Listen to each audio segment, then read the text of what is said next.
Wheaties presents Dimension X. Adventures in time and space.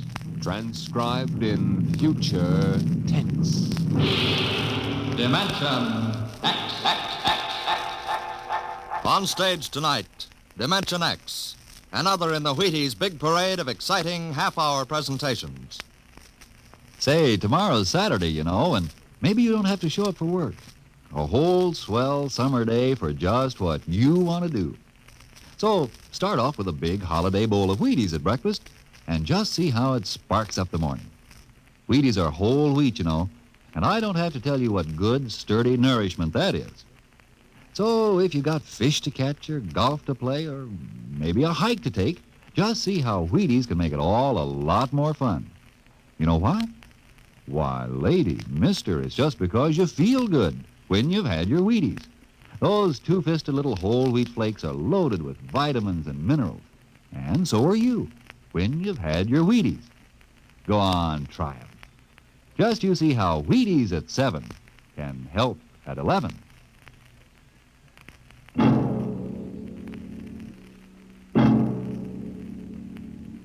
When the first space rocket lands on Mars, what will we find? Will we be welcomed with open arms, or will the Martians treat us as invaders? Only one thing is certain. Someday a giant metal ship will take off from Earth to travel through the black velocities, the silent gulfs of space, to descend at last into the darkness of the upper Martian atmospheres. And on that day, man will finally know the answers. The day we first land on Mars.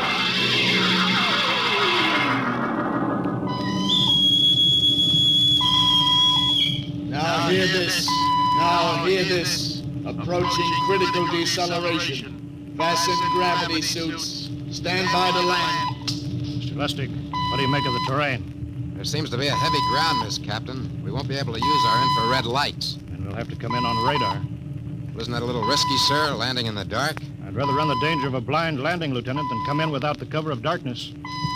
Remember, we don't know what kind of reception is waiting for us down there. Airspeed 500. Altitude now 4,000. Bridge to engine room. Stand by for deceleration. Engine room, aye. Fire forward tubes 1 and 3. Aye. Skids down. Skids, check. Altitude 500. 4. 350. 3. Up a point now. All right. Let's set her down. Look out! Cut the power. Master's pipe battle stations. Aye, sir. All secured, sir. Well, we're on Mars. April 20th, 1987. 4:33 Greenwich time. Enter that in the log, Masters. Aye, sir. Well, gentlemen, it's less than 2 hours till dawn. As soon as it's light, we'll send out a landing party. Masters, get me an all-over hookup. All set, Captain. Now hear this. Now hear this. All right, men. The smoking lamp is lit. We're 17 men on an alien world. And it's up to us whether we ever get home again. Next few hours should tell the story. And I want instant obedience to all commands. I'll court-martial the first man who doesn't jump to when he's ordered. And one other thing. We may be on Mars, but this is still a United States naval vessel. Officers will conduct a personal and weapons inspection in 1 hour. That's all. Inspection, Captain. Now? Mr. Lustig, we've got an hour and a half to sweat out before we find out what's outside that airlock.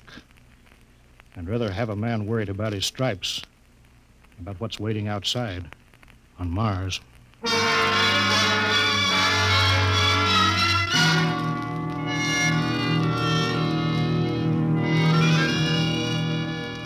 Now hear this. Landing party report to forward airlock. Captain Black, Lieutenant Hingston, Lieutenant Lustig, and Dr. Horst report immediately to forward airlock. It is now landing time -5.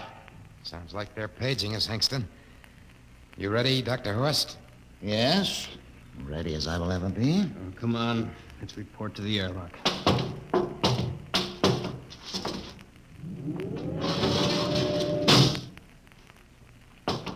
4 minutes to go. Where's the captain? Who knows? What difference does it make? Just want to get it over with, that's all. Has anybody got a cigarette? I think you're smoking too much, Lieutenant Lustig. Are you nervous? Lay off, will you, Horst? Wondering what's hidden outside underneath that ground mist? Very unusual planet, Mars. Why? It has an atmosphere. Wonderful thing, an atmosphere. Where you find one, you find life. You mean Martians? What do you think they'll look like? Who knows? Intelligent life can take many forms. You mean they may have green skins and eyes on stalks or something? The comic book conception is possible. Or they may have developed to a point that is far beyond us. Perhaps they have a science that can produce weapons far more dangerous than our atomic missiles. You think we may have to fight our way out? After all, we are invaders. Now hear this. Landing time -2. Landing All time right, -2. we heard this. I know what I'd like to find outside that airlock. Good old Illinois. You ever been there, Lustig? Only Chicago. Well, you ought to see my hometown. Green lawns, big white houses. Sounds like my hometown. My grandmother used to have one of those iron deers on the lawn. Every Halloween, we'd paint it another color. One time, we painted it black and white like a Holstein cow. Where does your family live, Horst? I have no family. When I was a child, they were gassed to death in the Dachau concentration camp. That's tough. Oh, it has its advantages. I have no ties on Earth. Nothing to lose now. I imagine I'm the only one on board who is free to enjoy our present peculiar position. All right, Lustig. You can button it up now. Aye, sir. Now, gentlemen, in 1 minute, we'll be the first men to set foot on Mars. Quite an honor, eh? As long as the medals are not awarded posthumously. Still uneasy, Dr. Horst? Captain Black, I've been uneasy ever since I can remember. On Earth and on Mars. Yeah. 30 seconds. Give me the intercom phone, Lustig. Masters? Aye, sir. Battle stations to be manned till we return. If we're not back in 2 hours, I want no rescue party sent out. Blast off and save the ship, you understand? Aye, sir. All right, gentlemen. 5 seconds. 4, 3, 2, 1. Lustig, open the outer airlock.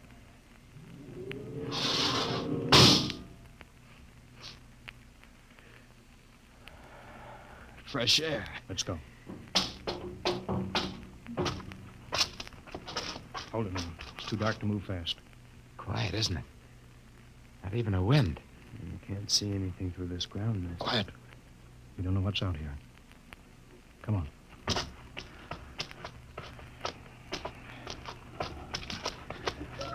What the? Quiet, Captain. I could swear that sounded like a rooster. I don't hear it anymore. A very unlikely sound. A rooster crowing on Mars? Kingston. Aye, sir. Set that machine gun 25 yards to the flank. We'll stay here till the ground mist lifts. Aye, sir. What do you make of the ground, Horst? Grass. Plain grass. You could see some large foliage there where the mists thinned out. What the heck is that? Kingston! Hold your fire, you fool! I hit it, Captain. What? Some kind of wild animal. I hit it. I could see the tracers, but it's still standing. Come on, Horst. Doctor, where are you? Up ahead. Admiring the wild animal. Careful, Horst. Wait for us. Don't worry, Captain. Huh. It's an iron deer. A lawn ornament. That's impossible. It's hollow. Interesting, isn't it? A whitewashed Victorian iron deer sitting on a lawn in the middle of Mars. I don't understand. Look around. The mist's lifting. Captain, look there. A house, a regular old-fashioned house. On Mars. Good Lord. I haven't seen carved scrolls and gingerbread like that in years. Look at that port swing. The geraniums. There. I told you it was a rooster, Captain. Give me the glasses, Lustig. I want to take a look through that front window. What? There's an upright piano. Some sheet music on it. Lustig, it's beautiful Ohio. Beautiful Ohio. That can't be. Look here, Horace, do you think that civilizations of two planets could be identical? I don't know. That specific variety of geraniums is only 50 years old on Earth. Is it logical they should develop in Mars? How about that porch swing and that piano and beautiful Ohio? No, it's impossible. Captain Black, this looks like the town I was born in. Well, it looks like my hometown, too. I've thought of something, sir. It's the only solution. Maybe we're not the first ship to reach Mars from Earth. That's the only answer. That's impossible, Lustig. If there'd been space travel, it couldn't be secret. Do you have any idea what ships cost, what industrial power is needed? There's got to be some logical reason. Captain, I think perhaps we might find out. A light just went on in that house. Kingston, cover that door with the machine gun. Aye, sir. Come on, Horace. You ring that doorbell. There's got to be a scientific answer to all of this.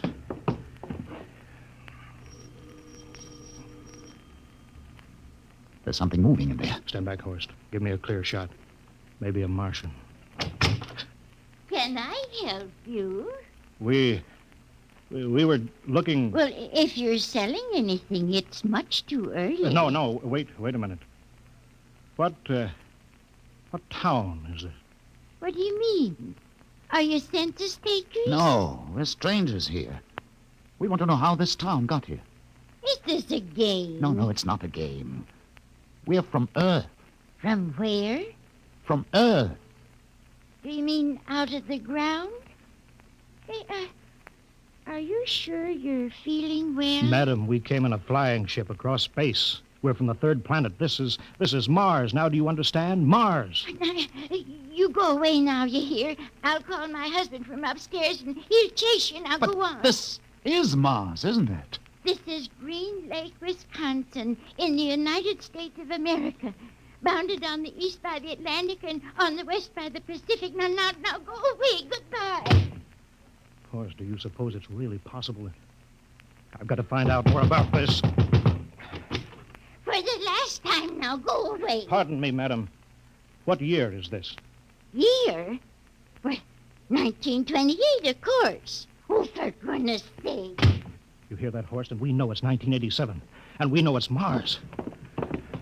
Is it possible that we got fouled up, made some tremendous blunder, and circled around and landed back on Earth? In 1928? Well, maybe some switch in time or dimension.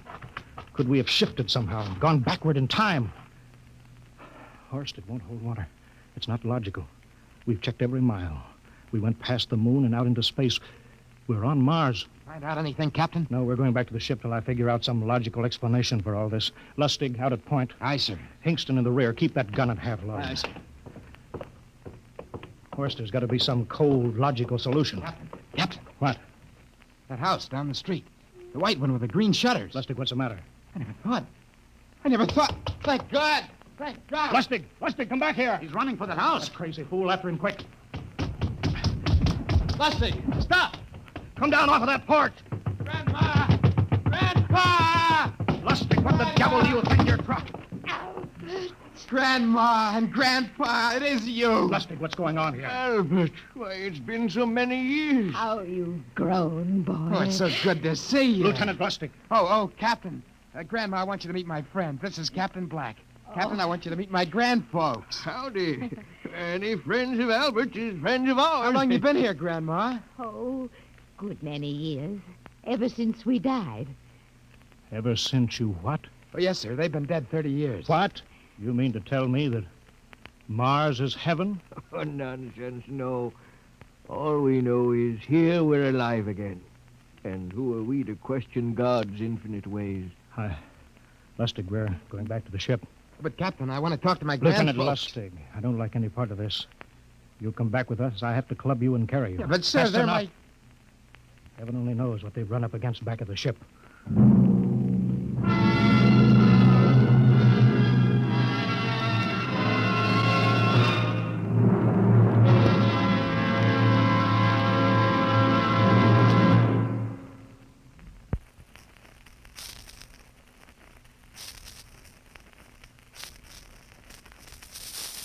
Dimension X will continue in just a moment.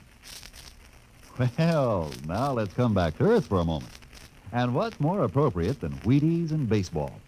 You'll see what I mean as I introduce Ed Prentice, who has a special treat for you. Carry on, Mr. Prentice. Folks, I'd like to have you meet a good friend of mine and a prominent member of a fine little organization known as the Chicago White Sox, Mr. Lucius Benjamin Appling. Ooh, Ed, don't say it like that. Whoever heard of a ball player named Lucius? What if I went around calling you Paul Edward Prentice? Let's just make it Ed and Luke, huh? All right, Luke. Say, just how long have you been with the White Sox? Over 20 years, Ed. Golly, I played in darn near 2,500 games. Then at bat almost 9,000 times. Man, I'm from way back. Well, Luke, you don't look it. How do you keep up the pace, anyway? Well, Ed, I sleep good.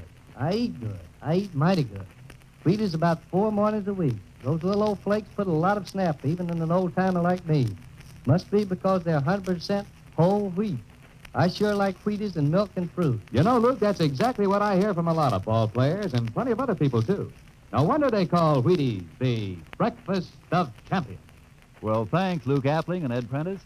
You know, folks, you may not be a champion ball player, but Wheaties can help you feel like one. So try 'em.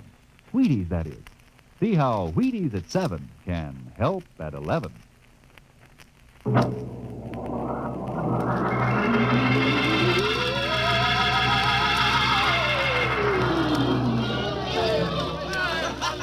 Horst, look at that crowd around the ship. Looks like we're being welcomed with a celebration, Captain. Celebration, they've abandoned ship. Every port is open, no guard set. You, Masters. Hiya, Captain. Meet my old dad. Dad, that's Captain Black, and he's not a bad guy for an officer. Of all the... Hingston. What, sir? Bring that man back. Use force if you have to. Excuse me, sir. There's my Uncle George. Hingston. I'll be right back, Captain. Uncle George. Uncle George. What the devil Don't is you going... understand, sir? They've all found friends and relatives. They're all here. He's right, Captain. I've counted. The whole crew's out in the crowd. But I gave orders. Definite orders. You don't understand, Captain. I understand mutiny. I don't care how many relatives show up. I'll have discipline on... Johnny! Johnny, you old son of a gun. Edward. It's you. It can't be. Of course it is. Johnny, you old son of a gun. Edward. Dr. Horst. This is my brother, Edward. How do you do? Hello. It's wonderful to see you, Edward. Look, I've got to get back to my ship. Hey, I almost forgot. Mom's waiting at home. Mom? And Dad, too. Mom, Dad are alive? Excuse me, Horst. Then you're real, Ed. Don't I feel real? How's that, huh? Ed, we've got lunch for you, Johnny. Mom's making corn fritters. Dr. Horst, haven't you found anybody? No, Captain.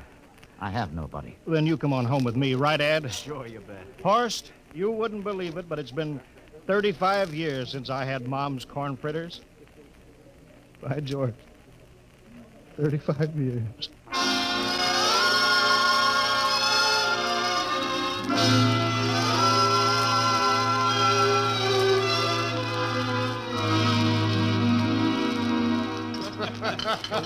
And there's plenty more in the kitchen, so don't hold back, Johnny. You too, Dr. Horst. Well, Johnny, you're still in the Navy, huh? That's right, Dad. I'm in command of the ship. We're an old Navy family, Dr. Horst. All 3 of our boys in the service. Ed was the best pilot in the Pacific. What did happen, Ed? Oh, what's the difference? I'm here now. Oh, you know, it's almost perfect. All we're missing is your brother Will. Then the whole family could be together. Well, it won't be long, Mom. Will's in charge of the XR-54. That's the next rocket coming out to Mars. Well, little Will. When does he leave, Johnny? Takeoff scheduled for September, but it depends on what we report. But there's no question about that now, eh? Christmas together again. That'll be something, huh? Yes, sirree. Well, this calls for a celebration. How about a little of the old dandelion wine, eh, Johnny? Now, Father, don't you go giving Johnny too much wine. Oh, he's a big boy now, Mother. Well, sir, isn't everything just fine? Just fine.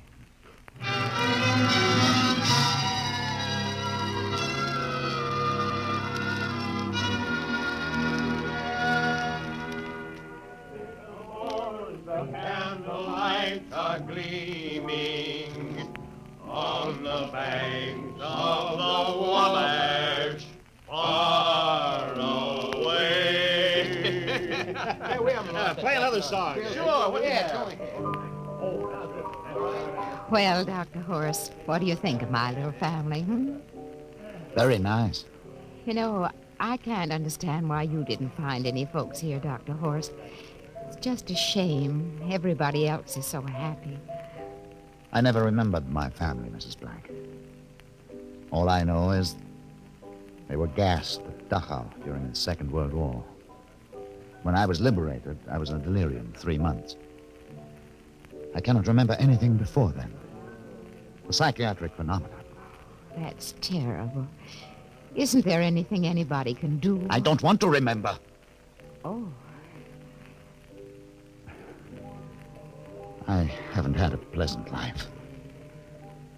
I prefer to be free of emotional entanglements. They interfere with a scientific approach. I'm sorry, Dr. Horst. Oh, I'll get it.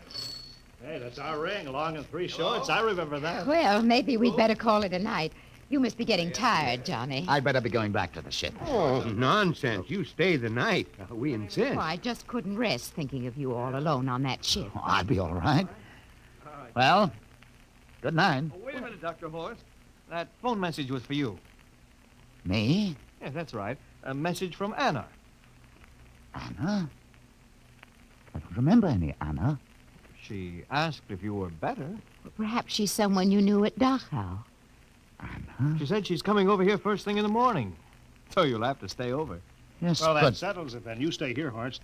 You can bunk with me in my old room. Oh, but Johnny, we thought you'd like to be with Edward. So you could talk the way you used to. Well, we can't put Dr. Horst on the daybed. I think we better share the room tonight. There'll be plenty of time for talking, Ed. I guess so. Well, I suppose I better drop back to the ship. You know, Ed, security check. Well, why do you have to do that here? Well, I don't know. There's no good reason, I guess. Well, suppose we skip it tonight. Oh, sure. Well, good night, everybody. Oh, it's good to have you home, Johnny. It's good to be home, Mom.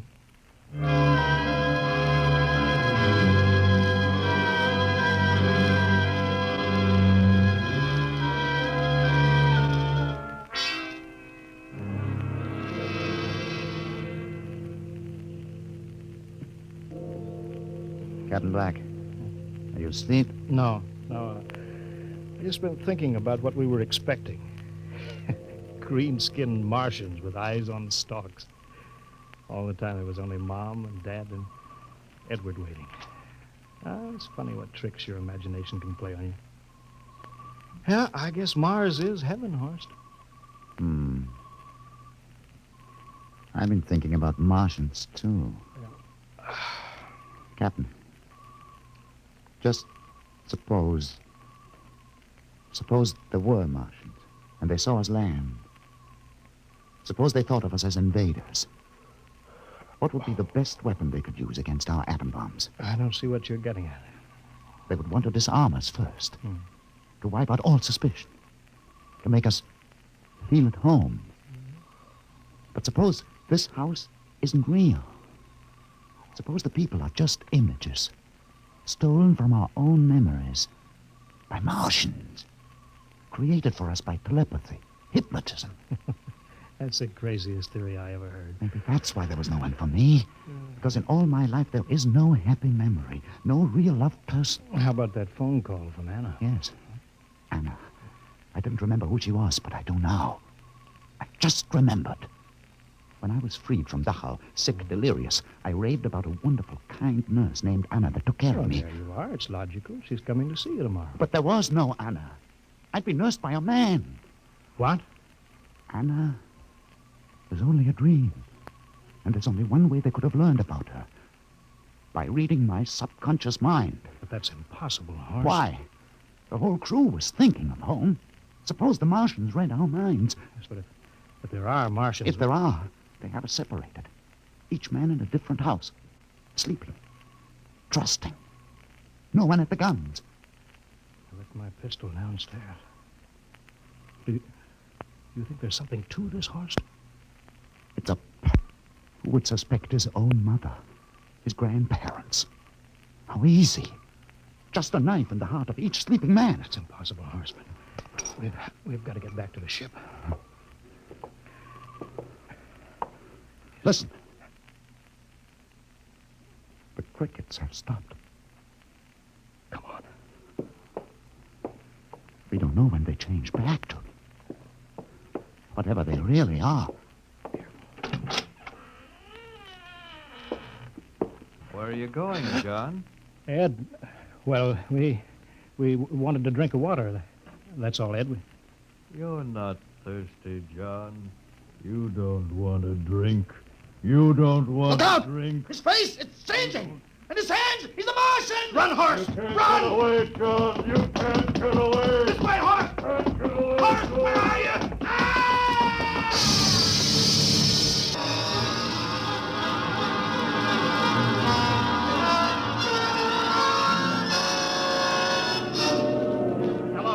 Hello, can you hear me, Earth?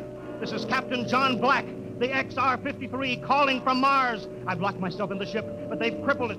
I can't take off or fire the guns, and they're coming for me now, the Martians. I'm all alone here. All the rest are dead. Hinkston, Lustig, Dr. Horst. Poor Horst, he didn't even reach the door.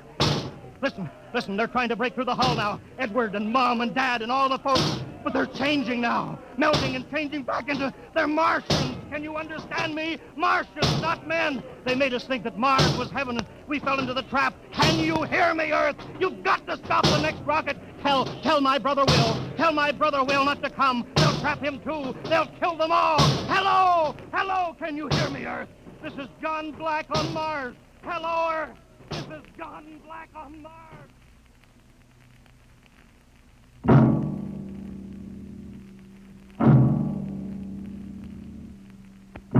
Tonight, Dimension X has presented and transcribed the Ray Bradbury story, Mars is Heaven, adapted for radio by Ernest Kenoy. Featured players were Wendell Holmes as Captain Black and Peter Capell as Dr. Horst. Your narrator, Norman Rose. Music by Albert Berman, engineer Bill Chambers. Dimension X is produced by Van Woodward and directed by Edward King. Robert Warren speaking. In a moment, we'll tell you about next week's show. And now, here is your Wheaties man, Frank Martin. Folks, tonight we have a special guest for you. Here he is, Joel McRae. Hello, Frank Martin. I kind of expected to see a package of Wheaties sticking out of your pocket. What? Did I forget him? You must like Wheaties, Frank. Sure, don't you? You bet. I'm joining the big parade of Wheaties programs, you know, with Tales of the Texas Rangers come Saturday night. That promises to be real entertainment, Joel. I understand these are true stories of the Texas Rangers. Absolutely. Each story is straight from the Texas Ranger files. Well, we're mighty proud to have you join us, Joel, with this new program. We'll all be listening on the same NBC station Saturday night for Joel McRae in Tales of the Texas Rangers. Okay, Mr. McRae? Okay, partner. Good night. Good night, Joel. And friends, be sure to listen Saturday, that's tomorrow night, to Joel McRae and his new program, Tales of the Texas Rangers. And get your Wheaties, everybody. And this is the Wheaties man, Frank Martin, inviting you again to listen tomorrow night to Joel McRae in Tales of the Texas Rangers on the Wheaties Big Parade. See you then. Next week, the story of the strangest case ever recorded in the files of the Bureau of Missing Persons. The case of the Man in the Moon. You'll hear the whole story next week when we venture once more into the unknown world of... Dimension X.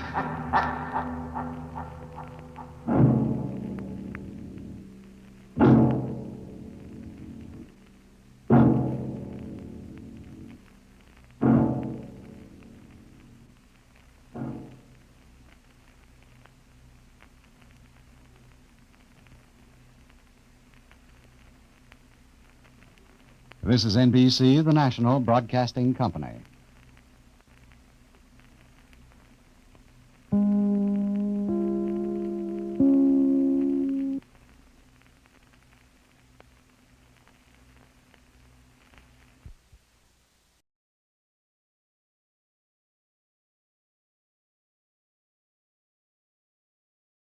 The CBS Radio Mystery Theater presents...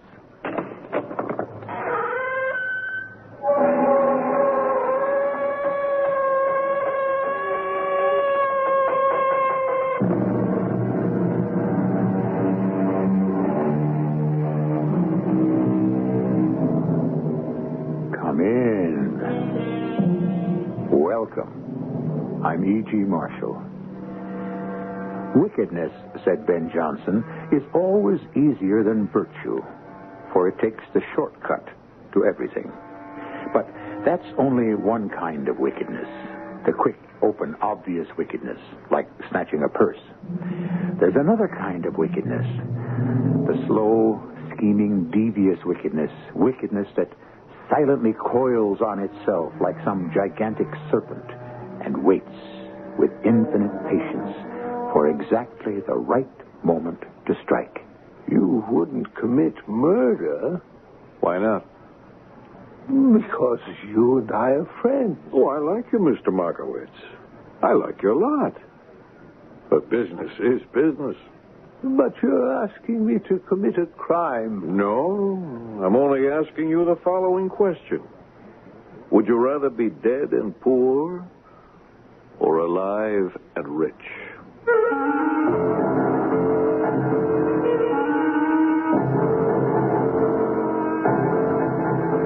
Our mystery drama, The High Priest, was written especially for the Mystery Theater by Sam Dan and stars Robert Dryden. It is sponsored in part by True Value Hardware Stores and Buick Motor Division. I'll be back shortly with Act One.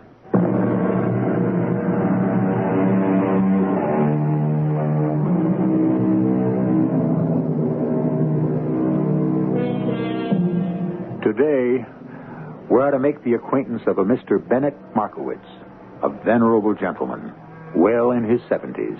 Mr. Markowitz is very tall, very thin, with long white hair, a flowing white beard, and piercing black eyes.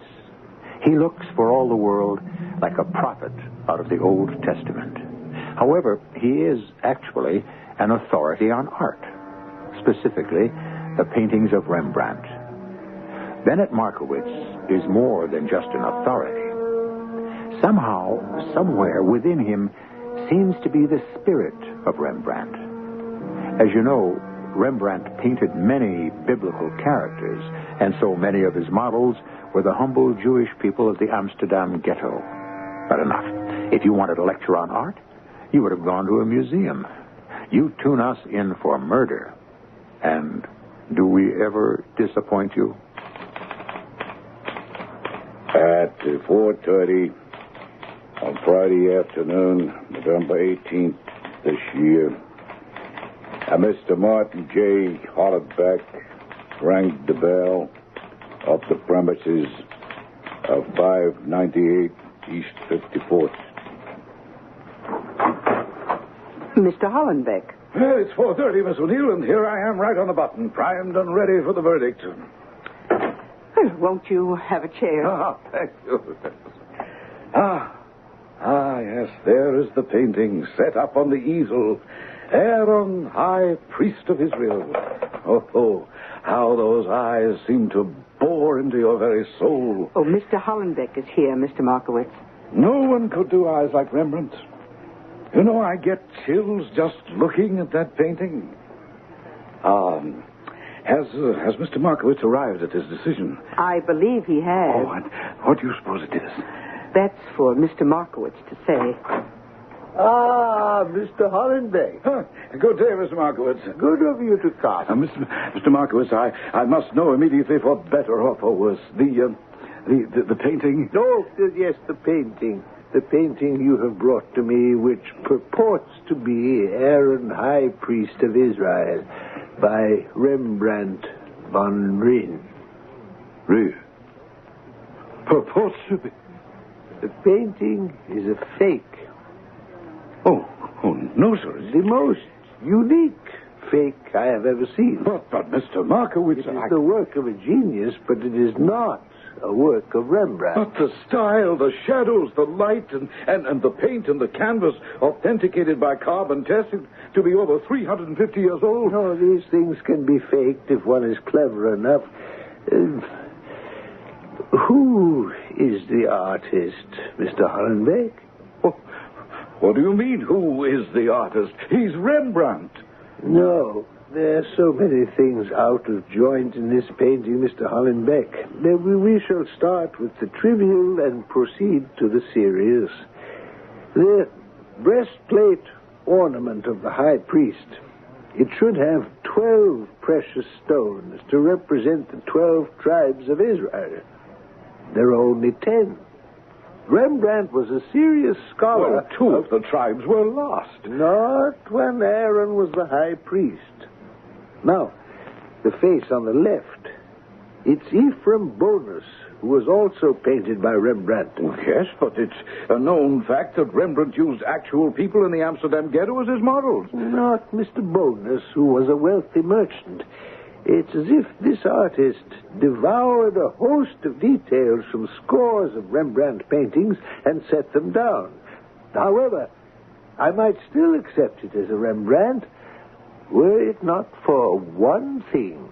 Well, yes? A painting is more than form and line and color arranged on canvas. A painting that lives has something above and beyond all that. It has the breath of life, the spirit that the artist has breathed into it. But surely there's spirit in this painting? Yes, of course. But it is not the spirit of Rembrandt. The spirit which animates each artist's work is so uniquely his own. You see the things I have in this room? It was not necessary for Franz Haus to sign that portrait. We know, beyond the shadow of a doubt, that this dish was created by Cellini. On another level, this beautifully embossed matched set of pistols embodies the spirit of Hans Rasmussen. Mr. Markowitz, it's almost sundown. What? Oh, yeah, but thank you. Mr. Hollenbeck, I fear I can only reiterate my statement. This painting is not the work of Rembrandt. Well, perhaps, but... I'm also sorry that I must terminate our discussion. The Sabbath is about to begin, and it is not permitted to do or even to talk about business. The Sabbath? I'm an Orthodox Jew. I fear we have nothing more to talk about.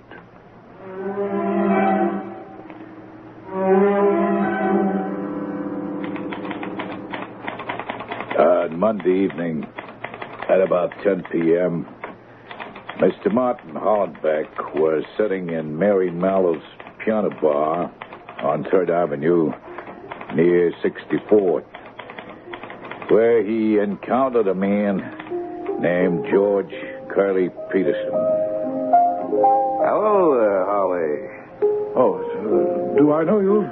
You look at this bald head and you don't remember me? Why, it's Curly. Curly Peterson. Hey, that's right, Curly. Number 325289, and you were number 325276 when we were guests of the state.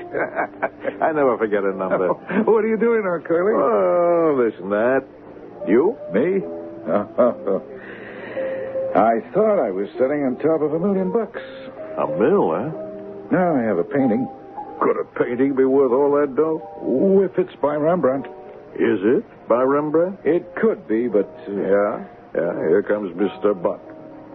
Yeah, I'm going to lose out. Well, maybe you had no business in the fine arts dodge anyhow. Why not? I prepared myself. Oh, yeah? Well, I took courses. I went to adult education classes. I studied speech, diction, so I wouldn't sound like some illiterate mug. And art appreciation. Go ahead, ask me any question on the Renaissance. I wouldn't know where to begin. Well, I picked up all the basics, believe me, the patter, and, well, beyond that, it's every man for himself. Yeah, sounds to me like you're set to pitch a no-hitter. No, I'm going to be knocked out of the box. Deal me in. I'll make it work. Ah, Curly, nobody can make it work. Come on, fill me in. Go back to ground zero. Ground zero. Okay, we have to start with the nut. Who's the nut? Oh, that's what I asked Gracie Petrosky one night. We're sitting around her apartment. Who's the nut? Holly, look at this $10 bill. What about it? Real? Oh, yeah. You sure? Let me really look. And? Yeah, it's on the level. It's queer. What? Hey, this is quality. Who's got him? It's a fortune. How much is there? This 110 spot is all there is. Oh, no. The last of the Mohicans. The plate was engraved for a friend of mine. But before he could get into production, the feds were tipped. They bagged him and destroyed the plate. You know, that plate was a work of art. I know the guy that designed the plate. Who is he? The nut from Bakerville. Who? He's a nut and he lives in Bakerville, Iowa. Well, would he make another plate? We could go there and ask. Have you got his address? Address? It's a broken down farm in the middle of no place. No, Mr. Hollenbeck. I am not engaged in engraving at this time. But your plates could make us a fortune. Money holds no interest for me. You see, I'm a nihilist. A what? Nihilism. The word was coined by Turgenev. Oh, yeah, but I would like to make Nihilism is a desire to overthrow not just the government, but all organized forms of society. And I am intent on destroying art. Well, yes, sure, but... The art establishment, the tyrannical, dictatorial art establishment. This self-appointed elite that strangles all creativity. Look, just let me explain to you how we could go... Expose them, lay bare their obscene corruption. You see? Now, look here. See what I have just finished. Yeah, what have you just finished? This canvas. It's a masterwork. This is a Rembrandt. Rembrandt? Where would you get a... Where? Fool, I painted it. Well, if you painted it, then it can't be... I shall convince the establishment that it is. It is. I am the greatest painter who ever lived. Okay, if you're that great, why don't you sell your own? Oh, there's a lot against me. A conspiracy. My life is in danger. Oh, yeah, yes. Is that a fact? Oh, they all hate and fear me. All the other so-called artists. Because my work puts theirs to shame. Well, I can paint in any style. Rembrandt, Titian, El Greco, Michelangelo. There's a fortune. Fortune. That's the only word you know. I'll bring this painting, this Rembrandt, that I have titled Aaron, High Priest of Israel, to the attention of the art world, and it will be hailed as a genuine Rembrandt. You sure of that? Oh, it has to be. Look. Well, I will be offered millions for it. And then, when they have committed themselves, these thieving parasites, I shall laugh in their faces. Yeah, but why not just take the money and have a quiet laugh? No, money is evil. And that's the painting you're trying to fob off? That's the painting. Well, how'd you get rid of the nut? Oh, he died. I didn't know you were a muscle guy, Holly. Oh, no. It was an accident. Ah. Then what happened? Well, then, Curly, I did all the things I told you about. Going to school so I could fit in with the art crowd. And let me tell you, the nut was right about most of them. Well, how'd you explain the way you found this painting? Oh, I made a deal with some dame who lived in Leiden. Leiden? Yeah, that's in Holland. Oh.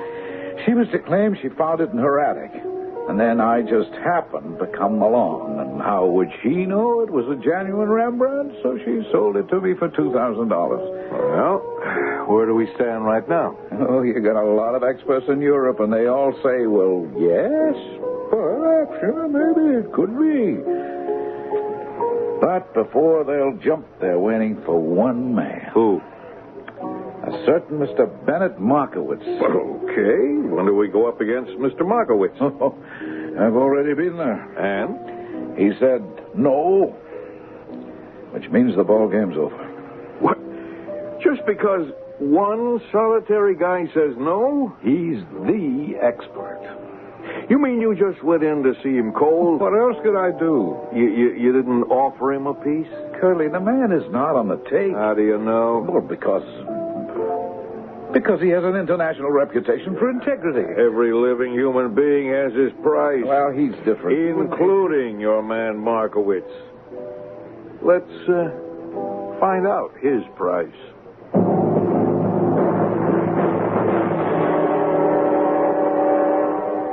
Does every man have his price? In the end, can it be said that people may be bought and sold, just like any other commodity? Or can it be said of certain human beings that they are incorruptible? I don't know. I just pose the question. Maybe we get the answer in Act 2.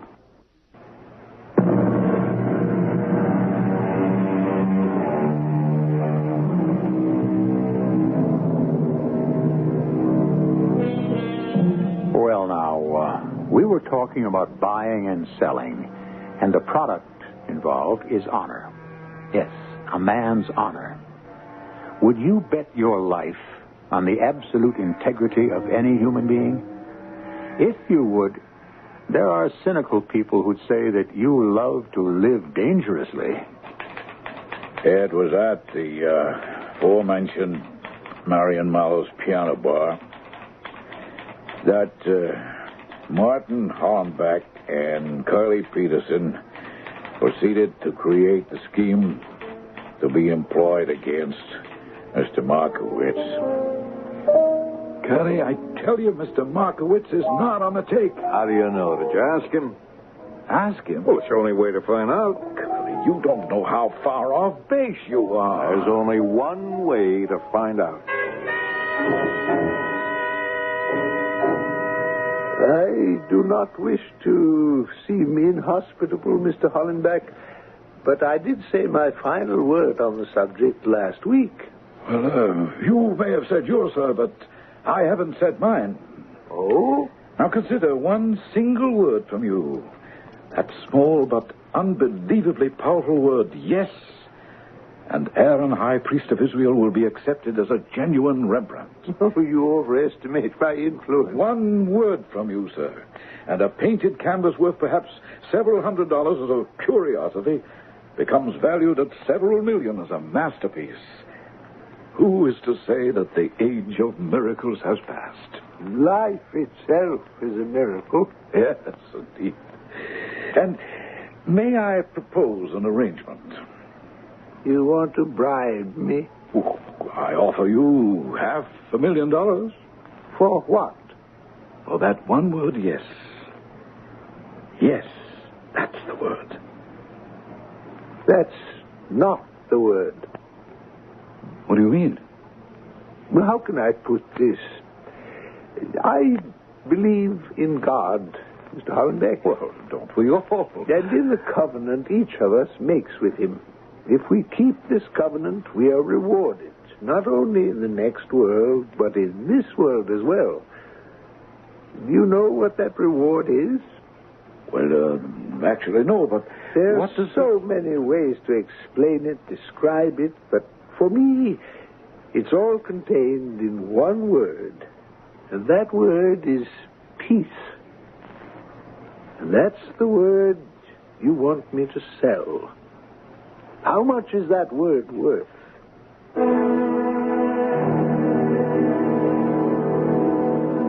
I told you Curly is not for sale. Okay. What else do we know about him? What else? I'm looking for a way to get at this guy. Get at him? How? Well, who else was there? Well, the secretary. What's her name? Miss O'Neill. Miss. I mean, she's not married. What does she look like? I don't know. You were there. You saw the dame. What do you mean you don't know? Well, since she's not the kind I'd want to make a pass at, I didn't really notice. So she's not the kind guys want to make a pass at. Well, we may have something. How old? Well, she could be 40. Miss O'Neill, huh? I wonder what I could get out of Miss O'Neill. Nobody could get a word out of Miss O'Neill. Well, that would depend on the kind of words you're after.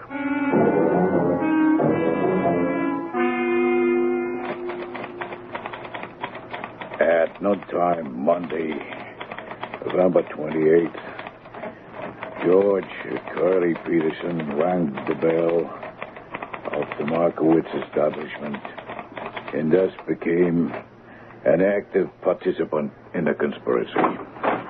Yes? Oh, how do you do? I'm working my way through college. I'll bet you are. You'd lose. I'm really trying to raise money to take a girl out tonight. Well, that's better. I'm selling these vacuum cleaners. We have a vacuum cleaner. Oh, you shouldn't have said that.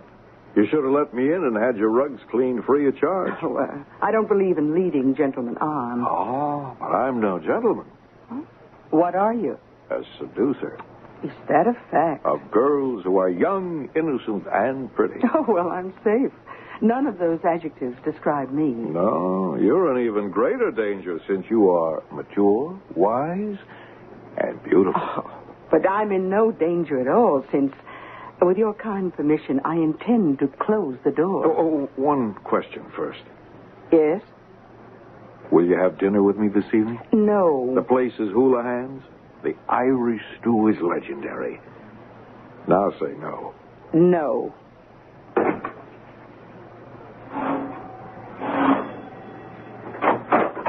I forgot to tell you the address. The answer is still no. 9th, near 23rd, in case you should change your mind.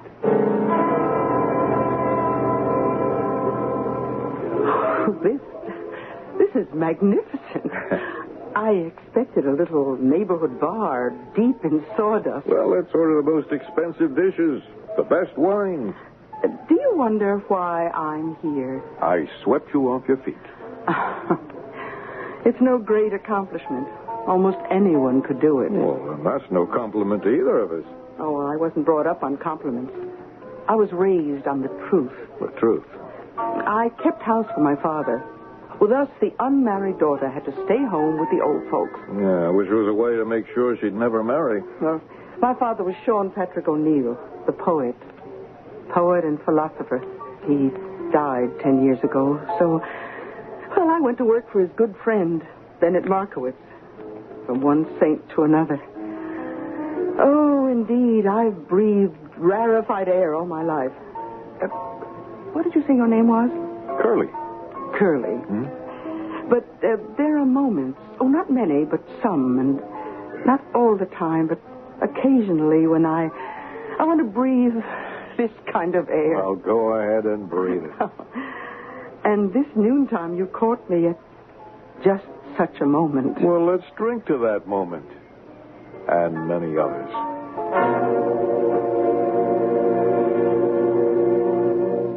I'm very happy for you, Maggie. Oh, isn't he wonderful? He knows nothing at all of poetry or painting or philosophy. Well, I can learn. You do, and you'll have seen the last of me. Well, maybe it's too late. It's never too late to learn some of the greatest philosophy in the world. And now, Bennett, you're going to get started and spoil it for us. It's also the shortest philosophy. How short?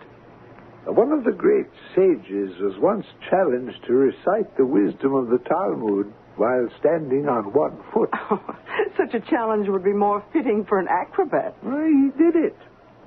He said it all comes down to this.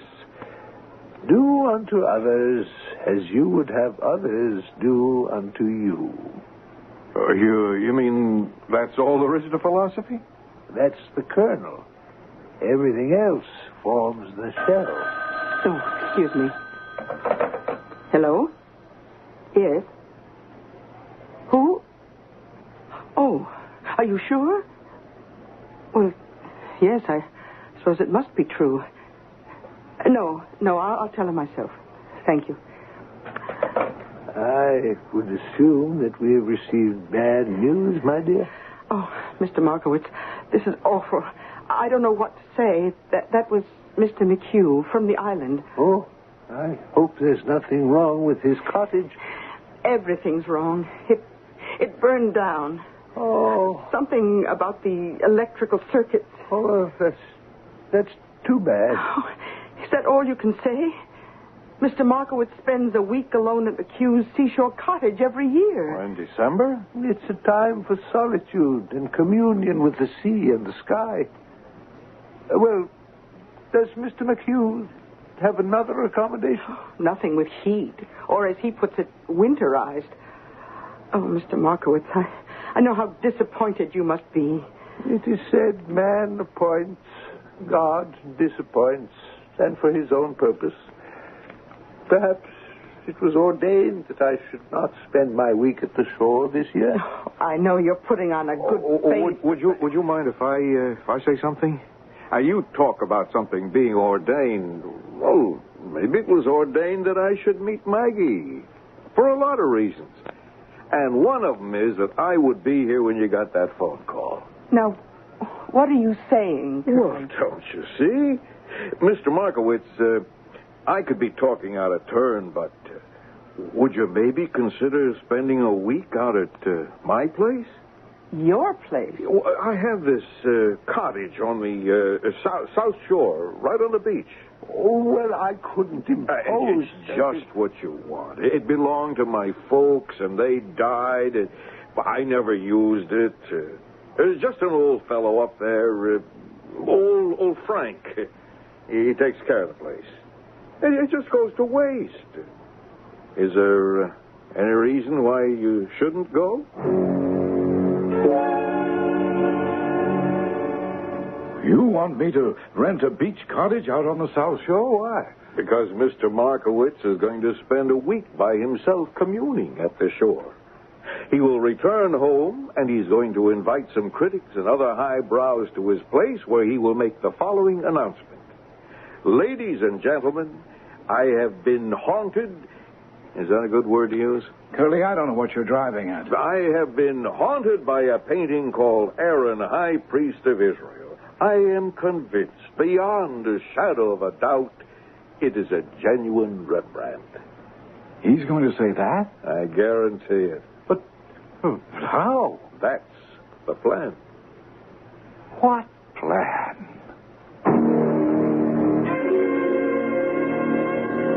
What plan, indeed?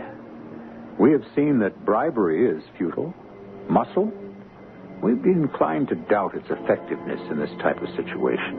And yet, Curly, who is apparently an extremely resourceful gentleman, seems supremely competent. What is the plan? Well, you know perfectly well you'll have to wait for Act 3.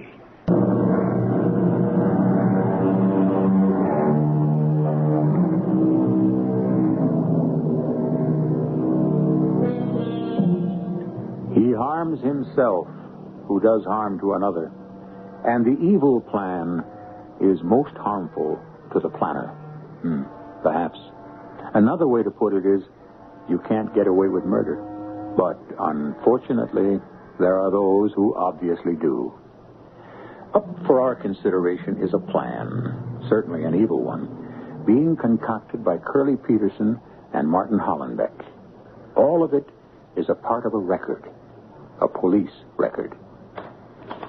On December 15th, the perpetrators, Hollenbeck and Peterson, met in Peterson's apartment to plan the next stage of the plot against Bennett Markowitz.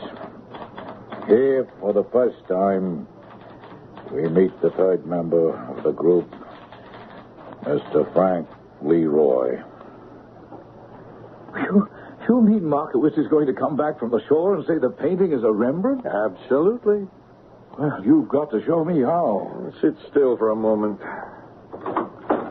Won't you come in, sir? What? Why, it's Mr. Markowitz. Sir, See? It works. I don't understand. Suppose I said, I know a guy who could be the spitting image of Bennett Markowitz. You'd say, it's impossible. It won't work. But you see, I spring him on you, and you just naturally accept it. You mean this isn't... Suppose I said to you, remember a pen pal of ours who used to be an old-time matinee star and was doing 30 years for killing his wife? No, wait a minute, Suppose I said to you, we could get Frank Leroy to impersonate Bennett Markowitz. You mean this is Frankie the actor? If I said that to you, you would say to me, never, no way, it couldn't work. What do you say now? I can't believe it. You're Frankie. Nothing to it, Holly. Point the nose a bit, build out the chin, some slight shadow under the eyes. And I'm Markowitz. Yeah. Only That's not Markowitz's voice. Yeah, I can get his voice. He'll spend a week with Markowitz in the cottage as Frank the handyman. Give us a little apple knocker there, Frank. Can I offer you a cup of tea, Mr. Markowitz, with just a touch of Jack? Hey. He'll study every move, every gesture. He will actually become Bennett Markowitz. Sure. It sounds good, but... But what? Well, I don't know. A great many people know Markowitz. I mean, Frankie can't be prepared for everything, for everybody. Oh, that's where you're wrong. Practically nobody knows Markowitz. He's, what's the guy who stays by himself? A recluse. Yeah, but the girl, Maggie, can he fool her? Well, he can. For 5 minutes. What do you mean, 5 minutes? Well, that's as long as the show lasts. 5 minutes, that's all we need.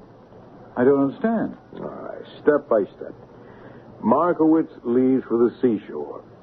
A week later, Frankie returns to town as Markowitz. Oh, where's Markowitz? He's still at the shore. Doing what? Looking down the barrel of a gun you're holding on him. Oh, well... All right, now just stay with me. I call Maggie. I say Markowitz asked me to drive him back to town. He wants to call a press conference. She's to invite the critics, reporters, experts, whoever. Yeah, but I still don't follow. I show up with Frankie, the actor, who plays Markowitz. I think he's good enough to fool even her for a while. But the insurance is, I keep away from her all week. She misses me terribly. That's what it all rests on. She misses me so bad, she only has eyes for me. She doesn't really care about Markowitz when we walk in. Oh, come on, Curly. What are you talking about? I find it hard to accept. Hard to accept that she can't wait to be alone with me. Oh. So, Frankie here, as Markowitz, makes the announcement, and he's very tired, wants to retire, wants to go back to the seashore and commune some more with wild and savage nature. He exits, and he's never seen alive again. What do you mean? Well, a couple days later, Frank the handyman is in a state. He warned old Bennett Markowitz to keep away from the boat, even though the sea may look calm. Sudden squalls spring up. Well, boat is found, drifting, empty, and later on, poor Mr. Markowitz's body is found washed up on the shore. Yeah. We have to kill him. If he lives, he'll blow the whistle. Such a nice old guy. Yeah, how much longer could he last, anyhow?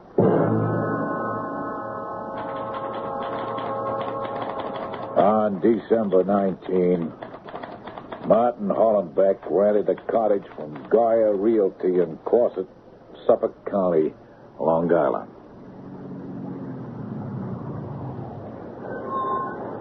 Well, what do you think? It's magnificent. I knew you'd like it. The sea, the sky and sun, the air. How clear, how clean. Oh, this beauty. This is what God gives us. And to what purpose do we defile it? And the house. Wait till you see the inside. I see Frank has a fire going. Good. I'll call him. Frankie? What a charming place. This is the gentleman who's going to be staying? Mr. Markowitz, this is Frank. How do you do, Frank? May I offer you both a cup of tea with just a touch of Jack? Frank, let your conscience be your guide.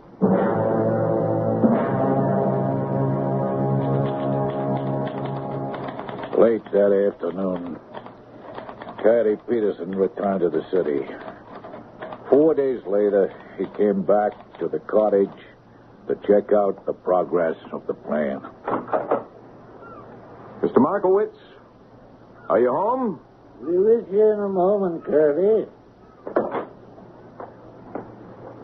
How do you like me as Markowitz? Frank, then it was you who just answered me? Yes. I cannot tell a lie. It was I. Where is Markowitz? Out somewhere, communing with nature. He's having a great time. Yeah, but when you said, be with you in a moment, Curly, Frank, I could have bet my life. What can I say? I'm the old master. You got him. Perfectly. If only you knew how perfectly. He's got that slight upward inflection. He speaks in balanced phrases. Sometimes it's as if he's had a conversation with himself. He asks questions and answers them. What is art? The imagination of God. We pursue it in vain. It eludes us always. That's him. Frank, I look, I listen, I get chills. That's the secret of acting. Art, acting, philosophy. What's a mug like me doing on such an intellectual caper? Cayley, you're the brains.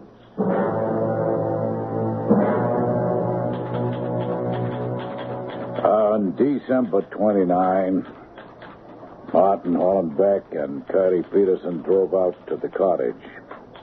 They were convinced they were now fully prepared to place the final stage of the plan in operation. Hello, Curly. This is an unexpected surprise. I see you brought a guest. I believe you know Martin Hollenbeck? Well, we meet again, Mr. Markowitz. Martin Hollenbeck? What are you doing here? You'll need a companion for the next few days. I'm afraid I don't understand. Maybe you never will. Frank, come in here. Now, Mr. Markowitz, do us the kindness to remain seated. The chair is comfortable. Well, Frank? Who is he? You can see.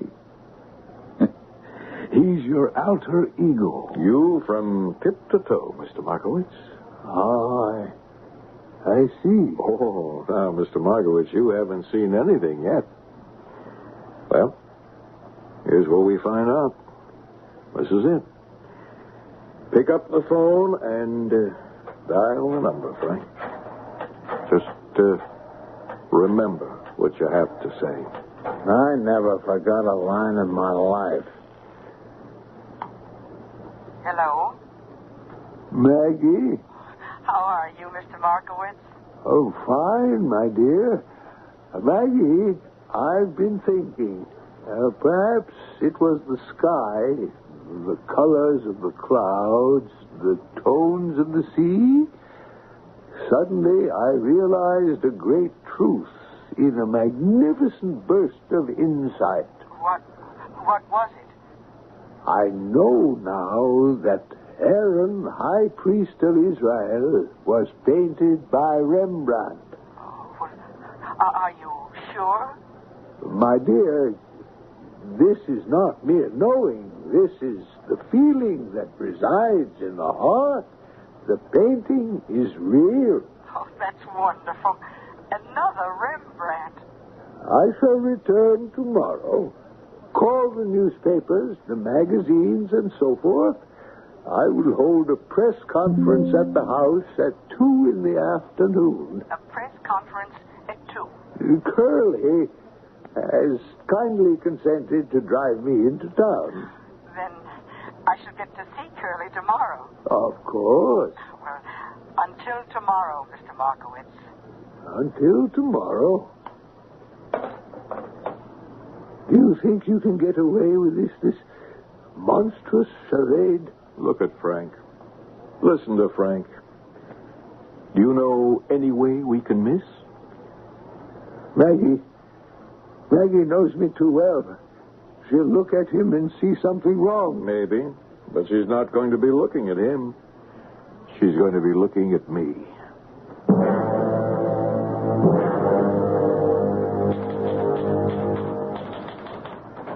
At 1:45 on the 28th, Frank Leroy, perfectly disguised as Bennett Markowitz, accompanied by Curly Peterson, drove up to the Markowitz house. My dear, have you notified the press? Yes, Mr. Markowitz. They'll be here. Curly. How have you been, baby? Oh, lonesome. Maggie, my dear, do you suppose I might have a small glass of wine? Oh, of course. I'll be right back. Well, fantastic. She bought you. Is there ever any doubt? Oh, this crazy scheme is going to work. We'll be worth millions. And so, therefore, ladies and gentlemen of the press, there is no doubt in my mind that Aaron, High Priest of Israel, is an authentic Rembrandt. Ladies and gentlemen, if you will excuse Mr. Markowitz for the present, I'm sure you understand. Oh, yeah.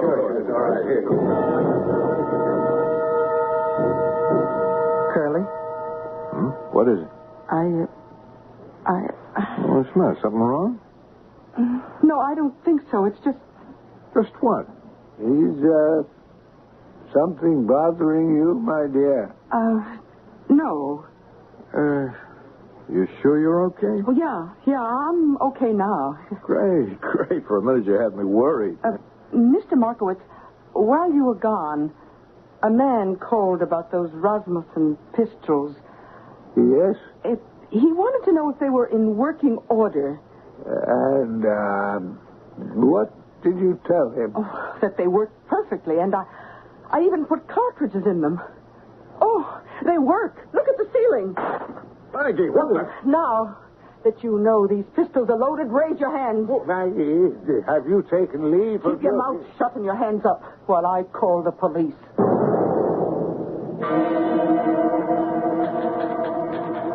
At 2:35 p.m., a patrol car responded to a call for help from Miss Maggie O'Neill, who was holding the perpetrators at the point of a pistol. Suffolk County Police were notified.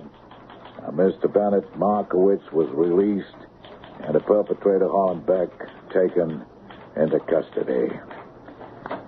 I asked Miss Maggie O'Neill, how did you know Frank Leroy was not Bennett Markowitz? Well, at first, I didn't. But suddenly something bothered me, and it kept bothering me. I didn't know why. He looked exactly like Mr. Markowitz. His voice, his mannerisms, everything was Mr. Markowitz. Still, something bothered me. What? And then I remembered. When I opened the door to the street to let him in, he entered the house without pausing to touch the mezuzah. The what? The mezuzah. It's a tiny metal plaque fixed to the doorpost of every Orthodox Jewish house. Now, inside it is a parchment inscribed with a text from Deuteronomy and the sacred name of the Lord. And, he didn't touch it? Well, it is the custom to bestow a kiss upon it when entering or leaving the house. The fingers brush the lips and then lightly and lovingly touch the mezuzah. A man who did not do that could not be Bennett Markowitz.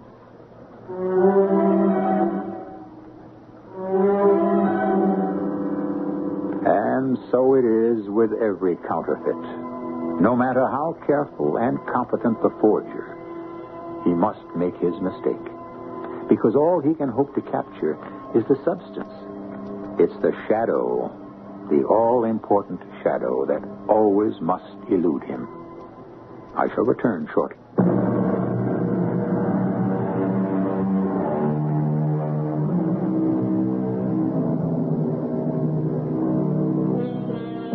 The sudden stab of recognition, the flash of insight that illuminates every detail of the hitherto hidden landscape.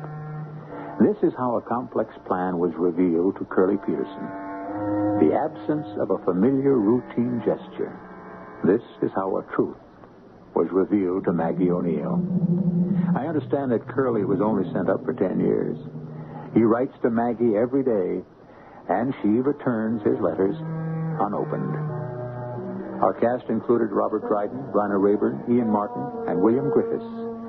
The entire production was under the direction of Hyman Brown. This is E.G. Marshall inviting you to return to our Mystery Theater for another adventure in the macabre. Until next time, pleasant dreams.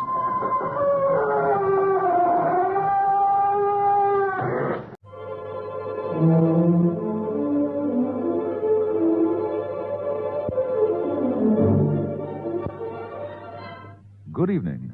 This is Dennis Smith introducing Lux Radio Theater.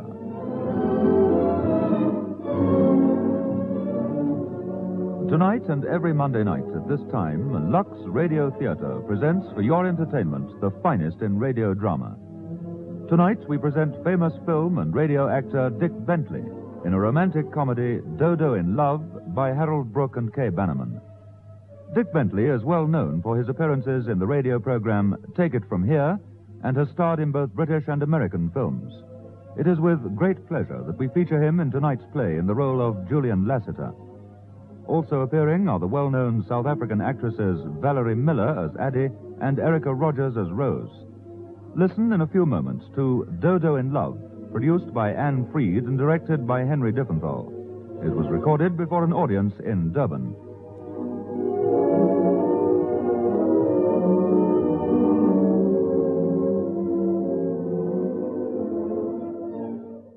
Ladies and gentlemen, Lux Radio Theater has pleasure in presenting Dodo in Love.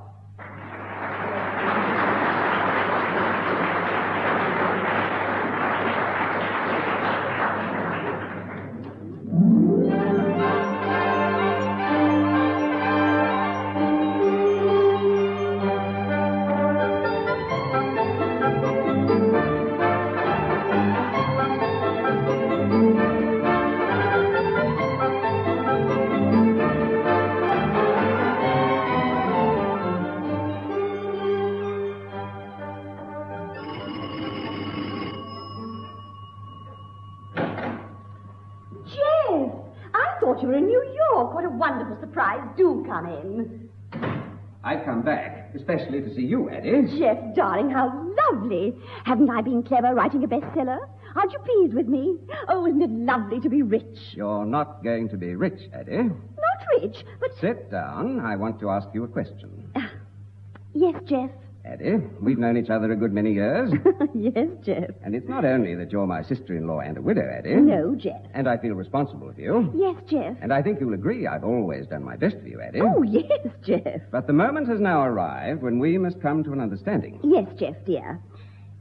But the answer's still no. No what? No, thank you. Thank you for what? For proposing to me, Jeff. I wasn't proposing to you. I'm through with you, Addie, completely and utterly. Through with me? From now on, our relationship is going to be purely professional. Author and agent. But what have I done? You've done something so frightful it makes my blood run cold to think of it. You've written this book, Travels on a Yak.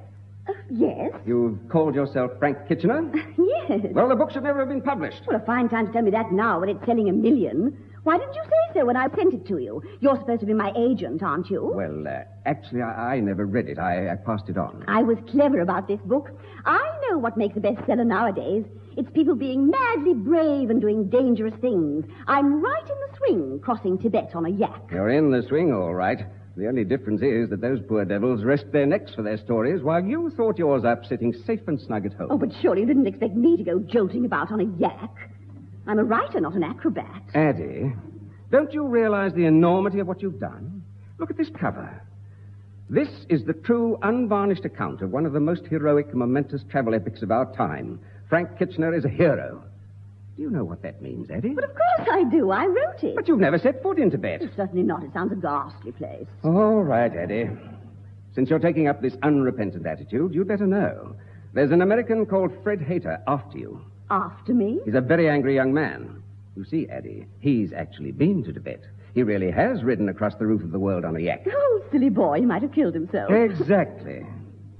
Addie, he's really a hero. And what's more, he's written a book. Oh, dear. But no publisher will touch it because you got in first. Oh, dear, that's too bad. Too bad for you, Addie, when he catches up with you. Oh, but he won't.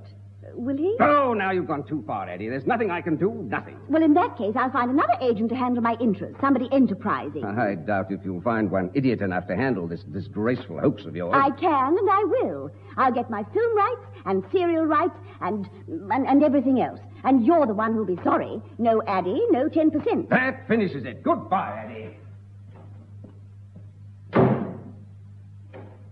I thought you'd be back. You thought wrong. I'm leaving by the back door. Why? Because that American Fred Hayter is out there. What? Oh, but Jeff, don't go. He's all yours, Addie. No, Jeff, no, wait. Oh, how terrible. Oh, no. I'm off upstairs. Oh, no. Mommy? Mommy, are you there? Rose. Oh, Rose, it's you. Who did you think it was? Is there a man out there? Well, no. Oh, darling, what a relief to see you. How did you get here? By train? I got a lift in the back of a scooter. A man scooter, Rose? Yes, Mummy. Oh, darling, how romantic, how madly gay. Oh, Mummy, there you go again. I came back on Tom's scooter because it was cheaper. I saved the fare. Oh, Rose, you're always thinking of saving. It's so dull. Why don't you think of spending? Mummy, I was brought into the world on tick, I was educated on tick, and I lived at home on tick. But I've no intention of getting married on tick. Married, Rose? Oh, there's time enough to think about that when you're engaged to somebody. But I am engaged. To the boy who brought you back in his scooter? Yes, Mummy. Oh, darling. Oh, how wonderfully, wonderfully exciting. Oh, I'm so happy I think I'm going to cry. Mummy, don't go making such a thing about it. Tom and I mean to be perfectly sensible about being in love. But, Rose, you can't be sensible about love. Love is utter, complete madness. Well, Miss West says that being in love is just a question of two adult people whose minds and emotions are in complete harmony. Harmony? A lot Miss West knows about it. Love is blazing rows and passionate reconciliations, crying your heart out and laughing your head off. Miss West says that marriage is a job like any other. Miss West is a menace. Mummy. Well, she is. How many women would ever marry if they thought it was going to be a job? That's not why women marry. Then why do they? Oh, darling. Well, because they think it's going to be fun. And sometimes it is. Being married to your father was fun. Fun? Yes, from the moment he picked me up. Daddy picked you up? Where? In Cannes. But what were you doing there, being picked up? I was running away. With Daddy? Oh, no, from Julian. Julian? Yes, a perfectly charming gentleman I'd eloped with. Eloped? Yes. He swept me off my feet with a bunch of mimosa. And the next thing I knew, I was tearing across France in his car. Oh, just like you in the back of that scooter. Nothing like me and Tom, Mummy. We weren't eloping. Oh, darling, there's nothing to eloping. You just hop into somebody's car and off you go. But you can't just take somebody's car. Oh, I did. When I ran away from Julian, I took Julian's car. Did he ever get it back? Well, I really don't know.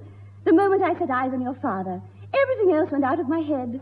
I drove slap into a lamppost.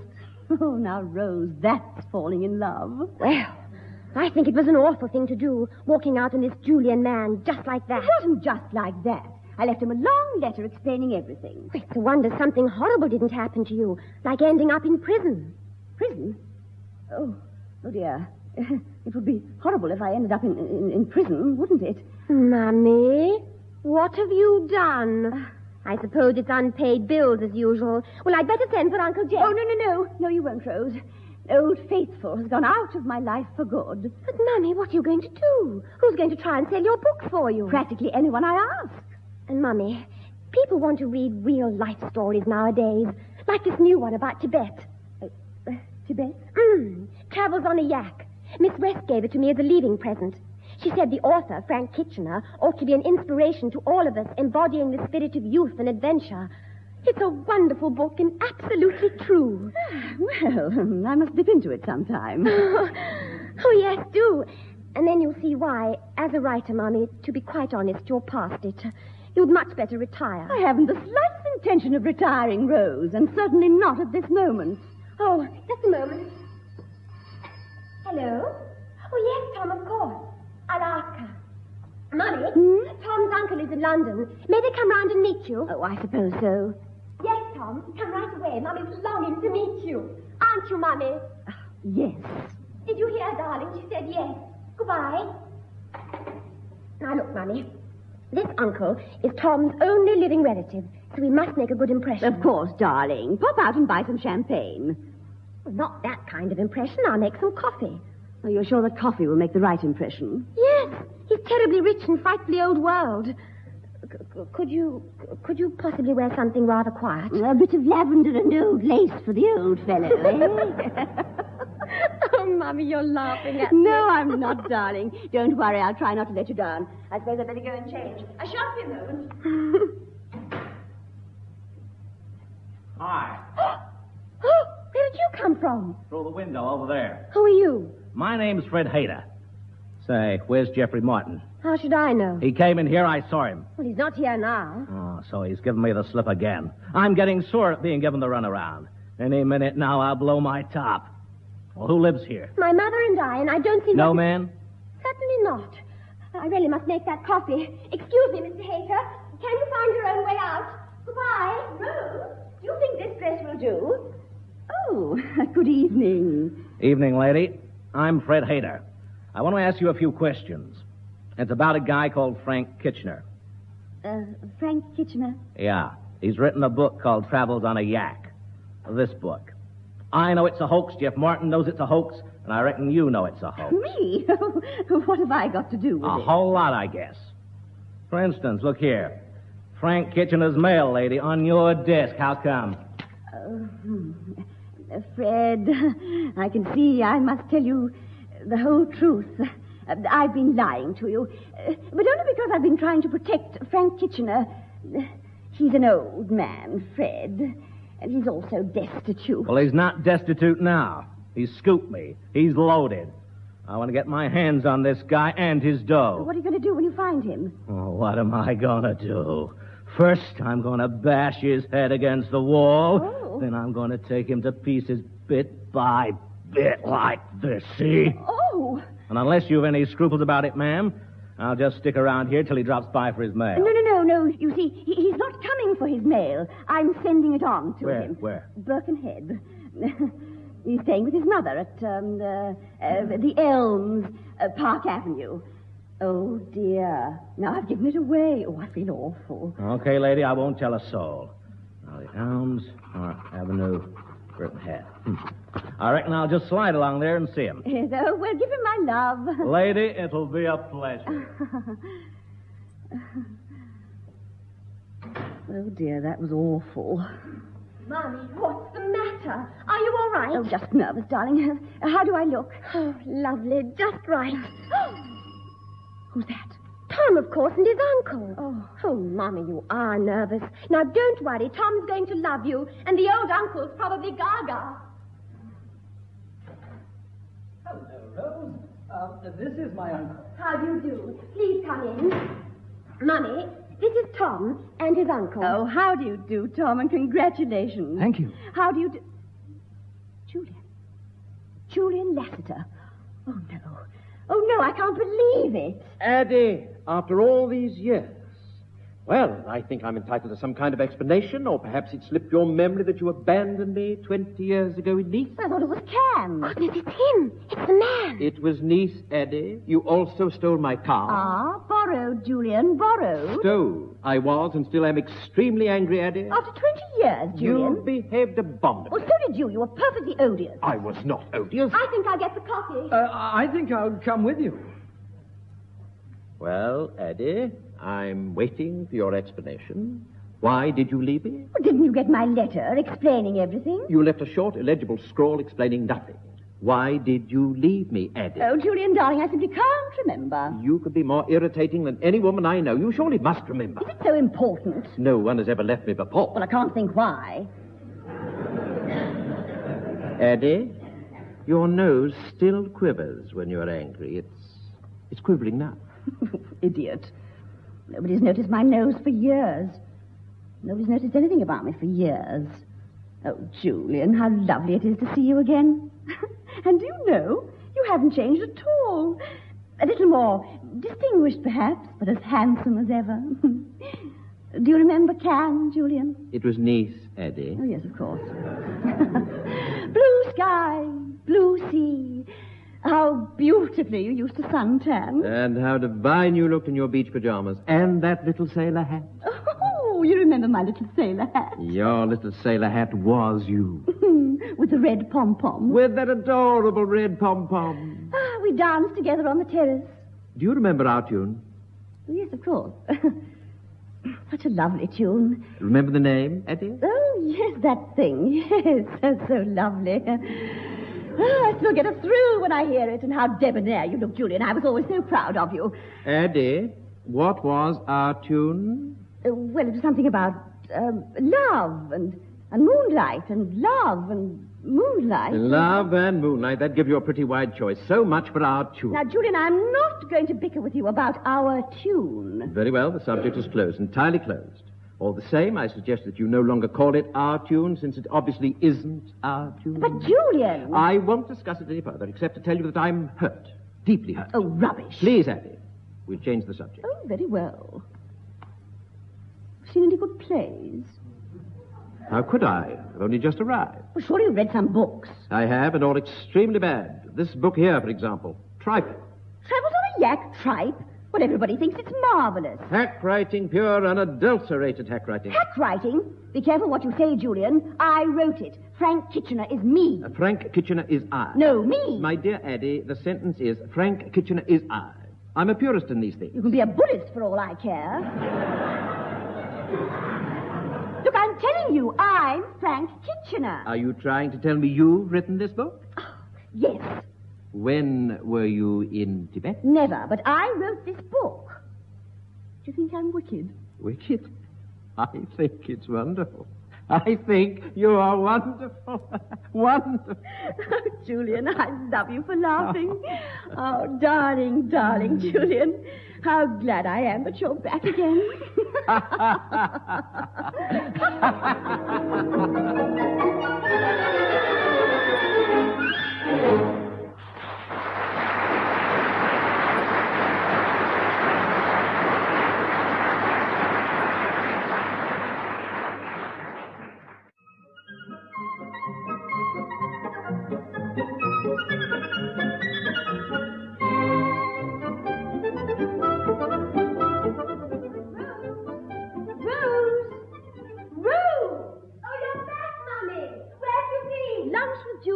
Shopping with Julian, tea with Julian. Just like old times. What have you brought? Champagne, caviar, cold chicken, strawberries and cream, cigar. What's all this made of? Julian's coming to dinner. Mommy, you haven't bought a new dress as well. Oh, yes, darling, I'm afraid I have. The money you've spent. Oh, darling, I haven't a rag to wear. And I always had such glamorous clothes. Julian remembered that. I'll get it. Hello? Yes? Oh, Jeff, Mommy's right here. I'm not going to speak to him. Oh, yes, you are. Yes, Jeffrey, Mommy's right here. Oh, Rose, how mean. Oh. Oh, fancy hearing from you, Jeff. I thought you'd gone out of my life for good. The American? Oh, no, I got rid of him. I packed him off to Birkenhead. What? He was in your office an hour ago. Well, of course I'm not going to tell him I'm Frank Kitchener. Do you think I'm a half-wit? Oh, you do? Well, in that case, goodbye. Mommy, you're not Frank Kitchener. Oh, darling, it's nothing to be alarmed about. If we keep our heads, deny everything, and stick to the same story, I know I'll manage to wriggle out of it. Mommy, how can you? Miss West says that you should always face up to your troubles and never wriggle out of them. Miss West isn't being chivied around by a killer who wants to bash her face against a wall and then take her to bed piece by piece. He didn't threaten you with that. How awful. I'll telephone old Faithful. Oh, no, Rose, please. But, Mommy, this is much more important than Uncle Julian coming to dinner. Nothing is more important than Julian coming to dinner. I really do believe you are in love with him. I am. But, Mommy, you couldn't be. He's so funny. He should be in a museum. He's a fossil, an old dodo. An old what? You know, one of those silly birds who couldn't swim and couldn't fly and got themselves exterminated. They were quite useless. Not to other dodos, they weren't. Oh, Rose, you'll never understand. To you, he's a ridiculous old dodo. But to me, he's everything I've missed since your father died. The fun and excitement, being quite furious and then madly gay. Oh, Rose, it's living again. Oh, I'm so awfully happy. Oh, Mommy, don't. Please don't. I didn't know you felt like that. Now, come on. We're in this together. You go and change while I get everything ready. If Uncle Jeff telephones again, you leave him to me. Nothing's going to spoil your evening. Oh, it's rather lovely being mothered by my daughter. Must I send the dress back, or may I keep it? You can keep it. Austerity begins tomorrow. Thank you, darling. And Mummy. Yes, Rose? I think Travels on a Yak is a wonderful book. Oh, really? Really, darling? Yes, I loved every line of it. I thought the style truly impressive. Oh, that's the nicest thing anyone's ever said to me. Oh, bless you. Oh, dear, the front door. Answer it, darling. I'll dash upstairs and see to my puffy eyes. You! Yeah, me, Fred Hayter. You can't come in. I'm in. What do you want? To see your mother. Quite impossible. She's not at home. Look, honey, I saw her come in. Well, she's at home, but not to visit us. She's ill. That's too bad. So there's really no point in your staying, is there? I'm gonna stay right here. Oh, gosh, I'm tired. I don't remember when I last got some sleep. But you can't sleep here. Anyway, it's the very worst thing to do when you're tired. Go to sleep. I mean, you want to go out and enjoy yourself. Is that a fact? Yes, you want to go out dancing. Alone? Oh, you don't have to go on your own. There's me. Oh, aren't you dated for tonight? No, I'm footloose and fancy-free. Come on, let's scram out of here. Oh, well, let's go if that's the way you want it. Oh, I do. More than anything else on earth.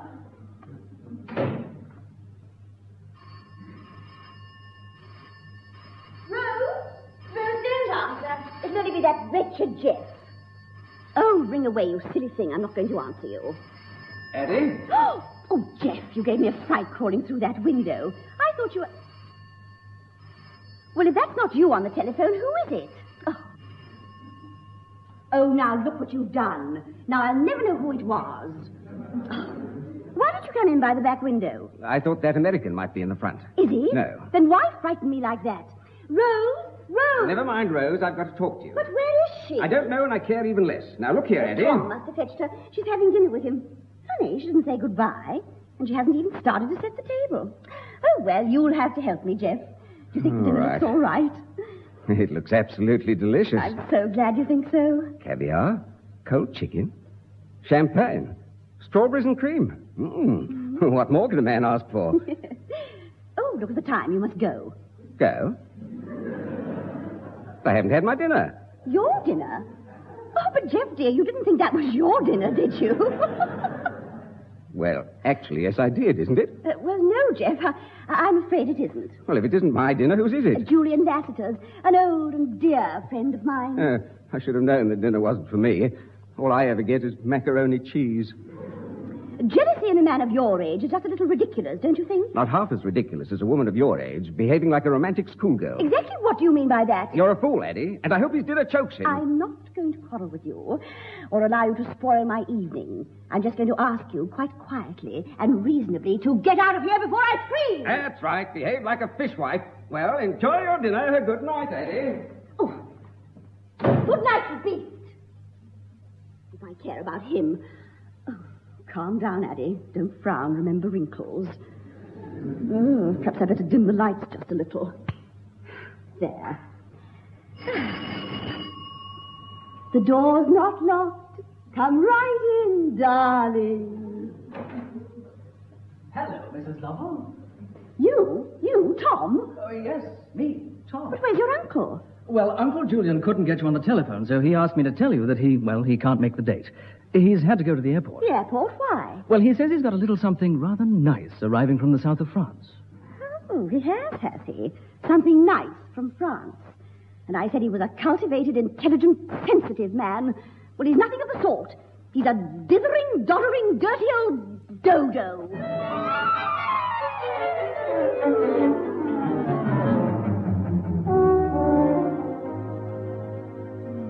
That was a wonderful dinner, Mrs. Lovell. Well, we might as well finish the brandy. Tom, I really am worried about Rose. Oh, I'm not worried. I'm furious with her. I mean, we had a date, you know, and she breaks it. No message, no explanation. She just ditches me.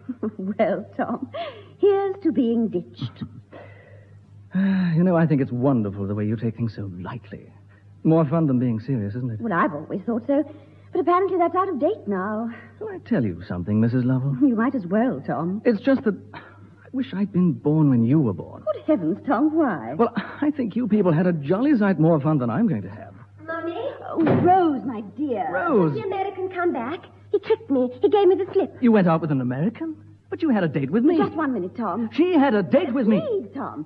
Now, what happened, Rose? Well, he ordered the dinner and the drinks and then went to make a telephone call, and that's the last I saw of him. Rose, you did all this for me, darling. I didn't want your dinner with Uncle Julian spoiled. Well, you've wasted your time. Uncle Julian didn't turn up. No, he went to pick up someone else at the airport. Oh, Mummy. Oh, Rose, you must be starving. Come dear. on, Rose. We're going out. All right.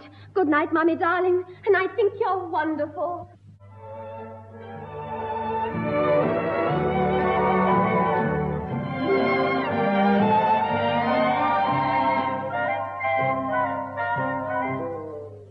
Darling, I've come.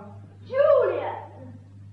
Oh, am I too early for supper? Too early? What do you mean, too early or too late? I'm washing the dishes. Oh, but I warned you I'd be late. I told Tom. Tom said you couldn't make our date because you had someone nice arriving from the south of France. That boy's an idiot. I said I had to make it late as I'd something nice arriving. This, Addie, mimosa for you. I had it specially flown from Nice. But I loathe mimosa. Well, Addie, I shall now go out and get quite drunk. Oh, Julian, do be your age. It's ridiculous to make such a fuss. Rose is quite right. These emotional scenes do date us. Us? Dated? Well, at least to Rose we are. She thinks we're just a couple of old dodos. Dodos? Do I seem like an old dodo to you, Addie? No, darling. Do I seem like one to you, Julian? Certainly not. But I've just realized that perhaps I am one. Then perhaps I'm one, too. We've got to face it. We're fossilized freaks from the rip-roaring 30s. You know, Addie, dear, the last two members of a dying race shouldn't quarrel. Dear fossil. Darling Dodo. Don't answer it. Oh, no. The last time I didn't answer it was you, and I was sorry. Hello? Oh, Rose, where are you, dear? At the police station? Tom arrested? Well, what's he done? Oh, I'll be down right away. Oh. Come along, Julian. Where to? The police station. Tom's hit an American and been arrested. You must come and bail him out. I wouldn't think of it. Let him stay there. But you can't let your own kith and kin rot in jail. Addie, come here. I want to talk about us. Julian, what about poor Tom? To the devil with poor Tom. He's ruined the evening for me. Julian, darling, I'm asking you to come to the police station with me. Addie, dear, I'm making you a much more attractive proposition. Come to the Bahamas with me. Oh, Julian, don't ask me now. I am asking you now. You talk as though you get a proposal every day. I do. A serious proposal? Oh, certainly. If there's one thing about Old Faithful, he's serious. Who the devil's Old Faithful? A very dear friend of mine who loves me madly and does anything I ask him. He wouldn't sit there bickering with Tom in jail. Now, come along, darling, I'm going. Oh no. Addie, what's the matter? We'll go by the back way. It's quicker. But I thought I'd made myself quite clear, Addie. I'm not going. Oh, very well, Julian. Stay here if you like, but you'll be sorry. Very, very sorry. And don't say I didn't warn you. Goodbye. I think you're being most foolish. So, at last. I beg your pardon? I've been looking for you for a long time, and boy, am I going to enjoy working you over. Work me over? Excuse me, but have we met before? No, you've taken good care of that. Now, listen, Mr. Frank Kitchener. My name is Lessiter, Julian Lessiter. Your name is Frank Kitchener. Frank Kitchener. Now, that rings a distant bell. Wait a minute. Oh, travels on a yak. Travels on a yak. Yeah, hiding behind Mrs. Lovell like that, making her lie for you, bringing her down to your level, that lovely lady. No wonder Addie slipped out when she did. After all she did for you, the square meals, the place by the fire. Oh, listen, you idiot. She's Frank Kitchener, not me. And that cute little kid Rose. You even had her working for you, too. Stand up and take your coat off. Certainly not. I refuse to be involved in a brawl. This isn't going to be a brawl. This is going to be a murder. Now, look here. This is preposterous. I tell you, I'm not Frank Kitchener. My name's Lassiter, Julian Lassiter. Here's my driving license and a letter from my bank. Oh, they're just as phony as that book of yours. Take your coat off. Very well. If you choose to behave like a yokel, you can. But I will not have Mrs. Lovell's house broken up. There's a nice, quiet little yard at the back. We'll use that. I'll just go across and shut the back gate. Oh, no, you don't. I'll shut the back gate. This is too easy. Hey, come back! Come back! Oh, what a dirty, low-down trick!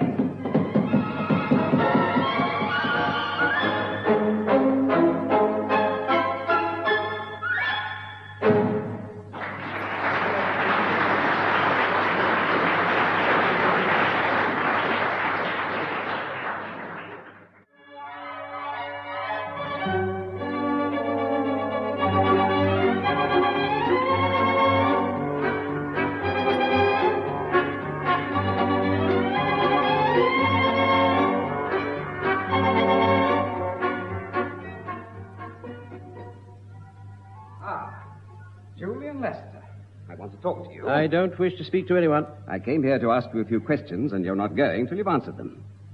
What are your intentions towards Mrs. Lovell? At the moment, thoroughly murderous. Now go away while I telephone. Who are you ringing? The airport. The sooner I put the Atlantic between Addie and me, the safer I'll feel. Hello? Airport? I want to inquire about seats. Inquiries engaged. Yes, I'll hold on, but hurry, woman, hurry. So you're leaving? Yes, immediately. But I thought that you and Addie were...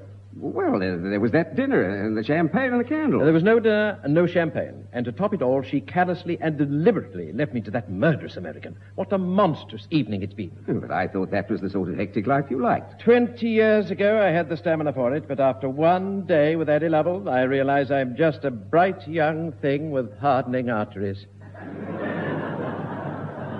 My good woman, do hurry. This is urgent.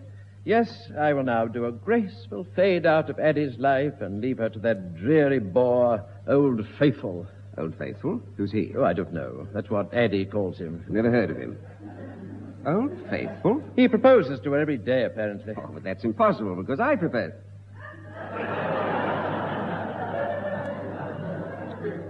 What did you say she called him? Old Faithful. Sounds a complete doormat to me. Hello, I want inquiries. A doormat? Old Faithful? Oh, we'll see about that. Are you going? I certainly am. I'm going to have a quiet little chat with Mr. Fred Hayter. When Addie realizes that I've left her, she's going to get rather a shock tomorrow. Oh, nothing to the shock she's going to get tonight. Goodbye. Goodbye. No, not you. Have you any seats on tonight's plane to the Bahamas? Have you any seats on a plane going anywhere? Oh, you'll phone me back. Cheney 486. Rose, is your mother with you? No, she's still arguing with the desk sergeant about poor Tom. Why aren't you down there helping her? I'm waiting for a telephone call. Besides, the whole thing has nothing to do with me. And you're supposed to love Mummy, but you won't do the smallest thing to help her. Love? Ha, you don't even know the meaning of the word. You come waddling out of the past with that dated old routine of darling this and darling that, and you call that love. And what do you and Tom do to pass the time? Tom and I are sensible adult people. We don't go in for that sort of nonsense. There's something the matter with that boy. Tom is a nice and solid and good chap. So's a turnip. Well, it's better to be a turnip and go out and hit someone than a useless old dodo who sits around all day and does nothing. It was left to this useless old dodo to dispose of him. You've disposed of Fred Hayter? When? Where? Here, tonight. But there's not a scratch on you. Tom got a black eye. My dear child, there was no need for brawling. All that was required was a cool head, a touch of diplomacy, and a dash of motherwit. Oh. Well, Uncle Julian. Yes? I'm sorry. I shouldn't have called you a useless old dodo. No, not at all. There's nothing I enjoy more than a healthy exchange of insults. Don't you and Tom ever insult each other? No, Uncle Julian. But, my dear girl, everybody has rows. That is, if there's any emotion between them. Miss West says that girls shouldn't lose their tempers. It makes them look unattractive. Unattractive? What an extraordinary idea. Do you know that when you're angry, your nose quivers ever so slightly? Does it? Does it really? Yes, it's delicious. And you stand with your feet turned in. Oh, dear. It's quite adorable. You look like a madly regal Pekingese. Do I? Yes. Uncle Julian, what wonderful things you say. You do make Tom seem rather, well...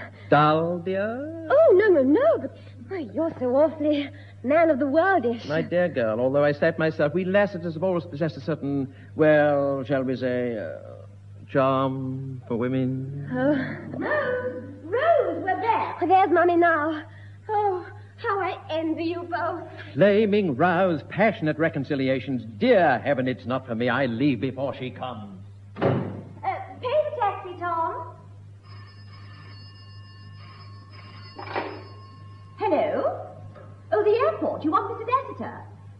I'm afraid that Mr. Lassiter's not here, but I can take a message. There are seats on the night flight to New York. Oh, yes, of course we'll be there. Mr. Lassiter and Mrs. Lovell. That's right, 2 seats side by side. so much. Rose, darling, did you hear? It's an elopement. Darling, Julian, he had it all planned, so like him. But he's not here. How can you elope alone? Don't be silly, Tom. He's obviously gone to pack. And that's what I must do. Oh, dear, it's such a long time since I eloped, I can't remember how to do it. Now, what do I need? A clean handkerchief, my nail scissors, a new hat. Oh, this is exciting. I must go and get myself organized. Some people have all the fun. Others go through life like turnips. We do? We do. Nothing ever happens to us. Well, quite a lot happened to me tonight. Well, that was your own fault. Brawling in public. I like that.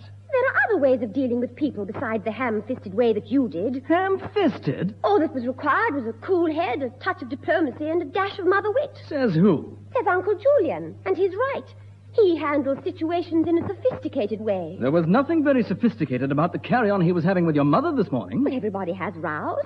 That's if there's any emotion between them. Well, what's emotion got to do with rows? Everything. Blazing rows and passionate reconciliations. That's love. Oh, thank goodness we're not emotional. Well, you may not be, but I am. I've never noticed it. You never notice anything. You've never even noticed that my nose quivers when I'm angry. Does it? Yes, deliciously. And my feet turn in. That's bad. It's not bad. It's adorable. What's more, I look like a madly regal Pekingese. Says who? Says Uncle Julian. Look, he can't go around saying things like that about you. But I like them. Oh, you wouldn't understand. Uncle Julian's a sensitive, emotional man, and you're a dote, an absolute dote. I never want to see you again. Oh, no, Rose. Please, darling, Take your hands off me. No. Well, thank you. Thank you very much. I shall go home now. Here's a parting gift. Very funny. Throwing bars, this is juvenile. Here's another. Oh, look, that nearly hit me, you spiteful little cat. You brute, you brute. Just wait until I get hold Don't of you you. dare to touch me. You're hurting me. I'll do more than that. I'm going to give you a touch of diplomacy, a dash of mother wit, and a darn good hiding. Oh, Tom, you're hurting me. Good. Oh, darling. Tom, darling. Oh, darling. Oh, Tom, how wonderful. We've had a flaming row. Yes. Yes, and I enjoyed it. Let's have lots of rows. And Rose, let's get married. Yes, Tom, yes. When? Right away. You mean elope? Yes, elope. And I don't want any argument. How? How? Well, I know. Let's hop in the car. Whose? Anybody's car. Uncle Julian's car. Uncle Julian's car? Well, why not? It's at the door. Start it up and drive it off. Oh, Tom, this is exciting. Isn't it? Come on, let's go. But I must leave a letter. Yes, but hurry up and keep it short. But I must explain about the car and us being in love and we hope they don't mind and everything. Well, keep it short. Say, decided to elope, love Rose. Yes, Tom. Come along, Rose. Yes, Tom. You know, Tom, Mummy was absolutely right. I see it now. Love should be blazing rows and passionate reconciliations, crying your heart out and laughing your head off. Life should be fun. Come on, Tom. We're going to have fun. And to the devil with Miss West.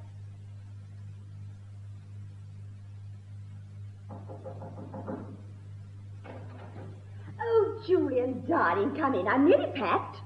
Packed? Yes, darling. The airport did telephone. There are seats. Seats? Yes, darling, 2 seats. Side by side. I've arranged it all. Just the sort of elopement I've always dreamed of, darling. What? Eddie, I'm afraid you made a mistake. No, darling. 20 years ago I made the mistake. I spoiled our last elopement, but this time I shall go through with it to the bitter end. Eddie, will you listen to me? Now, darling, do let's hurry. I always think that when elopements go off the boil... Off the boil? I've seldom heard a more unsavory term applied to something that's supposed to be beautiful and romantic. Where is Tom? Why, Tom, dear? Because the idiot's got the key of the flat in his pocket, and in the flat is my passport. Oh, silly Julian. I've got the key of Tom's flat. The desk sergeant gave it to me. Then why in the name of heaven didn't you tell me? You never asked me. You should have told me. No, Eddie, dear, we're not going to have a row. I'm going to get my passport. I'll come with you. I'm ready. Ready? Yes, I'm all packed. Look, my sponge bag. Packed? Eddie, look, you can't cross the Atlantic with nothing but a sponge bag. Now run upstairs and pack properly, and I'll go and get my passport. All right, well, don't be long, darling Julian. Dearest Eddie. Well, that's got rid of her. Now to make good my escape. Oh, no, Eddie. Eddie, my car's been stolen. Eddie. Eddie! Your car's been stolen. Yes, it's gone. Are you sure? Well, of course I'm sure. Who could have taken it? Oh, all the fatuous questions. Now, don't get so fussed. Somebody's probably just moved it round the corner. I'll get our local police. The desk sergeant's a sweetie. Well, hurry up. Well, the number's on the pad somewhere. Oh, give me that pad. Yeah. Mummy. There's a message from Rose. Mummy decided to elope, love, Rose. Elope. Oh, isn't that lovely? Just like us. And he took your car, clever Tom. Clever Tom, how dare he? What are you doing? Dialing 999. I want my car back. Oh, Julian, when we're so happy, how can you stand in the way of their happiness? Very well, Eddie. They can have my car. Oh, that's sweet of you. Not at all. I'm delighted they should have my car. Goodbye. Goodbye. Yes, Eddie. No car. No elopement. You really are a funny old thing. What's wrong with eloping in a taxi? A Lassiter would not be seen dead eloping in a taxi. All right, Julian. A little thing like a taxi shan't come between us now. We'll hire a car. Now, that's a splendid idea. You get the car, and I'll get my passport. Oh, this is exciting. Julian, hurry. Hurry, you won't see me for dust. That much is certain. Goodbye. Hello? Night service? Have you a smart chauffeur-driven car for elopement? Oh, good. 8 Cheney Mews, Chelsea. Yes, thank you very much. Oh, dear Julian. So eager. He must have run all the way there and back. You? Yes, me, Eddie. And I brought a mutual friend. Come in, friend. Oh, Jeff, no. I'm expecting a friend any moment, so you really must go, Jeff. Friend? What friend? That's my business, Jeff. Now, please go. Yeah, Mrs. Lovell, we'll go. But I thought you'd like to hear how Mr. Martin's fixed everything up. Some other time, Fred. Here's the key to my flat. Would you like to go and wait there while I get busy and fix your flight to New York? Oh, you're sure very kind, Mr. Martin. Be seeing you. Jeff, darling, you're brilliant. I didn't know you could be so clever. Clever, Eddie? Getting rid of him like that. He'll be at the other side of the Atlantic tomorrow, and that's the last we'll see of him. But, Eddie, dear, I think you've made a mistake. You see, you're going to hand over all your ill-gotten gains. It's all here in the contract. What contract? This one. The one you're going to sign. Sign? Oh, I wouldn't think of it. Either you sign or I'll get Fred back and we'll give the whole story to the press. The papers? Oh, Jeff, darling, do let's discuss this some other time. Look, why don't you come to dinner next week? Macaroni cheese, I suppose. Oh, darling, how could you? Champagne, of course. Oh, no, thank you, Eddie. From now on, our relationship is strictly business. Sign? You know what this is, Jeff? Blackmail. Yes, that's just exactly what it is. Here's my pen. Sign. I can't think how you can do this to me. You who were supposed to be in love with me. Ah, that was when I was Old Faithful. Oh, so you know about that. Yes, and I'm not Old Faithful anymore. Sign over the stamp, Eddie. That makes it binding. I never knew you could be like this, bullying and browbeating me. Sign, Eddie. Give up all my lovely royalties. It's signing my life away. All right, I will sign. There's your silly old contract. Much good will it do you? I warn you, Eddie. I shall hold you to this. You try. I'll be miles away, lotus eating in the Bahamas. Now run along and let me get on with my elopement. Elopement? Yes, with Julian. We're taking the night flight to New York. Oh, here is Julian now. Julian, darling, I've had a perfectly terrible time. You've had a terrible time? Do you know what you did to me, you silly woman? You gave me this wrong key. Now, for heaven's sake, give me the right one for Tom's flat and let me get out of here. But what about our elopement? Your elopement, not mine. I was going home quietly to the Bahamas when you came and attached yourself to me like a leech. Did you say leech? Yes, unasked and uninvited. Then you weren't going to elope with me? I was not. But it was all arranged. Not by me, it wasn't. But, Julian, you can't do this. I've just signed a terrible contract with Jeff. That's too bad, Eddie, but it's nothing to do with me. Well, it is. I only signed it because I thought I'd been miles away with you in the Bahamas.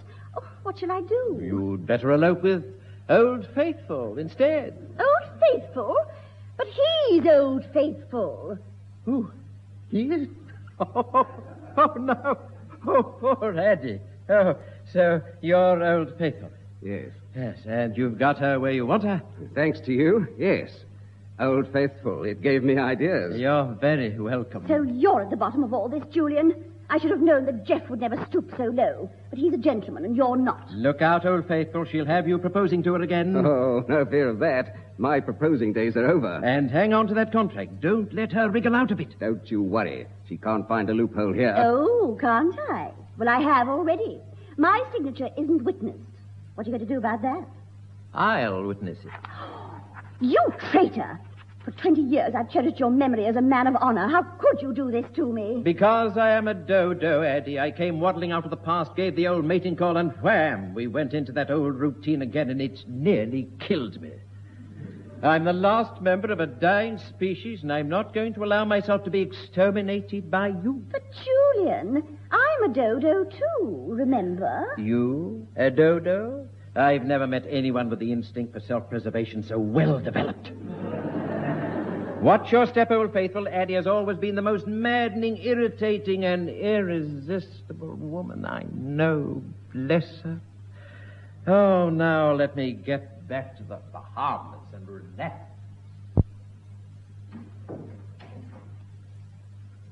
Are you going to cherish his memory for another 20 years, Eddie? Certainly not. Darling this, darling that, sheer piffle. I've had a very lucky escape. Then you're not heartbroken? The person who's broken my heart is you, Jeff. To think that I've been nurturing a serpent in my bosom all these years. I've never been nurtured by you, Eddie, in any way at all. I've been a doormat, and nobody nurtures a doormat. From now on, it's business between us, strictly business. I brought something to celebrate our new relationship. Champagne. Oh, Jeff, don't you think a contract is rather a dull thing to drink to? Oh, I can't think of anything better. Well, I can. I was thinking we might save it for the next time you propose to me. I told you, Eddie, that I wouldn't propose to you again. Oh, Jeff, don't be nasty. Well, what I meant was, if you were to propose to me now... Eddie, are you proposing to me? Certainly not. I haven't the remotest intention of proposing to you. Well, not a very attractive way of not proposing. But, Jeff, think of it. If we got married, you get me, and your 10%, and all my royalties. That, without doubt, must be one of the most attractive proposals ever made. I feel I must accept. Well, shall we tear up that silly old contract now? Oh, no, Eddie. I shall keep it in my safe alongside our marriage certificate. Oh, you know, Jeff, I don't think I ever really appreciated you before tonight. So the dodo's call wasn't entirely wasted. No. Clever, Jeff. Silly Eddie? Yes, Jeff. You know, Rose was absolutely right. I see it now. Love is just a question of two adult people whose minds and emotions are in complete harmony. Like us, Jeff. Like us, Eddie. Poor old Dodo. Just think of him on that night flight to New York with an empty seat beside him. Hello? Fred. No, I haven't forgotten about you, Fred. Now, listen. You're flying to New York tonight. Get in a taxi and go straight to the airport. The seat is booked in the name of Mrs. Lovell. No. That lovely lady won't be on the plane. But you won't be lonely. No, you haven't got time to give anybody a poke on the nose now. Save that till you get on the plane. Oh, don't thank me. It's a pleasure. Oh, Jeff, what have you done? Oh, naughty you.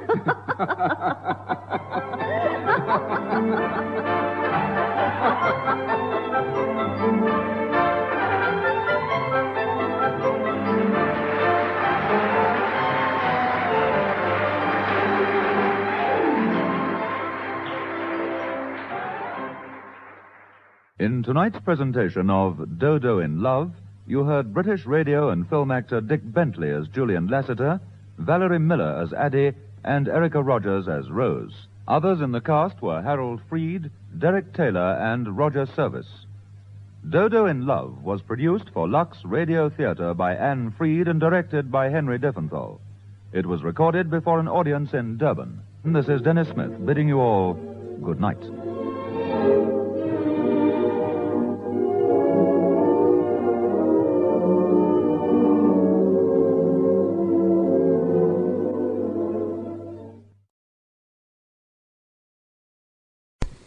The Everlasting Man, by G.K. Chesterton.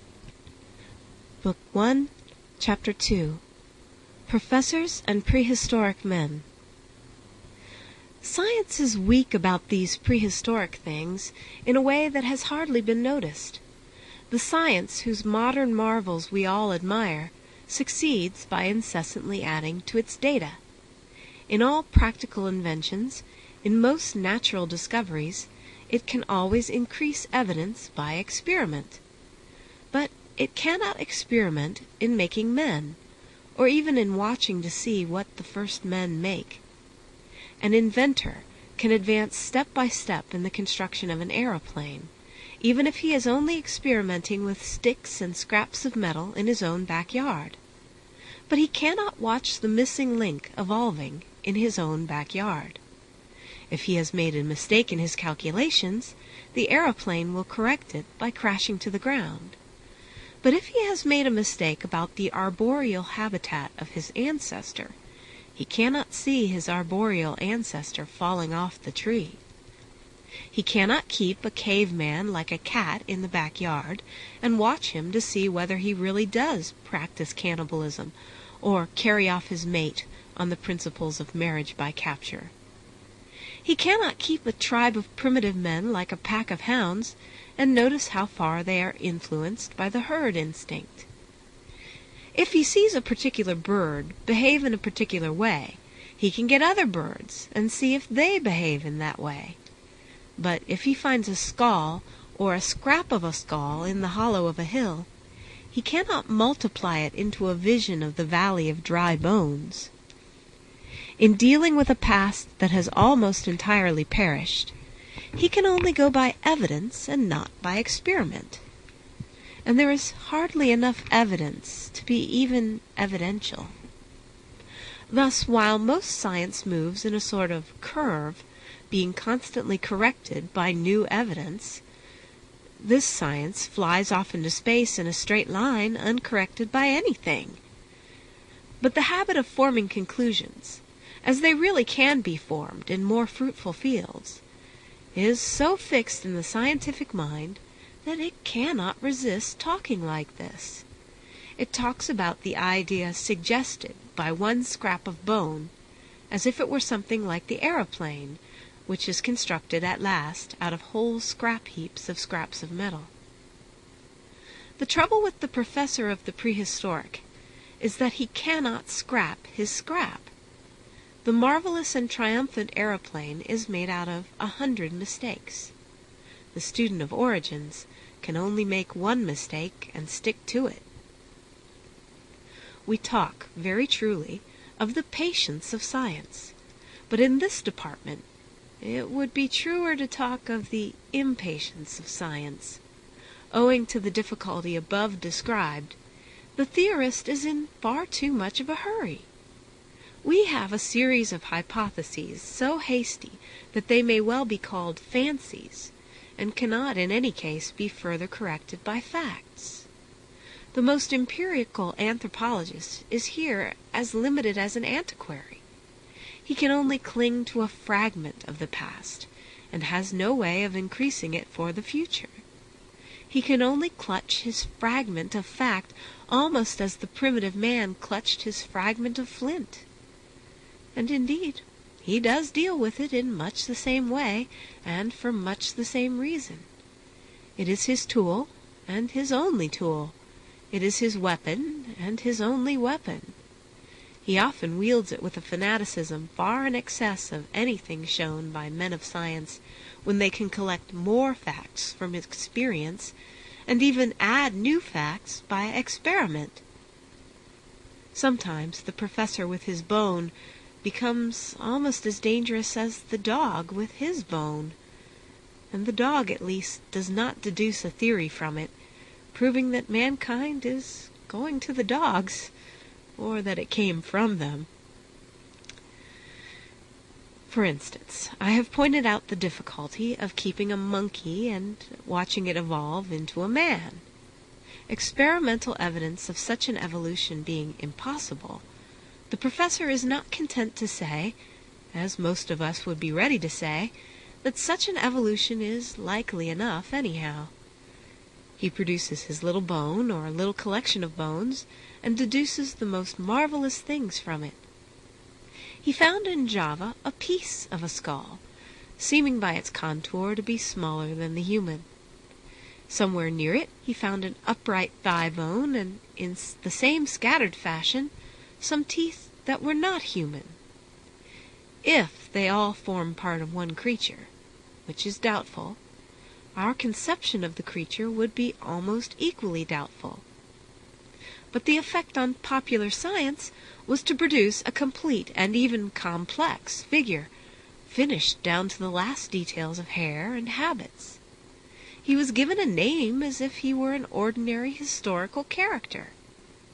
People talked of Pithecanthropus as of Pitt or Fox or Napoleon. Popular histories publish portraits of him, like the portraits of Charles I and George IV. A detailed drawing was reproduced, carefully shaded, to show that the very hairs of his head were all numbered.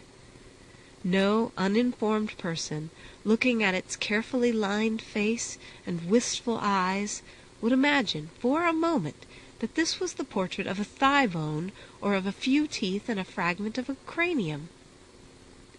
In the same way, people talked about him as if he were an individual whose influence and character were familiar to us all. I just read a story in a magazine about Java, and how modern white inhabitants of that island are prevailed upon to misbehave themselves by the personal influence of poor old Pithecanthropus.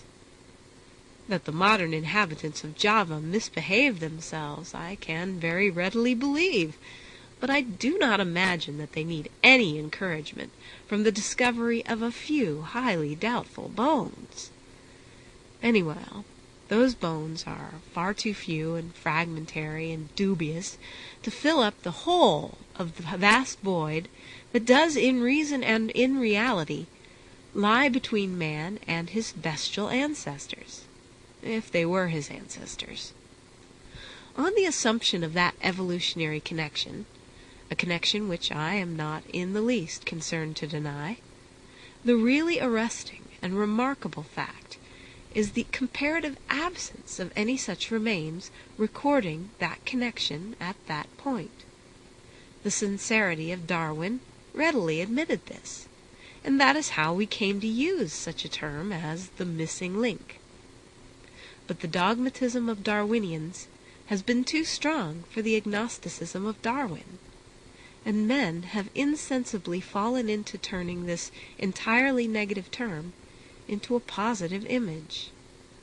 They talk of searching for the habits and habitat of the missing link, as if one were to talk of being on friendly terms with the gap in a narrative or the hole in an argument, of taking a walk with a non sequitur or dining with an undistributed middle. In this sketch, therefore, of man in his relation to certain religious and historical problems, I shall waste no further space on these speculations on the nature of man before he became man. His body may have been evolved from the brutes, but we know nothing of any such transition that throws the smallest light upon his soul as it has shown itself in history. Unfortunately, the same school of writers pursue the same style of reasoning when they come to the first real evidence about the first real men. Strictly speaking, of course, we know nothing about prehistoric man, for the simple reason that he was prehistoric. The history of prehistoric man is a very obvious contradiction in terms. It is the sort of unreason in which only rationalists are allowed to indulge. If a parson had casually observed that the flood was antediluvian, it is possible that he might be a little chaffed about his logic. If a bishop were to say that Adam was pre-Adamite, we might think it a little odd. But we are not supposed to notice such verbal trifles when skeptical historians talk of the part of history that is prehistoric. The truth is that they are using the terms historic and prehistoric without any clear test or definition in their minds. What they mean is that there are traces of human lives before the beginning of human stories, and in that sense we do at least know that humanity was before history. Human civilization is older than human records. That is the sane way of stating our relations to these remote things. Humanity has left examples of its other arts earlier than the art of writing, or at least of any writing that we can read. But it is certain that the primitive arts were arts, and it is in every way probable that the primitive civilizations were civilizations. The man left a picture of the reindeer, but he did not leave a narrative of how he hunted the reindeer, and therefore what we say of him is hypothesis and not history. But the art he did practice was quite artistic. His drawing was quite intelligent, and there is no reason to doubt that his story of the hunt would be quite intelligent. Only, if it exists, it is not intelligible. In short, the prehistoric period need not mean the primitive period, in the sense of the barbaric or bestial period. It does not mean the time before civilization or the time before arts and crafts. It simply means the time before any connected narratives that we can read. This does indeed make all the practical difference between remembrance and forgetfulness. But it is perfectly possible that there were all sorts of forgotten forms of civilization, as well as all sorts of forgotten forms of barbarism. And in any case, everything indicated that many of these forgotten or half-forgotten social stages were much more civilized and much less barbaric than is vulgarly imagined today. But even about these unwritten histories of humanity, when humanity was quite certainly human, we can only conjecture with the greatest doubt and caution. And, unfortunately, doubt and caution are the last things commonly encouraged by the loose evolutionism of current culture. For that culture is full of curiosity, and the one thing that it cannot endure is the agony of agnosticism. It was in the Darwinian age that the word first became known, and the thing first became impossible. It is necessary to say plainly that all this ignorance is simply covered by impudence. Statements are made so plainly and positively that men have hardly the moral courage to pause upon them and find that they are without support. The other day, a scientific summary of the state of a prehistoric tribe began confidently with the words, "They wore no clothes." Not one reader in 100 probably stopped to ask himself how we should come to know whether clothes had once been worn by people of whom everything has perished except a few chips of bone and stone. It was doubtless hoped that we should find a stone hat as well as a stone hatchet. It was evidently anticipated that we might discover an everlasting pair of trousers of the same substance as the everlasting rock. But to persons of a less sanguine temperament, it will be immediately apparent that people might wear simple garments, or even highly ornamental garments, without leaving any more traces of them than these people have left. The plaiting of rushes and grasses, for instance, might have become more and more elaborate, without in the least becoming more eternal. One civilization might specialize in things that happen to be perishable, like weaving and embroidery, and not in things that happen to be more permanent, like architecture and sculpture. There have been plenty of examples of such specialist societies. A man of the future, finding the ruins of our factory machinery, might as fairly say that we were acquainted with iron and with no other substance. and announced the discovery that the proprietor and manager of the factory undoubtedly walked about naked, or possibly wore iron hats and trousers. It is not contended here that these primitive men did wear clothes any more than they did weave rushes, but merely that we have not enough evidence to know whether they did or not. But it may be worthwhile to look back for a moment at some of the very few things that we do know and that they did do. If we consider them, we shall certainly not find them inconsistent with such ideas as dress and decoration. We do not know whether they decorated other things. We do not know whether they had embroideries, and if they had, the embroideries could not be expected to have remained. But we do know that they did have pictures, and the pictures have remained. And there remains with them, as already suggested, the testimony to something that is absolute and unique, that belongs to man and to nothing else except man, that is a difference of kind and not a difference of degree. A monkey does not draw clumsily and a man cleverly. A monkey does not begin the art of representation and a man carry it to perfection. A monkey does not do it at all. He does not begin to do it at all. He does not begin to do it at all. A line of some kind is crossed before the first faint line can begin. Another distinguished writer, again, in commenting on the cave drawings attributed to the Neolithic men of the reindeer period, said that none of their pictures appeared to have any religious purpose, and he seemed almost to infer that they had no religion. I can hardly imagine a thinner thread of argument than this, which reconstructs the very inmost moods of the prehistoric mind from the fact that somebody who has scrawled a few sketches on a rock, from what motive we do not know, for what purpose we do not know, acting under what customs or conventions we do not know, may possibly have found it easier to draw reindeer than to draw religion. He may have drawn it because it was his religious symbol. He may have drawn it because it was not his religious symbol. He may have drawn anything except his religious symbol. He may have drawn his real religious symbol somewhere else, or it may have been deliberately destroyed when it was drawn.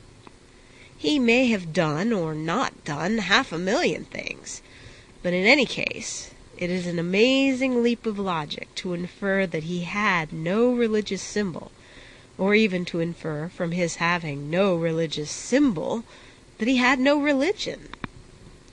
Now, this particular case happens to illustrate the insecurity of these guesses very clearly. For a little while afterwards, people discovered not only paintings but sculptures of animals in the caves. Some of these were said to be damaged with dints or holes supposed to be the marks of arrows, and the damaged images were conjectured to be the remains of some magic rite of killing the beasts in effigy, while the undamaged images were explained in connection with another magic rite invoking fertility upon the herds. Here again there is something faintly humorous about the scientific habit of having it both ways.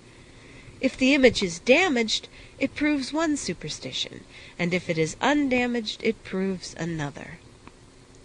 Here again there is a rather reckless jumping to conclusions. It has hardly occurred to the speculators that a crowd of hunters imprisoned in winter in a cave might conceivably have aimed at a mark for fun, as a sort of primitive parlor game. But in any case, if it was done out of superstition, what has become of the thesis that it has nothing to do with religion? The truth is that all this guesswork has nothing to do with anything. It is not half such a good parlor game as shooting arrows at a carved reindeer, for it is shooting them into the air.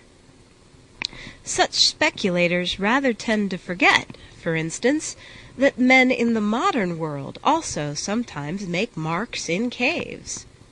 When a crowd of trippers is conducted through the labyrinth of the marvelous grotto, or the magic stalactite cavern, it has been observed that hieroglyphics spring into sight where they have passed, initials and inscriptions, which the learned refuse to refer to any remote date. But the time will come when these inscriptions will really be of remote date, and if the professors of the future are anything like the professors of the present, they will be able to deduce a vast number of very vivid and interesting things from these cave writings of the 20th century. And if I know anything about the breed, and if they have not fallen away from the full-blooded confidence of their fathers, they will be able to discover the most fascinating facts about us from the initials left in the magic grotto by Ari and Ariet, possibly in the form of two intertwined A's. From this alone they will know, 1. That as the letters are rudely chipped with a blunt pocket-knife, the 20th century possessed no delicate graving tools and was unacquainted with the art of sculpture. 2. That as the letters are capital letters, our civilization never evolved any small letters or anything like a running hand. 3. That because initial consonants stand together in an unpronounceable fashion, our language was possibly akin to Welsh, or more probably of the early Semitic type that ignored vowels. 4. That as the initials of Ari and Ariet do not in any special fashion profess to be religious symbols, our civilization possessed no religion. Perhaps that last is about the nearest to the truth, for a civilization that had religion would have a little more reason. It is commonly affirmed again that religion grew in a very slow and evolutionary manner, and even that it grew not from one cause, but from a combination that might be called a coincidence. Generally speaking, the three chief elements in the combination are, first, the fear of the chief of the tribe, whom Mr. Wells insists on calling with regrettable familiarity the old man. Second, the phenomena of dreams. And third, the sacrificial associations of the harvest and the resurrection, symbolized in the growing corn. I may remark in passing that it seems to me very doubtful psychology to refer one living and single spirit to three dead and disconnected causes, if they were merely dead and disconnected causes. Suppose Mr. Wells, in one of his fascinating novels of the future, were to tell us that there would arise among men a new and as yet nameless passion, of which men will dream as they dream of first love, for which they will die as they die for a flag and a fatherland. I think we should be a little puzzled if he told us that this singular sentiment would be the combination of the habit of smoking woodbines, the increase of the income tax, and the pleasure of a motorist in exceeding the speed limit. We could not easily imagine this, because we could not imagine any connection between the three, or any common feeling that could include them all. Nor could anyone imagine any connection between corn and dreams and an old chief with a spear, unless there was already a common feeling to include them all. But if there was such a common feeling, it could only be the religious feeling, and these things could not be the beginnings of a religious feeling that existed already. I think anybody's common sense will tell him that it is far more likely that this sort of mystical sentiment did exist already, and that in the light of it, dreams and kings and cornfields could appear mystical then, as they can appear mystical now. For the plain truth is that all this is a trick of making things seem distant and dehumanized, merely by pretending not to understand things that we do understand. It is like saying that Prehistoric men had an ugly and uncouth habit of opening their mouths wide at intervals and stuffing strange substances into them, as if we had never heard of eating. It is like saying that the terrible troglodytes of the Stone Age lifted alternate legs in rotation, as if we never heard of walking. If it were meant to touch the mystical nerve and awaken us to the wonder of walking and eating, it might be a legitimate fancy. As it is here intended to kill the mystical nerve and deaden us to the wonder of religion, it is irrational rubbish. It pretends to find something incomprehensible in the feelings that we all comprehend. Who does not find dreams mysterious and feel that they lie on the dark borderland of being? Who does not feel the death and resurrection of the growing things of the earth as something near to the secret of the universe? Who does not understand that there must always be the savor of something sacred about authority and the solidarity that is the soul of the tribe? If there be any anthropologist who really finds these things remote and impossible to realize, we can say nothing of that scientific gentleman, except that he has not got so large and enlightened a mind as a primitive man. To me, it seems obvious that nothing but a spiritual sentiment already active could have clothed these separate and diverse things with sanctity. To say that religion came from reverencing a chief or sacrificing at a harvest is to put a highly elaborate cart before a really primitive horse. It is like saying that the impulse to draw pictures came from the contemplation of the pictures of reindeers in the cave. In other words, it is explaining painting by saying that it arose out of the work of painters, or accounting for art by saying that it arose out of art. It is even more like saying that the thing we call poetry arose as a result of certain customs, such as that of an ode being officially composed to celebrate the advent of spring, or that of a young man rising at a regular hour to listen to the skylark and then writing his report on a piece of paper. It is quite true that young men often become poets in the spring, and it is quite true that when once there are poets, no mortal power can restrain them from writing about the skylark. But the poems did not exist before the poets. The poetry did not arise out of the poetic forms. In other words, it is hardly an adequate explanation of how a thing appeared for the first time to say it existed already. Similarly, we cannot say that religion arose out of the religious forms, because that is only another way of saying that it only arose when it existed already.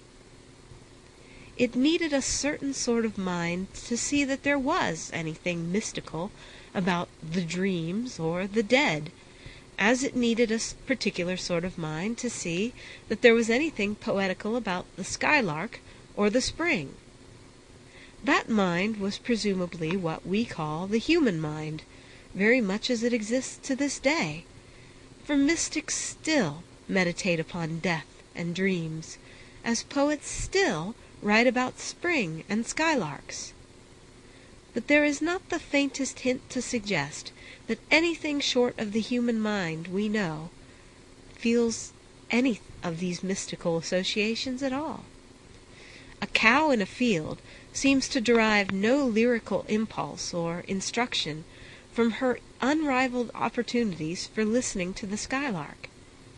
And similarly, there is no reason to suppose that live sheep will ever begin to use dead sheep as the basis of a system of elaborate ancestor worship.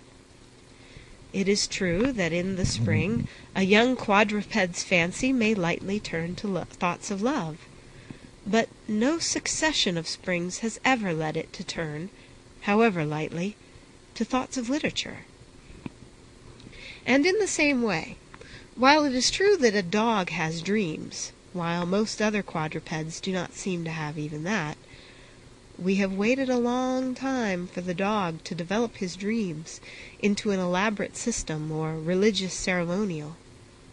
We have waited so long that we have really ceased to expect it, and we no more look to see a dog apply his dreams to ecclesiastical construction than to see him examine his dreams by the rules of psychoanalysis. It is obvious, in short, that for some reason or other these natural experiences and even natural excitements never do pass the line that separates them from creative expression like art and religion in any creature except man. They never do, they never have, and it is now to all appearance very improbable that they ever will. It is not impossible, in the sense of self-contradictory, that we should see cows fasting from grass every Friday, or going on their knees, as in the old legend, about Christmas Eve. It is not in that sense impossible that cows should contemplate death until they can lift up a sublime psalm of lamentation to the tune the old cow died of. It is not in that sense impossible that they should express their hopes of a heavenly career in a symbolic dance in honor of the cow that jumped over the moon. It may be that the dog will at last have laid in a sufficient store of dreams to enable him to build a temple to Cerberus as a sort of canine trinity. It may be that his dreams have already begun to turn into visions capable of verbal expression, in some revelation about the dog star as the spiritual home for lost dogs. These things are logically possible, in the sense that it is logically difficult to prove the universal negative which we call an impossibility. But all that instinct for the probable, which we call common sense, must long ago have told us that the animals are not, to all appearance, evolving in that sense, and that, to say the least, we are not likely to have any personal evidence of their passing from the animal experience to the human experiments. But spring, and death, and even dreams, considered merely as experiences, are their experiences as much as ours. The only possible conclusion is that these experiences, considered as experiences, do not generate anything like a religious sense in any mind except a mind like ours. We come back to the fact of a certain kind of mind that was already alive and alone. It was unique, and it could make creeds as it could make cave drawings. The materials for religion had lain there for countless ages, like the materials for everything else. But the power of religion was in the mind. Man could already see in these things the riddles and hints and hopes that he still sees in them. He could not only dream, but dream about dreams. He could not only see the dead, but see the shadow of death, and was possessed with that mysterious mystification that forever finds death incredible. It is quite true that we have even these hints chiefly about man when he unmistakably appears as man. We cannot affirm this or anything else about the alleged animal originally connecting man and the brutes. But that is only because he is not an animal but an allegation.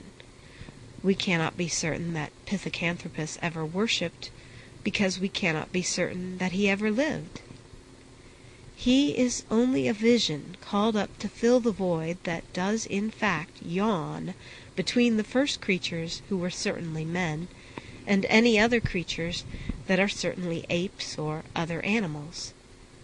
A few very doubtful fragments are scraped together to suggest such an intermediate creature, because it is required by a certain philosophy. but nobody supposes that these are sufficient to establish anything philosophical, even in support of that philosophy.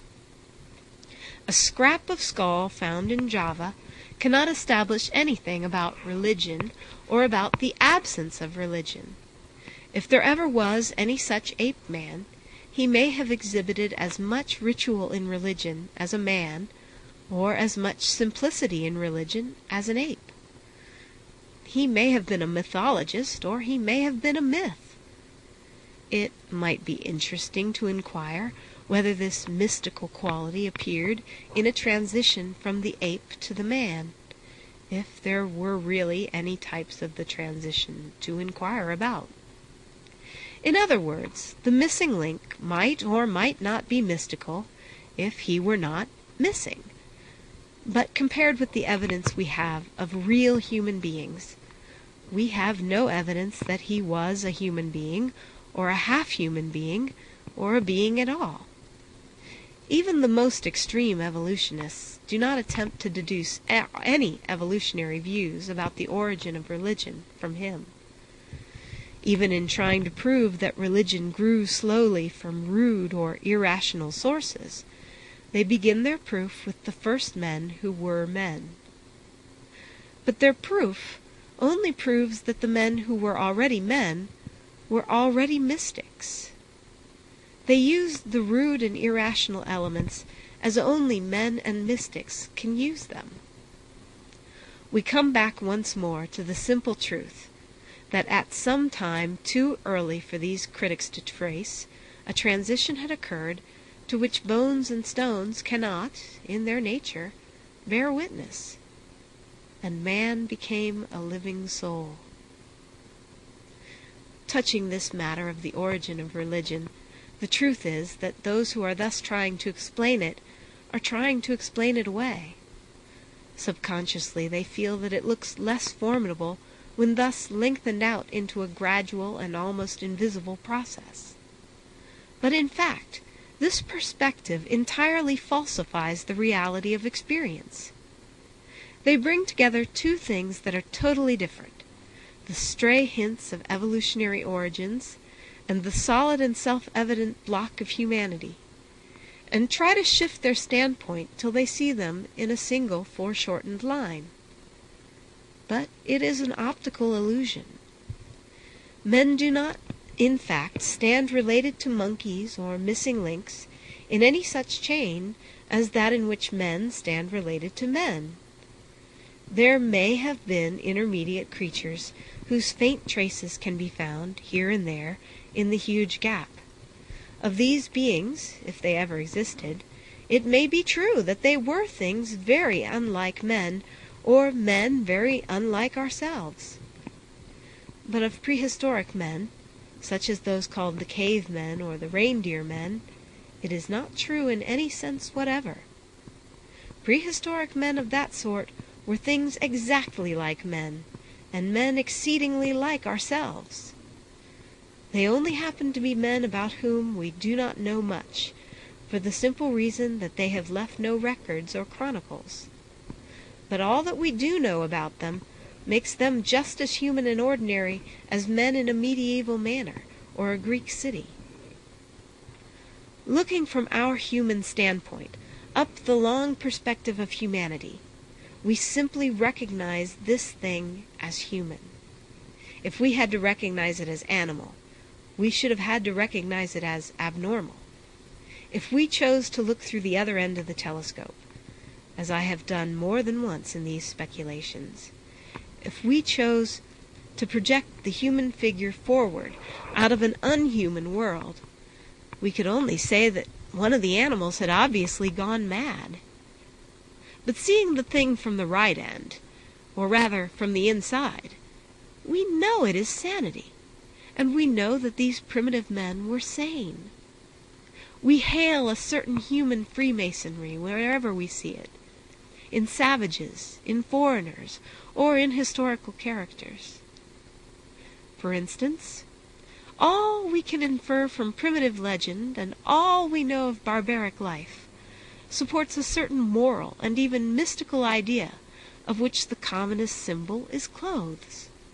For clothes are very literally vestments, and a man wears them because he is a priest. It is true that even as an animal, he is here different from the animals. Nakedness is not nature to him. It is not his life, but rather his death, even in the vulgar sense of his death of cold. But clothes are worn for dignity, or decency, or decoration, where they are not in any way wanted for warmth. It would sometimes appear that they are valued for ornament before they are valued for use. It would almost always appear that they are felt to have some connection with decorum. Conventions of this sort vary a great deal with various times and places, and there are some who cannot get over this reflection, and for whom it seems a sufficient argument for letting all conventions slide. They never tire of repeating, with simple wonder, that dress is different in the Cannibal Islands and in Camden Town. They cannot get any further, and throw up the whole idea of decency in despair. They might as well say that because there have been hats of a good many different shapes, and some rather eccentric shapes, therefore hats do not matter, or do not exist. They would probably add that there is no such thing as sunstroke or going bald. Men have felt everywhere that certain norms were necessary to fence off and protect certain private things from contempt or coarse misunderstanding, and the keeping of those forms, whatever they were, made for dignity and mutual respect. The fact that they mostly refer, more or less remotely, to the relations of the sexes, illustrate the two facts that must be put at the very beginning of the record of the race. The first is the fact that original sin is really original. Not merely in theology, but in history, it is a thing rooted in the origins. Whatever else men have believed, they have all believed that there is something the matter with mankind. This sense of sin has made it impossible to be natural and have no clothes, just as it has made it impossible to be natural and have no laws. But above all, it is to be found in that other fact, which is the father and mother of all laws, as it is itself founded on a father and mother, the thing that is before all thrones and even all commonwealths. That fact is the family. Here again, we must keep the enormous proportions of a normal thing clear of various modifications and degrees and doubts more or less reasonable, like clouds clinging about a mountain. It may be that what we call the family had to fight its way from or through various anarchies and aberrations, but it certainly survived them, and is quite as likely as not to have also preceded them. As we shall see in the case of communism and nomadism, more formless things could and did lie on the flank of societies that had taken a fixed form. But there is nothing to show that the form did not exist before the formlessness, and that the material called mankind has taken this form. For instance, of the rules revolving round sex, which were recently mentioned, none is more curious than the savage custom commonly called the couvade. That seems like a law out of topsy-turvydom, by which the father is treated as if he were the mother. In any case, it clearly involves the mystical sense of sex, but many have maintained that it is really a symbolic act by which the father accepts the responsibility of fatherhood. In that case, that grotesque antic is really a very solemn act, for it is the foundation of all we call the family and all we know as human society. Some groping in these dark beginnings have said that mankind was once under a matriarchy. I suppose that under a matriarchy it would not be called mankind, but womankind. But others have conjectured that what is called matriarchy was simply moral anarchy, in which the mother alone remained fixed because all the fathers were fugitive and irresponsible. Then came the moment when the man decided to guard and guide what he had created. So he became the head of the family, not as a bully with a big club, but rather as a respectable person trying to be a responsible person. Now, all that might be perfectly true, and might even have been the first family act. And it would still be true that man then, for the first time, acted like a man, and therefore, for the first time, became fully a man. But it might quite as well be true that the matriarchy, or moral anarchy, or whatever we call it, was only one of 100 social dissolutions or barbaric backslidings which may have occurred at intervals in prehistoric, as they certainly did in historic, times. A symbol like the Couvade, if it really was such a symbol, may have commemorated the suppression of a heresy rather than the first rise of a religion. We cannot conclude with any certainty about these things, except in their big results in the building of mankind, but we can say in what style the bulk of it and the best of it is built. We can say that the family is the unit of the state, that it is the cell that makes up the formation. Round the family do indeed gather the sanctities that separate men from ants and bees. Decency is the curtain of that tent. Liberty is the wall of that city. Property is but the family farm. Honor is but the family flag. In the practical proportions of human history, we come back to that fundamental of the father and the mother and the child. It has been said already that if this story cannot start with religious assumptions, it must nonetheless start with some moral or metaphysical assumptions, or no sense can be made of the story of man. And this is a very good instance of that alternate necessity. If we are not of those who begin by invoking a divine Trinity, we must nonetheless invoke a human Trinity, and see that triangle repeated everywhere in the pattern of the world. For the highest event in history, to which all history looks forward and leads up, is only something that is at once the reversal and the renewal of that triangle. Or rather, it is the one triangle superimposed so as to intersect the other, making a sacred pentacle, of which, in a mightier sense than that of the magicians, the fiends are afraid. The old Trinity was of father and mother and child, and is called the human family. The new is of child and mother and father, and has the name of the Holy Family. It is in no way altered, except in being entirely reversed, just as the world which is transformed was not in the least different, except in being turned upside down. End of Chapter 2.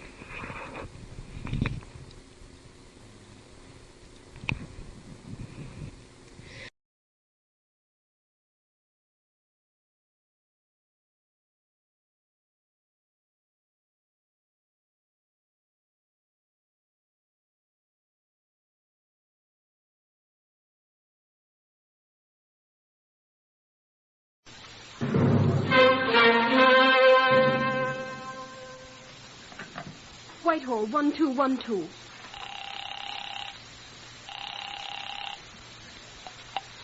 This is Scotland Yard.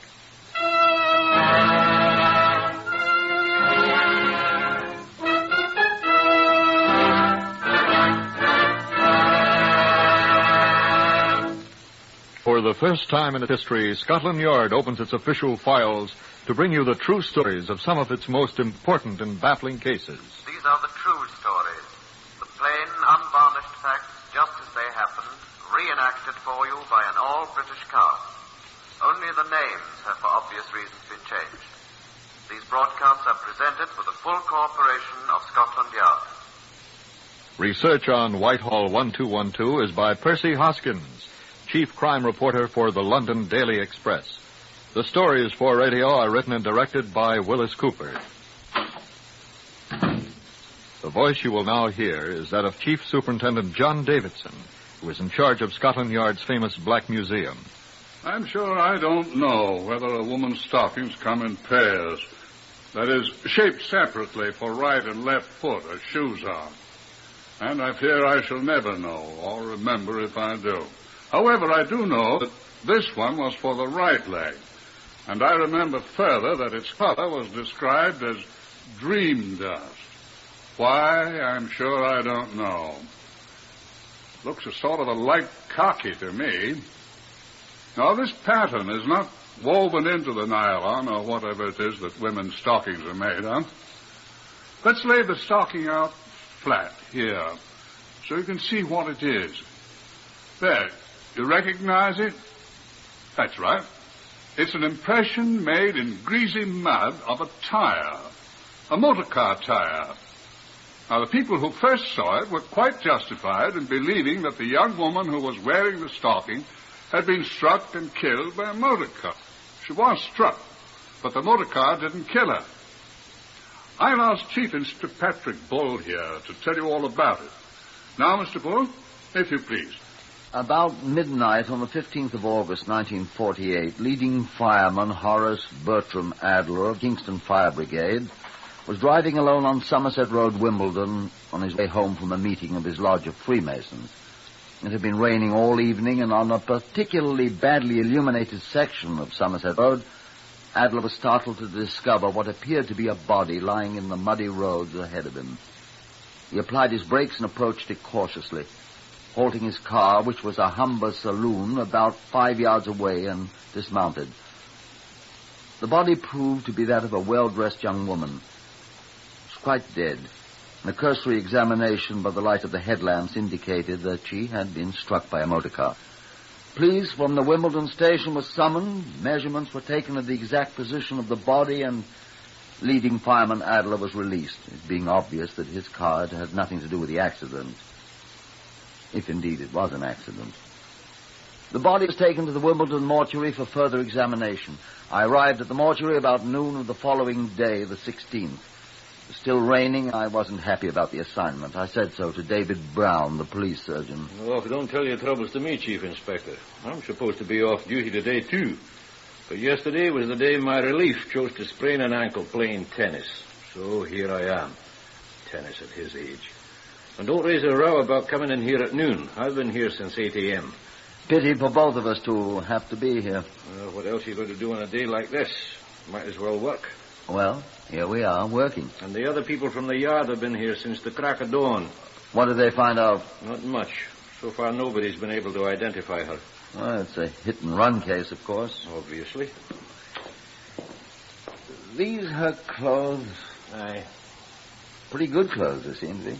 Well, she was well-dressed enough. Is her purse? It's empty. Oh. No, there's not even a lipstick in it. I expect that's one of the reasons you're here. Eh? Well, robbery isn't usually one of the concomitants of a hit-and-run case. You think she was robbed? It's not my business to make deductions, old boy. Isn't there anything in her pockets or anything? I haven't looked. Your man says there's nothing. What pockets a woman has. And nothing to identify her either, of course. You can see for yourself. Laundry marks. Well, your man says no. Well, there must be labels. He's calling Selfridge's now. There's a label in her panties there. Where? Or here. I doubt he'll trace it. No other labels? He said her shoes. Selfridge's too. Where are her shoes? There. Oh. Well, if she had an account at Selfridge's... And if you're lucky... We'll see what we shall see. Said Sherlock Holmes. Yes, quite. Well, it's my opinion you'll need him. These her stockings? I don't know, Chief Inspector. But the one she had on... muddy. It was raining last night. Looks like tire marks on this one. That's what your man said. They're not from that car the fireman fellow was driving. The chap that found her. How do you know? Only he was driving a Humber, the report says. These tires would be too small for a Humber. You are a detective, aren't you? That's what your man said. Did he? I said they'd be something like an Austin 7 or a Morris Minor, one of those wee cars. I'd agree. Well, what are you looking for now? See if there are marks on her dress. In a hit-and-run case, there are usually paint marks from the car, or if a lamp hit her, there might be splinters of glass that could be identified by the laboratory people. Well, there aren't. Eh? I said there aren't. You don't mind if I go over the dress carefully, do you? Quite all right with me. But you'll not find anything. How do you know? The first place, your man admitted he couldn't find anything. I think the laboratory can. I doubt they can. Why not? Because she wasn't killed by being struck by a car. Well, now, she was found in the road. There are tire marks on her stocking. I suspect those marks are accidental. I doubt that. She was murdered elsewhere and brought here to Wimbledon dead. Shall I give you my Sherlock Holmes hat? Come over here and have a look. Well? Now look at her, Chief Inspector. Those marks on her face were made when her head struck the roadway. No, Chief Inspector. Or by the car when it struck her. No. Look at the right arm here. Those look like bruises made by fingers. I rather think they are. Oh. Now, lift her other arm. Easy. You see? Blood, well, that's... No, there, where it's dried, on her body. What's this? There, Chief Inspector. In the second intercostal space, if you'll observe carefully, you'll note that an edged instrument has been introduced, which has severed one or both of the superior intercostal arteries. Which means, I take it, that she was stabbed to death.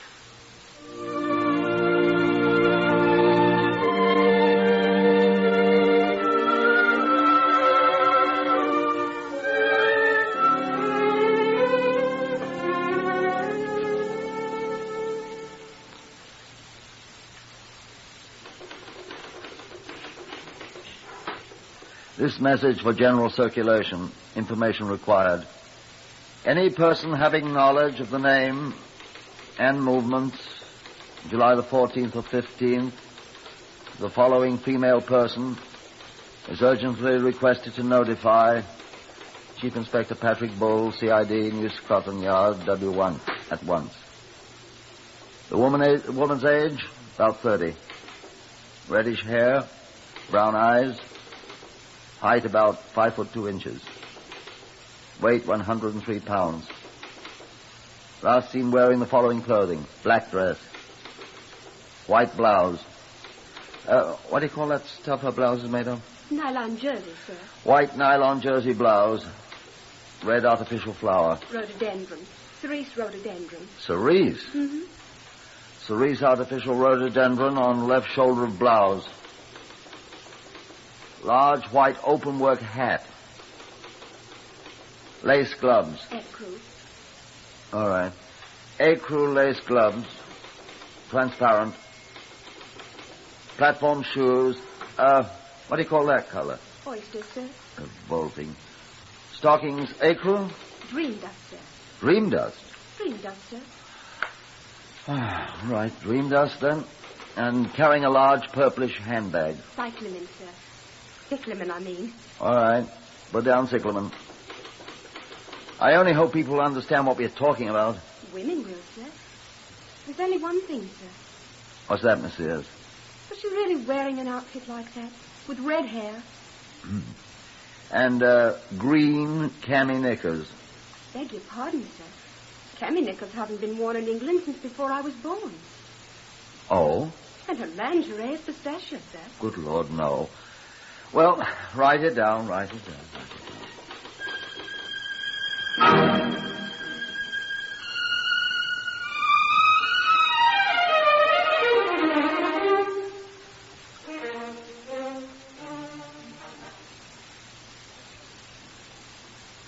I must have been mistaken. The first day, the 17th of July, that my description of the dead woman's remarkable clothing was received by all stations in the Metropolitan District, for all policemen to chuckle at me, the first day it was published in the London daily newspapers, I had a visitor. Good afternoon, sir. I should like to speak to Chief Inspector Patrick Bull, if you please, sir. I'm Chief Inspector Bull, madam. Oh, how do you do, sir? I come about the advert. Advert? The one in the Express, sir. The one about the ladies' clothing. Oh, yes, indeed, yes, indeed. I seen her, sir. I saw her. Oh, you did? And you recognized those clothes? That I did, sir. Quite fashionable, aren't they? What's she done, sir? Is she on the jam lout? I always thought I'm that sure she was... I don't know whether she's a shoplifter or not, madam. And where did you learn that term? Now, look here, mister. Don't think to put your great fat hairy hands on my shoulder. I come here to give you some information you was asking for. And might I explain that you ain't got nothing on me? Nothing at all, kind sir. Well, I'm sure I beg your pardon, madam. Granted. I was asking a civil question. What's she wanted for? So far as we know, madam, she's not wanted for anything, I assure you. Would you just as lief not call me madam? My name is Miss Hildebrand, Hortense Hildebrand, if you must know. I sell newspapers on the corner of Inner Park Road and Parkside, Wimbledon, sir.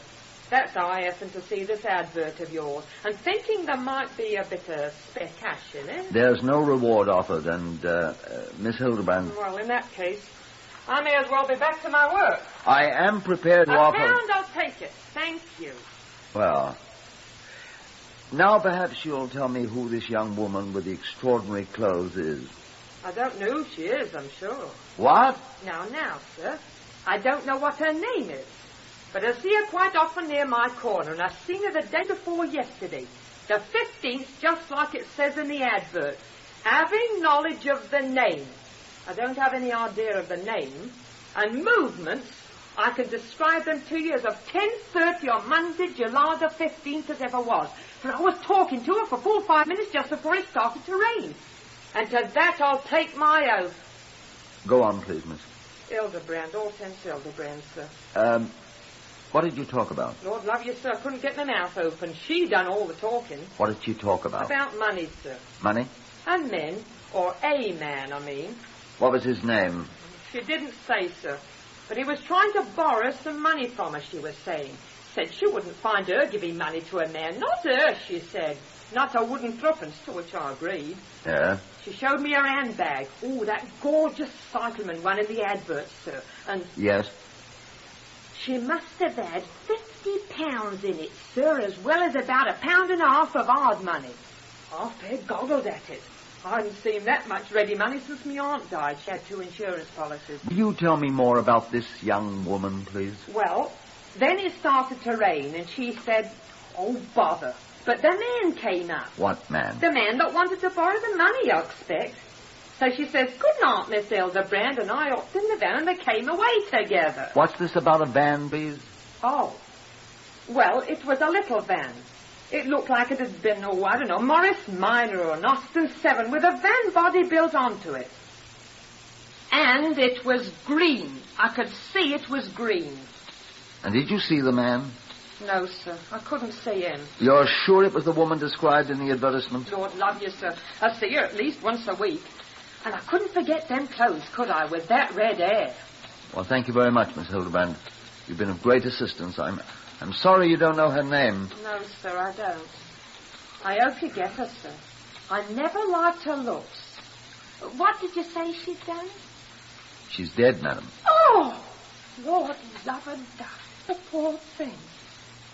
Who killed her? Which was precisely what I wanted to know, I reflected morosely as Miss Hortense Hildebrand waddled out the door of my office, mopping up tears. Well, anyway, I had our unknown victim located a short time before she met her death in the neighborhood of where she was murdered. But the green van sounded like the title of a song I remember from my youth. My Diane of the green van.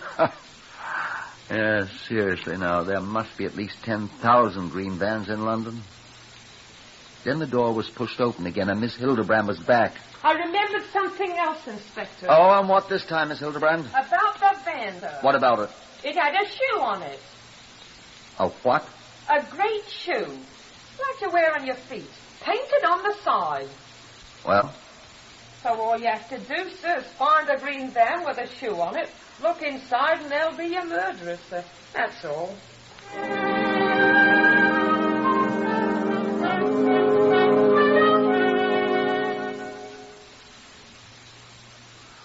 What would you think that a shoe painted on the side of a delivery van would indicate to you? That's right.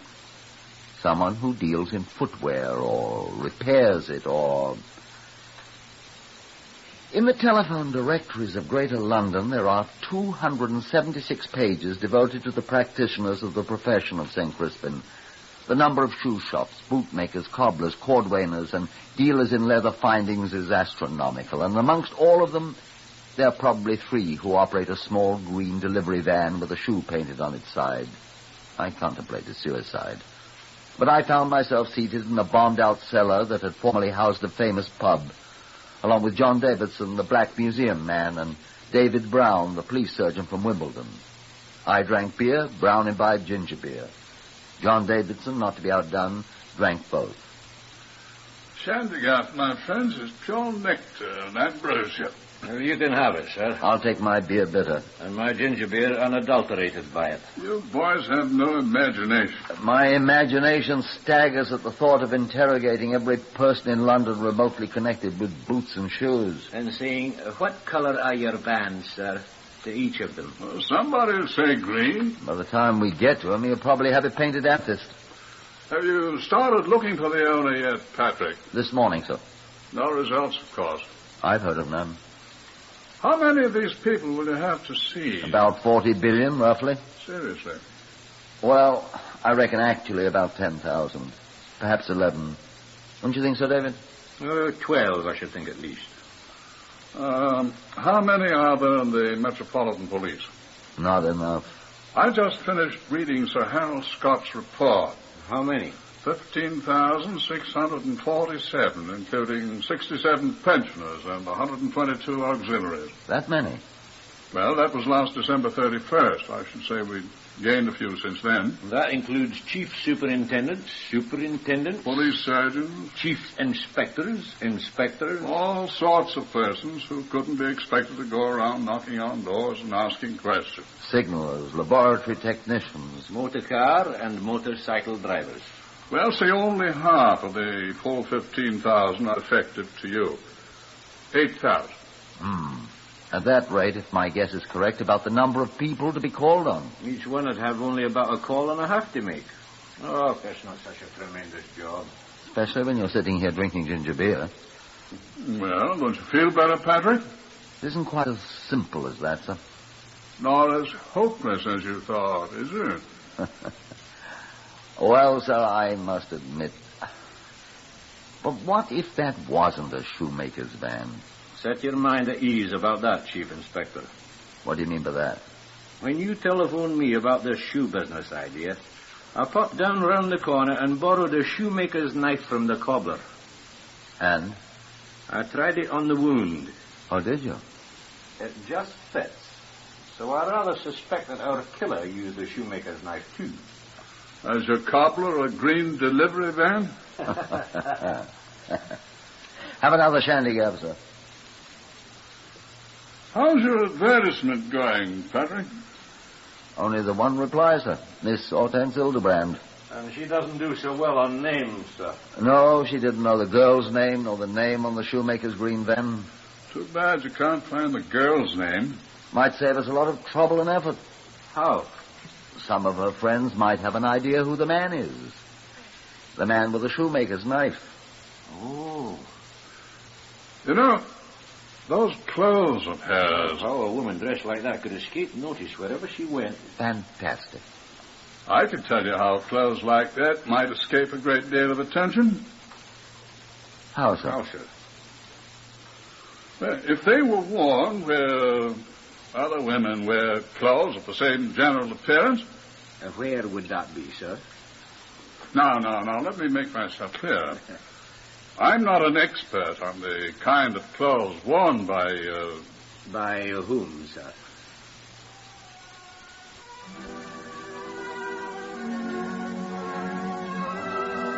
Music hall performers.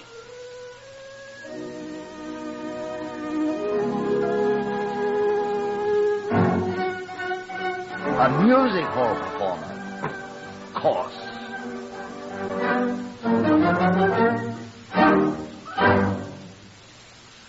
Now, Neither of John Davidson's ideas was as easy to work out as they first appeared.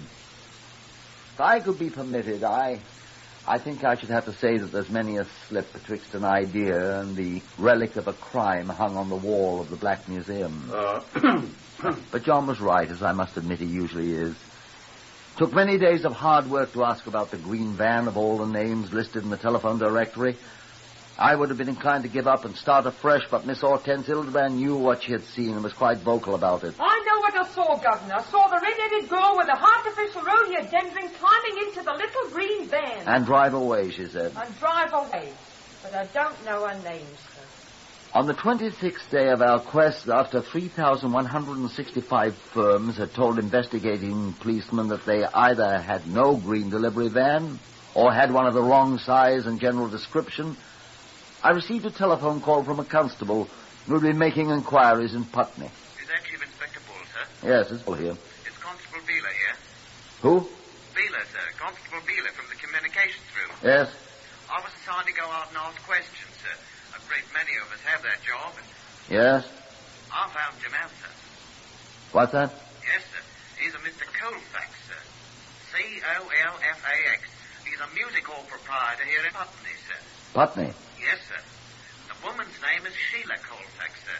She's his daughter, and... You mean the dead woman? Yes, sir. Now, I asked him, sir, if he knew who killed her, sir. How would he know who killed her? Well, I don't know, sir, but I thought I'd ask him. What did he say? He said he didn't know, sir. Well, bring him in here. Yes, sir.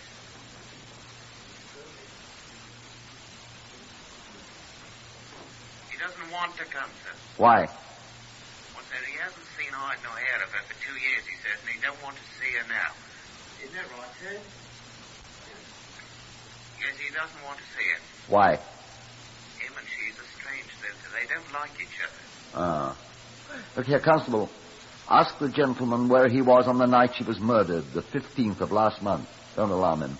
I know where he was, sir. What? How do you know? He was in hospital, sir, with his legs broken. He's still in bed here at his home. He was hit by a tram, sir. Thank you, Constable. Beeler, sir. PC 317, A Division. I'm afraid we don't live right, I thought. That door, which had opened such a little way, closed with a dull thud. And Constable Beeler and all the others went on with their questionings about the green van with a shoe painted on its side. The 22nd day passed. The 23rd. 24th. At 4 p.m. on the 25th day, Mr. Fox was announced. He came in and sat down. Sidney Fox, Chief Inspector of the Fox Shoe Repairers, Tottenham Court Road. I'm your man. I think you'd better explain, Mr. Fox. I have a green delivery van. Oh? It's a Morris Minor chassis. It has a large shoe painted on each side panel. So? I could show it to you. Well, I'd like to see it. Where is it? In the firm's garage on Charlotte Street, just off Tottenham Court Road. We don't use it anymore. I should think you wouldn't. Oh, it isn't that. It isn't what you think. Oh? No, sir. We haven't used it since Lionel left us. And who's Lionel? Lionel was our delivery man. And where is Lionel? Well, he told Harry he thought he'd go to Spain. Who's Harry? My partner, my brother.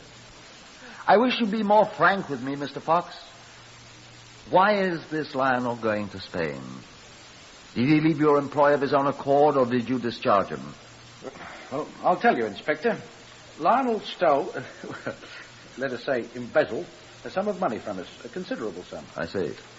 I finally set a certain date for him to return the money he had taken or be turned over to the police. What was that date? The 15th of July. I see. He did not return it.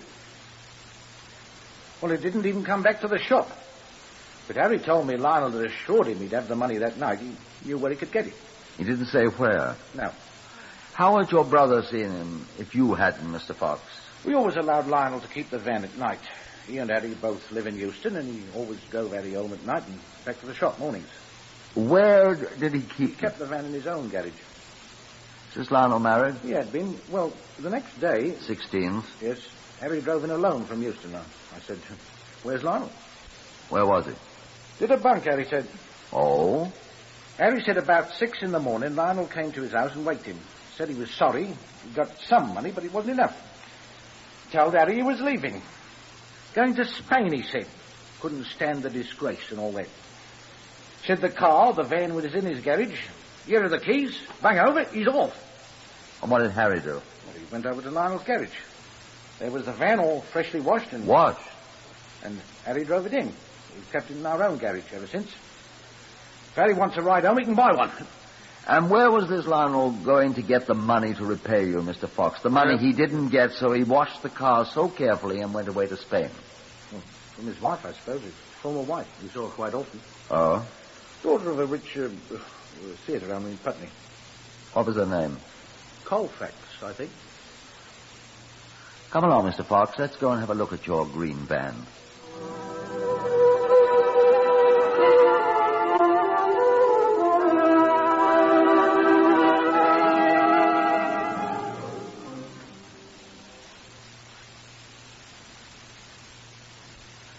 And so we found the green van. It had been carefully washed. Not carefully enough, though.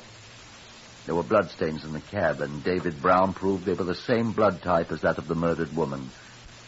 And hidden under the seat cushion was the late Sheila Colfax's smooth leather wallet with 70 pounds in it.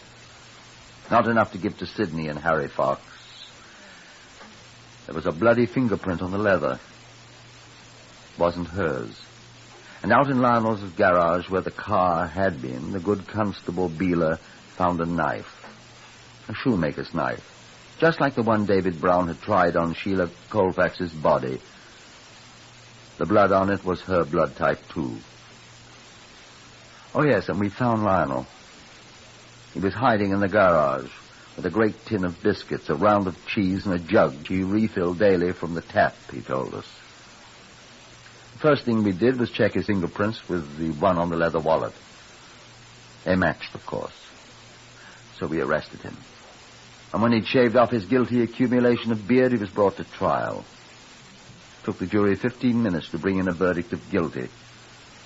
And he was hanged at Wandsworth before the first frost. And a curious thing. Upon a thorough examination being made of the body of Sheila Colfax, it was discovered that she had been in the last stages of cancer at the time of her death. She would have died of that dread disease in less than 4 months. Perhaps she did have reason for wearing those fantastic clothes.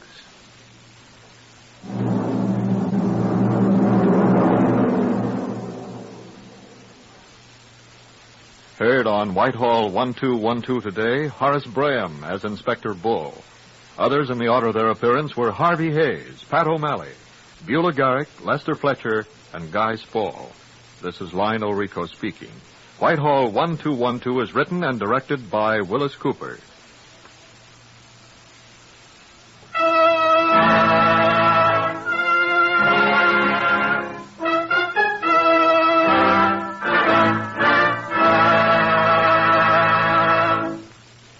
Every 20 seconds through the year, a fire breaks out in the United States. These fires kill 11,000 persons each year, disfigure for life or severely burn thousands more, and destroy $7 million worth of property. Protect your homes from fire by following these simple rules. Don't smoke in bed or throw away lighted cigarettes. Clean out closets, basements, and attics. Any place where old newspapers, magazines, and inflammable materials are liable to accumulate. Remember, don't gamble with fire. The odds are against you. Follow the campaign of the next president on NBC.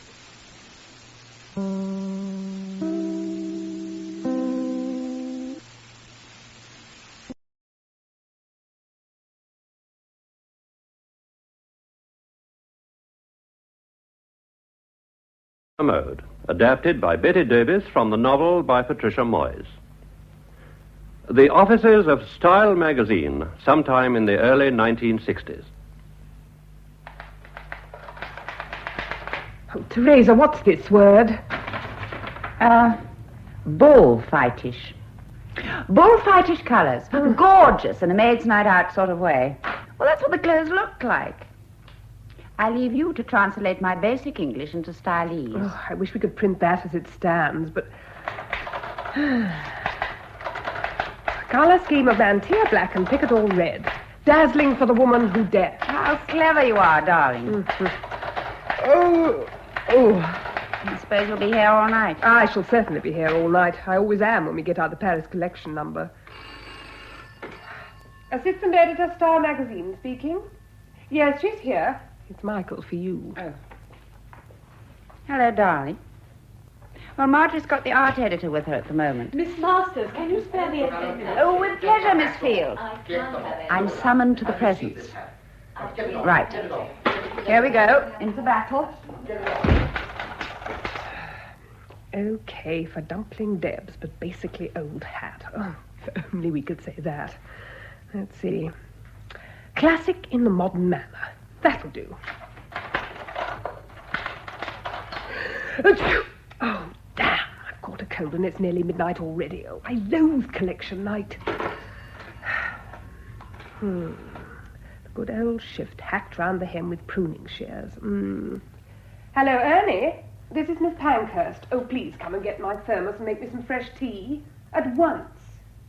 Oh, I don't care if you are reducing a print. You can spare a minute. Right. Pruning shears. Let's try the slim sheath with the ragamuffin look. Blow it up. Blow it up enormous and kill the hat picture. No, I won't have the hat picture killed. All right. One great hideous hat right across both pages. But give the spread some guts. Crop the picture here. May I say? I know I'm only a poor bloody photographer, but would you mind telling me what in hell you're proposing to do to that picture? Only cropping it a bit, darling, to show up the hat. The point of that photograph is in the line of the dress carried up to and through the hat. If you're going to cut it up into small pieces, I'd rather you took my name off it. I agree with Michael. Cropping the picture would ruin it. Thank you, Marjorie. Why don't we use this picture, uncropped, facing a whole page hat picture, and kill the Monnier chiffon? Marjorie, my darling, you're a genius.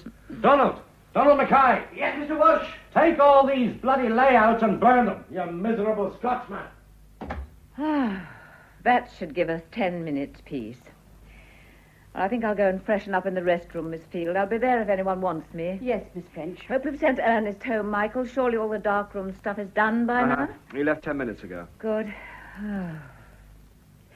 Only twice a year, thank heavens. I think I'll lie down. See you in 10 minutes. I hope to God she's okay. I've never known her show the strain before. She gets tired like everyone else. She's not superhuman. And she is nearly 60. I suppose so. No, you'd never believe it. She depends an awful lot on Helen these days. More's the pity. Yes, well, if you're using that hat picture big, I'll make another print of it. Give it to me. 1:30 and all's well. More or less. God, I look hideous. What's the taxi situation? No luck so far, I'm afraid. Miss Field's been trying for 20 minutes. Our managing director's across the road having dinner at the Orangery. How do you know? Well, that's his car, isn't it? The dark grey Bentley. Yes, that is Mr. Goring's car, but I hardly think we can descend on his dinner party to catch a lift. There are rather too many of us. And he has his own guests to look after, no doubt. Oh, Miss Field, any luck? No, Miss French, I'm so sorry. I've tried 7 different ranks. I could go back to the beginning and try the first one again. Oh, don't let's mess about. Let's get a hire car. They're all dead. Shall I do that, Miss French? Oh, good evening, Mr. Goring. How's it all going? Oh, very well, Godfrey. We're finished, except for Helen, of course. Splendid timing on my part. I've been having dinner across the way, and I saw your lights were still burning. I think champagne will be in order, don't you? Oh, that's very sweet of you, Godfrey, but No arguments. You'll all come with me in my car to Brompton Square for a mild celebration, and then Barker will drive each and every one of you home. Well, now, how many hours are there? 1, 2, 3, 4, 5... 6, of course. You'll come, won't you, Miss Field? Our unsung heroine? I don't think I should, Mr. Goring. Thank you very much. I ought to be getting home. Oh. I came straight here from the Paris plane, and I've still got my suitcase. Oh, hell, so have Michael and I. I'd forgotten all about them. I don't think we have room for luggage as well as people. Why don't you leave your cases here and pick them up tomorrow? Well, Thank you, Godfrey. It's very kind, and I'd love to. Well, I'm not the man to say no to a party. Good. Come along then, everybody. You too, Miss Field. But, Mr. Goring... I insist. I'm sorry about you, Helen. I wish we could send you a bottle over. That might not be a very good idea. I've got to stay sober. Helen's tipple is tea on collection nights. Coming, everyone. Good night, Helen. When's your deadline? The messenger's calling for a copy at 7. We're ordering your help, Helen. You do that. Good night. Good night. Good night, Helen.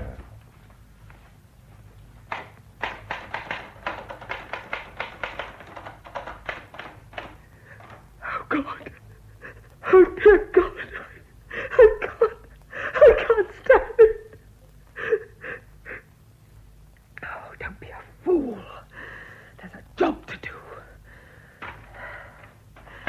Paris has rags and tatters for spring. Gamines and guttersnipes swagger jauntily through the collection in a riot of gaudy colour.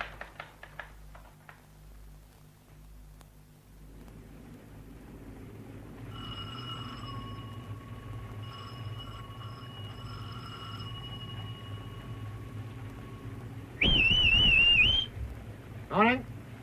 Anything wrong? Oh, look, I've got to collect some urgent copy and they're all asleep in there. I've got to get in. It's okay. I've got a key. You the doorman? That's right. Just coming on duty. Oh, be quick about it, will you? Don't you worry. Come in the warm.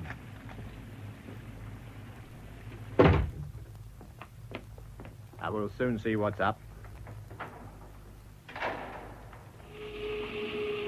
Not like Miss Pankhurst to go to sleep on the job. Not like her at all.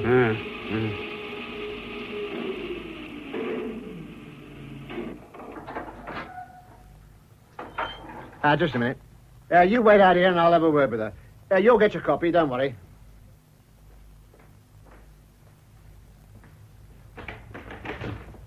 Miss Pankhurst? Yeah, what the hell's all this mess? Miss Pankhurst? Yeah, wake up. Wake. Oh, my God. What is it? Hey, what's happening? Quick, get the police. Get a doctor. Here, where's my envelope? Well, with your envelope, she's dead. Cyanide poisoning, sir. No doubt about it. In the thermos flask. I can smell it from here. Have the photographer and fingerprint chaps got all they want, Sergeant? Yes, sir. Good. There's a bit of a mess in here, isn't it? Looks like a hurricane, is it? I can understand the papers, but all them stockings and panties and whatnot all over the place. Somebody's been through that suitcase there in a hell of a hurry. Just picked things up, thrown them out higgledy-piggledy. Face powder everywhere. Bottle of perfume broken. Stinks, don't it? Especially with a fire on. It's just a bit overpowering, yes. Ink blue roses scattered sparsely over chalk white mousseline de soie give drama to... And it's all. She stopped for a cup of tea. Yes. That young man downstairs will have to wait a long time for his copy. All right, Sergeant, you can have the poor girl taken away, but be very careful nothing else is touched. Right, sir. Oh, by the way, Miss Marjorie French is here, the editor. Oh, I'll talk to her straight away. Ask her to come up. Yes, sir. This is a terrible thing, Inspector Tibbet. Your sergeant didn't give me many details, but the mere fact that the police are here, I take it that Helen's death wasn't natural. No. I'm afraid Miss Pankhurst was murdered. Have you ruled out suicide? Had she a reason? I'm not a gossip. The private lives of my staff are not my business, but I have been very worried about Helen lately. Mm-hmm. You'll understand, Inspector, that in any organization that employs both men and women, there is the possibility of sentimental attachments. I see. And Miss Pankhurst? Helen had been having a somewhat tempestuous love affair with one of our photographers, Michael Healy. Why should that drive her to suicide? Well, things have been going wrong. To be direct, Michael is a philanderer and never intended anything serious. Helen is a passionate, intense woman. How old was she? 34. She'd been going to pieces a bit lately. I think Michael was trying to end it. Actually, between ourselves, I intended to send him to America for a few months. Not that that would have cured the atmosphere in the office. What do you mean by that? He's married to my fashion editor, Teresa Masters. I see. Well, thank you, Miss French. All this is very interesting, but I still think it was murder. How did she die? Someone put cyanide in her tea. But couldn't she have put it in herself? She could. I don't think she did. There was no note, and it was an extraordinary time and place to choose, right in the middle of a working session. And then her office seems to have been rifled, not only her papers, but her personal possessions. Personal possessions? What on earth do you mean? Well, perhaps you'd better have a look next door. Yes, Inspector, I agree with you. Helen was murdered. What made you change your mind? All this, and the fact that she hadn't finished her work. If I'd found a tidy office, all the captions and layouts neatly in their envelopes, and a list of instructions to the printers, I think she'd killed herself. Anything else? Well, the office wasn't rifled. The state of the papers is quite normal. Helen worked surrounded by chaos and tidied up meticulously afterwards. What about the suitcase? It isn't Helen's. It belongs to my secretary, Rachel Field. She flew back from Paris yesterday and came straight from the airport to the office. She must have left her case here because of some idea about the sanctity of my office. Well, why didn't she take it home with her? Because of Mr. Goring, our managing director. He looked in and invited us all back to his flat for champagne, but he had no room in his car for luggage, so he suggested it should be left here overnight. The invitation did not include Miss Pankhurst. Of course not. She stayed here to work. So you all went back to Mr. Goring's flat? Yes. 2 other friends of his were there. Nicholas Knight, the dress designer, and Horace Barry, the manufacturer. We had a glass or 2 of champagne. Then Mr. Goring's chauffeur drove us home. All of you? Except for Nicholas Knight and Mr. Barry. Mr. Knight used his own car. Oh, and he gave a lift to Miss Field as he was going in her direction. They left a little before the rest of us. Then the chauffeur dropped Teresa and Michael in Chelsea and took me onto Sloane Street. After that, he took Mr. Patrick Walsh, our art editor, to Islington. What time? Just before 3. Thank you. Did Miss Pankhurst have any relatives? I'd like to know something about her background. She had no family that I know of. Her parents were dead. I think there's a married sister in Australia. She shared a flat with Alwyn Piper, our features editor. Her background. She's been on our staff 10 years, worked her way up to assistant editor from a secretary's post. Where would the murderer get cyanide? Well, there's a supply in the darkroom. It's used for reducing prints. Doesn't that point to someone who worked in the darkroom? No. We're all in and out of there all the time, and we all knew about the cyanide. Isn't it kept locked up? Normally, yes, but I'm afraid on collection night rules go by the board. Michael was making his own prints, and the store cupboard was open. Incidentally, the cupboard's in the room where the tea's made, and we were all popping in and out of there all evening. Except Miss Field, that is, and Helen herself. Well, thank you, Miss French. You've been most helpful. I'll put an office at your disposal, Inspector. I presume you want to interview everyone who was here last night. Yes. Would you mind checking my list? Yes, of course. Yourself, Teresa Masters, Michael Healy, and Patrick Walsh. Oh, and your secretary, Miss Field. Anyone else? Donald Mackay, Patrick's assistant. He left before the rest of us. And the darkroom boy, Ernest Jenkins. He was here till midnight. Oh, there was Alwyn, too. Miss Piper? Miss Pankhurst's flatmate? Yes. She was writing her copy after the theatre. Do you know what time she left? I've no idea. I told her to go at 12:30, but heaven knows how long she stayed. That's everybody. Except Mr. Goring. Godfrey, but surely There you was can't... nothing to stop him going into the darkroom before he came to your office. No, but you can't Sir, really... I forbid you to go in. Get out of my way, you miserable little man. By God, nobody's going to keep me out of my own office. The Chief Patrick's Inspector's given orders that arrived. he's not to be disturbed. So I hear. The Chief Inspector... I'd better go and investigate.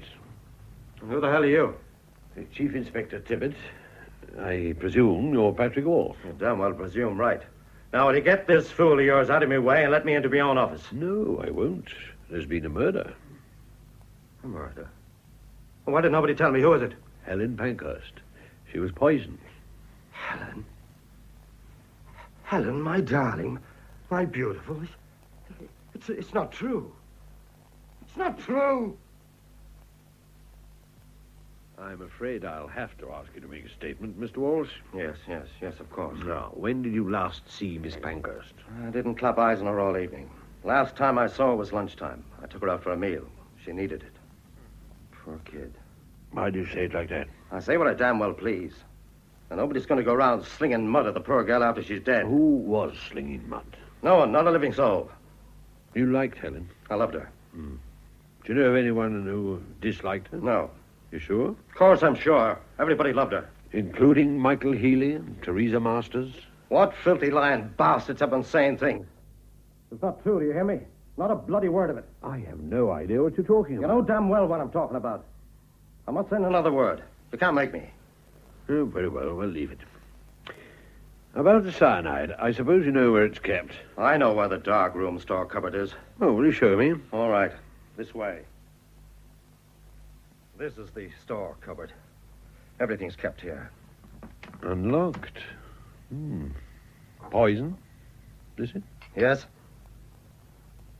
Yeah, I'll have to take it for fingerprinting. Well, since it's empty, I can't see any objection. Whose luggage is that over there? Fraser and Michael. They came back from Paris last night, straight after the last collection was shown. Did you know Miss Pankhurst's thermos flask by sight? Oh, everybody did. Terrible battered old thing. It's never parted from her on collection nights. Did you notice it standing around unattended at any time? Well, it was here by the store cupboard all night. I suppose Ernie made Helen some fresh tea and then forgotten to take it to her. We're all suspect.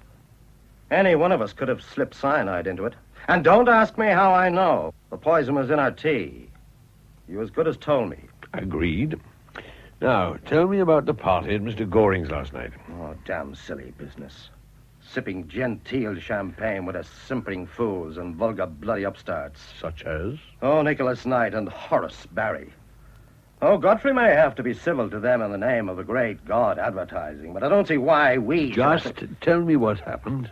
Well, we had a glass of champagne and made hideous small talk, avoiding tricky subjects. Then I got fed up and so did Michael. And we began being fairly damn rude to Knight and Barry. Oh, in a subtle way. Subtle? I see. Anyway, they soon had enough and went off. They gave Rachel a lift, and the rest of us went to... Well, what did you mean by tricky subjects? Nothing that would interest you. Oh, most things interest me. Well, I'm damned if I'll tell you, you bloody nosy Parker. Perhaps we'd better have another talk later on, when you're in a more reasonable frame of mind. Reasonable? In all this madhouse, I'm the one reasonable Please character go that... away. What? Please go away. Now. Right. I damn well will. We're all strangely disagree. Darling, I'm sorry, but I'm not really killed. Like a purple shampoo, aren't you? Uncle Henry. What the hell are you doing here, Veronica? A job, of course. Hey, if you're here, it must be true. Well, come in here. Miss French has given me an office. I wouldn't go on with it. Oh, well, you know, so you... You're the last person I expected to come across. Why, I do a lot of modelling for style. Is it really true, Uncle Henry? Is she dead? Yes, I'm afraid so. Now, look, Veronica, you might be able to help me. Hmm? Do you know the people here personally? Oh, not all of them. I never met Miss Pankhurst. Everyone says she was an awful dragon. I really only know Miss Masters and Michael, of course. Hmm. Michael Healy, the photographer. Yes, that's right. We were all in Paris together till yesterday. Oh, and I know Auntie, vaguely, of course. Who on earth is he? He. It's Patrick Walsh, the art editor. Everyone calls him Auntie, but not to his face. He roars at people. I've gathered that. Do you know his assistant, Donald Mackay? Yes. Mm-hmm. And what about... Yes? Ernest Jenkins is here, the darkroom boy. Oh, good. Send him straight up. You'd better be off. I'll see you again later on. Can I go out? Aren't you working? Well, only for a bit, I meant. I've got a sitting at 12 for young style, so I have to be back at 11:30 to make up. You've got quite enough makeup on already. Oh, all the girls in Paris had dead white faces and sooty eyes and brown lipstick outlined in black. Repellent. Marvelous. You wait and see. I think that's Auntie. I know. Let go of that brute. Listen to me, you imbecile I'm child. going in, now let go. What's all this? Come in, Miss... Piper. Almond Piper. and Mr. Walsh. What is it now? I'm trying to save this lunatic girl from making a fool of herself. The sergeant said for me to come up. Ernest Jenkins. I know he did. I'm sorry, I'll have to see you later. Wait outside, I call you. Okay. Now, Mr. Walsh, will you please go away? Well, don't say I didn't warn you. Do you want me to go, too? Yes, please. Goodbye. I'm terribly sorry. That's all right. Now, you shared a flat with Helen Pankhurst, didn't you? Yes. Got on well, the two of you? Yes, mostly. Not all the time? Not since Michael. What did you want to tell me?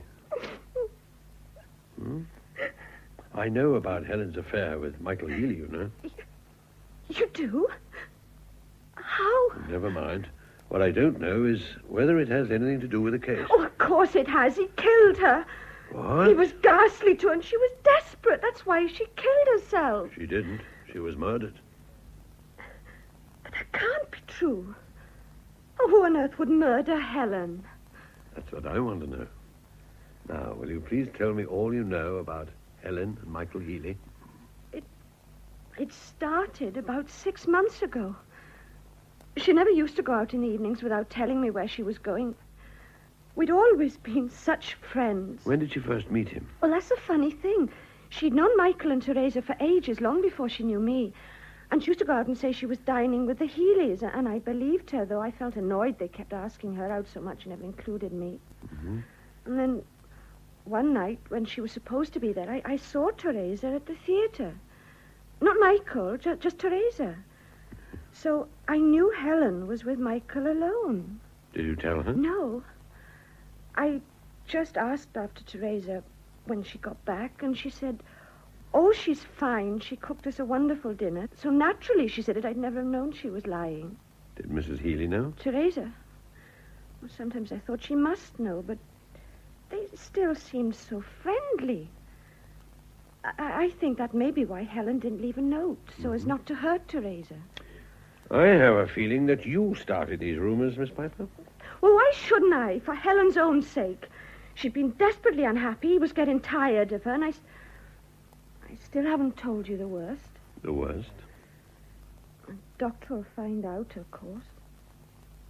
You mean she was pregnant? Yes. Does anyone else know? Yes. Somebody.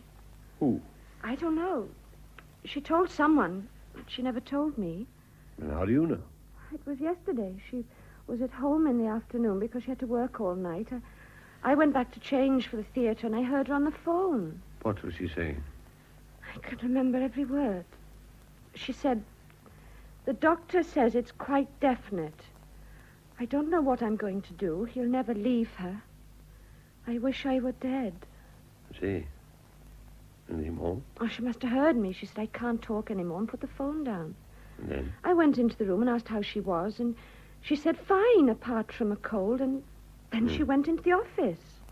Was that the last time you saw her? Well, I came into the office to type something after the theater. I saw her working when I was going on my way to the lift, or just a glimpse through the office door. I said good night. I didn't like to disturb her. What time? After 3, I think. Everyone else had gone. Well, thank you for telling me all this. You were right to. Later on, I'd like to take a look at your flat, if I may. Yeah, of course. Thank you. If you see the darkroom boy around, will you send him in, please? I want to talk to him as soon as I can. Yeah, I made some more tea for Miss Pankhurst. Rang me up and asked she did while I was reducing a print for Mr. Ely. What time? About 11:30. And you took it in? No, Mr. Ely was mad at me for leaving me work to make it at all. Reducing a print, eh? What is that? Making a print lighter. How do you do that? You rub the dark part with cyanide. Yeah. How much was in the bottle when you used it? Oh, more than half full. And who has the key for the cyanide cupboard?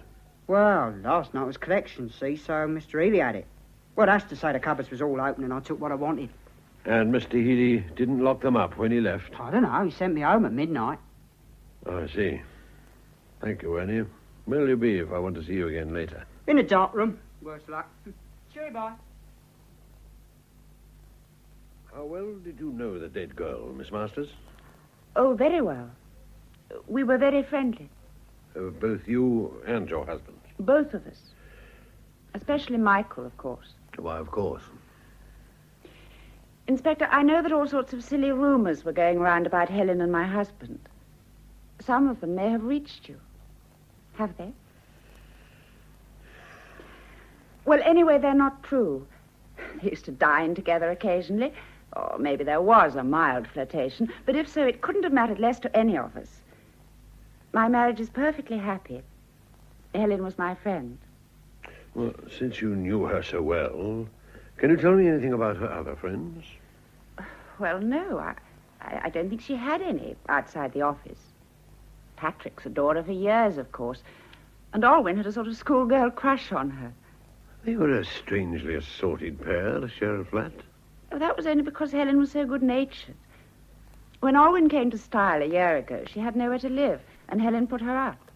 It was only meant to be temporary, but Alwyn begged to stay on, and Helen got rather stuck with the arrangement. Did you ever think that Helen might have killed herself? What? Suicide. Had you thought of suicide? Frankly, no. But I suppose it is possible. Why? Well, people commit suicide for the oddest reasons. If you say she did... I said nothing of the sort. I asked for your opinion. But how could I know? Well, you were such great friends. She never said anything. I've been told she seemed unhappy lately. Well, she seemed tired, perhaps. You don't think her friendship with your husband went deeper than you realized? Yes, perhaps it did. But the more I think about it, the more likely it seems. Of course, it wasn't Michael's fault. He probably didn't even guess how she felt about him. But I'm sure that must have been the trouble. Yes, Inspector, I'm sure that's how it happened. You are? Yes. Well, now I think of it that way, it all seems to fit.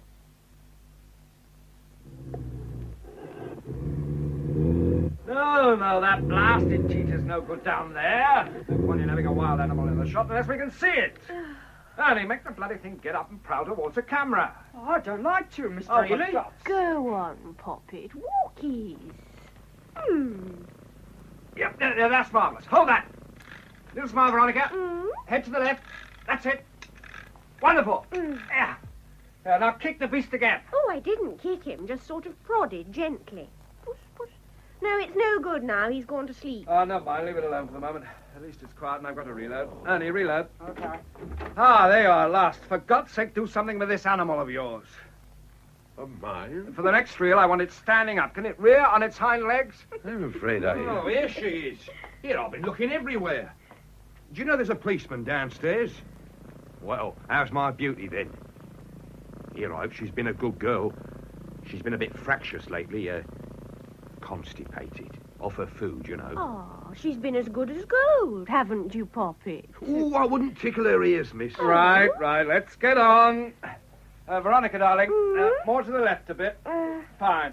Now, I want the cheetah up on its hind legs like a heraldic beast, looking out left. Here, I say, that's asking a bit much. I always ask a bit much, and I usually get it. Yeah, well, perhaps if I stood on that ladder holding a bone up... I don't give a damn what you do, so long as you're not in the picture. Yeah, well, I've got a bone. Here, no, Beauty, not yet. Here, is this ladder all right? As safe as houses. Yeah. This high enough? High up, Beauty. Yeah, that's fine. Take the train of the dress sweeping out of the frame on the right. Yeah, fine, thank you. Splendid. Hold it, everybody. Come on, hurry up. Yeah, that's splendid. Lovely. Here, we got some winners here. Fine. Right, everyone. 5 minutes break. Can I have a word with you, Mr. Healing? If it's about the cheetah, go and talk to Miss Field. She booked it. No, it isn't. I'm from Scotland Yard. Oh, good God. About Helen? Yes. Look, I can't see you now. I'm in the middle of a sitting. You've got 5 minutes, and this is urgent. I want to know the truth about your relationship with Miss Pankhurst. Is this an official interview? It's official, yes. I'm not taking down what you say, if that's what you mean. I see. Well, what do you want to know? I've told you. I can only say that anything you may have heard was exaggerated. We were good friends, nothing more. You knew, of course, that she was pregnant. What did you say? She was pregnant. She can't have been. She was. God, I suppose it was possible, but I never thought... God, how awful. I gather she hadn't told you. No, she hadn't. Poor darling Helen. You still deny that you were lovers? Huh? Oh, Doesn't seem much point in denying it now, does there? Good. Now, is it true that recently you had been trying to break off the relationship? There was nothing to... Well, I mean, she must have taken it more seriously than I did. It wasn't important in your life? Well, no. I gather you went home last night leaving the poison cupboard unlocked. Yes, I suppose I did. I still got the key in my pocket, as a matter of fact. Pretty careless, wasn't it? No, you don't know what this place is like on collection nights. Mm-hmm. When did you last see this bottle of cyanide? I didn't see it, not consciously. I didn't use it myself. Transferred phone call for Inspector Tibbet. Dr. Broughton. Oh, thank you. Can I... Yeah, take it by all means. The phone's in the office on the right. I've got to get back to work anyway. I really know, Doc. Oh, why did it bloody well have to rain today? That dress needs open air and a duck pond. Well, Ernie, I know. can you find a young calf and a 5-bar gate? Hello. That you, Doctor? Yes, I've got a bit more news for you. What do you have? Definitely cyanide and definitely administered in the tea. Time of death between 4 and 5:30 a.m. Body aged about 33. Don't prolong the agony. I already know. Know what? That she was pregnant. Pregnant? Don't be a damn fool. The woman was a virgin.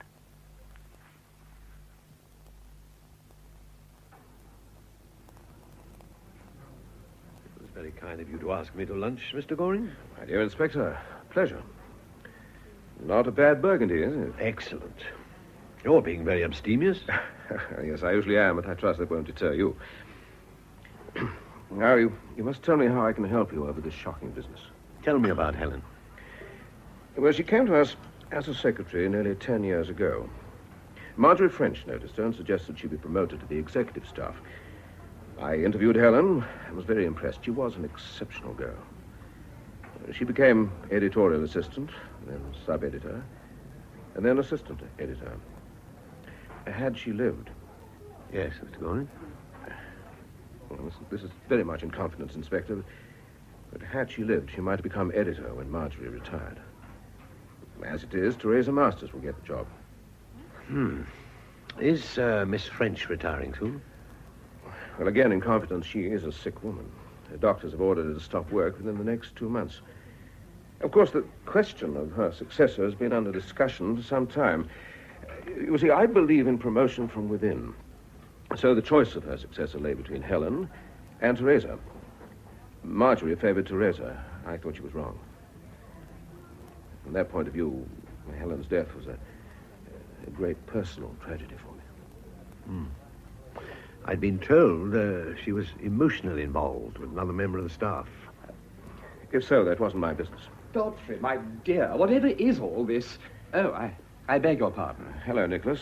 I've just seen the paper. I'm shattered. Utterly shattered. Inspector, may I introduce Mr. Knight? Nicholas, this is Chief Inspector Tibbet of Scotland Yard. Oh. I'm delighted to meet you. Mr. Knight is one of our most brilliant young dress-designers. I've heard all about you, Mr. Knight. About me? Nice things, I hope. You were at Mr. Goring's house last night, weren't you? Was I? Yes, of course I was. It's a lovely, lovely party, Godfrey. Yes. It's just too terrible to think that we... I must go. Nose to the grindstone, you know. Goodbye, Inspector. Mr. Knight. Yes? I'd like to have a chat with you sometime. Perhaps you could come to the style office this afternoon. No. Come to my salon. I'm terribly busy, you do understand. Of course. Where? It's this building, first floor. Anyone will tell you. Goodbye. Goodbye, Godfrey. Goodbye, Nicholas. Mr. Knight. A most talented young man, Inspector. Don't be put off by his somewhat flamboyant manner. People in his business tend to adopt extravagant attitudes. He's a very shrewd businessman, lady. Forgive me, but has he been involved in some sort of scandal lately? Certainly not. Oh, well. I must have been confusing him with somebody else. I know very little about the fashion world. It's a very strange world. Very unusual people, I'm afraid. Yes? Hello, darling. Lorna, what on earth are you doing here? Well, I had to come. I heard... This is Inspector Tibbet of Scotland Yard. Inspector, my wife. How do you do, Mrs. Goring? Better sit down. Have you eaten? Of course not. Pierre, I'll have some smoked salmon and chicken supreme with some chablis. You know, the one I like. Now, darling, tell me all about it. Who was she? One of the walking sticks? Lorna. I always say the style girls look exactly like walking sticks. Straight suits, ramrod backbones, and lacquered hair. I can't tell one from the other. Helen Pankhurst is dead. Is that the dark one with the big nose? Yes. But what happened? The papers Look, said... Inspector Tibbett and I have to get back to work now. Are you staying in town tonight? Well, it seems a sensible thing to do. Very well. I'll see you at home this evening. Well, I'll come and pick you up at the office. No, there's a police investigation going on. Don't be an idiot, darling. I'll tell you all about it later. Inspector, you coming? Goodbye, Mrs. Goring. Goodbye, Inspector. See you later, darling.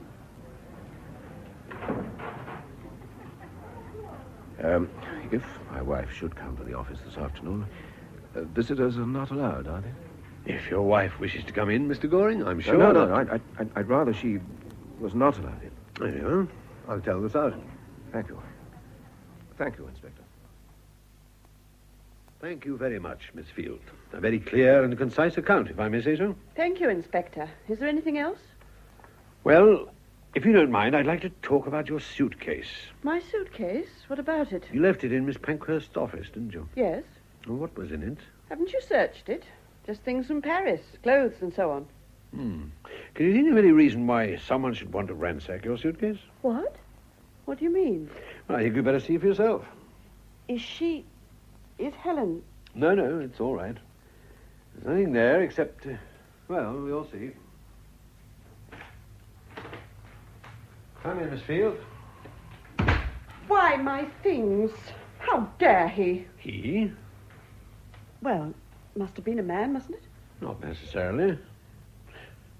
Now, I want you to check up and see if there's anything missing. Anything at all. What about fingerprints? Oh, don't worry, that's already been attended to. You can go ahead.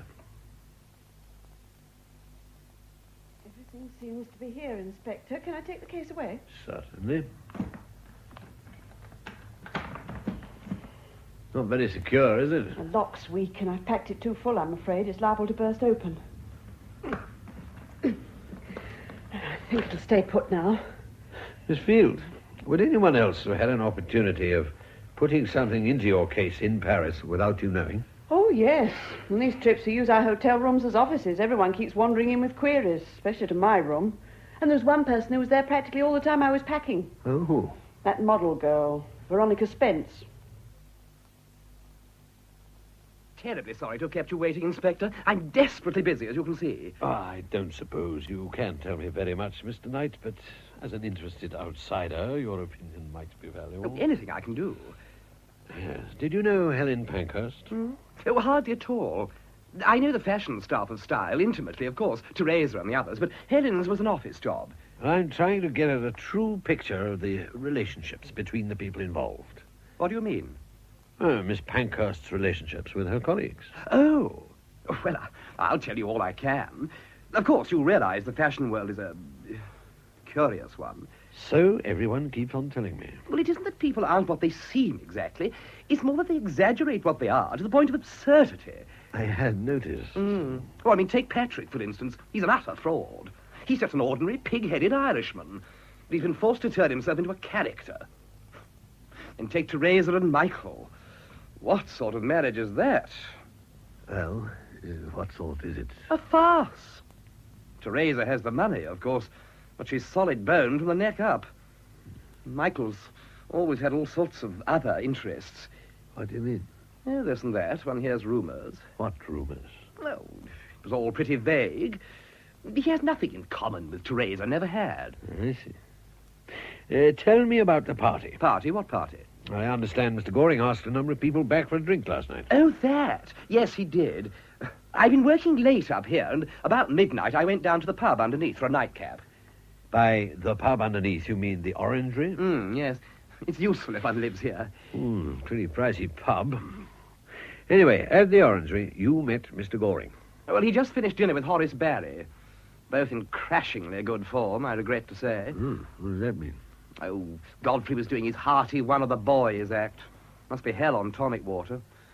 I imagine they just clinched a business deal. I was utterly exhausted. I couldn't stand it. Then why did you accept Mr. Goring's invitation? Well, I mean, it wouldn't do for me to be bad friends with Style. You do see that, don't you? Yes, I see it. So you and Mr. Barry drove onto Brunton Square while Mr. Goring picked the others up. Was Mrs. Goring there? Lorna? No. She was at their place in the country. There's another clever fellow who married money. Indeed? Yes. She was Lorna Vincent. You know, the actress. Ah, I thought I knew her face. She's a very beautiful woman. Her clothes are hell, though, aren't they? Tell me, did any of the style people strike you as being upset or nervous? No, Patrick was as rude as ever, thoroughly offensive. Teresa was a bit quiet, and poor Marjorie looked positively ill, I thought. What about Miss Field? Who's she? Miss French's secretary. You gave her a lift home. Oh, the Siren of Surbiton. What about her? Well, did she seem to be just as usual? She could hardly have been more usual, poor dear.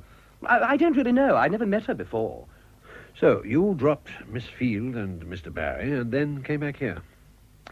Did you notice any comings or goings when you got back? Huh? Anything out of the way happening opposite? Well, there was a girl coming out of the style offices in a terrible orange dress and a white stole. Odd-looking creature in spectacles. Oh, that'd be Miss Piper, huh? The features editor. Anyone else? Well, I caught a glimpse of Helen through the window, typing away. I see. Well, thank you very much. Can you tell me where I could contact Mr. Barry? You know him well, I believe. I work for him. Oh, and I thought...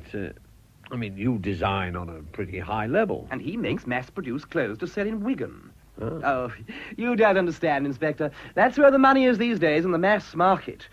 5,000 dresses at 10 guineas are worth more than one dress at 100 guineas. The point of my salon here is simply to get my name known. I see. No, I was lucky.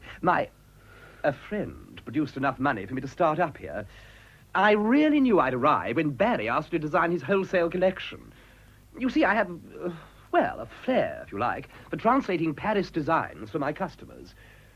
Barry himself's vulgar and boring, but he knows the business.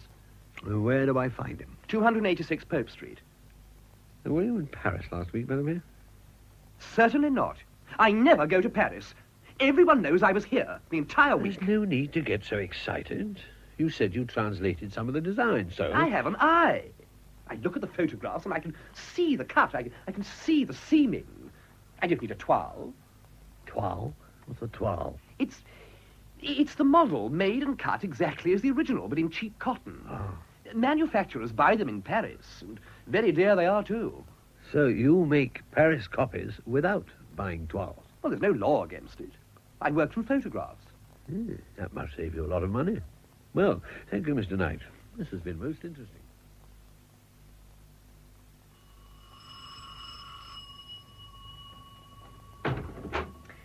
Oh, come in, Inspector. Thank you, Miss Piper. I hope this isn't too inconvenient. I have to leave at 2, I'm afraid. I've got to change for the theatre, but you said only half an hour. Yes, that's right. Which was Miss Pankhurst's room? In here. I see. Very austere. Oh, Helen hated fuss.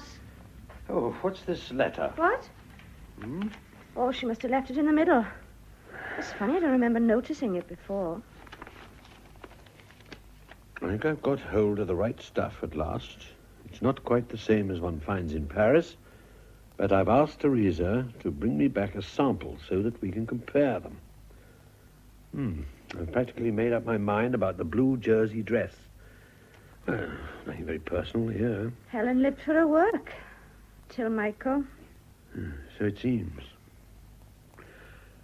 Well, I'll keep this. I haven't got a sample of Miss Pankhurst's handwriting. Did she receive many letters? I don't know. But surely... Well, Helen always got up first in the morning.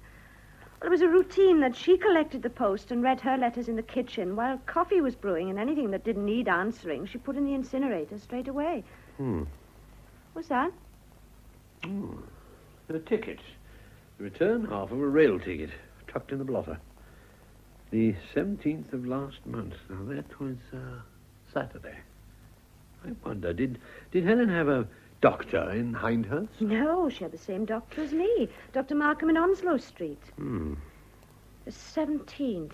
Well, I can't remember the 17th, but I may have gone home for the weekend. I often do. Look, Inspector, is it all right for me to pack up Helen's clothes and so forth after you've been through them? They're like ghosts. Yes, I understand. I see no objection. Good. Well, forgive me if I leave you to look round on your own now. I must change. Please, Chief Inspector, please sit down. You come about the murder at Style, no? Yes, Mr. Barry. I'm sorry to have to trouble you. Oh, no trouble, Inspector. No trouble in the smallest. Oh, obviously you've heard what happened. Well, I've read the papers. Miss Pankhurst was poisoned. Well, I've come to see you because you dined with Mr. Goring on Tuesday evening and went to his house afterwards. I thought you might be able to give me your impression of the people who were there. You know the staff at Style fairly well, I presume? Oh, some of them. Miss French, great lady, great power. She does me honor to come twice a year to my big collections. Miss Masters, too. She knows fashion, but not always do we agree. Your taste is for the readers of Style, I tell her. Very good. But me, I have to sell also to those whose taste is otherwise. But wait till she sees my new Nicholas Knight range. Oh. This party on Tuesday night, you all went back with Mr. Goring. What happened then? Now, let me see. There was a lady there I'd not met before, a Miss Field. I felt sorry for her because she's, how you say, out of her ambience. So I speak to her about cats, of which we are both very fond. Let's see. You enjoyed the party? No, I did not. Such rudeness. Patrick Walsh and Michael Healy. That young man should keep to his camera. With it, he's a genius, but does that give him the right to insult me?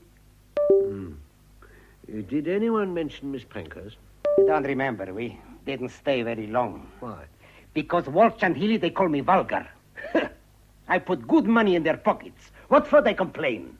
So, I go and speak of cats to poor little Miss Field. You left early, I gather. I did. I was happy when Nicholas suggested and Miss Field.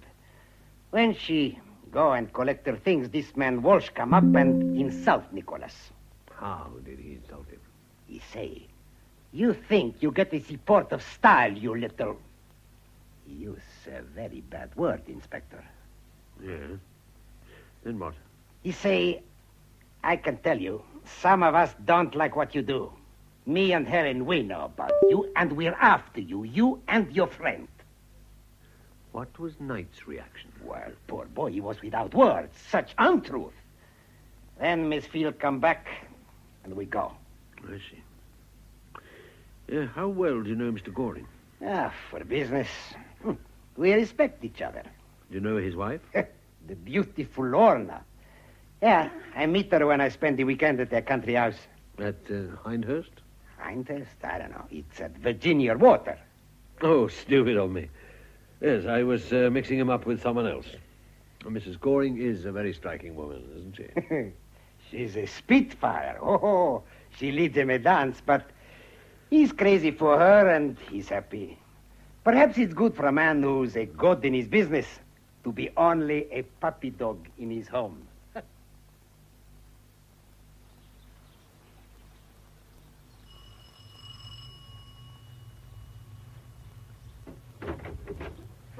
Inspector Tibbet. Please come in. Is this an official visit or a friendly call? Both, I hope, Mrs. Goring. Mind your head on that beam. Quiet, Poopsie, you lazy bitch. Sit down and have a drink. What would you like? Just shut the dogs off. They're used to it. Tea, if it's not too much trouble. No trouble at all. I'll get it. Could you leave it a little while? I'd like to talk to you for a moment or two first. Of course. I'm tremendously pleased to see you, Inspector, but I don't see how I can possibly help you. I haven't been to London for months. Except yesterday, of course, when I met you. I envy you. It must be pleasant for your husband, too, to get away from town. Oh, Godfrey hates the country. He lives in the London flat and only comes down at weekends. His work keeps him in town, of course. A lot of people commute every day from here, don't they? Oh, Godfrey doesn't. Mrs. Goring, how well did you know Helen Pankhurst? Oh, I don't know any of them except to look at. Godfrey doesn't approve of wives who butt into their husbands' business lives, and neither do I. Isn't it lonely for you here? Oh, I've got my Mrs. Adams. She cleans every morning, and the dogs. And neighbors? Oh, awful people, rich and respectable. However, they have their uses. I was at a ghastly bridge party on Tuesday, so I've got an alibi. Where? At the Petersons. They're about 3 miles away. Here's the address. Thank you. Do you know Hindhurst at all, Mrs. Goring? No, it's the other end of the county. Why do you ask that? I thought you might be able to help me. It seems Miss Pankhurst may have consulted a doctor there. And as it's in Surrey, I thought perhaps it was someone you and your husband recommended to her. No, I'm afraid not. Our doctor's in Harley Street. Was Helen ill? Apparently not, which makes it interesting. Oh, well, it's only a vague hope. Ah, I'd love that cup of tea. You haven't asked me much. I've asked all I want to, and you've been very helpful. Goodness, I've told you nothing. Exactly. You hardly knew Helen, and you haven't been to London in months, so there's nothing more to be said. I suppose not. By the way, if you do locate that doctor... Yeah? I've a friend who just moved to Hindhurst. Funnily enough, she rang me only last week to ask if I knew a good family doctor in that part of the world. So perhaps, if you find him... I mean, if Helen went to him, he must be reliable. Certainly. I'll tell your husband. Oh, no. He'll never remember. Ring me. I'm in the book. Very well. I'll do that. Thank you. Now, I'll get that tea.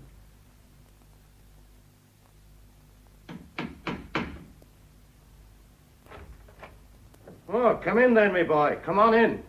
It was good of you to see me at this hour of the night, Mr. Walsh. You didn't give me much choice. Well, come on, in here. This is my studio. It's everything, in fact. Not much more to the flat. Well, sit down if you can find a chair. Well, this is a beautiful room. It's a workroom. Have a drink. Thank you. I will. Can't offer you a choice. You can have Irish whiskey and like it. Oh. Here you are. Thank you. Well.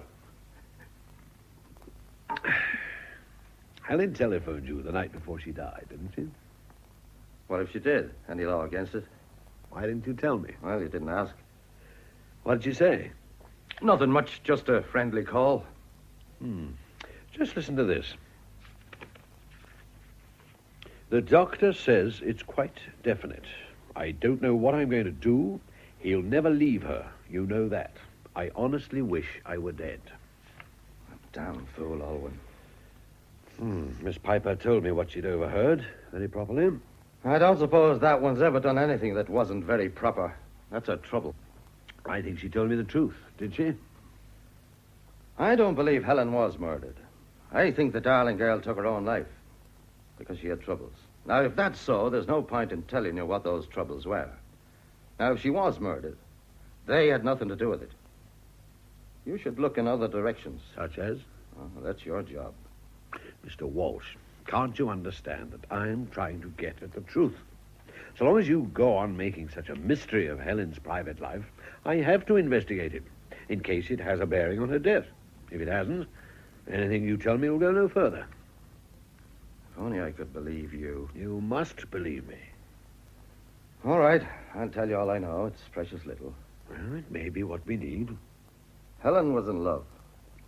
With whom? Oh, she never told me, and I didn't ask. She simply told me the situation, and a hell of a situation it was. The man had a wife he was tied to, not only by loyalty, but for social and business reasons. He told Helen that when he was in a position to, he'd get a divorce. God knows when that would be. Meanwhile, they kept it quiet. I see. Not very pleasant for Helen. Well, that's not all. A few months ago, she got very worried about the man's health. She was a doctor's daughter and knew a bit about such things. So she persuaded him to come with her to a doctor for a checkup. Did his wife know? Oh, no. Helen told the doctor the man, well, let's call him X, was our husband. He agreed privately he'd let her know the results of the tests and keep any really bad news from X. Mm-hmm. And the results came through the day she died? Yes, incurable cancer. He has a year to live. I presume he still doesn't know. I see.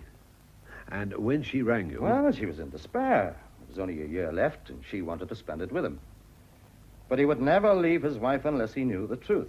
And Helen was determined to spare him that. Hmm. Do you really not know who he is? I don't. Why didn't you want me to find out about Helen and Michael Healy? You're trying to trap me. No, I'm asking a question. Everybody else rushed to tell me about Helen and Michael. Everyone except you. That blasted Alwyn. Not only Alwyn, Miss French, Mr. Goring, and even Miss Masters. And Michael Healy didn't deny it. Oh, well. Now she's dead. Is the man Michael Healy? Well, she never told me. Oh, I know there was talk. It may have been right or it may have been wrong. One other little point. You have a key to the Style building, haven't you? Yeah, what of it? Nothing, I just wanted to check. Do you often work late? Not me. I'm too smart and too old. I had me work, you see. Do you imagine I enjoy doing layouts for a fashion magazine when I ought to be painting? Yes, I'm sure you do. Yes, you're right, of course. I love it or I wouldn't do it. But it's not me real work. Oh, no. I'm a prostitute. That's what it comes to. A poor, bloody tart plying me trade in Earl Street. The only consolation is that the prices are high. I'm sure they are. Are you married yourself, Mr. Walsh? Certainly not. Have you ever been? I can look it up, you know, at Somerset House. Now, you wouldn't want to make trouble for an innocent man that might have been foolish in his youth. Well, that depends on whether it has any bearing on the case. None in the world. Well, come on, tell me. I was 21, she was 19. I was an art student, and she was reading for a degree in literature. We ran away and got married. We hadn't 2 pennies to rub together. Oh, the first year was fine. Then there was trouble. She was as ambitious as the devil. Wanted a great career for herself and me. I wanted to live in a garret and paint. Her rows got worse, and after 3 years, she up and left me. It was very long ago. Did you get a divorce? Of course not. We're both Catholics. And when did you meet her again? What the hell are you getting? If you'd really lost touch, you'd have made no bones about telling me about the marriage. I think your wife is Marjorie French, the distinguished editor of Style. For God's sake, keep it quiet. Why? You wouldn't understand. Mr. Walsh, how long has your wife been at Style? 35 years. And you? 3 years. She got you the job? Look, if you think Marjorie would employ anyone unless you consider them right person for the job, you're making and a... what did you do in those other 32 years? Paint it. Successfully? No. You must have been very glad of the job. Get out. Get out and stay out. And keep your bloody mouth shut or I'll break your neck. I'm afraid it's my job to be inquisitive. I don't enjoy it, and I am discreet. Thanks for the whiskey. I'll let myself out. You wanted to see me, Inspector? Yes, Miss French. I want your help again. Or anything I can do? I've been told, until I'm tired of hearing it, that Helen was having an affair with Michael Healy. You were the first person to draw my attention to it. Yes. Why? Because I thought it would help you in your inquiries. That's the right phrase, isn't it? I don't think you told me the truth. But why on earth should I lie? I didn't mean that you lied. You kept something back. You didn't tell me that Michael Healy is dying. What? I have no idea where you got hold of that story, Inspector. It's absolute nonsense. Helen told Mr. Walsh about this the night before she died. She told Patrick. What did she tell Patrick? That the man she loved was dying of cancer. And he didn't know. And neither did his wife. No. Miss French, you all right? I'll get you some water. Yes, please. Some water. Thank you. I'm afraid I get these silly fainting fits occasionally. It's nothing to worry about. To go back to what we were saying. Yes? This story is nonsense. Please don't spread it. Patrick is a wild Irishman, and he loves to spin a tale. I know him very well. You should. 32 years is a long time. Oh. You know about that. I do hope you'll be discreet, Inspector. I'm always as discreet as I can be. Why do you want it kept secret? Mr. Goring is against employing husbands and wives. It's company policy. What about... Teresa and Michael, that's a very special case. Godfrey isn't really happy about it. I had to fight hard to get Michael. So, when I met Patrick again, I knew that although he was just the person for art editor, I could never go to Mr. Goring and propose my husband for the job.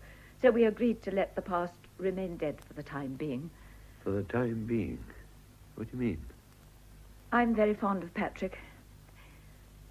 This is a great secret, Inspector, but when I retire, Patrick and I are going to live together again. As far as the outside world's concerned, we'll get married. They need never know we've been married all along. I see. I take it Mr. Walsh is enthusiastic about the idea, too. Of course.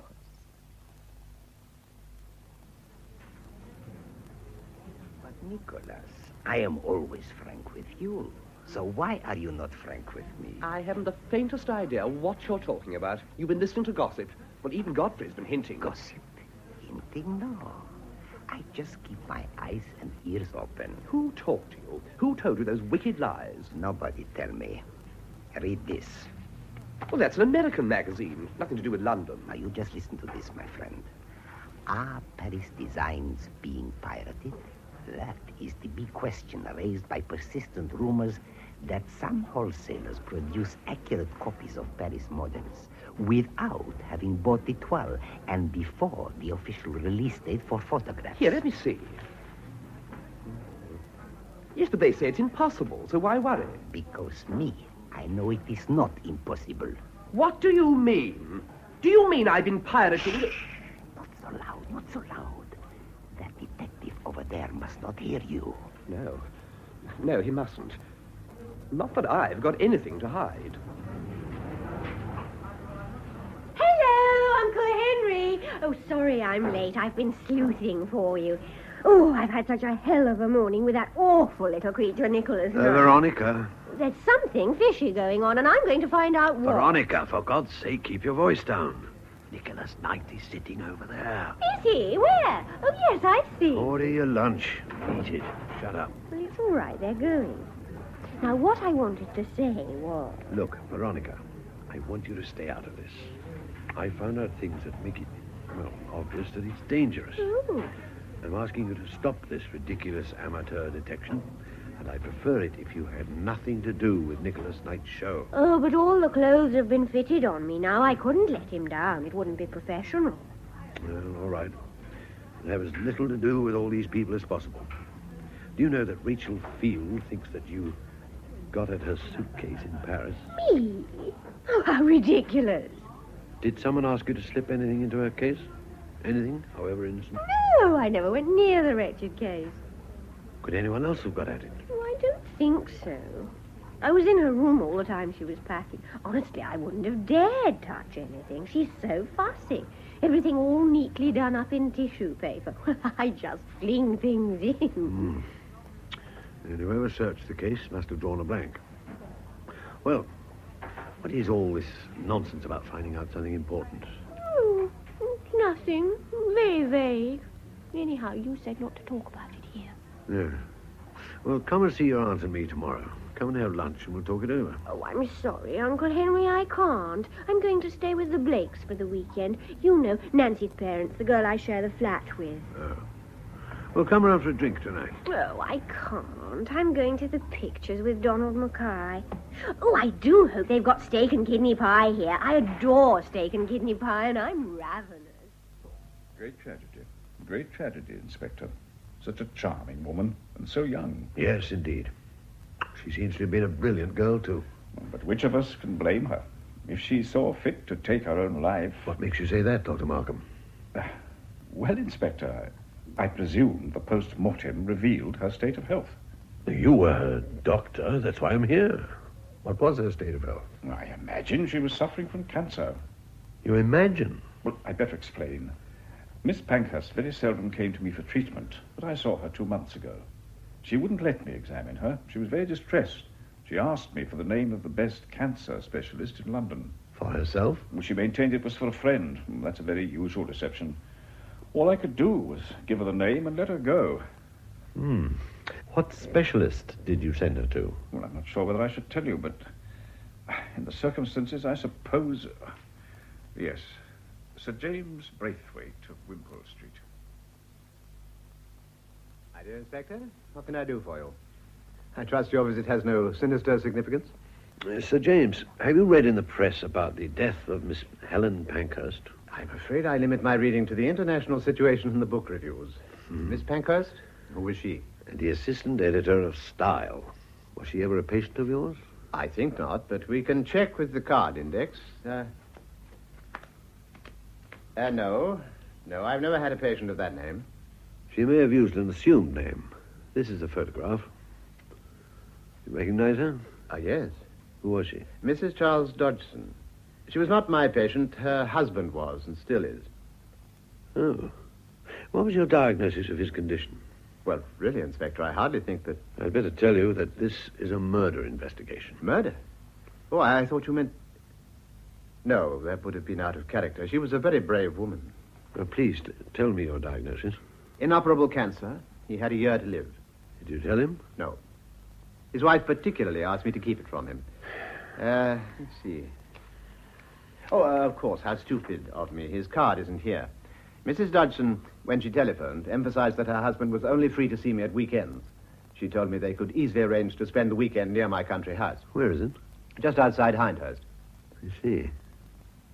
And what did you tell Mr. Dodgson? Well, I was pretty sure of my diagnosis from the beginning, but he came for an X-ray a fortnight later. I told him he probably had a stomach ulcer, and he went away quite happy. And Tuesday of this week, the X-ray results came through? Monday evening, actually. Yeah.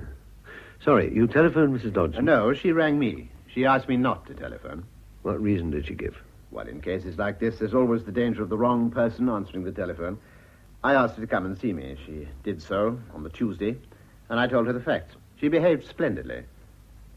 Inspector, am I to understand that she was not, in fact, Mrs. Dodgson? You are. Well, then, forgive me, but I'm concerned for my patient. Who will look after him? He has a wife. Whether she will be as brave and sensible as Miss Pankhurst, I can't say. In due course, I'll send her to see you.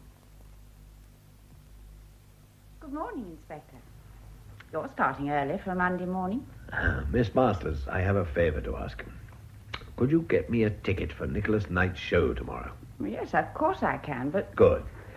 Can you also tell me the release date for this season's Paris photographs? 27th of February. Hello? No, Nicholas, I've told you before, I haven't the slightest idea where she is. She should have been here at 10, and she simply didn't turn up. I've telephoned her at home, and Nancy didn't know either. I'll let you know if I hear anything. Right. Bye. One of our models has let us down. Oh? Which one? That wretched new girl, Veronica Spence. Did you say her flatmate didn't know where she was? No. Nancy hadn't a clue.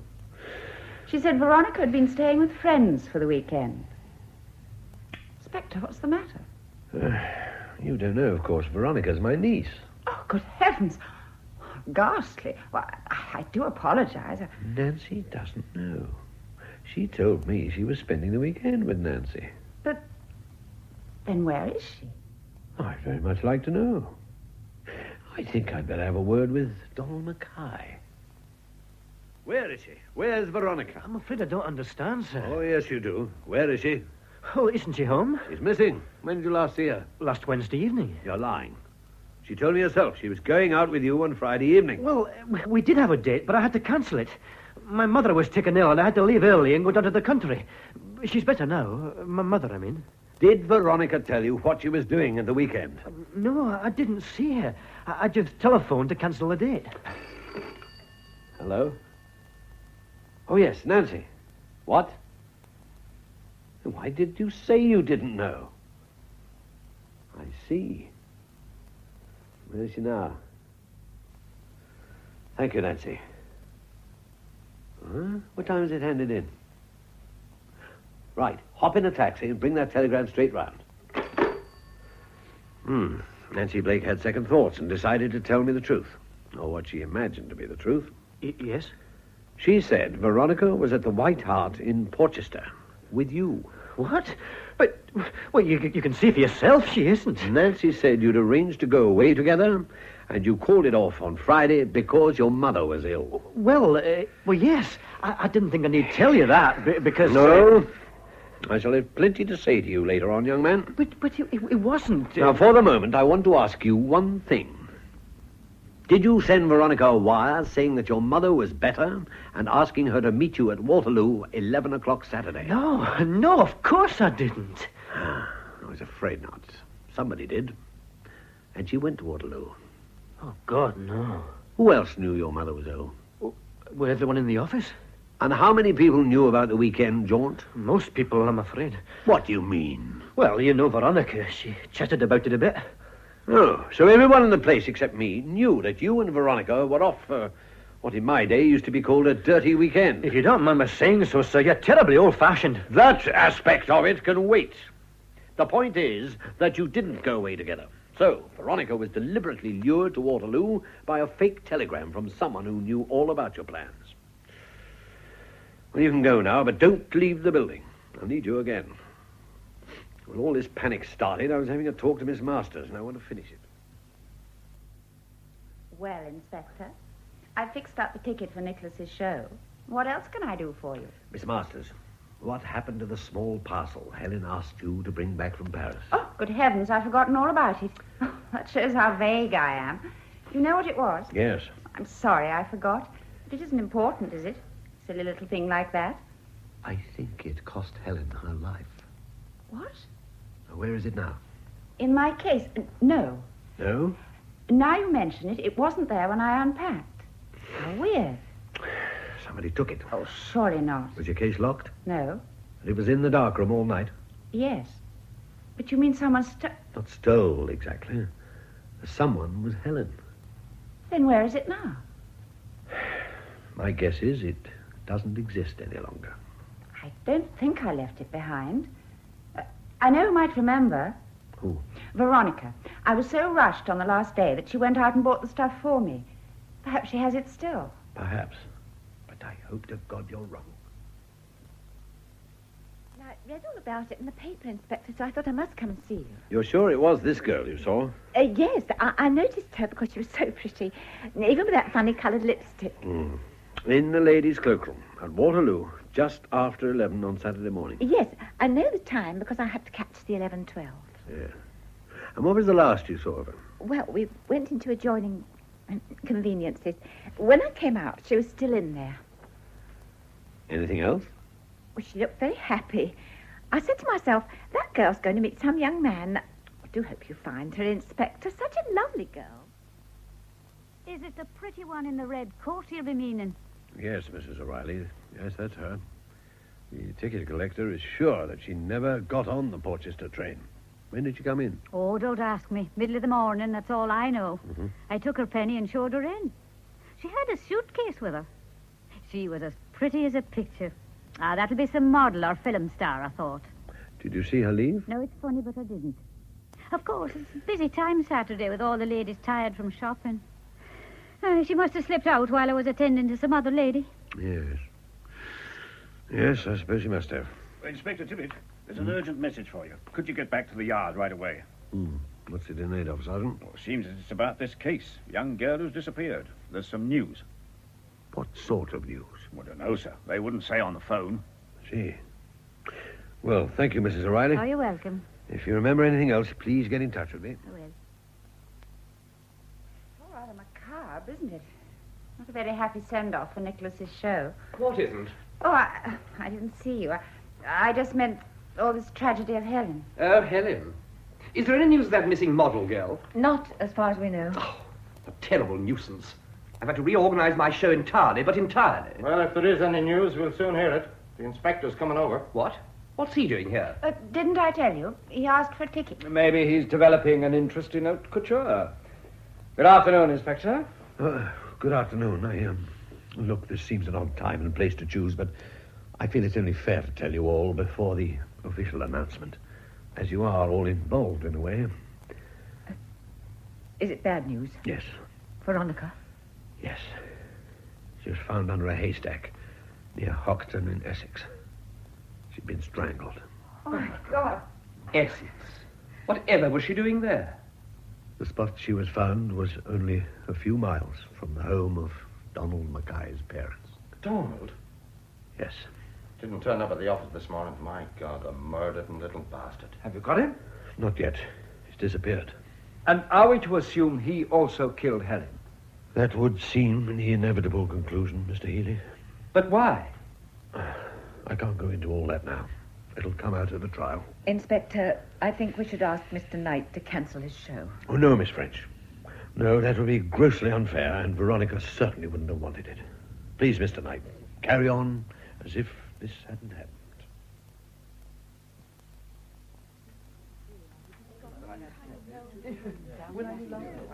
Number 74. Forget-me-not.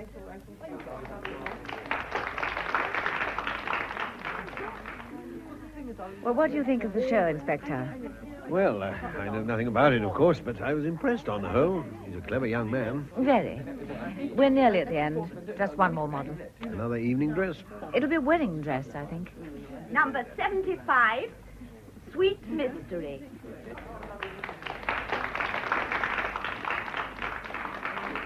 Oh, you are right. Now, this one is beautiful. Will we see the bride's face, or will she stay veiled? I expect there'll be a dramatic gesture when she gets to the end of the catwalk.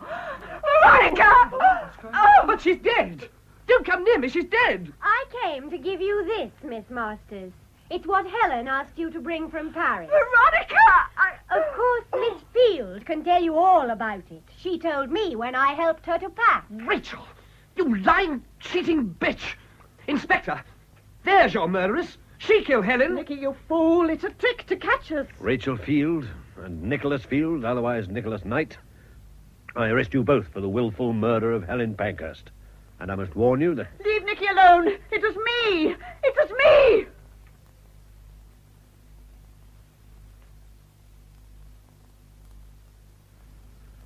Well, I hope you two are thoroughly ashamed of yourselves. Well, sir... Ashamed. I like that. You'd never have caught them without us, and you know it. We were baffled, admits Chief Inspector Tibbet of Scotland Yard. We were not baffled. I admit your ridiculous scheme came in useful, Veronica, but only when I took charge of it. Well, you see, I didn't know who it was. I guessed how I'd be grateful if you'd begin at the beginning, Inspector. I'm a little lost. Well, I think I'd better, Miss French, but it's difficult to know where to begin. I suppose the right place is Helen's love affair with Mr. Goring. Mr. Goring? But I thought it was Michael. So did most people. There was no affair in the ordinary sense of the word, Inspector. They loved each other and hoped to marry when the magazine was stable enough financially. That was all. I know.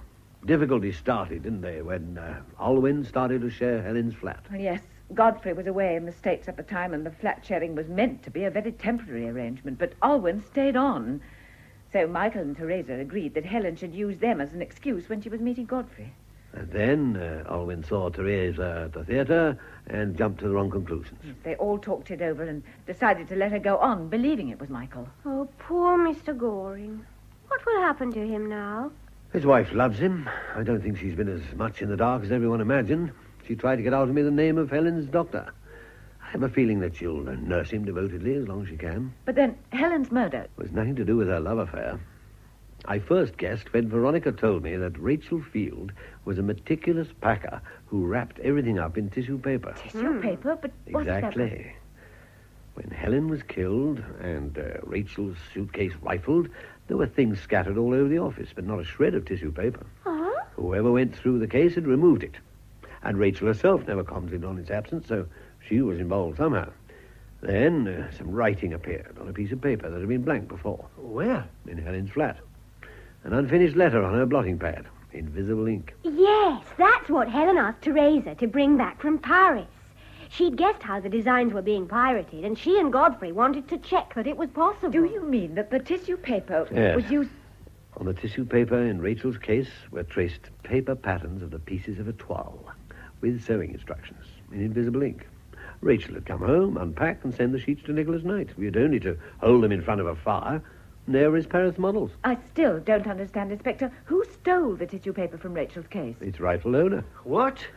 At Goring's party, Patrick had too much to drink. He said to Knight, whom he loathes, "Helen and I know what you're up to," or words to that effect. Knight was rattled. He and Rachel had a talk, and they decided that she'd better go back and collect the case. Nothing sinister about that. She could simply walk off with it. Of course. She let herself in with her own key. She got as far as Helen's office, looked in, and stopped dead in the shadows.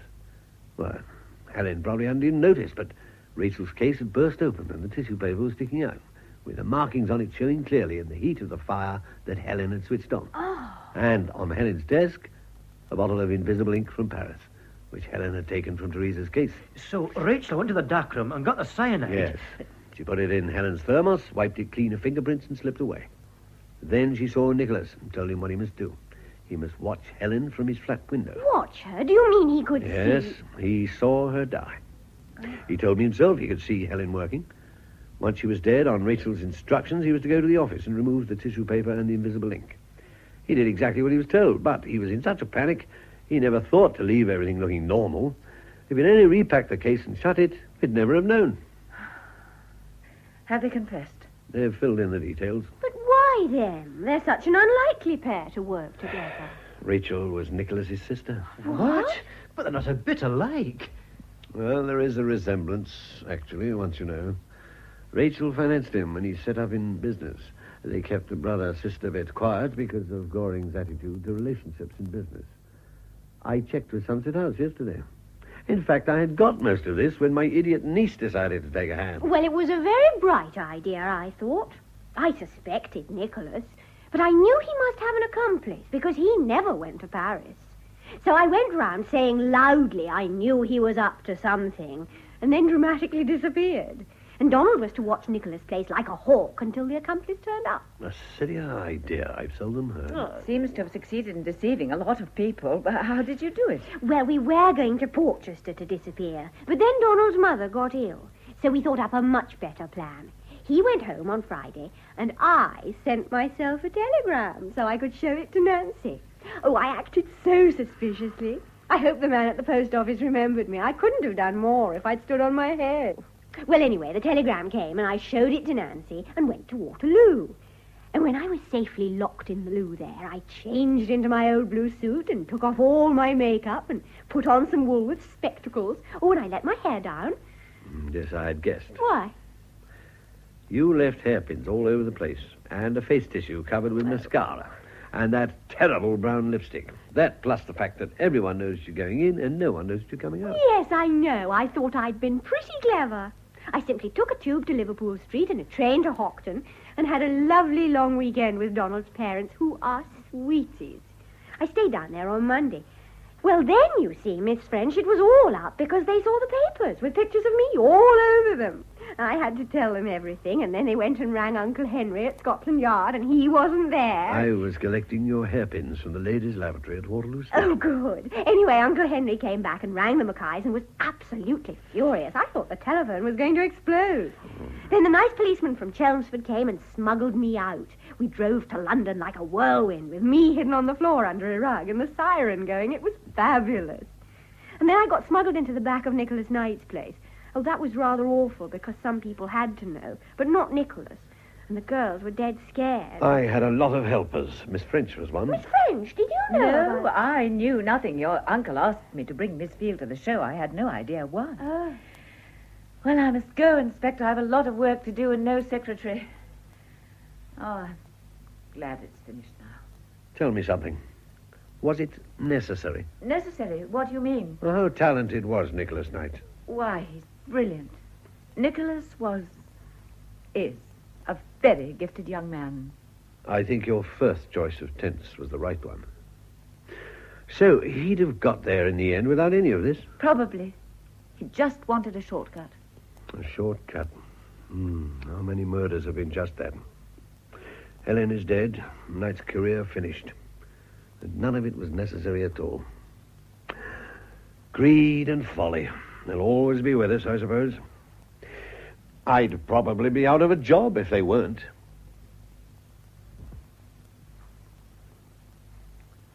In Murder à la Mode, the novel by Patricia Moyes, adapted for radio by Betty Davis, Chief Inspector Tibbet was played by Rupert Davis. The rest of the cast was as follows. Helen Pankhurst, Margaret Wolfett. Teresa Masters, Monica Gray. Rachel Field, Barbara Bolton. Patrick Walsh, Barry Keegan. Marjorie French, Joan Matheson. Michael Healy, Michael Spice. Donald Mackay, Nigel Lambert. Alwyn Piper, Joe Manning Wilson. Godfrey Goring, John Bentley. Veronica Spence, Elizabeth Proud. Ernest, Brian Hewlett. Nicholas Knight, John Rye. Lorna Goring, Margot Johns. Horace Barry, John Gabriel, Dr. Markham Godfrey Kenton, Sir James Malcolm Hayes, Mrs. O'Reilly Kathleen Helm, fashion commentator Jill Carey. The play was produced by Betty Davis. Suspense.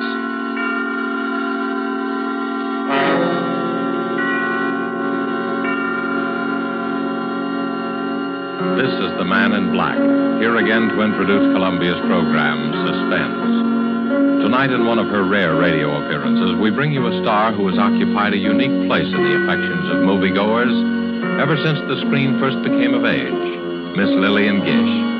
Appearing with Miss Gish are two distinguished players, Mr. Ray Collins of the Metro-Goldwyn-Mayer fold, whose current release is Thousands Cheer, and Mr. Bramwell Fletcher, who has ornamented many a stage and film success. There are only 3 players in Marry for Murder, which is tonight's tale of suspense. Only 3 characters in this story, whose beginning and end are shrouded in a dense down-east fog. A story of slow terror and swift death, planned by a brilliant murderer.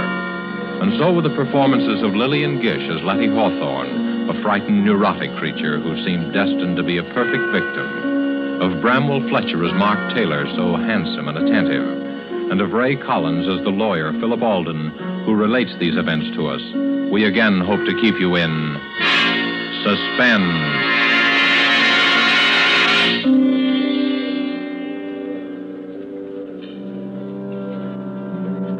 I used to love the sound of foghorns on the bay, especially at night when I sat before the fire.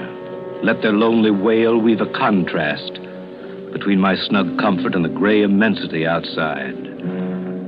But I've lost my taste for them now. Lost it on the night I heard them moan a dirge of death.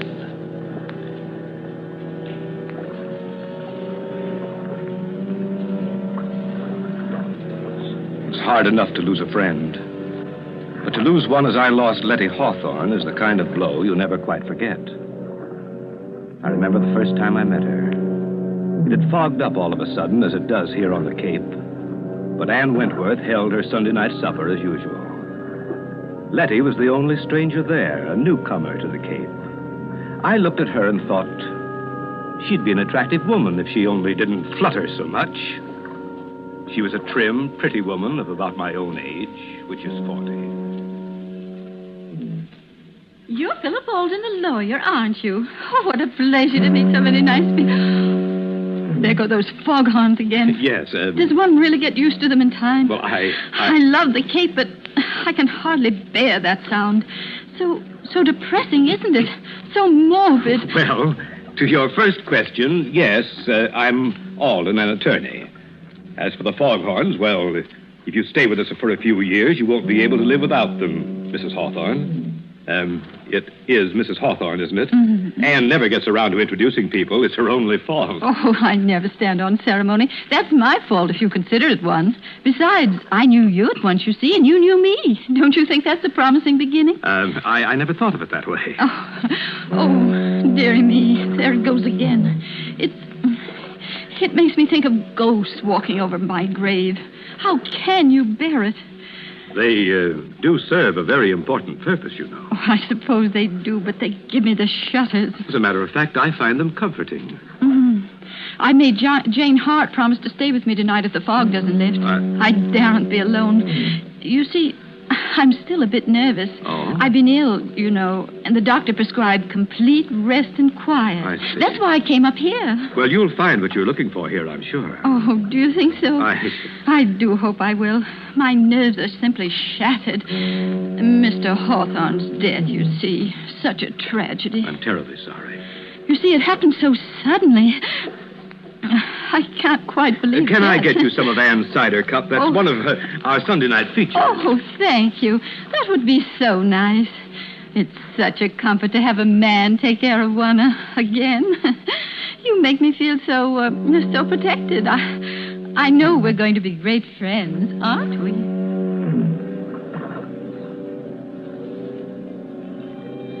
I can tell you I worried a bit for a while after that first party. Letty Hawthorne was a charming woman, a bit fluttery, as I said, but still attractive and rather pathetic. I was afraid she was setting her cap for me. You see, I'm a crusty old bachelor, but even my friends were beginning to wonder. So it was with mingled relief and regret that I learned one day that Letty Hawthorne had transferred her attentions to another newcomer to the Cape, Mark Taylor. He was 8 or 10 years younger than she, a handsome fellow, but somewhat dissolute looking. I didn't like him. I may as well admit that from the start. But short of marrying her myself, there wasn't much I could do. Anyway, they seemed happy enough, at first. One day after the wedding, Letty called me on a matter of business. I went down there after sundown. The three of us sat out on the beach in front of her cottage. I'm so glad you were able to come, Philip. You see, Mark and I were counting on you. Always glad to oblige you, Letty. As a matter of fact, Alden, we want you to attend to a legal matter for us. Yes? Yes, Philip. Mark wants to make a will. I told him I don't like wills. There's something so unhealthy about them. But Mark simply insists upon it. Very sensible, I'm sure. Oh, you men.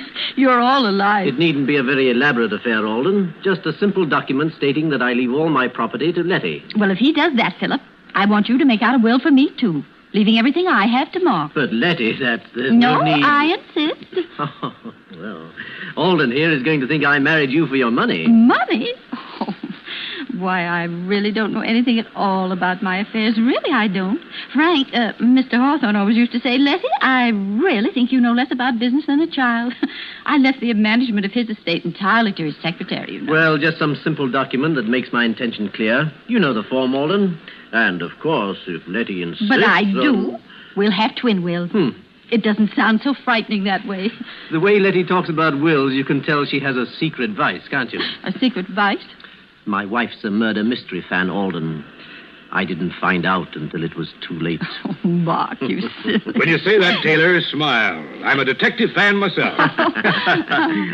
It's a busman's holiday, of course, but I always read the latest whodunits. If my father hadn't insisted that I follow in his footsteps, I'd have been a detective instead of a lawyer. Really? How interesting. Tell us, Philip, do you ever get any cases like the ones we read about? Well, if you want my opinion, the chief difference between fact and fiction is that the author of a novel wants you to see the pattern and the author of a murder tries to hide it. Oh. Well, what do you mean by that? Well, take your case, for example. You and Letty are making out your wills. I heard her say that she wanted to leave her money to you.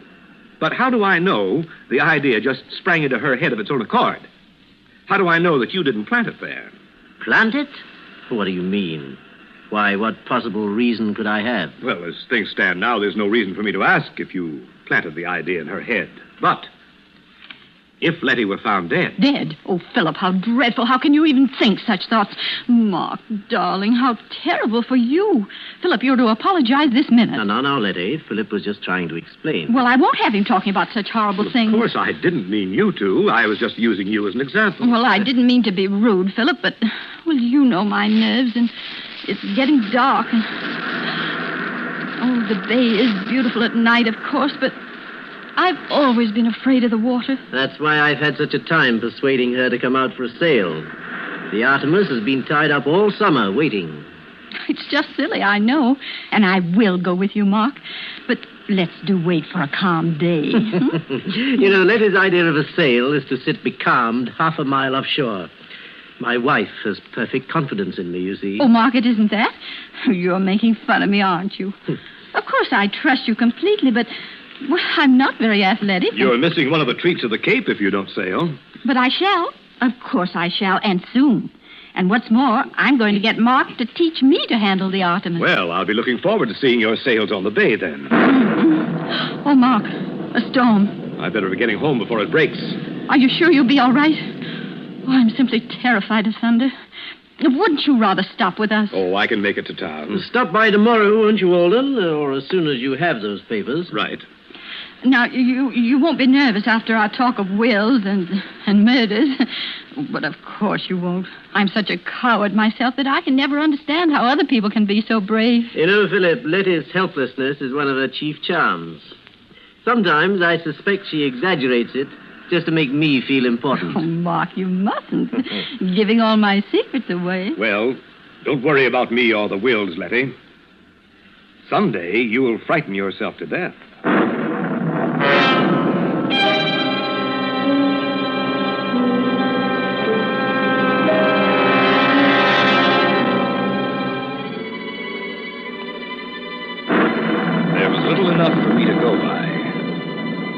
Gradually, I found myself worrying about Letty and Mark. They didn't seem to be hitting it off. Oh, on the surface, everything was smooth. But I was haunted by a premonition of what I didn't know. It was only a nameless dread of something, some undercurrent of feeling. Letty's nerves were getting no better. In fact, she seemed more tense, more frightened than ever.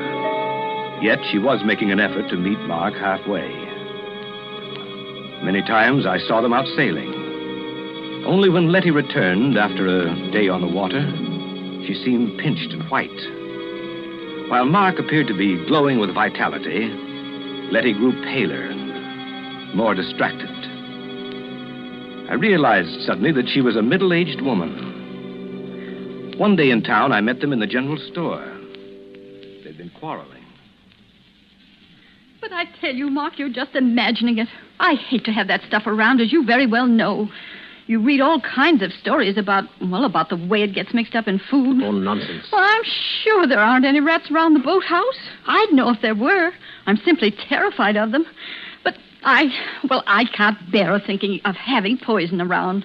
Why be worried all the time? Oh, Letty, for heaven's sake, stop being childish. I didn't put traps around because you didn't want them. Now that I'm trying to get rid of them in another way, you make a scene. I don't see why we have to go into a 3-act tragedy just because I want to buy some rat poison. Hello, you two. Oh, hello, Alden. Why, Philip, how nice to see you. Mark and I were just doing a little shopping. Philip, will you do me a favor? Will you please reason with Letty and try to get some sense into her head? Say, wait a minute. This sounds serious. Well, it isn't really. But, Philip, you know my nerves and the way things upset me, and Mark just doesn't understand. Oh, I know I'm just a silly woman, but the doctor says I have to be humored. And now Mark is so unreasonable, and it's such a little thing. Of course it's a little thing, and that's why I can't understand your attitude. Now, look here, Philip. The boathouse is infested with rats. Wouldn't you say the obvious course of action would be to get rid of them? Why, of course. But poison, rat poison. Oh, Philip, don't you see how horrible it is? I mean, accidents do happen. I've always hated to have anything like that around just in case. I've heard of children eating this stuff by accident. But you two people can take care of yourselves. Frankly, Letty, I think you're making a fuss over nothing. Yes, that's right, Philip. That's just what I told her. Well, very well then. But if I'm found dead, I hope you realize you'll both be under suspicion.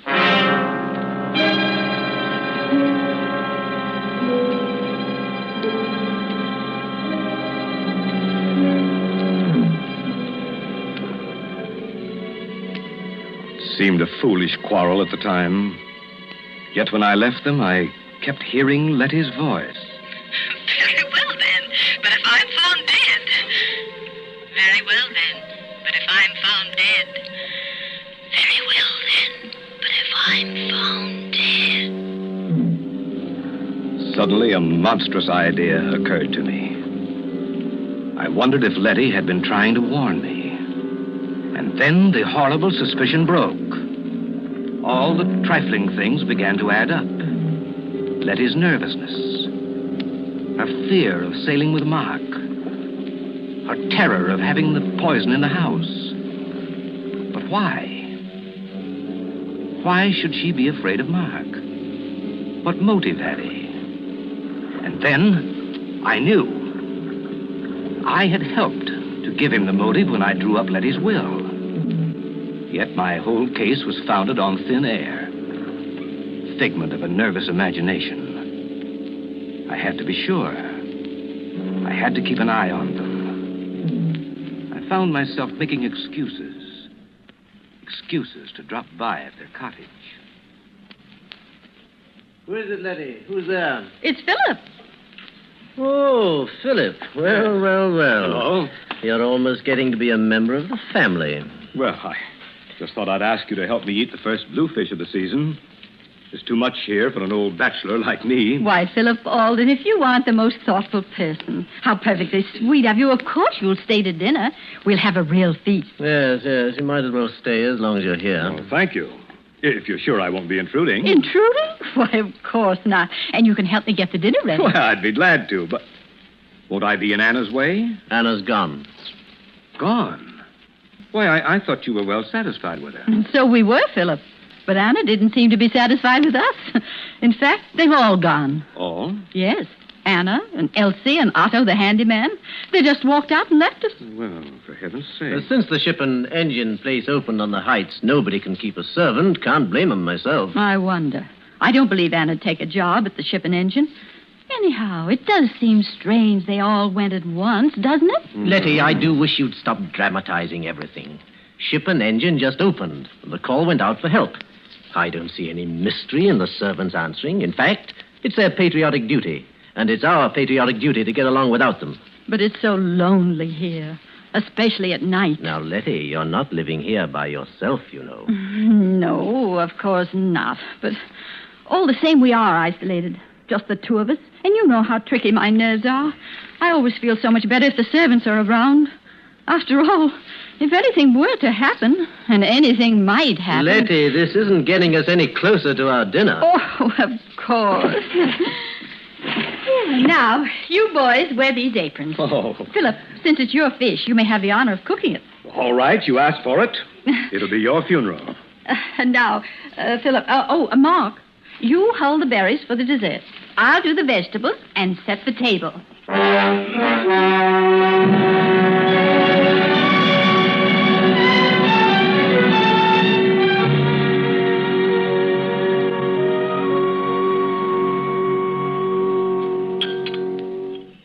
Well, for a seasoned bachelor, this dinner's a rare treat, Letty. Oh, I'm so glad you enjoyed it, Philip. Though I don't deserve the credit. That bluefish was simply delicious. How did you manage to catch it all by yourself? I always think men are so wonderful. Well, I'd be glad to take you both the next time I go fishing. It's good fun. Fresh air would be good for you, Letty. Oh, no, I couldn't. Well, I'm still just a wee bit nervous about the water. Though I tried terribly hard, haven't I, Mark? Yes. I've been good about the sailing. But you know I'm learning to manage the Artemis all by myself, aren't I, Mark? Mm-hmm. I don't write my name in the wake anymore, do I? Yes, Letty's a real hand at the tiller. She'll be a better sailor than I am soon, you see. You'd have seen her take the Artemis into harbor the other day. You did, all right? Yes, she came through that channel with a breeze against her. I wanted to take it over, afraid she'd run into the mud flats. But no, she coaxed it all the way, and we came in under sail. Yes, and I wanted to do it all by myself, even though I was terrified. Well, good for you. Why, that's really a splendid accomplishment. I've been negotiating the harbor for years, but I confess that I have trouble every now and then. Well, since nobody wants any more berries, I guess it's time to do the dishes. Now, I'll show you what a good hand I am as a dishwasher. Wait a minute. That's my job. Here. No, Here. I'll clean and wash. You two can dry, and you can dry. Letty, what is it? Well, you shouldn't have tried to carry that tray. No, it's not that. Why, Letty, what's happened to you? You look ghastly. I'm afraid something I ate. Here, you better lie down. Oh, I'll carry her upstairs. Get a doctor, will you? I'm afraid, Mark. I'm afraid I've been poisoned.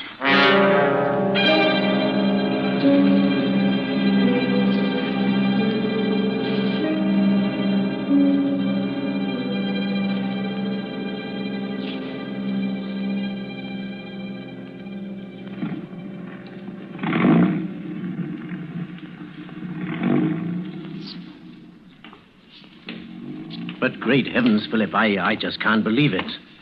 Arsenic, poisoning? Do you think Dr. Potter knows what he's talking about? I'm sure he does. Of course, we can't be sure till the tests are made, but I don't see. I don't understand. It's not very hard to understand. Letty ate arsenic. How or where she got it, we don't know, but it's not difficult to guess. But we all ate the same meal, you and I and she. Why, good Lord, Philip. Do you think we're poisoned, too? I feel perfectly all right. You appear to be comfortable. I think we'd feel it by now. But then how on earth Let's be perfectly logical about it. We all ate the bluefish. Yes. I prepared it. We all had potatoes and string beans. Letty cooked those. Yes. Then we all ate strawberries. You prepared them. Why... Now, the fish and the vegetables were all served in large platters, and each one of us helped ourselves. Therefore, if any poison were in the food, we'd all be sick. But the strawberries, Mark... See here, Alden, are you suggesting... Wait a minute. We're just following this through logically. The strawberries were put on the table in separate dishes. The poison could have been slipped into Letty's plate in the kitchen. Alden, you have no right to accuse me of this. Why, you're fixing up a case against me. I'm doing nothing of the sort. In any event, I think you might worry less about your own skin and more about Letty. Thanks. I think I can take care of my own wife. Nevertheless, I suggest you get someone to help you. I'm perfectly well able to nurse her myself. If I were you, I'd have someone else as well. I'll send Mrs. Halstead over from town. She's an experienced practical nurse. What I've always appreciated about you, Philip, is the way you mind your own business. I'll be going now. Mrs. Halstead will be along as soon as I can get her.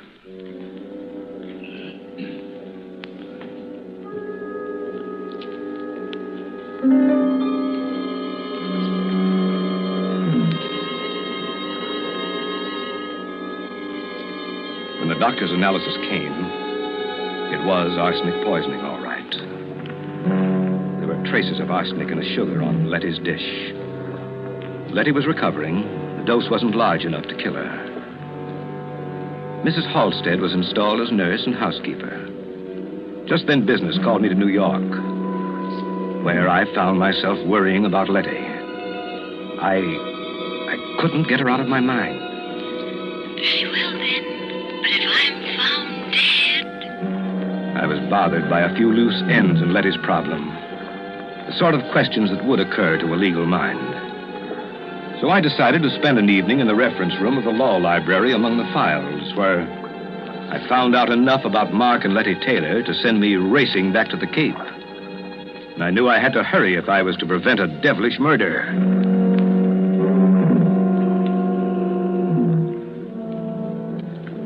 It was one of those dull gray afternoons when I arrived at the station. Fog was so thick over the bay that it seemed to cloud the whole town. Cold fear gripped me. Letty and Mark, I learned, had left at dawn for a weekend sail. I could picture them. Murderer and victim. Shrouded in the gray veils of the fog. Drifting, waiting. While the foghorns cawed a hoarse warning of murder. So, I was too late. The trap was sprung. With my newly gained insight into the affairs of Letty and Mark, I could have averted the tragedy, but I was too late. Or was I? If only they hadn't really left for that sail. I took the chance. Feeling my way along the Cape Road, I reached the Taylor cottage. Nobody was there. Then I heard noises in the boathouse. I crept down the slope and listened.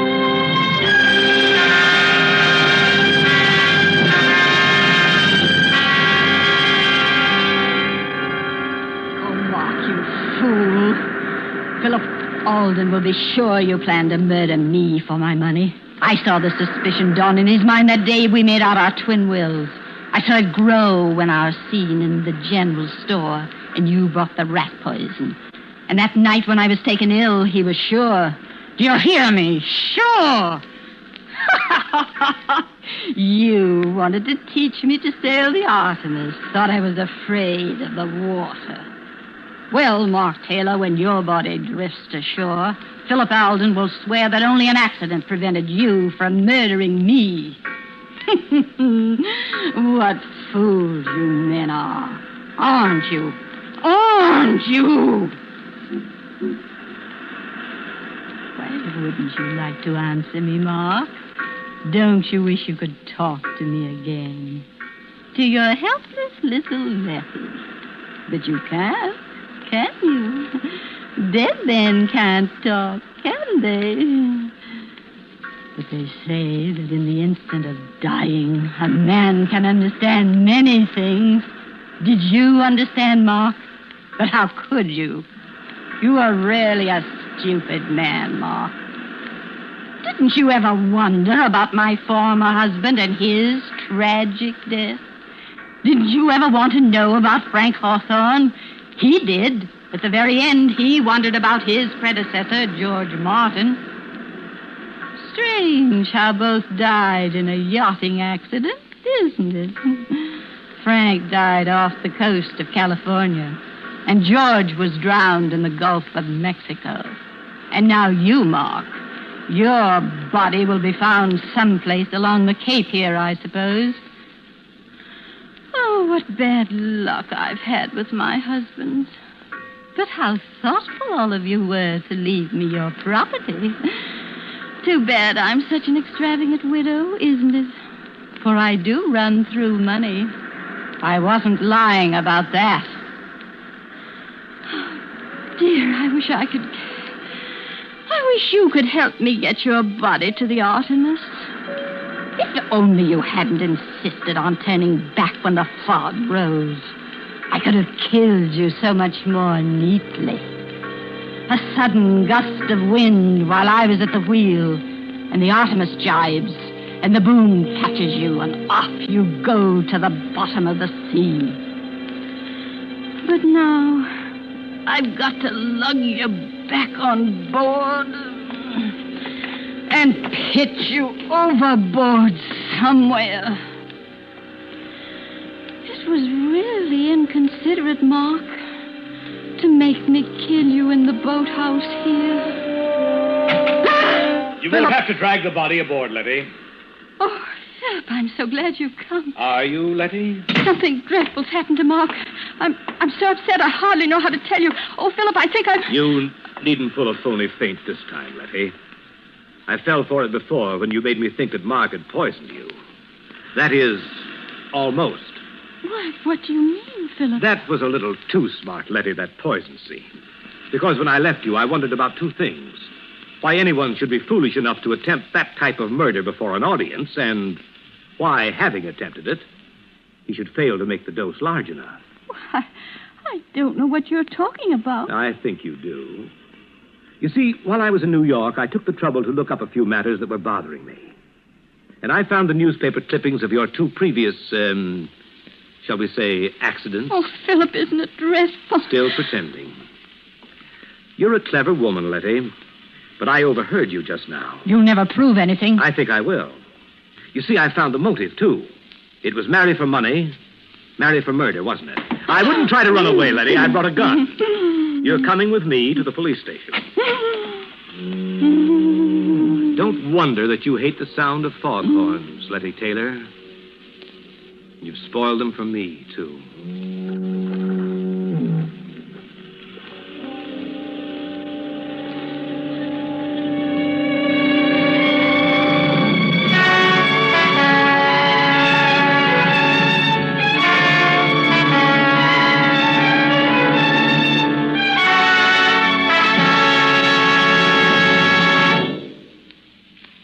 And so closes Marry for Murder, starring Lillian Gish with Ray Collins and Bramwell Fletcher.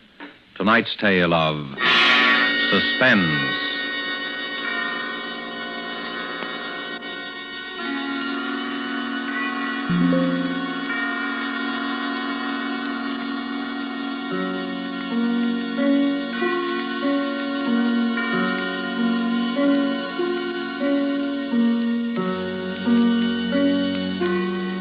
This is your narrator, the man in black, who conveys to you Columbia's invitation to spend this half hour in suspense with us again next week, same time, when Virginia Bruce and John Loder will star in the Dorothy B. Hughes suspense thriller, The Cross-Eyed Bear. The producer of these broadcasts is William Spear, who, with Ted Bliss, the director, Bernard Herrmann and Lucien Marowik, conductor and composer, and Walker T. Field, the author, collaborated on tonight's Suspense.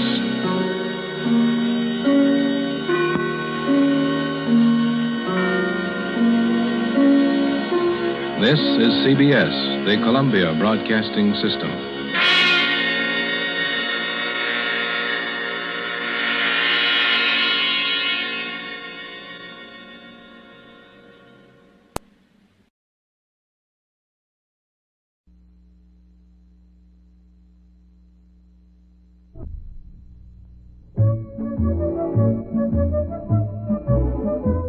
This is the Let's Pretend story of Aladdin and the Wonderful Lamp. Come one, come all, the big and small, we're here with Let's Pretend. You'll laugh, you'll cry, and wonder why, and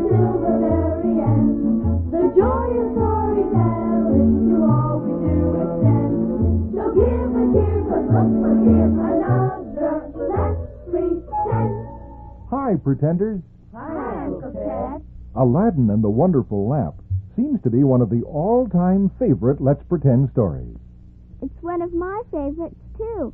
And this time, Shaw names our way of traveling. That story's from the Arabian Nights, isn't it? That's right. Then how else could we travel in Arabia except by camels? Right you are. A camel for everyone. Straight across the desert. 1, 2, 3.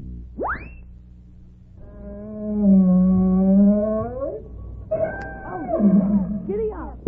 Giddy up.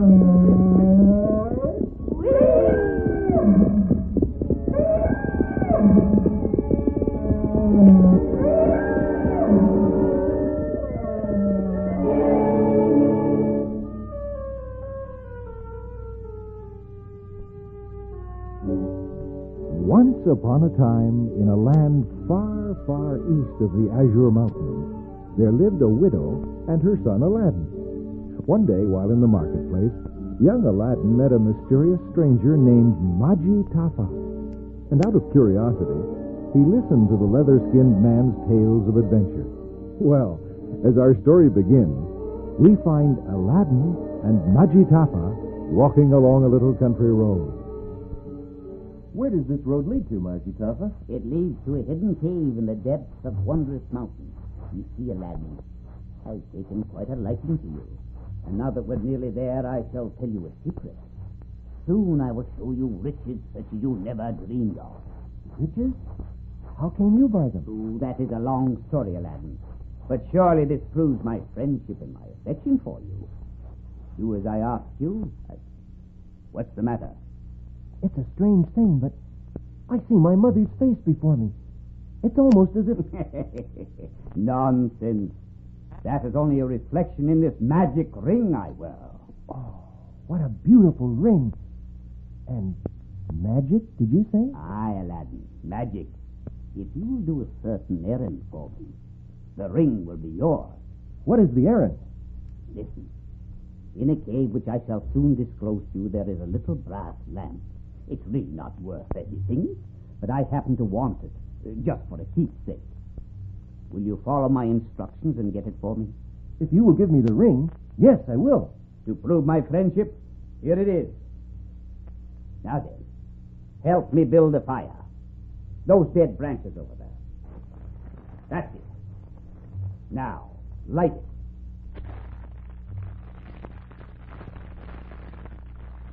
And now watch. For what you're about to see is unknown to any mortal. What makes that yellowish-green flame? It smells so strangely.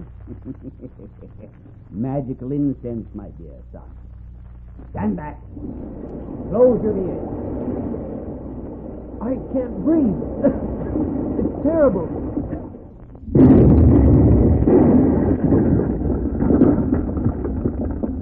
What have you done? The magic incense blew away part of the mountain.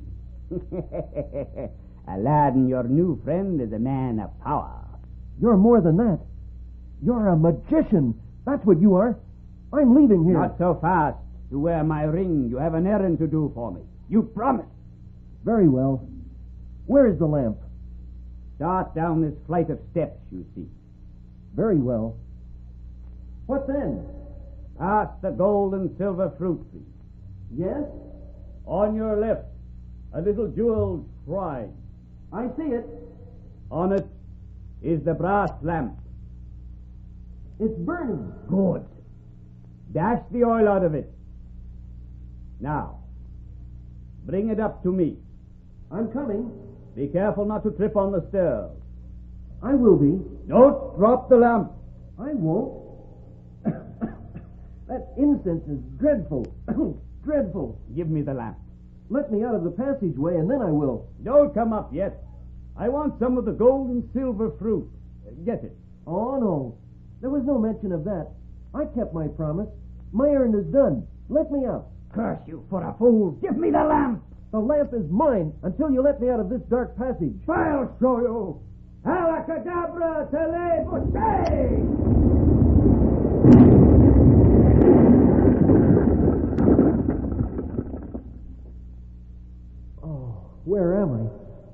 Mother, where are you? It's dark and I can't see. The earth is opened and swallowed me. Oh, that wicked man. Why did I trust him? I shall die down here, and just for a little brass lamp. Brass lamp. Ah, the lamp. Perhaps there is still some oil left in it. I shall see.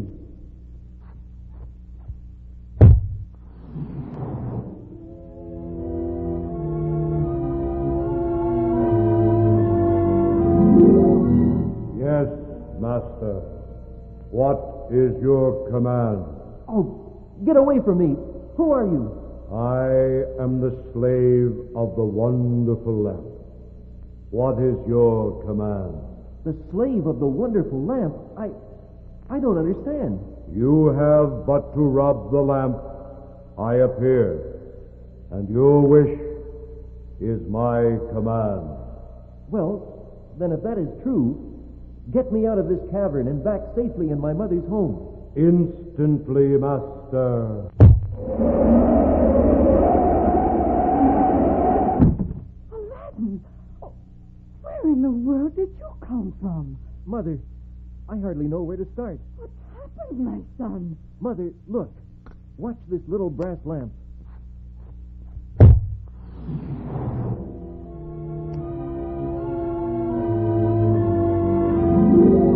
I am the slave of the lamp. What is your command, Master? Glory to the skies. What magic is this? It really happened. Then it wasn't a dream. It is a dream. Oh, wake me up, Aladdin. Wake me up. What is your wish, Master? Good health. A castle. All the riches we will ever need. Jewels and gold raiment for my little mother.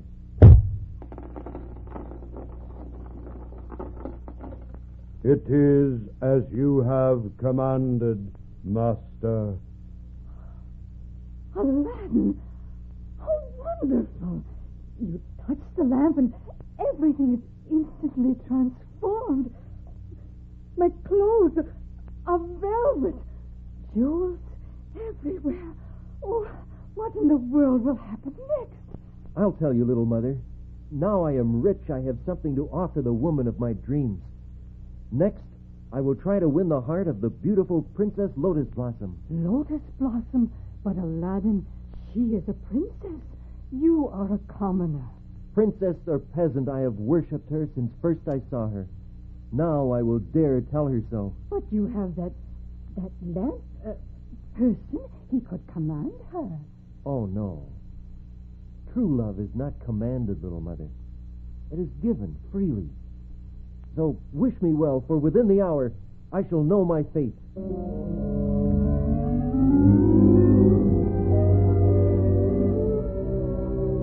Jetta, I want to rest here on the balcony for a while. The moon touches all the earth with silver, and the air is heavy with a strange, sweet fragrance. Leave me, please. But, Princess Lotus Blossom, it is against the royal command to leave you unguarded even for a moment. Nonsense. On my own balcony? What possible harm could come to me here? Away with you. I want only the company of the night and the perfume of the flowers. I go, Princess.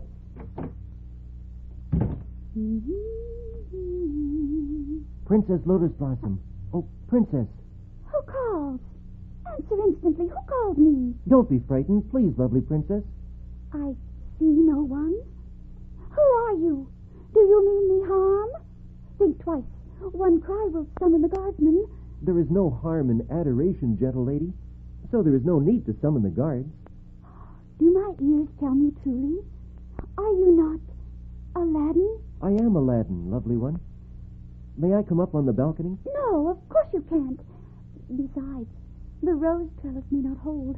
I'll risk that, and more. Oh, take care, please. It is a long way to the ground, and since you've presumed thus far, I want you to arrive in your full stature. And so I have. Thank you for letting me come up. I have never known a man of such daring, And I have never known a woman whose beauty blended so perfectly with moonlight and the perfume of midnight. Oh, what a lovely... Oh, do you realize that I am Princess Lotus Blossom, heiress to the imperial throne? That is your title, Princess. But it is not your title I would know, but your heart.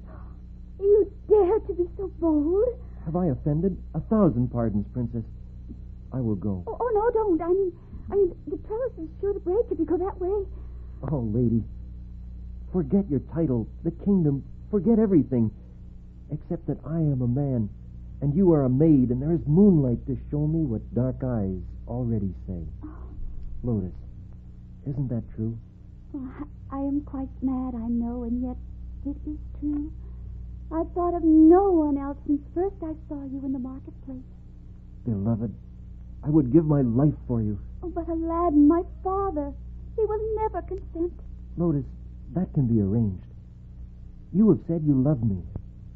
Now, because I am the luckiest man in the world, I have a plan which concerns a wonderful lamp. By its help, I think I can convince your father that I will be a worthy son-in-law. I don't understand. Don't try. Just leave the rest to me. And now, until I have his permission to claim you before the world, good night, my Lotus Blossom, my love, my life. Good night.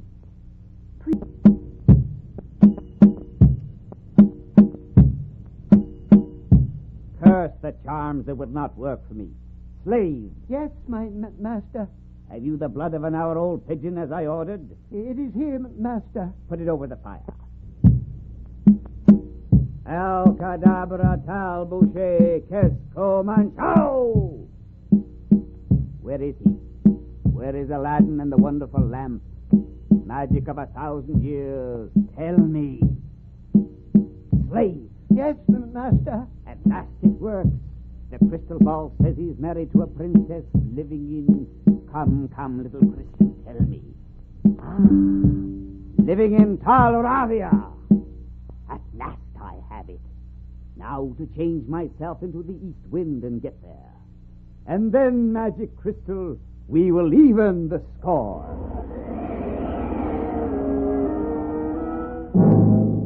Having discovered that Aladdin is living in a far-off country, Majitafa made evil plans to recover the magical lamp.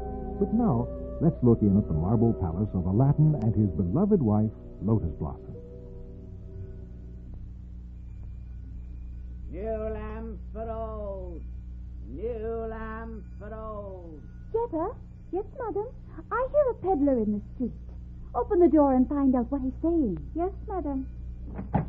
New lamp for old. New lamp He for is old. saying new lamps for old, Your Highness. Oh, no. How stupid. Wait a minute. My husband Aladdin used to have a funny little old lamp. Now, where did I see it? Here it is. Let's see if the man is really serious. Peddler, Yes, madam. here's an old lamp. Will you really trade me a new one for it? Of course, madam. Here is one. And there is the old one. At last. Once more the lamp is mine. Jetta, what's the matter with him? What's he doing?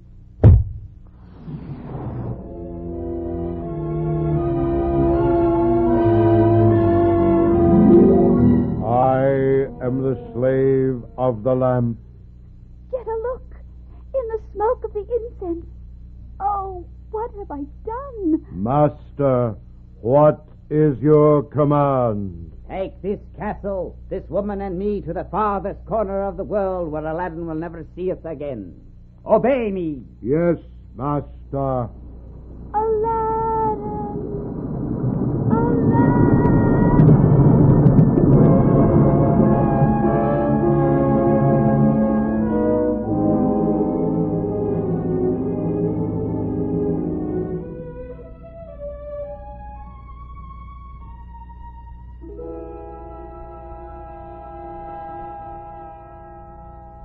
Oh, Aladdin, my son, you must not grieve like this. 3 days and nights you have not eaten nor slept. Tell me what I do not know, Mother. Tell me what has become of my precious wife, my lovely lotus blossom. Oh, if I only could. But you must eat. See how thin you have grown. Why, the ring on your hand is almost falling off. Why, Aladdin, look. The ring. There is a strange shadow in that ring. Look. It is the face of Lotus Blossom. The ring, the magical ring. I'd forgotten I had it. Oh, Lotus Blossom, I touch your beloved face. Look, Mother.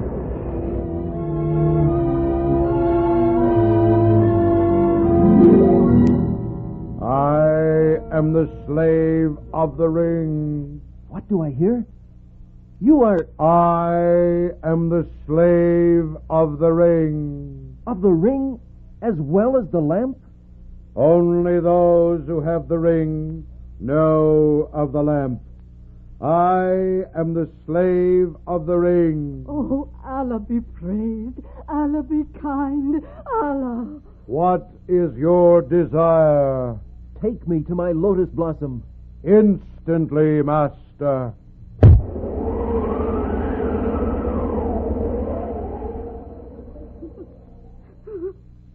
Oh, Aladdin, come to me, my husband. Save me from this monster. Don't let this hateful ceremony, this mockery take place. Oh, Aladdin. Poor Princess Lotus Blossom. Jetta, did you get me the vial of poison? Yes, Princess Lotus Blossom. It is here, but, I beg you on my knees not to take your own life. Not until all hope is gone. But rather than let this magician touch me, I prefer death by my own hand. Look, madam. Shh. The curtains move. Someone's there. Who is there? Answer. It's Aladdin. Oh, my husband. Lotus, at last I found you. Oh, my dear. Oh, my beloved. Oh, how did you find me? There is no time to tell you now. Where is the lamp I gave you? The magician has the lamp, and he will kill you if he finds you here.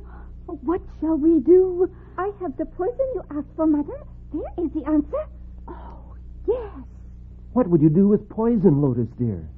I had planned to kill myself rather than let him touch me. He is coming. Madam, Tata is in the hall. Aladdin, quickly. What shall I do? He must not see you. Never fear. Jetta. Yes, my lord. Put the poison in his glass of wine. Lotus Blossom. Yes. Pretend you have changed toward him. Then offer a toast. Jetta, work quickly. Oh, yes. I will do it. The poison is in this glass, madam. All right. Quickly, conceal yourself, Aladdin. There, behind the curtain. Be calm, beloved. For my sake, be calm. I enter without being announced, my dear lady. But what does it matter? Tonight you will be my bride. After that, we shall live happily ever after. Yes? As you wish, my lord. And welcome. Jetta, the wine. Come, I offer you a toast. Splendid. At last you decided to take the wise course. Lotus Blossom, how beautiful you are when you laugh. The wine, madam? The toast, my lady. What shall it be? Ah, shall we drink to the future, yes? Yes, to our future. The wine is good, but not as lovely as... What's happening to me? Everything grows black. I can't breathe. What was in the wine? You'll never live to know, you beast. Oh, curse you. You poisoned me. I'm dying. Curse you. Oh. Aladdin, come to me. And curse you, you monster. Oh, he's dead.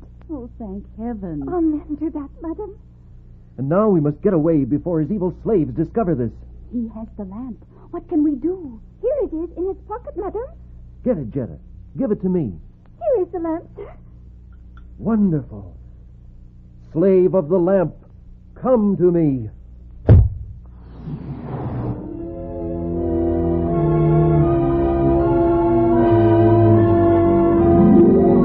I am the slave of the lamp. What is your desire? Free this castle of its enemies. Remove all trace of the beast Majitafa, and whirl us back to the safety of our own country and our own people. It is as you command. Come, Lotus Blossom. We fly through the clouds back to home and happiness forever after.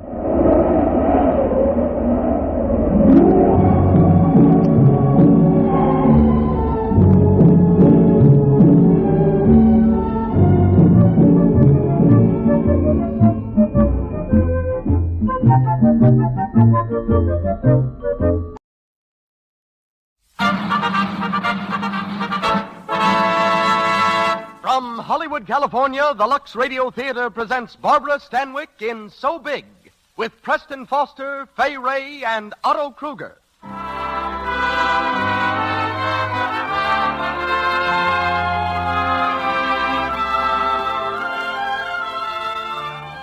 Lux presents Hollywood.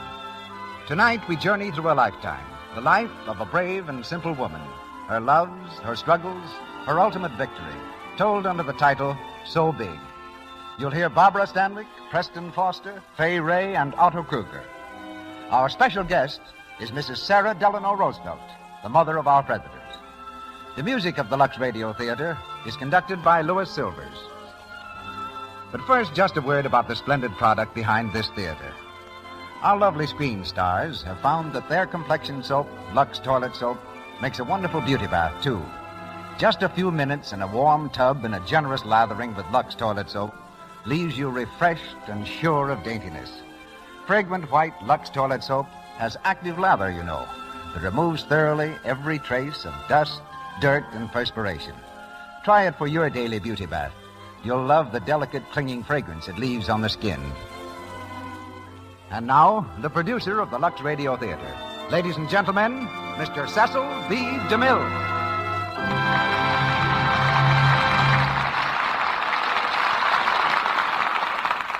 Greetings from Hollywood, ladies and gentlemen.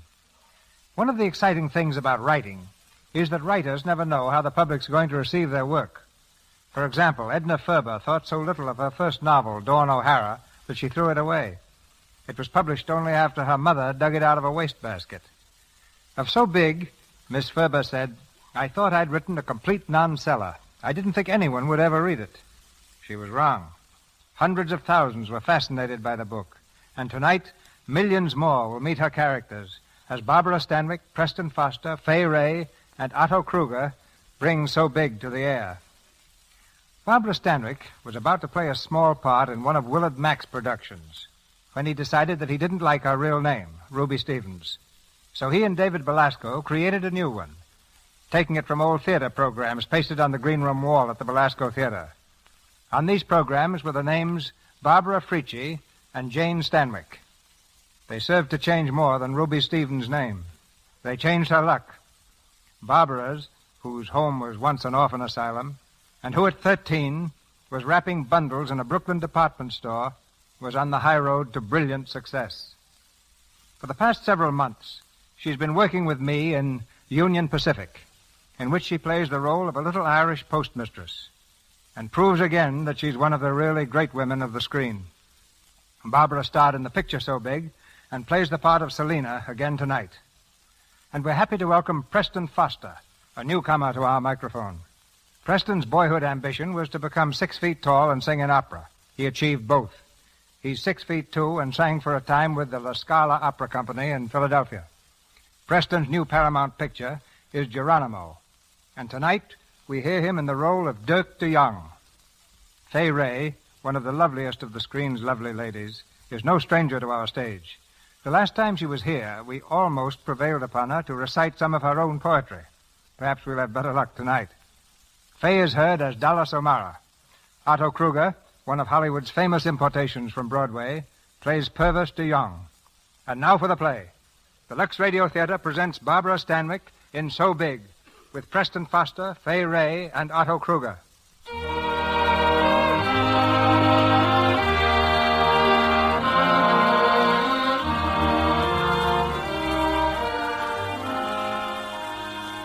It is Chicago, 1908.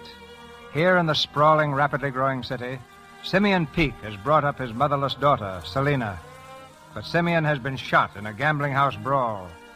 Alone in the world, Selina occupies a dreary room in a cheap boarding house, bravely trying to face the blank future, when a schoolgirl friend, Julie Hempel, her only friend, comes at last to see her.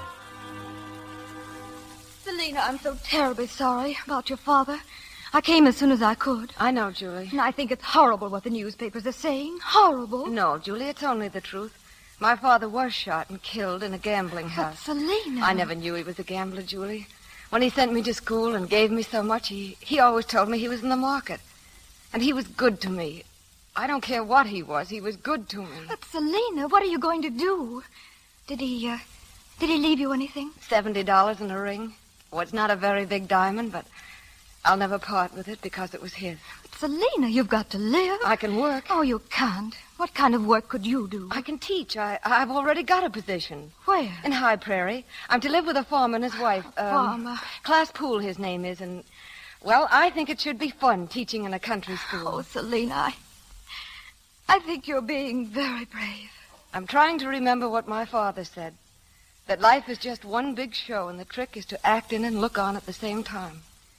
And no matter what happens to you, good or bad, it's all velvet. I hope it will be for you, Selina. Thank you, Julie. I hope so, too.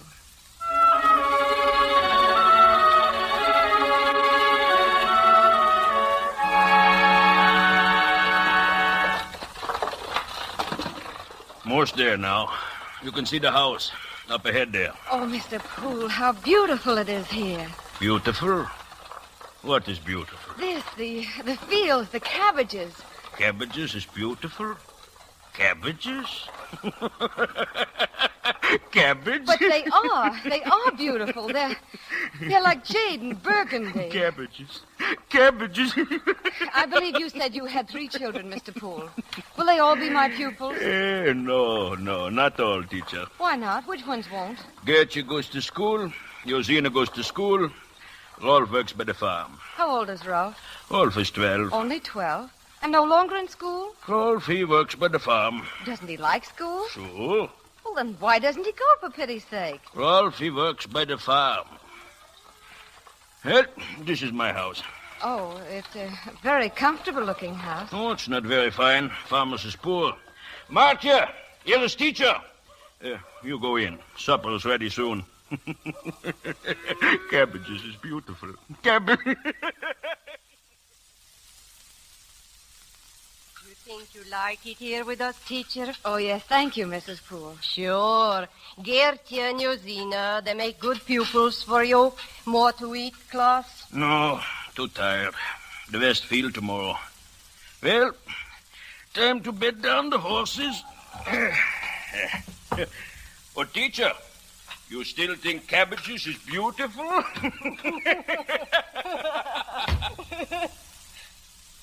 Cabbages. That's good. He told me what you said. Ralph, stop the reading and go do the chores. They're needing wood. All right. All the time he is reading like anything. Hurry, Ralph, you hear? And bring in the water. Getting late. What are you reading, Rolf? A book. The last teacher gave it to me. May I see it? Why, it's a dictionary. You're reading the dictionary. It's got more than 100,000 words, all different. Rolf, your father tells me you're not coming to school. Yeah, Pa needs me by the field. Oh, I suppose so, but it's too bad. Are you going to be a farmer too, Rolf? Well, Pa wants me to be, but I don't like farms. What do you like to do? I like to make pictures. Pictures? Yes, draw things. Oh, how nice. Could I see one of your pictures sometime, Rolf? I don't show them to anybody, because they might laugh. I wouldn't. I love pictures. Someday you might be a great artist, Rolf. Yeah, but farm work takes all the time. I don't get much chance. Rolf, I have a book called Ivanhoe. Would you like to read it? Well, I don't get much time. Rolf, do you work all the time? Don't you have any fun at all? Sure. I'm going to the church sociable next Wednesday night. Are you going? I haven't heard about it yet. Well, the women bring the supper in baskets, and Adam Ohms raffles them off. and you eat with whoever buys your box. Oh, that sounds like fun. Well, I guess I'd better get the chores done. Good night, Ralph. Teacher. Yes? Cabbages. Fields of cabbages. What you said. They are beautiful.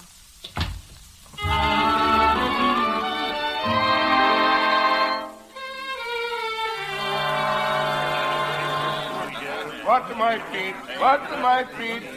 Remember, the lucky gent gets the fair owner of this basket as his supper partner. Goodness, I had no idea there'd be so many people, Ralph. Better give your supper box to Adam Holmes. All the others are up there on his table. Oh, and look at the size of them. Baskets full. And mine's just a shoebox. Oh, Ralph. Oh, don't you care? It looks pretty the way you fixed it. Oh, excuse me, please. Oh, I'm sorry. That's all right. Ralph, who was that? Well, his name is Purvis de Jong. Oh, I saw him in church the other day. Is he a farmer, too? Oh, everybody's farmers here.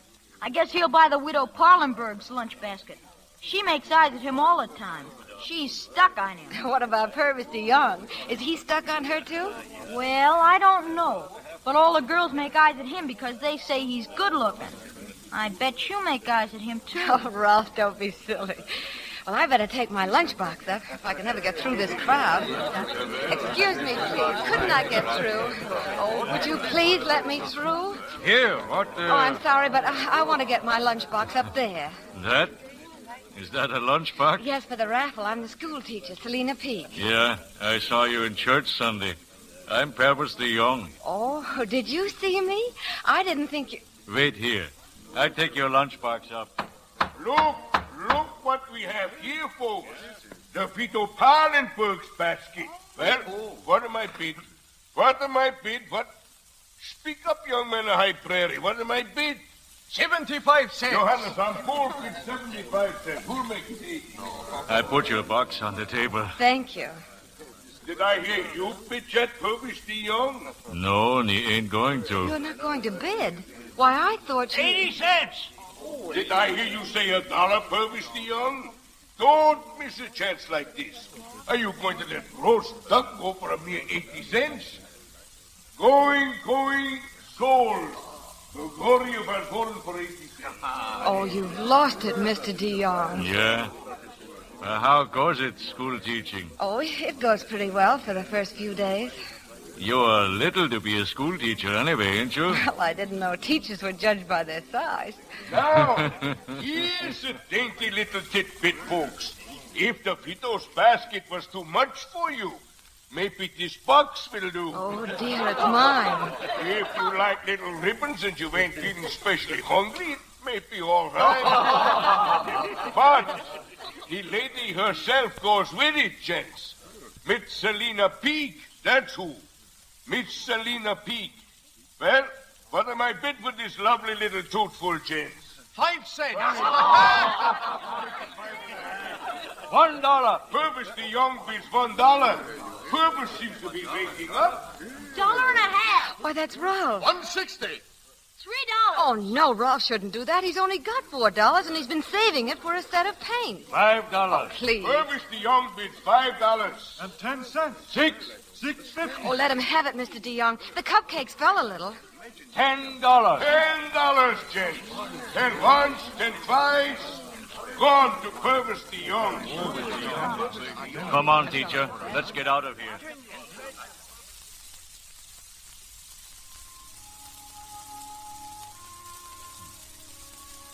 What made you do it? All that money when you might have been eating roast duck. I don't know. You look so little. They were making fun of you. That's a very foolish reason for throwing away $10. So, you're a school teacher, huh? I thought we went all over there. I can't hardly write at all. Only to sign my name in like that. Oh. Can you read? Oh, only to spell out words. I don't get time for reading.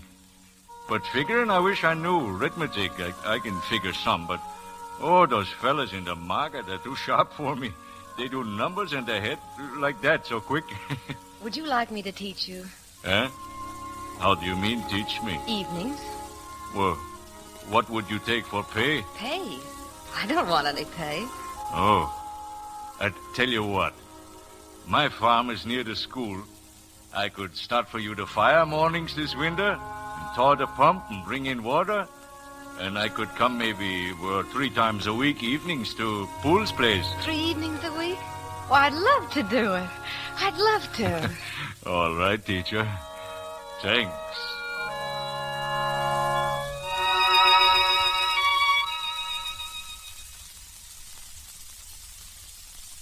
Fine, Purvis. You did all those examples without one mistake. Yeah. It's easy when you know it once. Your English is getting better, too. But you shouldn't say know it once. Oh, yeah. Once know it. That's right. Oh, it's you, Rolf. Aren't you going to study with us tonight, Rolf? I've got things to do. Oh. All right, Purvis, we'll go on now. Now, let's see. The square root of 576. The remainder must contain twice the product of the tens by the unit. Oh, Rolf, please. I don't know what's the matter with Rolf. It seems that every time we're having a lesson, he... I know. I think maybe he doesn't like it that I come here to study. Oh, that's silly. Why shouldn't he like it? I don't know. Maybe, he won't be mad much longer. 2 more weeks is the last lesson. 2 weeks? Let's get on, shall we? I'll be sorry. Will you be? Well, yes, I suppose so. I've liked the lessons here. In my house, always it's so quiet. Too quiet. Selina. Well, now let's see. Twice the tens, time the units. Add 4 units to the 40 and multiply the result by 4. Selina. Yes? Selina, I don't know how to tell you. Oh, don't look so frightened, Purvis. What is it? I want you to marry me, Selina. Purvis. Do you think I'd make a good farmer's wife? A good one for me. I don't know very much about farms. I've always lived in the city. You will learn, little Lena. I will be teacher this time. You will keep the house for me while I work the land. Oh, my house, it's sort of run down, but I would fix it. Oh, we could paint it white, Purvis, with green shutters. And I'd put pretty curtains at the windows and plant hollyhocks all around us. Selina, you mean you will marry me? Oh, I want to, Purvis. Very much. Oh, little Lena. Little Lena. There's not a farmer in High Prairie will have such a pretty wife.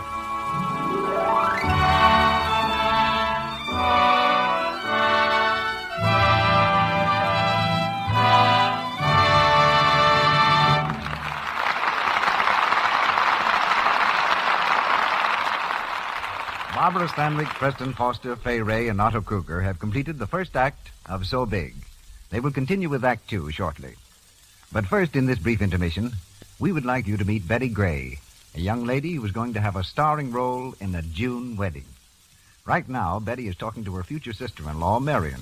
Honestly, Marion, I'm so happy I could burst, and so much in love with Tom.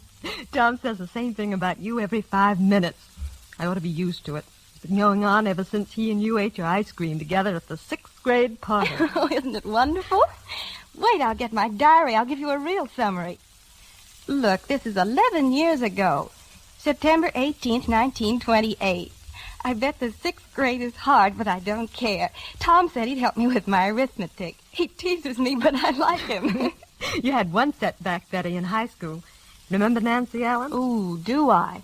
She's writing his diary. Here, listen. May 15th, 1935. I hate Tom. He hangs around that Nancy Allen all the time. I wish I had curly hair like hers. Oh, and Marion, the next day I wrote, I feel better today because I talked to Tom's lovely big sister, Marion. Why, you little flatterer. And she says, with your nice complexion, you don't have to worry about not having curly hair. Oh, dear diary, I certainly hope she's right. I certainly was right. You had beautiful skin then, and you still have it. Congratulations, Betty, on your engagement and June wedding. And congratulations on your lovely complexion. A really beautiful complexion is a priceless possession that every girl should cherish. Lux Toilet Soap the soap 9 out of 10 screen stars use, helps you keep the priceless loveliness of your complexion, the loveliness that means romance. And remember this, it's foolish to rob yourself of complexion beauty by allowing your pores to become choked with dust, dirt, and stale cosmetics. That's when cosmetic skin develops, with its dullness, enlarged pores, and little blemishes. Use rouge and powder all you like, but be sure to remove them thoroughly with Lux Toilet Soap's Active Lather. Use this fine, gentle care before you put on fresh makeup during the day, always before you go to bed at night. Our producer, Mr. DeMille. We continue with the second act of So Big, starring Barbara Stanwyck with Preston Foster, Fay Ray, and Otto Kruger.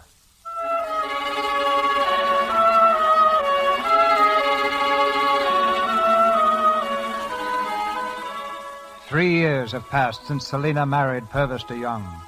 For her, each day of those 3 years has begun in the darkness before dawn and plodded relentlessly through broiling suns and icy blasts, with life, love, everything subservient to the cruel, unending demands of the farm. Selina's dreams of beautifying the place have been forgotten under the crushing burden of daily living. When she can, she helps Purvis in the fields, her young son Dirk playing at her side. Look, darling, look how big our carrots are and how golden. Aren't they pretty? Pretty. Want some? There we are, a nice fat one. Oh, how big is my baby? How big is my man? Oh, stretch your arms wide as you can. Now how big are you? So big. Oh, what a big little man. Lena. Yes, Purvis? Lena, I've told you I don't like you should work in the fields. Oh, but Purvis, why not? You and one hired man can't do it all. The women of our family never worked in the fields, not even in Holland. But the vegetables will rot in the ground. And let them rot. Oh, can't things ever change, Purvis? Daddy,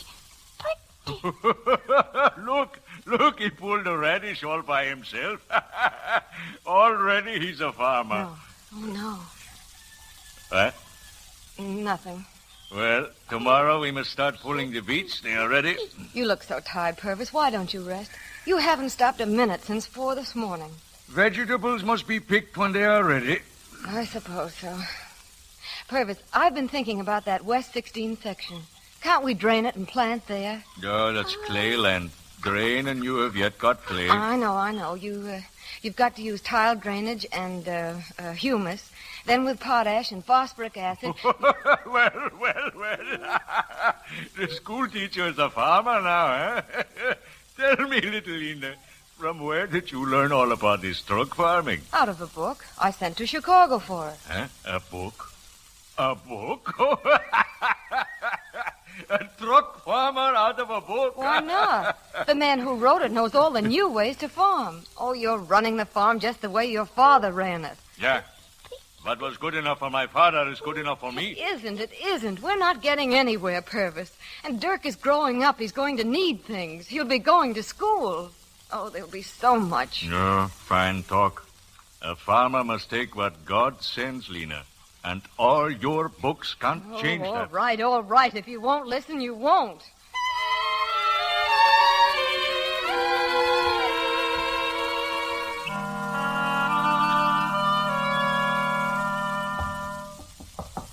Who is it? Oh, Ralph. Come in, Ralph. How are you? Oh, all right. Why, you have your best suit on. What is it? I'm going away. Away? Why? I'm going away. There's nothing for me to stay for here. Everything I do, they say it's dumb. They laugh. I know. Where are you going? I don't know. Chicago, maybe. I brought you this picture you always liked. The one I made at the Haymarket. Oh, thank you, Ralph. I'll always keep it. Oh, but, Ralph, you'll need some money. I have a little saved. Let me get it for you. You must write to me, Ralph, and let me know how you're doing. You know, I'll want to hear. Oh, and you must work so hard at your drawings. You have a great talent. Here, Ralph, it isn't very much, but... Ralph, where are you? Ralph! Oh, he's gone. He's free.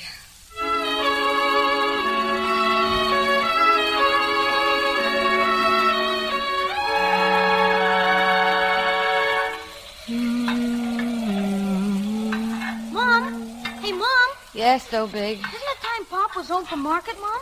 Oh, it's way past time, and it's such a bad night. I do hope he didn't sleep out in the wagon last night. I told him not to. There's a light, Mom, in the barn. Is that you, Purvis? It's me. Purvis, dear, you're so late. What happened? I had to go by New Harlem. The bridge was washed out already. Gee, is it that bad, Pop? Oh, you're soaked. Get your wet things off. You're shivering. Dirk, put more wood in the stove. Yes, Mother? Did you manage to sell out, Purvis? Oh, less than half the load. So sick I am of this crazy. Oh, I know.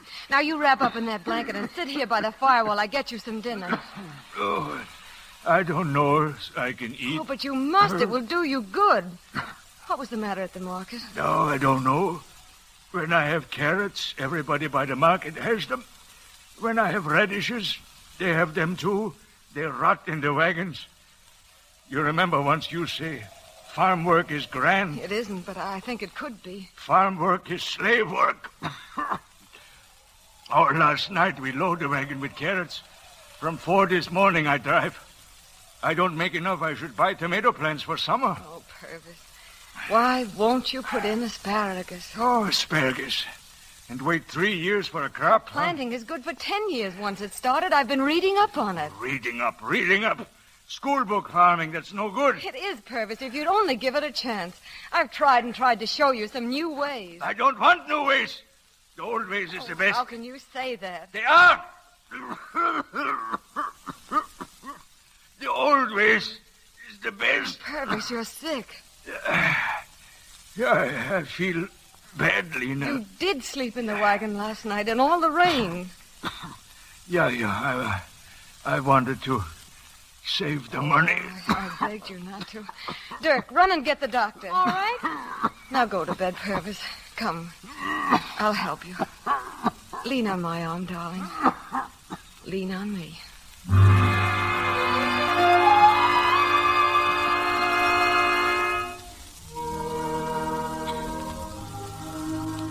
Try to get some rest, Mrs. DeYoung. I'm all right, Doctor. Really, I am. It's been hard on you. I still can't believe it. Pneumonia comes fast, and it needs a strong heart. And he was so tired. He worked so hard. Oh, sometimes I hate the earth. It takes and takes until you have no more strength to give. What do you get for it? What does... Mom. Dirk, come here. What is it, Mom? What's the matter? I just want you by me. We're alone, so big. You're the only man I have now.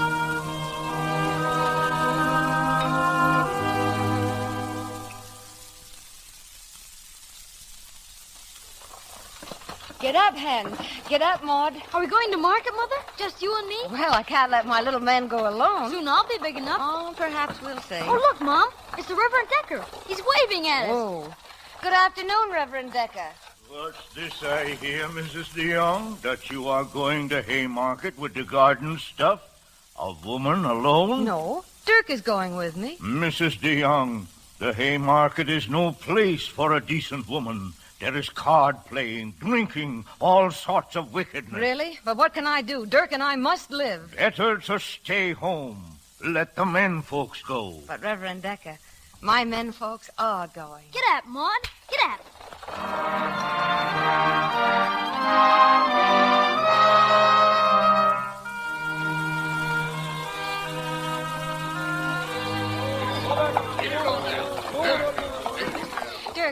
Dirk, wake up. This is Haymarket. Look at all the people. Don't want to see. Oh, wake up, darling. Wake up. Oh, it's like an army, isn't it? An unarmed army bringing food to feed the great city. Oh, now if we can only find a place on the curb for the wagon. There's a good place, Mom. Right ahead. Oh, if I can just beat that other wagon to it. Get up. We're going to get there first. Hey, you can't go in there. That's my place, you... Oh... Hey, you can't go in there, missus. Oh, yes, I can. Yes, we can. Where's your man? Here, right beside me. Well, I'll be... Women ain't got no business here in Haymarket anyway. Better you stay at home in your kitchen where you belong. Don't you talk to me like that, you great stupid. What good does it do to stay in my kitchen if I'm going to starve there and the boy with me? I'm here to sell vegetables I helped raise, and I'm going to sell them. Now get out of my way or I'll report you to the policeman over there. All right, then. What a woman, what a woman. He was mad, wasn't he, Mom? I'll have as much right to this spot as he has. Oh, now, Dirk, we're going to sell.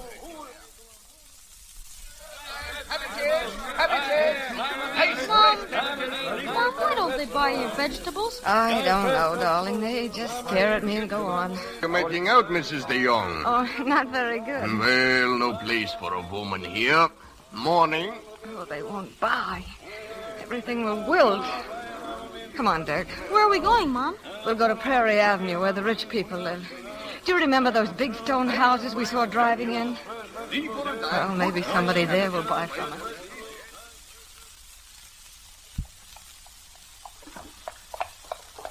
Mom, I'm awful tired. This is the last house so big, the very last one. After this, we'll go home. Hand me my basket, darling. Now then, where's your license? License? You heard me. Where's your peddler's license? You got one? Why, no. Well, where do you think you are peddling without a license? You know, I've got a good mind to run you in. Now, go on. Get out of here. What's the trouble, officer? Huh? Oh, a woman peddling without a license, Mrs. Arnold. You know, you got to watch him like a hawk. Get along with you now. Come Take your hands off me. How dare you touch me? How dare you? You take your hands... Wait. Selena. Selena. Why, Julie. Oh, Julie Hampton. Oh, Selena. Oh, my dear. My dear. Oh, there. It's all right, Julie. It's all right. What are you doing? Oh, don't cry. What is there to cry for? Oh, Selena. It's all right.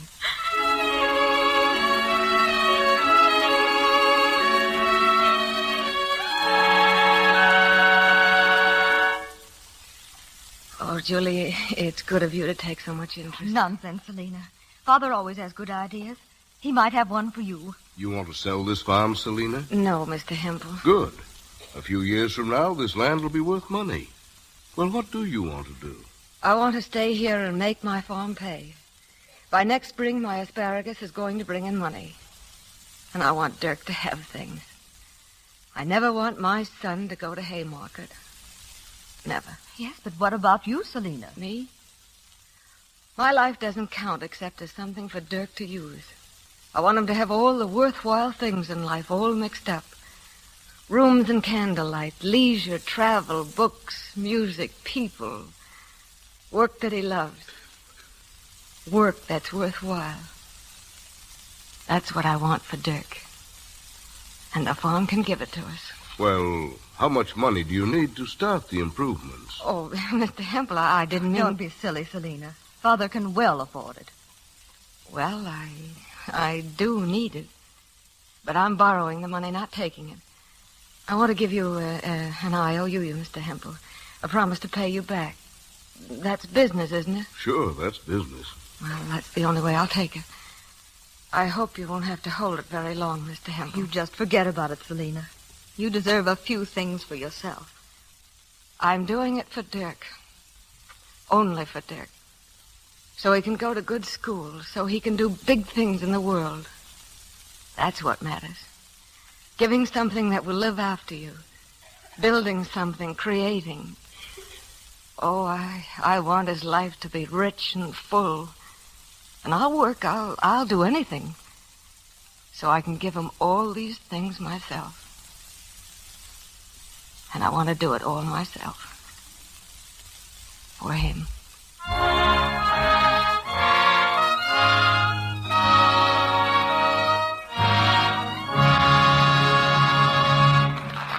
We pause for station identification. This is the Columbia Broadcasting System.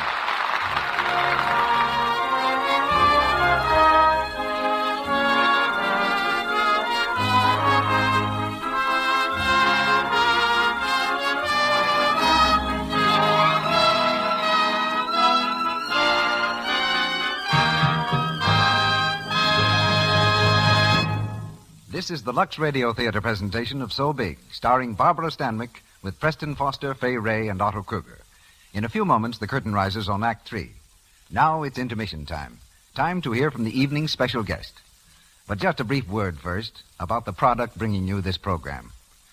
9 out of 10 screen stars use Lux toilet soap. Such popular stars as Joan Blondell, Madeleine Carroll, Claudette Colbert, Irene Dunn, almost every lovely star you can think of uses this gentle, mild white soap to help protect the priceless beauty of her complexion. Screen stars win the hearts of millions. You want to win, to hold, the heart of one. The same gentle care that screen stars use for their million-dollar complexions will help you keep the smooth, lovely skin that wins romance and holds it. Now, Mr. DeMille. The story of So Big is one of mother love. A mother love so deep and true that no obstacle is too great to overcome in the struggle for her child's existence. There are mothers everywhere, like the Selina of our play. Mothers who, by their silent courage and patient understanding, make life worth living for their sons and daughters. As a tribute to mothers everywhere, and deeply conscious of the honor which is ours, we bring you our guest of the evening, the first mother of our land, whose son achieved the goal of millions of American boys and is now in the White House. Speaking to you from New York City, Mrs. Sarah Delano Roosevelt.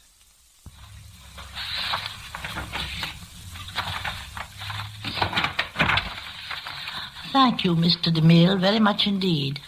It's a pleasure to be here and a privilege for all of us to hear Miss Barbara Sandwick's lovely portrayal of a fine woman in American literature. As Mr. DeMille has so truly said, Miss Edna Ferber's story is a tribute to the mothers who make life richer and nobler for their sons and daughters by their courage and patient understanding. It is also a tribute to the mothers who make great sacrifices, sacrifices that no mother ever regrets, without losing their own identities, without giving up their own interest in life and living. Selina in this evening's play is, I think, a type of mother, a mother who, if I may use the expression, grows up with her children. Many mothers have given all for their children, and in giving it sometimes sacrificed the very thing that has endeared them most to their families. In all lands, in all times, mothers have lived for their children. Our American mothers have been able to go beyond this ideal. They do not stop living in the full sense of that word when their children enter into life as independent individuals, for from their children they derive inspiration to make their own lives more beautiful and more interesting.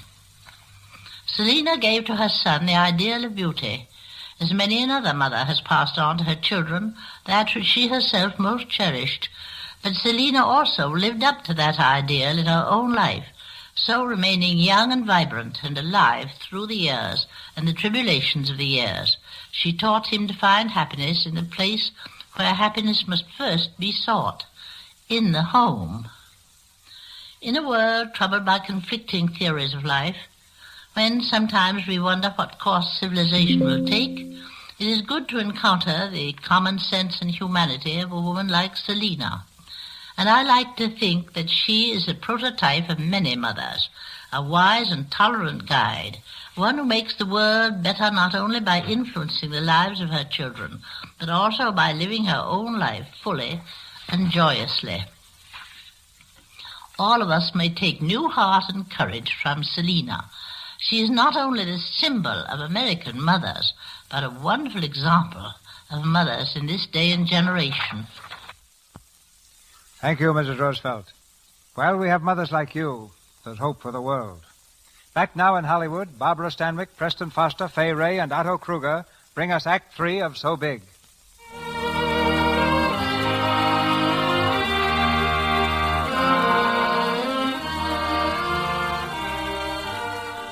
More years have passed, and Selina's son Dirk is now a man.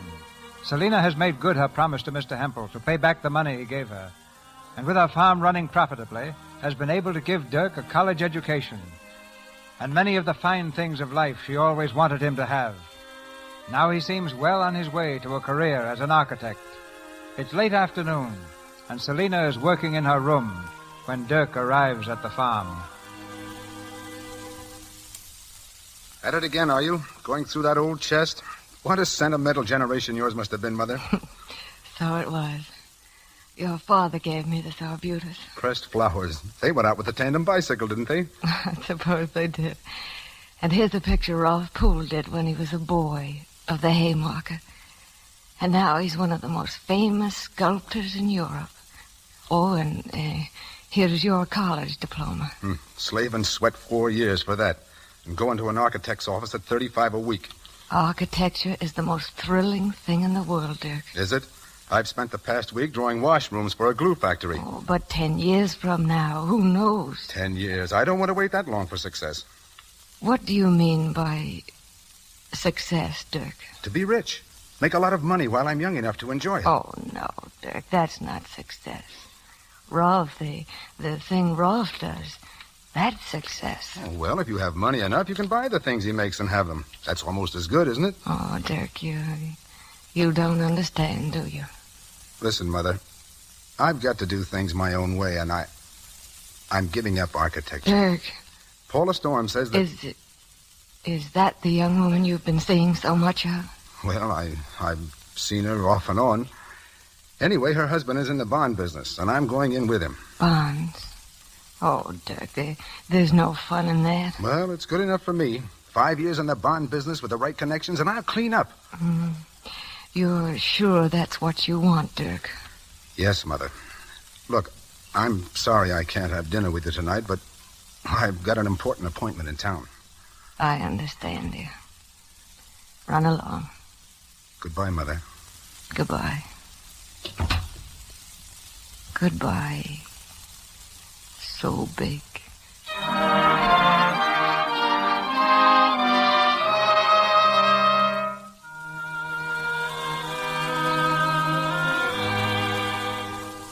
Selina, I'm so glad you came to see me. I got tired of the farm, and when I feel that way, I come to Chicago and just browse around. You look wonderful. I don't know how you do it. Your eyes are as bright as a baby's. It's from seeing so many things, Julie. You know, you've got to have a vulgar curiosity about people and things to get the full flavor of life. That's the trouble with Dirk. He keeps revolving in the same circle of friends over and over and over. He's doing very well, I hear. He's making money. And very popular. Invited everywhere. I suppose so. Don't be unhappy about him, Selina. If that's what he wants... Oh, but it isn't good enough for him, Julie. Yesterday, that society editor in the Tribune called him a playboy. That isn't what I worked in the sun and cold for, pulling vegetables, planting. Selina. Oh, I'm not reproaching him. I didn't mind the work, but I don't want my son to be known as the playboy. Not my son. He ought to be a little more careful. He's seeing too much of Paula Storm. Paula Storm? People are talking. Oh, that's the woman who got him to give up architecture. I asked her the other day if she was going to divorce Storm and marry Dirk. She said, no, she hadn't enough money of her own, and Dirk wasn't making enough. Dirk's salary is thousands, but she's used to millions. Oh, Julie, he's on the wrong road all the way, isn't he? A dead-end street. I can't stop him. He won't listen. I can't do anything. All these years, I've always found a way, and now I can't do anything.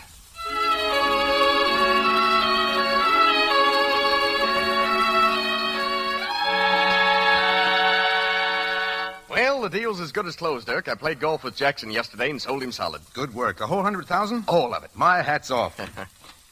Miss O'Mara's here, Mr. DeYoung. Oh, yeah, send her in. Well, I'll run along. You don't have to. Just an artist to do an advertising picture for me. Probably some crazy female of 40 with a bundle of drawings under her arm. And I know I'm going. I'll see you at the club. I'll be around Saturday. Going to try polo. Good boy. Mr. DeYoung, Miss O'Mara. You're Miss Well, please sit down. Thanks. Now, Miss O'Mara, this drawing we want is for a national advertising campaign to get women more interested in bonds, appealing directly to them. I see. Now, my idea was something like this. Well, aren't you hiring me to get an idea for the drawing and to draw it? Suppose I think about it for a day or two and work one out.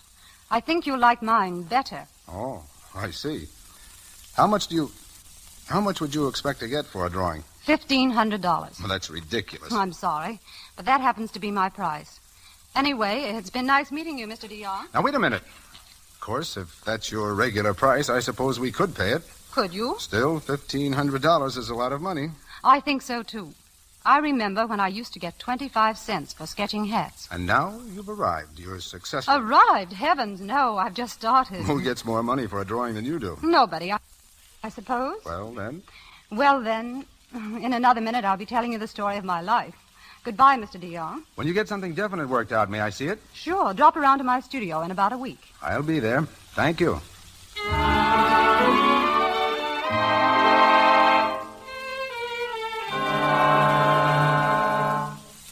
Mother, sit down. Well, this is an honor. At last you visit my office. I hadn't seen you for so long. I thought I'd see where you work. Well, how do you like it? Oh, it's very fine, isn't it? How are you, Dirk? Well, a bit all in at the moment. The boys at the university club are trying to make a polo player out of me. I know. You ache all over. A nice kind of ache. I used to feel like that when I'd worked in the fields all day. Oh, Mother. Oh, you didn't like my saying that. I'm sorry. I didn't say it to annoy you, dear. I know you didn't. Oh, Dirk, I saw in the paper that Ralph Poole is in America. He's coming to Chicago. Yes, Paula. Mrs. Storm's giving a big reception for him. He's doing all right, I guess. Yes, he is. Dirk, just what is it you sell behind this big mahogany desk of yours? Bonds, Mother. You know that perfectly well. Dirk DeYoung, bond salesman. The way you say it, it sounds like some low criminal pursuit. I make more in a month than I made in a year as an architect. And what are you going to do with all this money, Dirk? Why don't you marry? Well, there's no one I want to marry. No one who's free, you mean? I mean no one. I see. Well, I must go, dear. Goodbye, so big. You haven't called me that in ages. Oh, Dirk, are you ever going back to architecture, to your profession? No, Mother. Then I'm a failure. Oh, that's nonsense, Mother. I'm happy, and after all, it's my life. I know. But, Dirk, you can't desert her like that. Desert whom? Beauty, self-expression, whatever you want to call it. You wait, she'll turn on you someday. Someday you'll want her, and she won't be there. You wait, too, Mother. Someday your wayward son will be a real success. Wait till the millions roll in, then we'll see. Yes, Dirk. We'll see.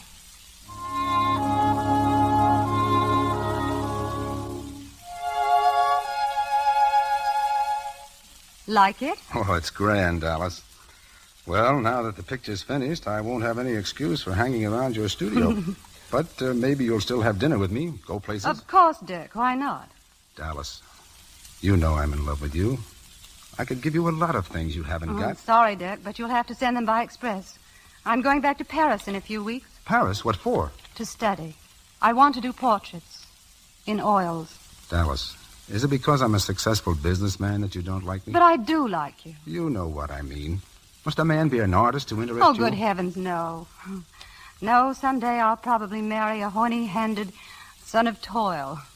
And if I do, it'll be the horny hands that'll win me. I like them with scars on them.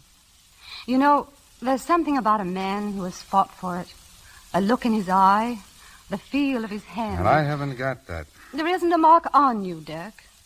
You quit being an architect because it was an uphill, disheartening job at the time. Oh, I'm not criticizing, but if you'd loved it enough to struggle, to fight for it, why, that fight would show in your face. But you're all smooth. I like 'em bumpy. Now, that sounds funny, I know. Never mind. I know what you mean. Oh, that must be Rolf. Rolf Poole?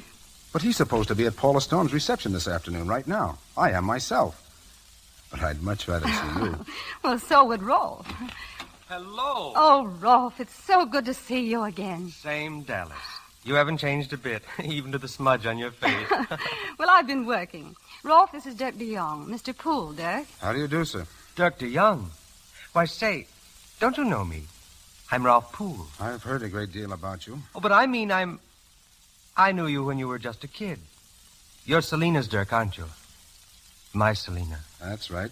Where did you and Dallas get to know each other? In Paris, Rolf and I took the town apart and put it together again. We certainly did. Do you remember the time we crowed the sun up under the Arc de Triomphe? What idiots we were. What grand idiots. I thought you were to be at Paula Stone's reception this afternoon, Rolf. I couldn't go it. Hate that sort of thing. I'm taking Dallas out to meet your mother. Yes, Rolf told me all about her in Paris. She must be wonderful. I've asked you to let me meet her, but you never did. Oh, I meant to, but I just never seem to get around to it. Come with us, Dirk, will you? Sure I won't be intruding? Nonsense. It'd be grand. Come on.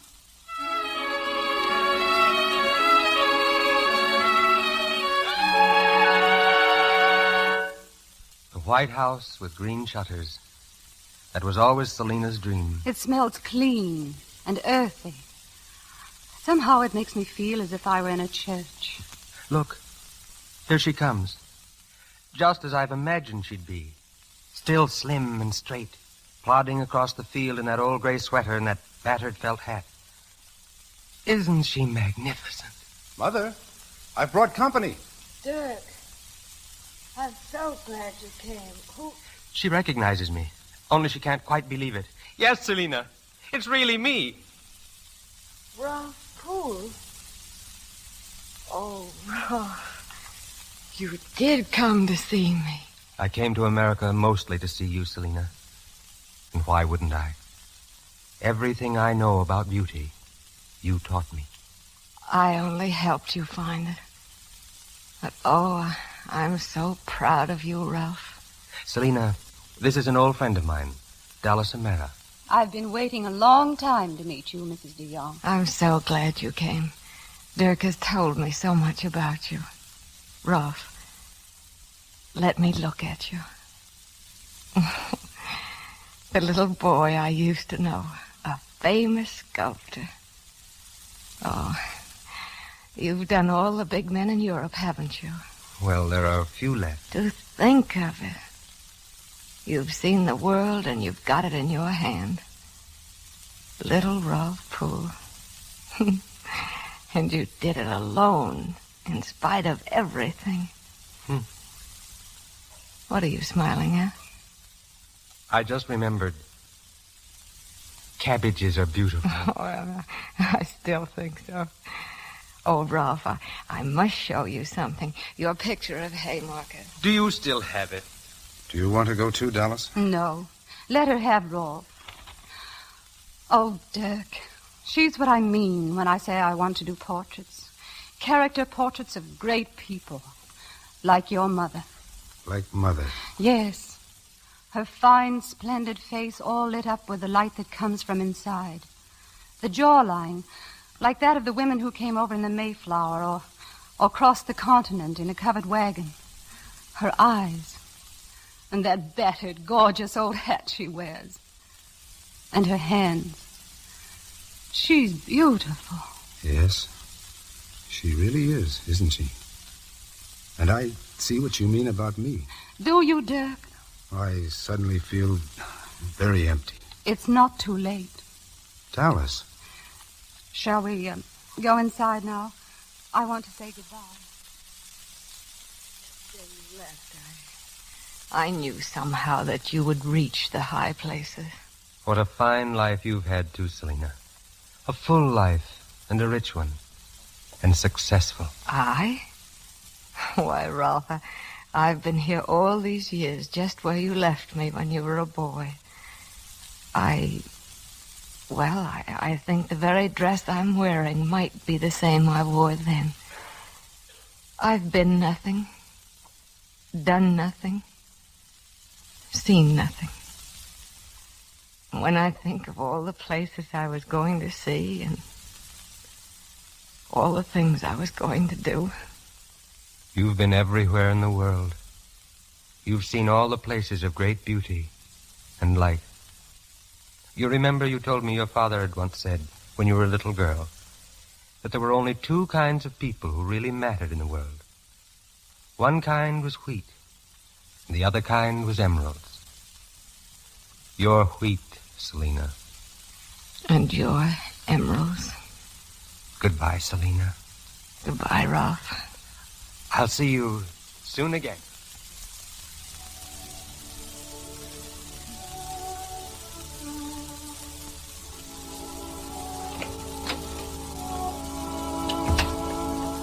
Mother?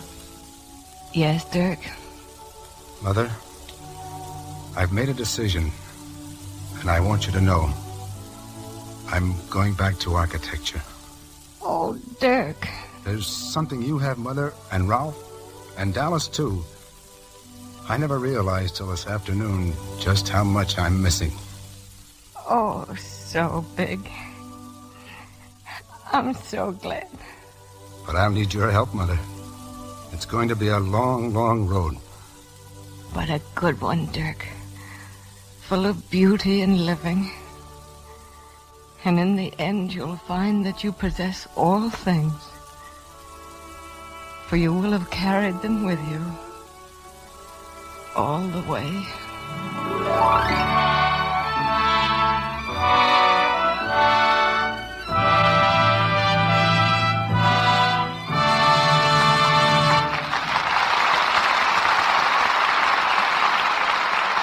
After hearing Edna Faber's story and the performances of our cast tonight, I think another appropriate title for the play might be So Great. My compliments, Mr. Foster, Miss Ray, and Mr. Kruger.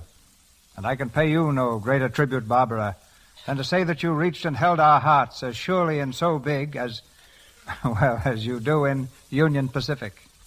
And having pulled the pin on our play, shall we hit the stovepipe? What? What is this all about? Oh, you'll have to humor Mr. DeMille, Preston. We've been so immersed in that picture of his, Union Pacific, that he can't help giving out now and then in railroad lingo. You recognized it, but can you translate it, Barbara? Certainly. It simply means that the play is over, but let's go ahead without stopping. Correct. Now I suppose I owe you another nickel. Well, now it's my turn to ask questions. What's going on? Oh, let Mr. DeMille explain. You see, Fay, since Barbara's been working for me in Union Pacific, I've spoiled her by giving her one of the new Jefferson nickels every time she plays a scene flawlessly. And it's cost me a fortune. And it's destined to be my downfall. I'm applying all your beautiful nickels, Mr. DeMille, to the purchase of a pair of skis. Skis? Well, I know you ride a horse, Barbara, and since Union Pacific, you obviously can ride a railroad. Yes, I've heard that you once rode an elephant for Ziegfeld, but how good are you on the mahogany runners? Well, Otto, I'll let you know after I get back from a trip to Sun Valley. Skiing will be practically tobogganing for me. What are you planning next, Fay? An epic poem? Who? Me? Well, you are a poet, aren't you? Oh, let's hear some. Well, don't let them gang up on you, Fay. Just a line or two. All right, here it goes. Of the sea, of the soul, of the stars I love to sing. But I've got no poem for you tonight, which is probably a mighty good thing by Fay Ray. You're an ornament to literature, Fay. But Fay would be ornamental if she never wrote a line. Oh, now, thank you, Preston. And I want to thank you, Mr. DeMille, for asking me back to the Lux Radio Theater again.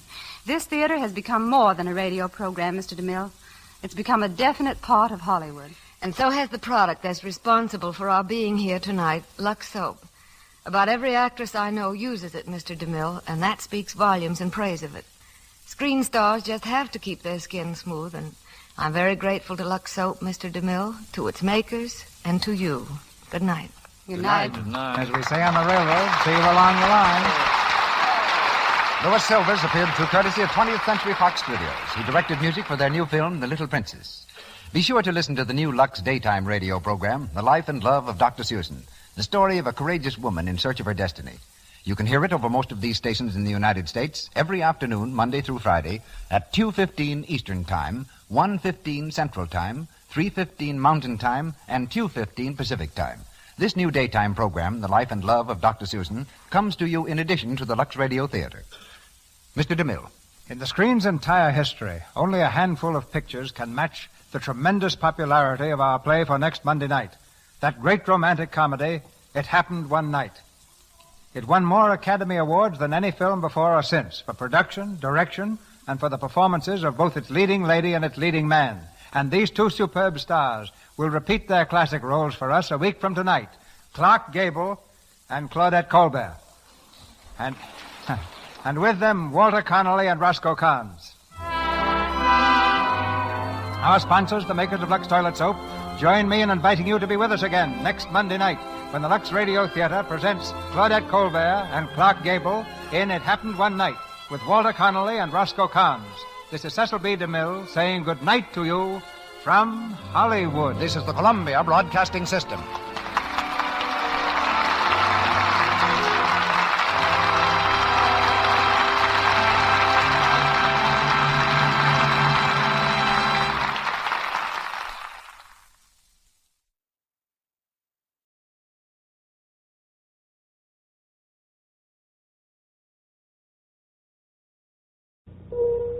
Lux presents Hollywood.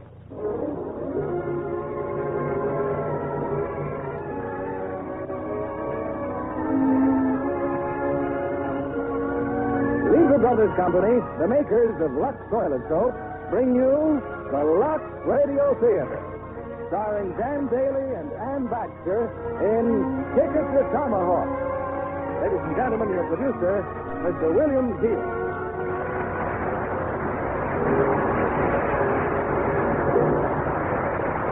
Greetings from Hollywood, ladies and gentlemen. I don't know just how to tell you about tonight's play because it doesn't follow any prescribed pattern. Perhaps I should just say that out of the 20th Century Fox Studios, the very capable team of Mary Anita Luce and Richard Scale put their heads together and concocted a gay comedy that pokes fun at the traditional Western epic. As our hero of the Old West, we have a traveling salesman from the East, Dan Daly, recreating his original role. As our heroine, Ann Baxter, also playing her original role, a gun-toting deputy marshal. Now, you see what I mean about this being a very different Western. So I suggest you just sit back, relax, and let us buy you a ticket to Tomahawk. Of course, now is the time when many tickets are being purchased for those long-awaited vacations from work. But I know that Lux girls will keep right on with their daily Lux toilet soap facials no matter where they are. You know, a lovely Lux complexion may be your ticket to romance. Now, Ticket to Tomahawk, starring Dan Daly as Johnny Jamison and Ann Baxter as Kit Dodge.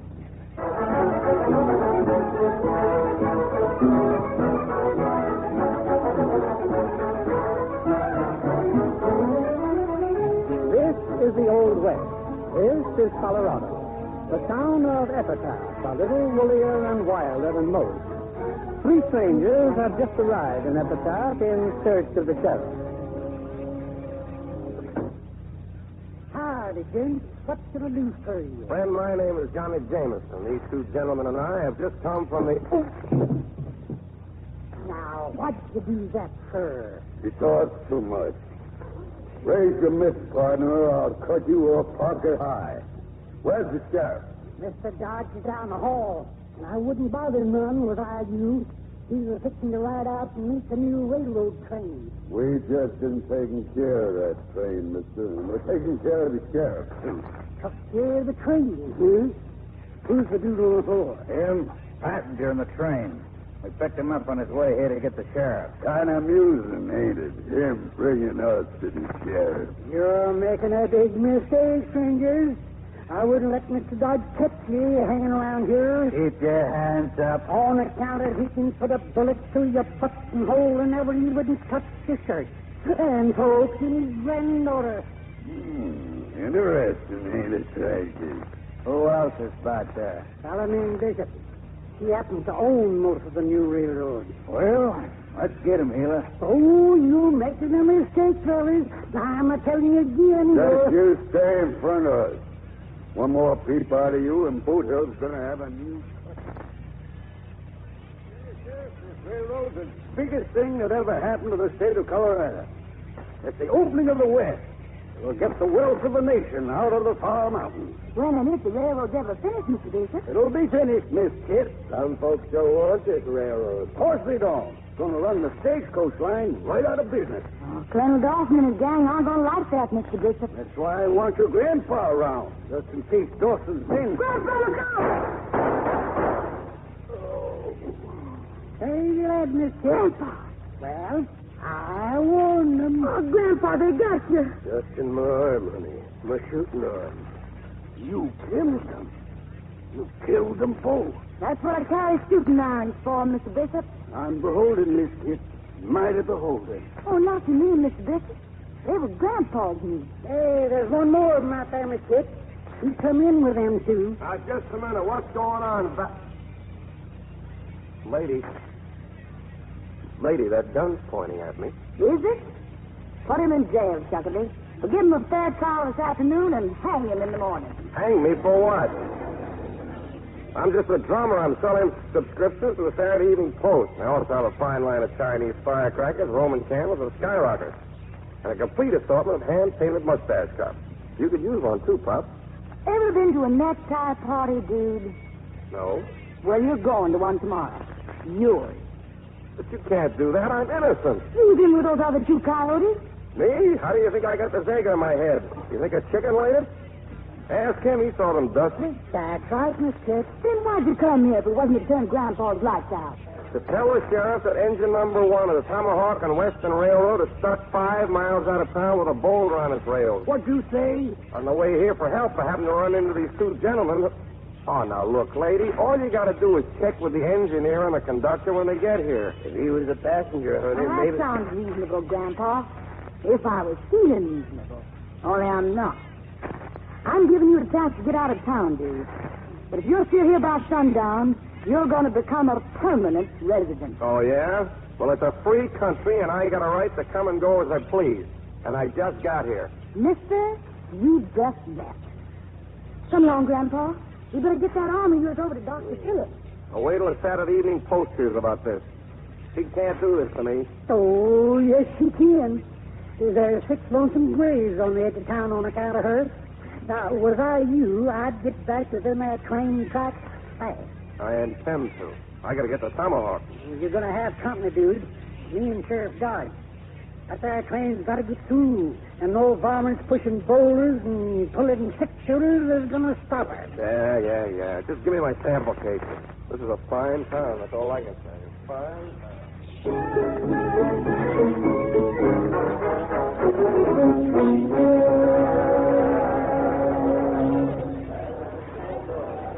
What do you mean the sheriff can't travel? Who says he can? The doc says so, Mr. Bishop, and that's good enough for me. Grandpa's staying right here in Epitaph. But I don't dare let that train go without you, Sheriff. What? Dawson and his I'm gang. taking care of that right now. Kid, honey, you raise your right hand. Sure, Grandpa. You swear solemn to uphold the law, So help me, Grandpa. and I hereby make you my deputy. Oh, Grandpa, you don't mean it. Of course he doesn't mean it. Don't I? This here female can outride, outshoot, and outsmart any road agent this side of Pikes Peak. So she's taken over in my place. You just leave everything to me, Grandpa. I'll rest for a day, honey, then cut over the mountains to Tomahawk by horse. I'll get there before you will. Yes, sir, Grandpa. How soon's that there train going to be moving, Mr. Bishop? Well, I'm not sure. Let me talk to the engineer. You wait here with me, granddaughter. Time I palavered with you personal. Yes, Grandpa. Kid, this is the first time you hit the trail alone. I mean, I won't be around to keep any eye on you. You know what I mean? Uh-uh. Well, it's like the bees and the flowers. Flowers get all full of honey, and then the bees start flocking around them like... Well, when a girl gets to be your age, it means... Well, it means something, I think. I don't follow, Grandpa. You don't? No. Oh. Well, girls are girls, see? Uh-huh. Boys are boys, see? And it's nature's law that... Well, anyhow, that's how it goes. What I'm trying to say is, I'm trusting you, honey.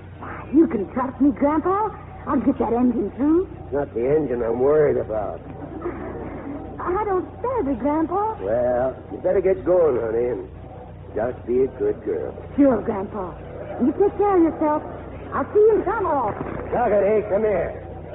Any sidewinder starts sweet-talking that gal, you got my blessing to part his hair, understand? Gotcha, Sheriff.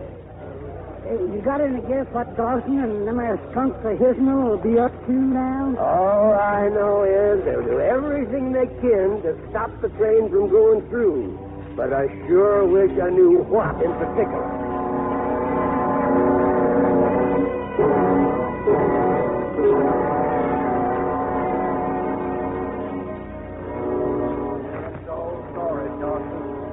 Gila got cooled off. As for that train, well, it's going to leave Epitaph in an hour. All right, let it leave. But it's never going to reach Tomahawk. I sure hope you know what you're talking about, Dawson. There's a posse going to ride herd on that train. That's just what I got in mind. Dakota, you're going to join up with that posse. None of them know you. It's a cinch. And then what? Well, Fargo and Battle drift into camp tonight with dynamite. The three of you are going to blow up that engine. It's as good as done, boss. Meanwhile, I'll see what I can do to stir up the engine. Oh, now, wait a minute. Shut up. Yeah, but them engines ain't fussy. Get them riled enough and they'll bump us, too. That's a chance we'll have to take. All right, Dakota, get going. You don't have nothing to worry about, Mr. Bishop. Why, this here little engine... I know. And I know you're a fine engineer, Sweeney. And now, how far is it to Tomahawk? 60 miles. And you've got to get there by Saturday noon, or our franchise is canceled. 60 miles? Why, we can knock off a run like that in less than 3 hours. I'm afraid it's going to take a little longer, Sweeney. Mountains? They don't bother my girl none. Not mountains. No track. Why, just look at her. She's got enough weight in her driver to... No track! Not between here and Dead Horse Point. No track, he says. We didn't have time to finish the right of way, but at Dead Horse Point, the track begins again. And how far is that from here? 40 miles. I got 33 tons of locomotive. How am I going to get to Tomahawk without track? Take a look over there. Mules? There's your answer. Those mules will pull you to Dead Horse Point. Mules? I won't do it. I won't do it. Stop your squalling 10 foot and kill the fires in your boiler. Remember what I said, Sweeney. Tomahawk by Saturday noon, or we lose the franchise. Come on, you skinners. We haven't done all day. Check your lines. This is a long, tough haul. That's one, ma'am. You in charge here? I reckon I am. Why? Well, I was on my way over to Tomahawk, ma'am. Figured maybe you could use extra gun on the trail. Well, what's your name, stranger? They call me Dakota, ma'am. Just a poor roving wrangler. That, gun of yours. You know how to shoot that thing? Yes, ma'am. Why, Bill Hickok taught me. They don't come no better. And you're heading for a tomahawk, huh? Yes, ma'am. I hear they need a new peace officer up there. Well, we need every hand we can get. I reckon you do. I thank you, ma'am. And if there's anything special you want done, why, just you wiggle your little finger. Chuckity? Ma'am? He's kind of pretty, huh? Now, you listen to me, Miss Kate. Your grandpapa says that I'm to... Yes.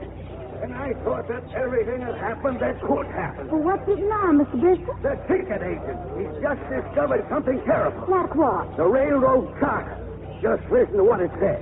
And this charter will have been fulfilled only if said company shall be operating a train between Epitaph and Tomahawk by noon of September 5th, 1876, with at least one paying passenger given safe transportation. So we've got to have the passenger, Miss Kit. Passenger, huh? Kit, for heaven's sake, find some greenhorn. Oh, but nobody's very keen for the Tomahawk Trail now, Mr. Bishop. But if we don't get a passenger, we'll forfeit everything. Who in tarnation be fooling us? You're the ticket agent, huh? I told you to get out of town. That's just what I am trying to do. You mean that, friend? You want to buy a ticket? On the first train out of here. Oh, for heaven's sake, sell a gentleman a ticket. Just bear me witness, Mr. Bishop. It ain't on my head. Here's your ticket, friend. What ain't on your head? Blood. Blood? Whose blood? Yours. I won't do it. I'll be dogged if I ride herd on a toad that helped put a blue whistler into Grandpa. For the last time, I had nothing to do with it. I am an agent for the Saturday Evening Post, Chinese Fireworks, and Mustache Shop. Kid, it's your job to take that train to Tomahawk and give its passengers safe conduct. You mean I've got to take care of him? Just like he was your own husband. All right. But as soon as we reach Tomahawk, I'm going to become a widow. Now, wait a minute. What train? What happened to the cars? Did we ride a locomotive, son? They say it's quite a thrill. Look, yeah, but the tracks are gone, too. And what are those mules? Now, what did you do that for? You're asking too many questions, dude. Well, I'm not going. I am not going to ride on an engine. Here's chair, Chuckity. Tie the dude to a chair on top of the locomotive. So that's the funniest remark I've heard since I... Chuckity? Well? Hurry up with the chair.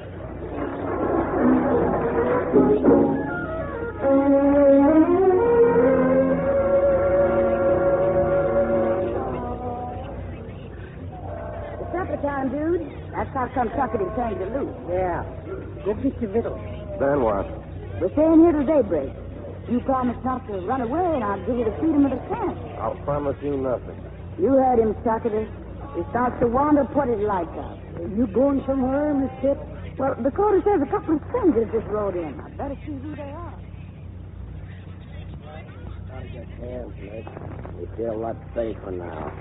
What are you boys doing out this way? We're riding a telegraph line, man. The Arapahoe's been cutting wires. Well, Dakota? Why, they look all right to me, Miss Dog. Just two of you, huh? Well, let him stay, Dakota. Fix him up with some biscuits and beans. Yes, ma'am. You bring the dynamite? Plenty. In my saddlebag. We'll keep it there. I'm going to wait till it's darker. A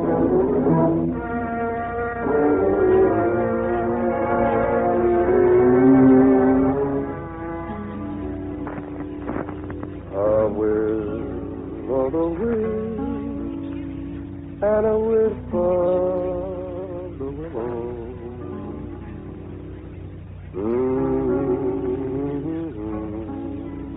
Hey, you think you could sing? Nobody, but I keep on trying. Well, you're slip talking, dude, huh? Hey, where'd you get that guitar? This? In my fabricator. I forgot to mention I also travel for the great Midwestern Guitar Company. I never heard that song before.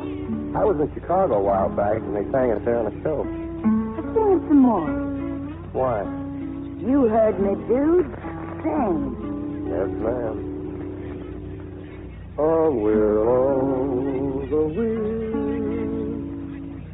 and a whisper of the willow.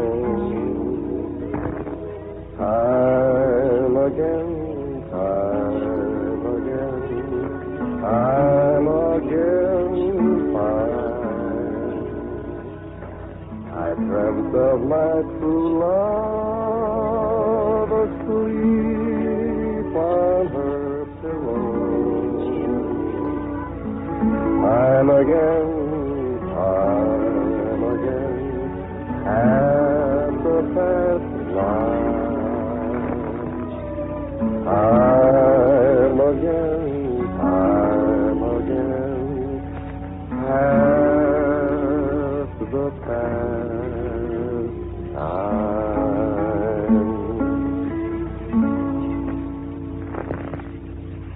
That was kind of nice.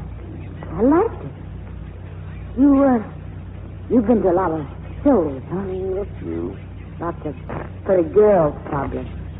Wearing tights like right now. Well, naturally. Yes, sir, those Chicago girls sure were pretty. Grandpa's around homely as a mud fence. He's crazy. You mean I'm as pretty as they are? You're prettier. Drive jealousy me. Didn't the fella ever tell you were pretty? But Dean Bailey was going to once, I think. What stopped him? Grandpa started. Why? Oh, he says that's Jezebel talking. If a gal listens to it, she'll fall into the pit. Haven't you ever known any other fellas? Only my grandpa. Oh, I mean, fellas that were stuck on you, you know. Gentle and kind. I'm not grandpa. It's just about the kindest man you'd ever meet. Why, I recall the time they hanged Buck Smithsonian. They didn't fix the noose quite right. So grandpa just couldn't stand it. Soft-hearted, huh? Terrible. Got out his six-shooter and blew Buck Smith's head off so he wouldn't choke to death. Well, I gotta check the camp. Good night, dude. Sure is a pretty night. Dakota said... Well, you said those stars are trying to twinkle just like my eyes. He did, huh? What'd you say? That Grandpa once buried a man for sweet-talking me like that. Yeah, well, I don't know, but it might be worth it. Did you say something, Jude? No, ma'am. Good night, Miss Kip.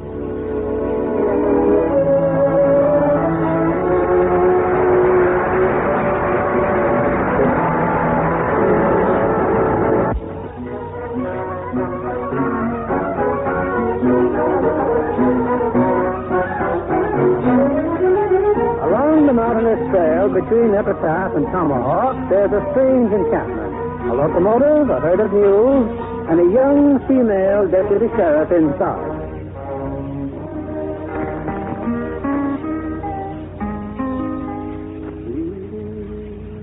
It's late at night. Deep in the shadows, Dakota and henchmen await their chance to blow up the locomotive. While in front of the campfire, Johnny Jamison, the Jude drummer, struggles with his insomnia. And it looks like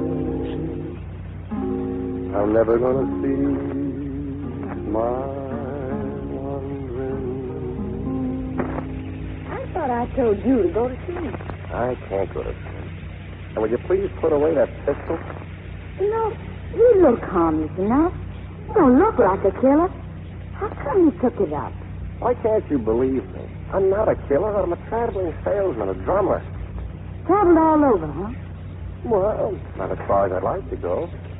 But last year, for instance, I went to Milwaukee, Wisconsin. That's the city where they make beer.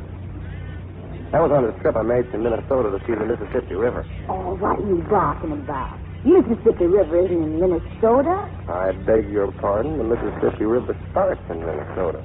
It's just 1 foot across. Just imagine. I stepped over it. 2 years before that, when I was down in New Orleans, it took me 20 minutes on a river packet to cross it. What'd you drum in New Orleans? Cards. Playing cards. Yeah, that's New Orleans, southern Louisiana, and East Texas. Good territory. Cards? Just cards? Just cards? Yeah. Take a look at these cards. Take the whole pack.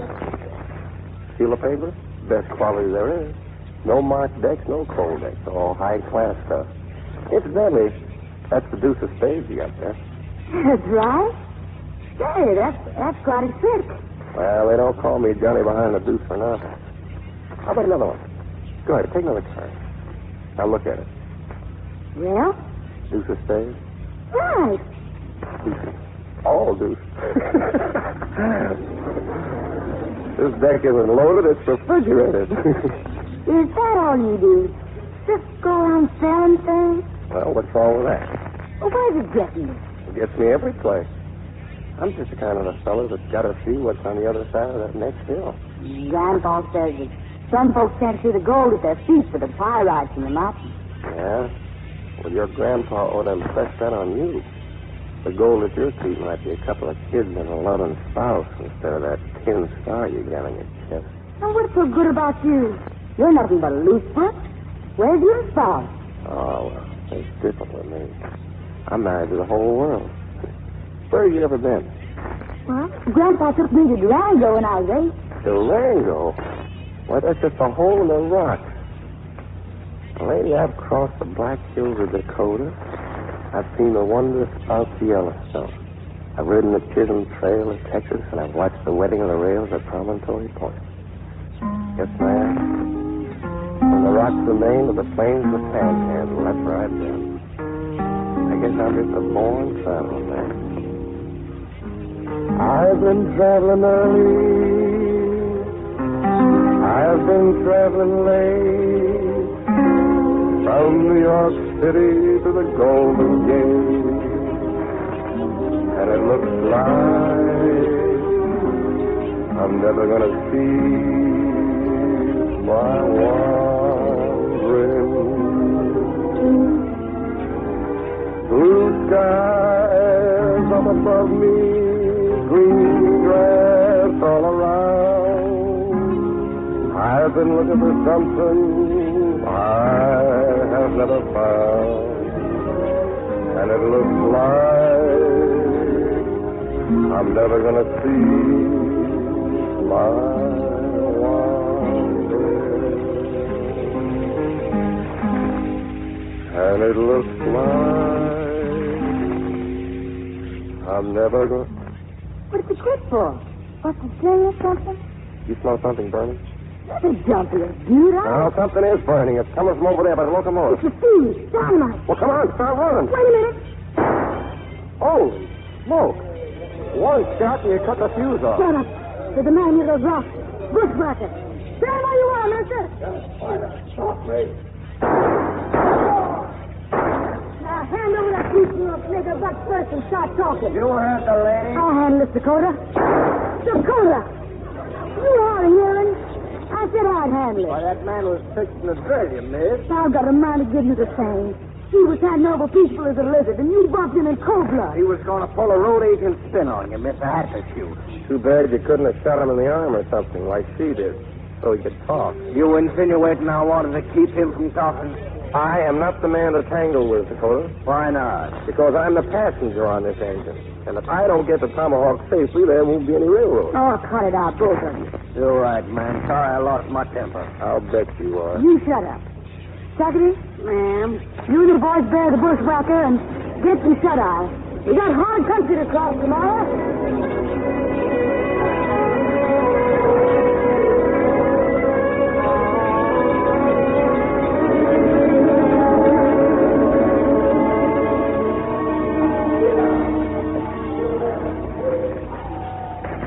Hey, Miss Kip, where are we? Get near Master Creek. After we cross the trestle, Dead Horse Point, only 5 miles past. Not much time to lose if you want this engine in Tomahawk by Saturday noon. Come on, Secretary, let's scout up yonder. Look, let me go with you. No. It gets awful tiresome riding on the top of this engine. And you got an empty horse there. You heard me? No. Any more complaints and we'll tie you up again. Now, wait a minute. You're supposed to take care of me, right? Well, I demand to be taken into your custody. Oh, all right, then. Hey, Dakota. Yes, ma'am? We're scouting out ahead. Stay with the engine and keep your eyes open. It's engine country. I'll take care of that piece of pig iron just like it was you, Miss Kip. Why, thank you, Dakota. I'll be back. Well, thank you, Dakota. I'll be back. It's a good thing that Dakota ain't quick-triggered by sweet talk, or you'd be cooling by now. No such thing. You ought to be ashamed of yourself falling for that cowpoke. I'm not falling for nothing. Go on, you can't see the notches in his gun for the notch in his chin. I told you, shut up. Yes, ma'am.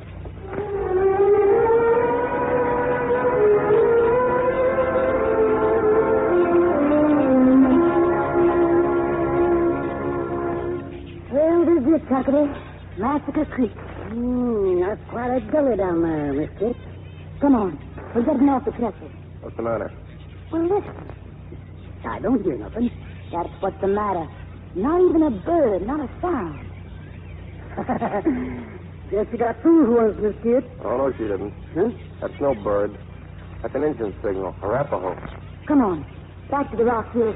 Wait there till they bring the engine up. Hey, you and him wait there. I'm taking a look for you around. Just don't go staying far. You watch your steps. Hey, well, dude, you seem to know a lot about engine sounds. What's your name? Oh, one season when I was with Wahoo Jim's Wild West show. Peanuts, popcorn, and saddle sore staff. Indian named Crooked Knife taught me all the signs. He had to quit show business when his daddy died. He's chief now of all the Arapahoes. Crooked Knife? You know Crooked Knife? Know him. We were pals. Well, he's a dirty heathen that's been making war and causing all the trouble. He is not a heathen. Crooked Knife happens to be a very high-class, clean-cut aborigine just trying to get along. And you certainly can't blame him for making war. You'd do the same thing if you were an Arapaho. I just wish Dakota and them would catch up with us. I'd like to get across that trestle and out. Pretty seemly, though. Fella could take his girl out here and do a little bussing. A little what? Bussing? Haven't you ever been bussed?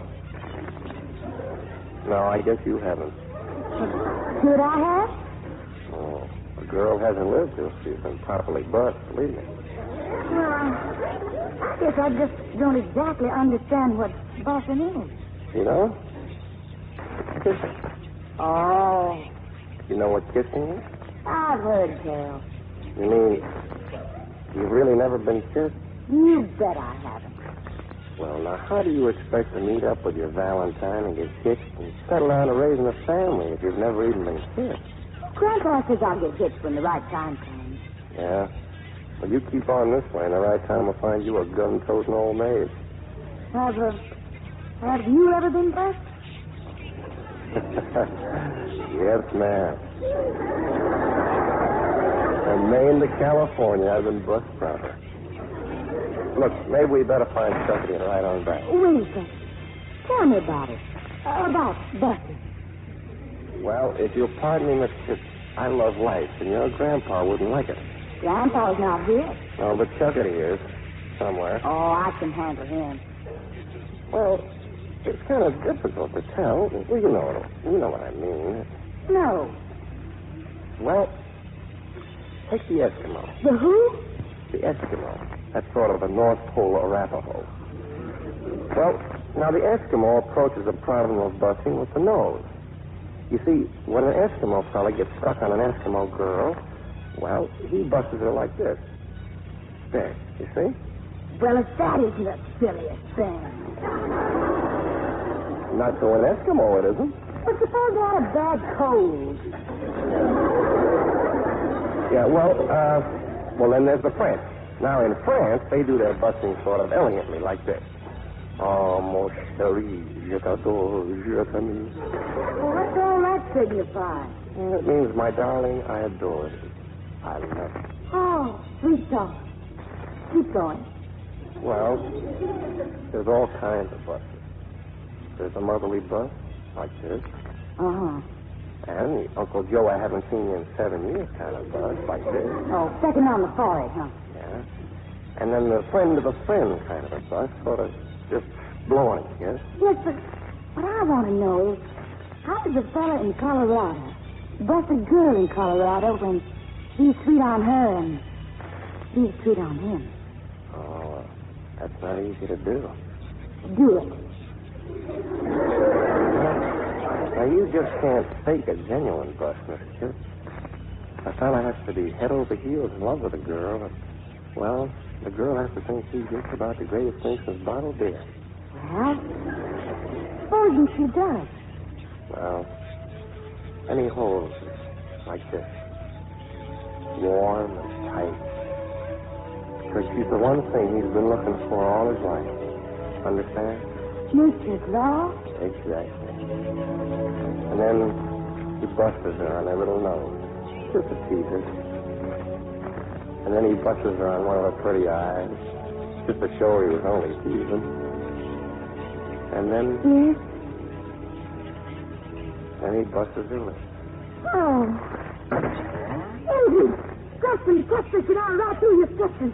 I got just one thing to say. Well? Some stupid. Get on your horse with a hot cane and get out of here.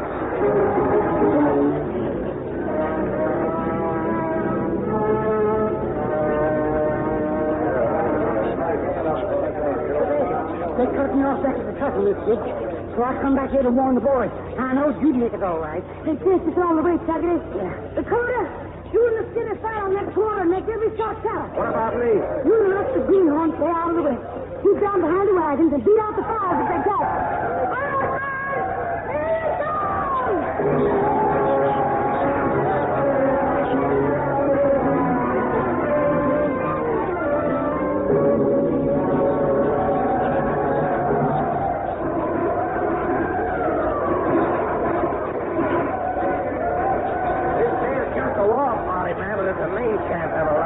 We're finished. We can just hold them off your dog.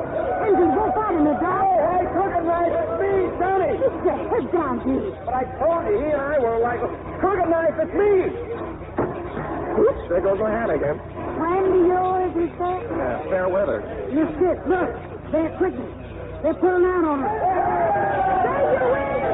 Maybe that's one more with the whole side. What about our wagons, dude? Well, a couple caught fire, but it's nothing serious. You and that suitcase full of fireworks.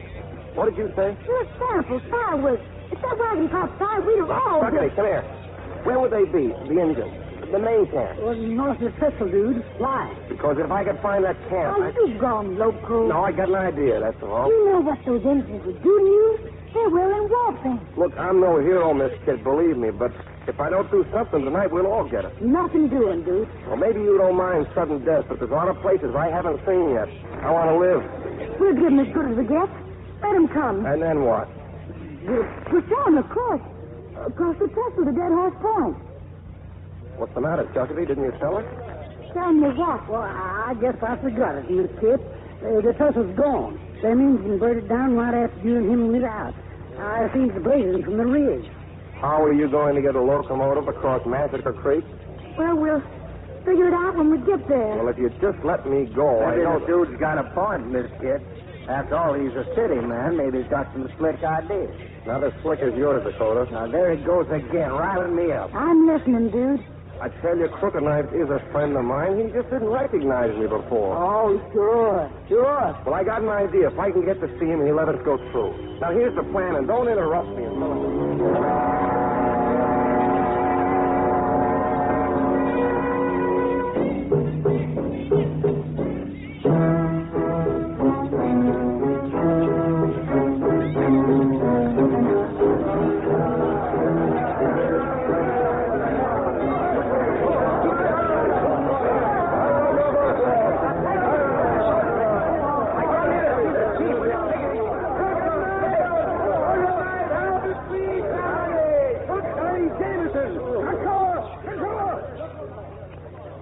Took you long enough to recognize me, Chief. Go. That's right, you heard him. Go on. Beat it. Look at me, wet paint. What are you doing here, Johnny? Tell me, how's Wahoo Jim? I haven't seen him in months. He took that Wild West show back east. That was a pretty good show, Johnny. We played standing room only in Cheyenne. Yeah. Remember that night you used me in your night throwing axe and Laramie? You had mustache then, Johnny, but knife slip a little, cut it off. Yeah. Never been able to grow one since. Yes, those were good old days. Well, you remember what we used to yell when we needed help? Hey, Roo. Well, I'm calling Hey Roo to you right now. You were good to me, Johnny, like blood brother. My people will not attack your iron horse. It's more than that, Chief. I want your help to get that iron horse through the Tomahawk. We're at war with the palefaces. Yeah, I know. Look, you remember my old card trick? Sure. Deuces. All deuces. Loaded deck. And you can't beat a loaded deck. Well, this is a loaded war you're fighting. I know, Johnny. But my people can never walk the white man's road. If I can sell them an idea, will you help me? I'll do what I can, Johnny. That's all I'm asking for. Oh, I brought one of my sample cases along. Fireworks. My people have never seen fireworks. That's the whole idea. Now, if you'll just step out there and start giving them the old pitch, I'll be with you in a moment.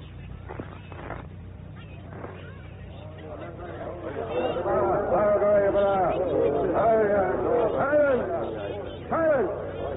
I tell you again, the white man is very wise. He is a man of big medicine. We fire because he your friend. But if he has big medicine, let him show a sign. Exactly why I am here. You say you want to see a sign? I'll tell you what I'm going to do. I am going to show you a sign, the likes of which has never been witnessed west of the Allegheny Mountain. Now, if you'll just step back so that these other gentlemen can see, thank you. I am now going to pass among you friends with a little something that appears like a stick, a red stick with a little piece of white string coming out one end. I will take this stick, place it in the fire dust. Will you step back, sir? Thank you. I will light the fuse, the string that is, and throw the stick into the air. Dog eater. What do you say, Chief? Dog eater. That's what I thought he said. Now, all I want you gentlemen to watch is exactly what I am about to do. Johnny, what's wrong? The fuse does not light. Yeah, I've had a lot of complaints about these Roman candles. Johnny, it slipped. Throw it. It slipped. Now, here you go, gentlemen. Watch what happens.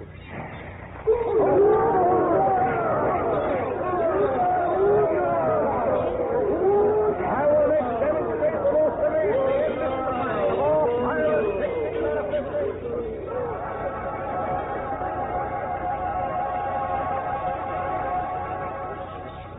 Chuckity, look, there across the valley. Well, how'd you go? Look at some of this skyrocket. You're still doing all right. Give me a match, Chuckity. You're going to sell us the whole shebang, huh? All them fireworks to give us him and his city ideas. Well, let's light him up and see what happens.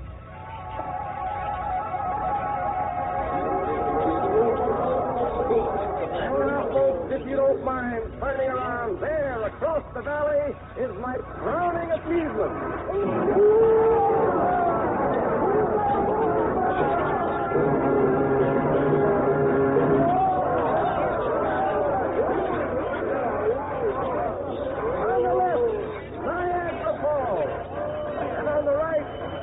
Statue of Liberty. Hey, what are they running away for? I guess you convinced them, Johnny. They're scared to death.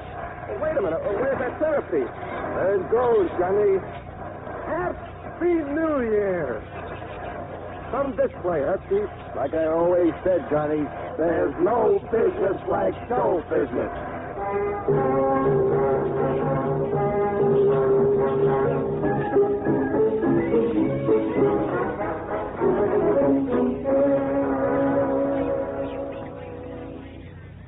I sure got to hand it to you, dude.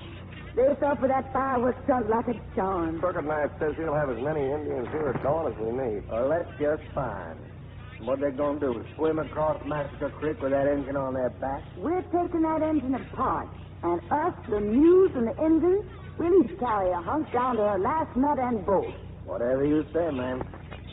Well, I better scout on ahead and don't want no more trouble on the trail from Dawson. We'd have a lot less trouble if someone else rode point. Someone we could trust. There he goes again.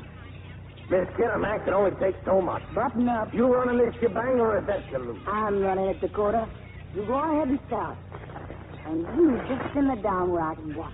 Yes, ma'am. Be back by sunrise, miss.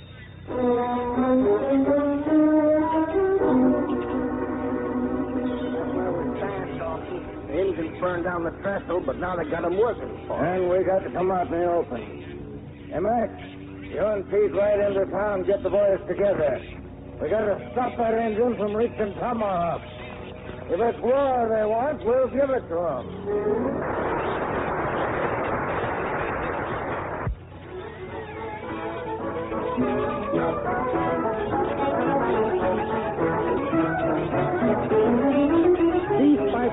Engine number 1 of the Tomahawk and Western Railroad has been carried over the mountain. And now, at Dead Horse Point, the proud little locomotive stands reassembled and once again on tracks of steel. Glory be, Miss Kit. It worked. The engine worked. Well done, Mr. King. I got a few orders to start out before we leave. Tucker, you round up the mules and drive them back to Epcot. From here on in, we're going by speed. You need more help, Miss Starr. Just rescue. Oh, I'm still obliged to you, Crooked Knife. And I'd be beholden if you stay with our wagons on in the Tomahawk. It'll be a pleasure, miss. The door! Door, Tomahawk, Chief. We'll show them some real fireworks. Now, Dakota, you ride with us. I'll see you, Mr. King. In exactly 40 minutes, the railroad loses its franchise unless we're in Tomahawk. Don't worry none about my little girl. He'll get us there. 20 miles away, Savvy. And 10 of them are graded up through the gorge. Let's go!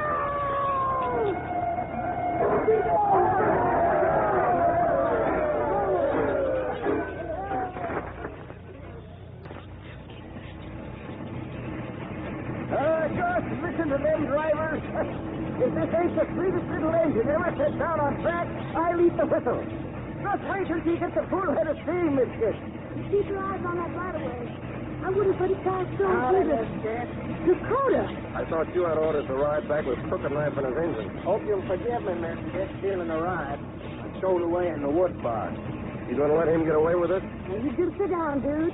Act like a passenger. So, you're going to be a peace officer in Tomahawk. That right, Dakota? That's my hope, miss.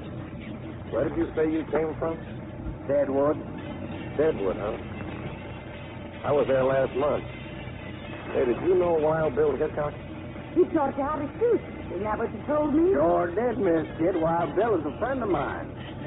Is a friend of yours? When'd you see him last?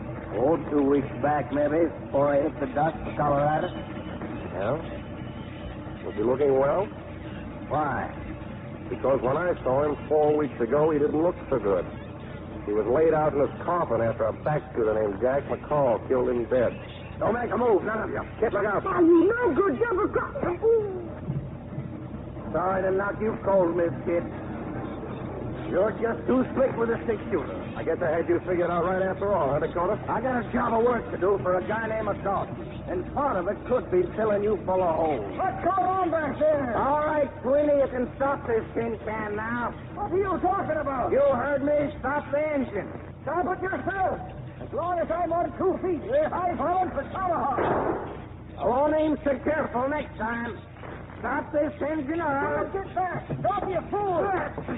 Grab his gun, please. Get his gun.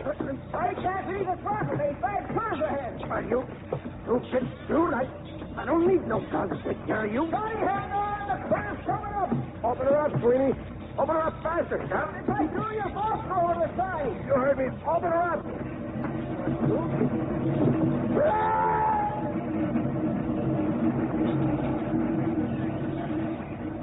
I ain't turning around the corner. If you're going to shoot, go ahead. Shoot me in the back. The quarter just fell overboard, Mr. Sweeney. Miss Kid. That dude works a right pretty uppercut. Miss Kid, are you all right? Oh, Grandpa, never forgive me letting that yellow belly knock me cold. But the dude, Johnny. Why, I reckon he's just fooling, Mr. Sweeney. Just keep this engine on the track. I'll take care of you.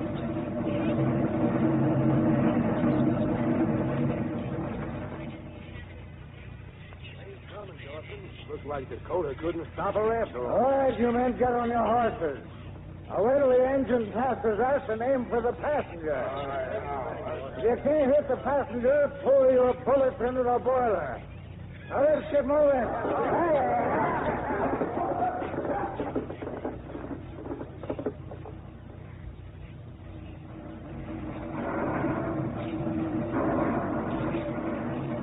It's Dawson, Miss Kit.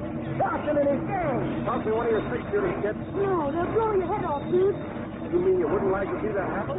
When are you going to start remembering that you're the passenger? That's all I mean, you, huh? Mr. Passenger? You sound a woodbox. That's the man. Miss Kit, we're losing pressure. They're shooting up the boiler. Only 2 knots and tomahawk. We can't stop now. Engines and a puppy from cows. Grandpa! Grandpa, it's looking like. Hurry, Grandpa! Hurry!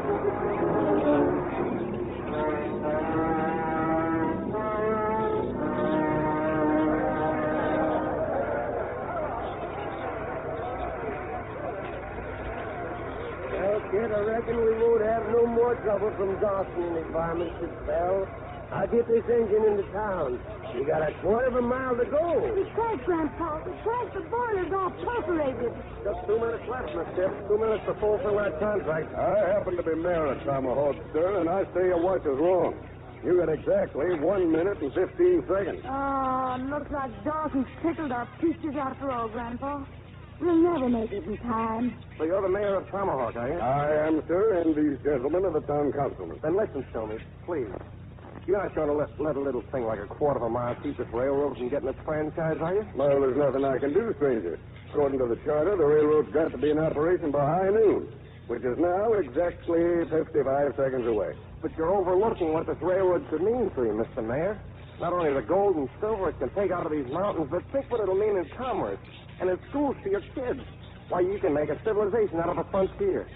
I'm the first passenger on the train, Mr. Mayor, and there's my ticket. I'm proud of it. I want to tell my grandchildren about it. But the territorial law. Colorado's a state now. For a whole month, she's been the 38th state in the Union.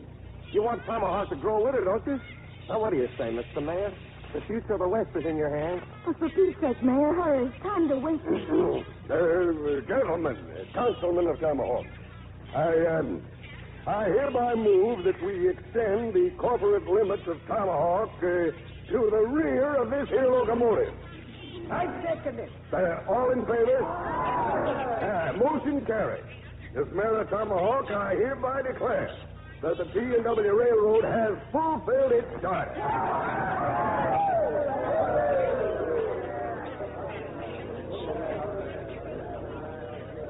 Well, kid, you sure done your part, honey. Thanks, Grandpa. Here's your bell. Seems like you won the right to wear that permanent, gal. Oh, no, Grandpa, I can't. I'm giving up gunslinging. You what? By glory, no Dodge ever give up his star till he was dead in his tracks. I know, Grandpa, but I'm not a thief. I'm a thief. There's a difference, you know. How'd you find that out? And the man I'm going to get hit to? Him, Grandpa. The dude over there. Why, that low-down, creek-crawling lizard. No such thing. He's a traveling man. A traveling man? A drummer? If you got a gun, dude, start drawing. You're getting purple, Grandpa. Now stop it. Stand back. Get away. Stand up, I say. I hate to cool you off, Grandpa, but that's just what I do. Well, that's the way you feel about him. Well, you give me back my deputy star and take my blessing. Come here, Johnny. Shake hands with Grandpa. Howdy. So you're fixing to marry my little gal, huh? Yes. I've been declaring my intentions, Johnny. Well, kid, I'm not the man for you. You said it yourself. I got a loose square. Excepting, I never said I loved you. You're not. And I love you. But I wouldn't make you unhappy for the world. I don't want to be on the go, kid. Home to me is just a one-night whistle stop. Well, maybe you wouldn't have such a loose foot if I gave you a permanent limp. Kid, honey, there's no use flying in the face of fate. I'm warning you, dude. If you try to leave, I'll shorten your shoe size. And start shooting, kid. Because when we get back to Epitaph, I'm heading east. So long, honey. Well, I'll be dog. I'll be dog.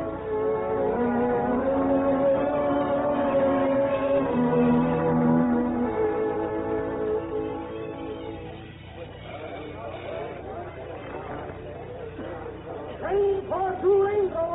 Alamosa and Point C. The bloody basic cannonball. Leaving on track 1 in 30 seconds.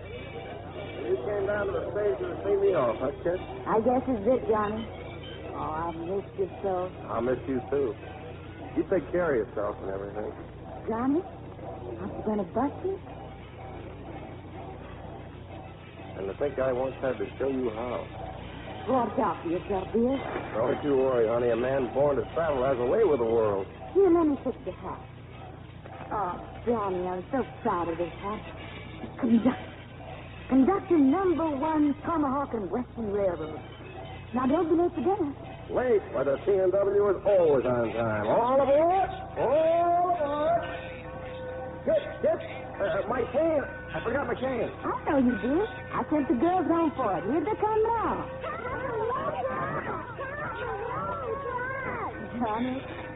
Johnny, are you sorry I started this too far? That cane was the nicest wedding present a man ever got. Thank you, dear. Hey, girl, say goodbye to your father. Goodbye, Connie. Goodbye, Barbara. Marion, Marilyn, Joyce.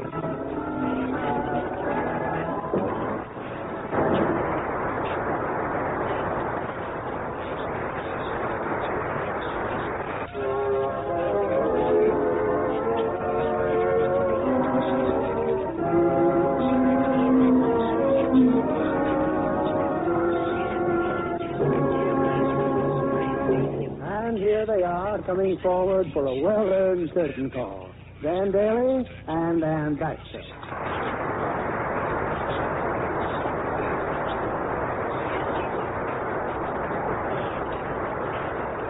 You know, you are two of our most versatile stars. You both appeared in musicals, drama, comedy, and now westerns. Well, you know, Bill, actors have to be versatile. I think that acting is about the only profession left in which it isn't wise to specialize. Yes, at one time, stage actors played the same role year after year, like, Joe Jefferson in Rip Van Winkle. Oh, he was just lucky. How do you think that, Dan? Well, what if he started out playing Little Lord Fauntleroy? A very short career. Like trying to be an ingenue forever. I'd rather play lots of different types. It's much more interesting. You know, all this talk about character actors brings one to my mind. The new sensation at your studio, 20th Century Fox. You must be referring to Thelma Ritter, Bill. Yes, I am. Have you caught a new picture, As Young as You Feel? Yes, I saw a preview of it. She's just wonderful. And you see, Annie, Thelma did things just backwards. First she was a character actress and then a star in As Young as You Feel. Well, that's what's so fascinating about the picture, isn't it? You never know what's going to happen from one day to the next. Oh, yes, I do, Bill. My Lux toilets so faithful. I wouldn't miss them. Well, then you won't ever have to worry about your career. With your ability, plus a Lux complexion, well, you just can't say. Well, that lets me out. You need expired character actors in your next week's play? No, Dan. Next week we're featuring some very young players. We have Farley Granger and Joe Nevins. And co-starring with them will be Diana Lynn. We won't miss that, Bill. Good night. Good night, Bill. Good night. It was a great show. Afternoon Theatre.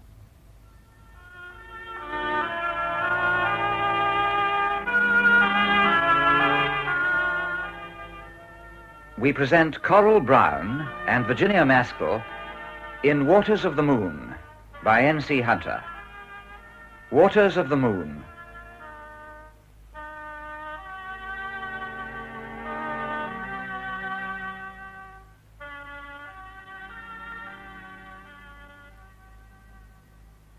I say, Evelyn, look at this magazine. Pictures of the Grahamsland expedition I was talking about. SS Curlew. How can you go on an expedition like that, John? It's really so silly to think of things that are absolutely out of the question. Everything I suggest seems to be out of the question. Well, in a year or two... Oh, a year and another year and another year. Dr. Cresford says I'm decidedly better, and I feel better. Have you once heard me cough this last week? Have you? I challenge you. Besides, I put on weight. That's a fact. All the better. Aha, excellent. Still snowing. What's excellent about it? Oh, glorious snow from heaven. Bury us all in your whiteness. One gets so tired of this Devonshire lushness. It's enervating. I've often thought I should be a damn sight better if we lived in some sort of bitter, bracing place like Aberdeen. Doesn't anyone want a historic Georgian gem on the edge of delightful Dartmoor, skillfully converted into a private hotel? It gives us a living, remember? There's that to be thankful for. Living? It's more like being buried alive. Yes. Go and get a couple of logs, will you? All right. I say, are you by any chance losing your heart to Herr Julius Winterhalter? Oh, don't be absurd. But why not? He has considerable charm, those soft brown eyes. I like him. Don't laugh at me. I'm not laughing. On the contrary, I'm delighted. Oh, good evening, Mrs. White. It's still snowing. Dreadful. I wonder if I might have a glass of hot water. Certainly. Oh, and Evelyn. Yes? You will see my hot water bottle is really hot tonight, won't you? Wasn't it hot last night? Not really hot, no. I'm so sorry. I'm not complaining. I just mentioned it. I'll see to it myself. Thank you. Good evening, Colonel Selby. Oh, good evening. Snowing. Yeah, we might have quite a fall. Oh, dear. Yes. After tea, I put some crumbs out for the birds. Oh, listen. Do you hear that? What is it? I thought I heard wild geese passing over. That's usually a sign of hard weather. Oh, is it? This morning, I shot a duck. Oh? Why? Well, I thought it might make a welcome addition to our diet. In a way, it seems curious to feed some birds and shoot others. Yes. If one thinks of it logically, that is so. But there it is. I was brought up to use a gun. I shot my first grouse in Dumfriesshire when I was 12 years old. That was in 1889. Now, let's see, it's 1950 now. Well, that's 61 years ago. The Italians have a saying that every bird thinks its own nest beautiful. Extraordinary race, the Italians. Almost anything, in fact, is preferable to a communal nest. Especially one where people smoke in the bathroom. Oh, I do assure you, Mrs. White, I wasn't accusing you, Colonel Selby. I know exactly who it was. It wasn't a man at all. Why she stays here, why she doesn't go back to London where she belongs. No doubt I should be told that that's a very snobbish way to talk. But the longer I live, the more I dislike modern bad manners and inconsiderate behavior. It's one thing to face old age and poverty and ill health. But it's a little hard to be condemned to lead a communal life with people whose education and upbringing have been so entirely different. Here one has simply the privacy of an animal at the zoo. Oh, come now, Mrs. White, come now. Oh, please forgive me. I'm really ashamed of myself.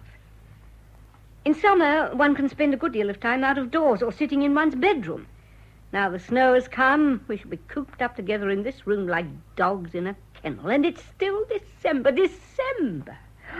The winters here seem interminable. It's coming down as thick as anything. You'd be lost on the moor in no time. And I wouldn't care to be in a car either. While I was getting these logs, I heard a tree fall on the drive. You talk as if you liked the snow, John. Liked it? Yes, I do like it. I don't quite know why, but I've always enjoyed stories of Arctic travels and exploration.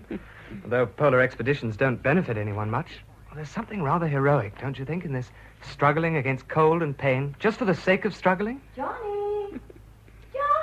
Oh, that's Mother. The latest theory is that I talk too much. Soon I expect to be rationed to monosyllables. Excuse me. Oh, poor boy. He talks of polar expeditions, and he's not fit to do an ordinary day's work. Well, what do you think of the weather? Quite a change, isn't it? Oh, do sit here, Mrs. Ashworth. Anyway, it's snug in here, that's one thing. No, don't move, please, Colonel.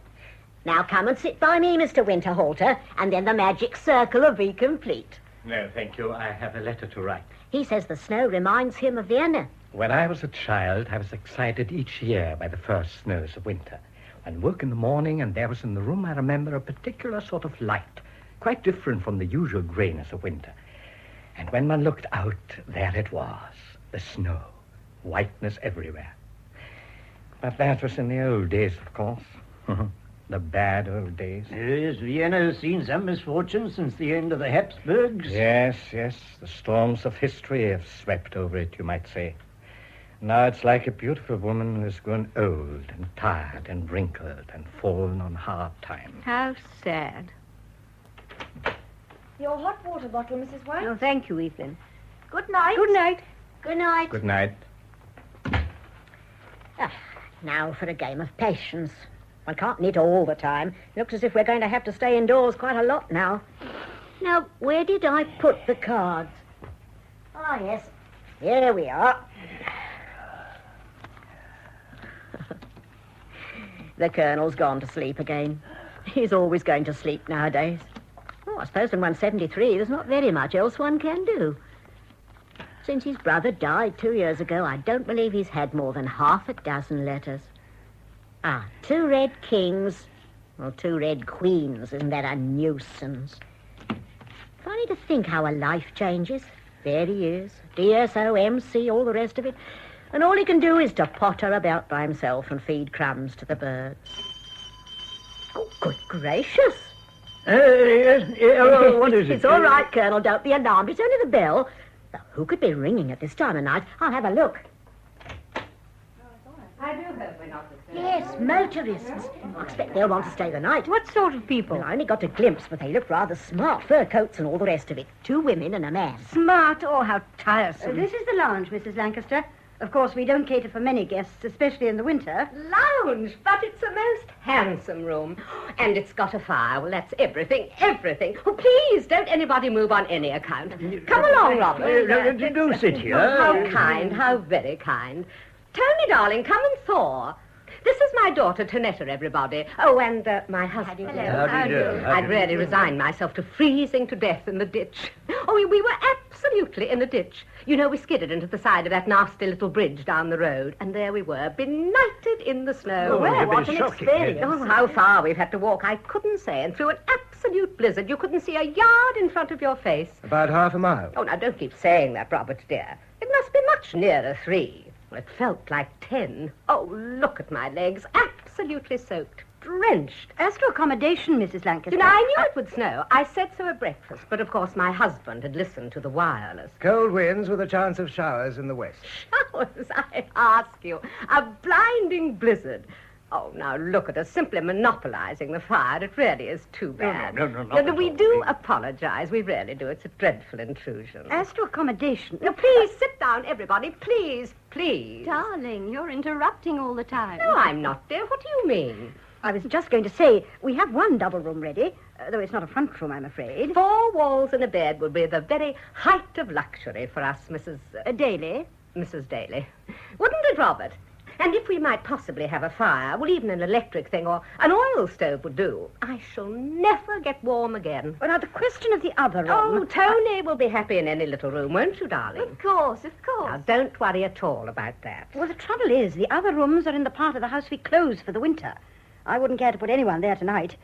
I was going to suggest, just for one night, if she could manage on the sofa... Oh, but of course, it's perfect. Well, tomorrow night, of course. Oh, I hope we shan't have to trouble you tomorrow night, Mrs. Daly. Well, I'll sleep on the sofa. The young lady can have my room. Oh, but how very, very kind and chivalrous. Helen, I really don't think Oh, we... but I couldn't really.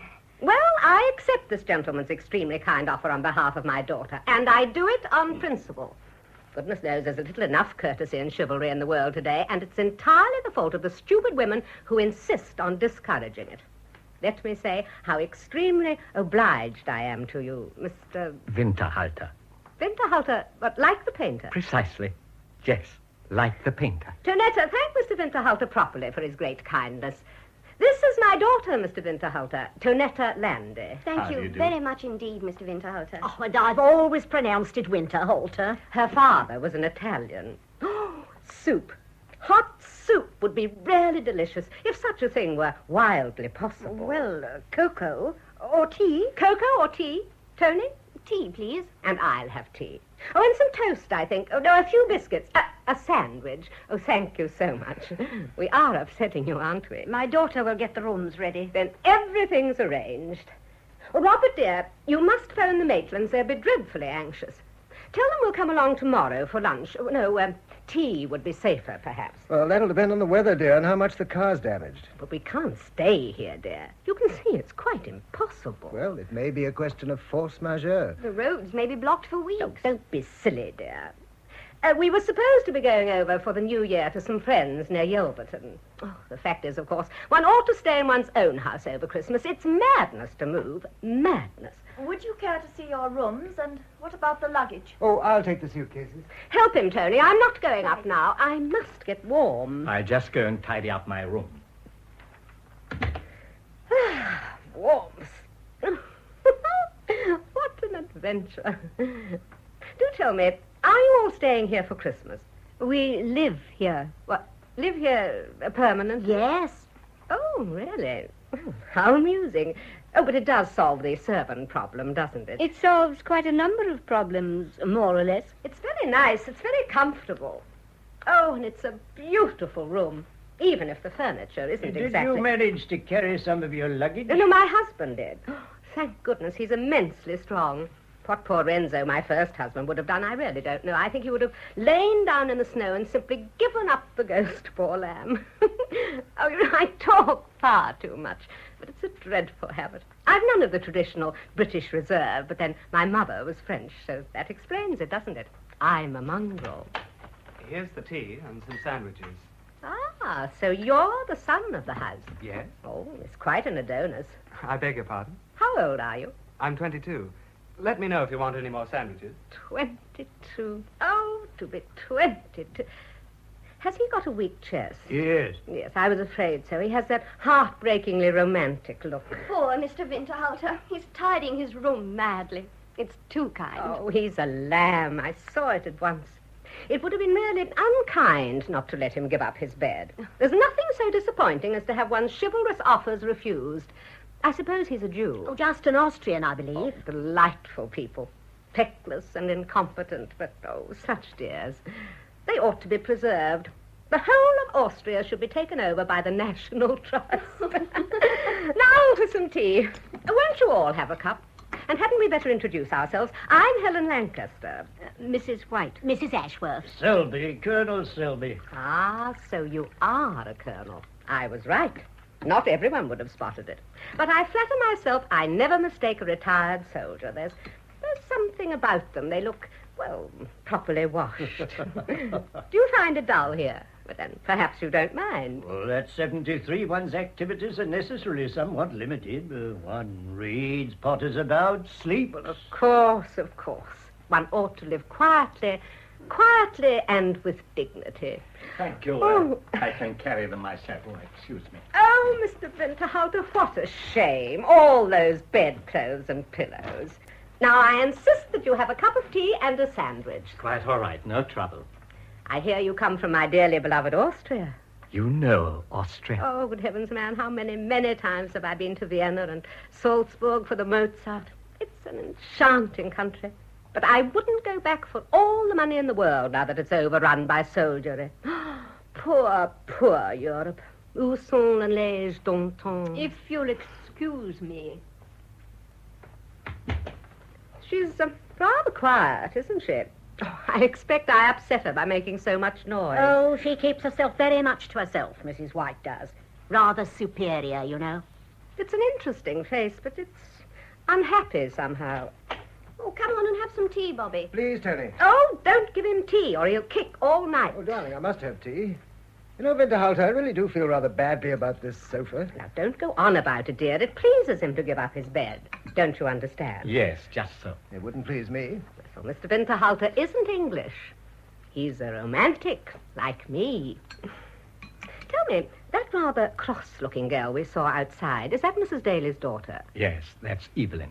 Her fiancé was killed in Germany just a week before the end of the war. Quite a tragedy. Oh, why do these things happen to people? A girl like that must wonder if there's any coherence or purpose in the universe at all. What regiment were you in, Colonel Selby? I was a gunner, a horse gunner for many years. I had a friend called Claude Wilmington who commanded something or another called the Chesterton Troop. Oh, such uniforms he used to wear. Oh, but that was years ago, of course. I knew old Claude. I've got some photographs of him upstairs in the attic, if you cared to see them sometime. You haven't. How absurd. Oh, of course, I would love to see them. I can't wait. Well, it may take a little time to dig them out. Bottom of the trunk, you know. Oh, please don't bother now. No, Tomorrow... No trouble at all. None at all. Helen, you really shouldn't. They're in the attic. Darling, it is a shame. Oh, what nonsense. He'll enjoy digging for them. I don't suppose he's shown them to anyone for years and years. It will be a great excitement for him. Oh, he's got 6 or 7 albums. We've all seen them several times, except Mrs. White. Heavens, 9:15 already. Excuse me, won't you? It's my variety night. Her what night? What in heaven's name? On Friday night, she always listens to some wireless program in her room. Her variety night. Of course. Oh, how amusing, aren't they? Ah, poor dears. How we upset them all. Their patience and their pipes and their programs. Can you imagine living here, making this one's home? Oh, poor Mr. Winterhalter. How you, of all people, brought up in one of the most beautiful and civilized capitals of Europe, how you can vegetate here. No, it's too much, and I can't allow it. You must find somewhere else to live, somewhere civilized. The Riviera, or Paris, or Florence. I shall make it my business to arrange it. Oh, yes, I shall. One good turn deserves another, and we shall have a long talk about it in the morning. How long have you been here? Nearly a year. A year? I was rather ill a year ago, and the doctor advised somewhere quiet, so I came here. It's not too expensive, you know. How much? Helen. Well, it's no use saying Helen. I must know if I'm going to help him. Well, perhaps he doesn't want help. Oh, well, of course he doesn't. Don't be silly, Tony. You don't mind me asking, do you? Not at all. I pay 4 guineas a week. How much were we paying for that nice little hotel in Montreux, Bobby? 2.5 guineas a day, each. Oh, we weren't. Well, it's really scandalous. But you leave it to me, Mr. Winterhalter. I shall think of something. I shall find a solution. It's very kind of you. Oh. Now that I'm warm, I suddenly feel overpoweringly sleepy. Come, dears, to bed. You can't go yet. You've got to look at the Colonel's photographs. You said you couldn't wait. Well, no, I can't wait to go to bed. There it is. If I looked at a single photograph, I should simply fall down unconscious. Besides, he may be hours digging them out of the attic. I'll look at them tomorrow. Darling, you really I'll are. be just as delighted to show them to you tomorrow. It will give him something to look forward to. Come along now. We're keeping poor Mr. Winterhalter from his sofa, too. Good night, Herr Winterhalter. Schlafen Sie wohl. Gute Nacht, gnädige Frau. Ah, charming. Now, bed. Good night, Mr. Winterhalter. Good night. Good night, and many thanks. Good night. Here's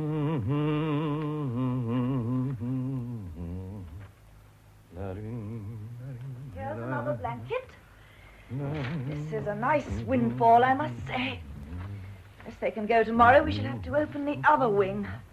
All the carpets are up too, and the curtains are packed for the cleaners.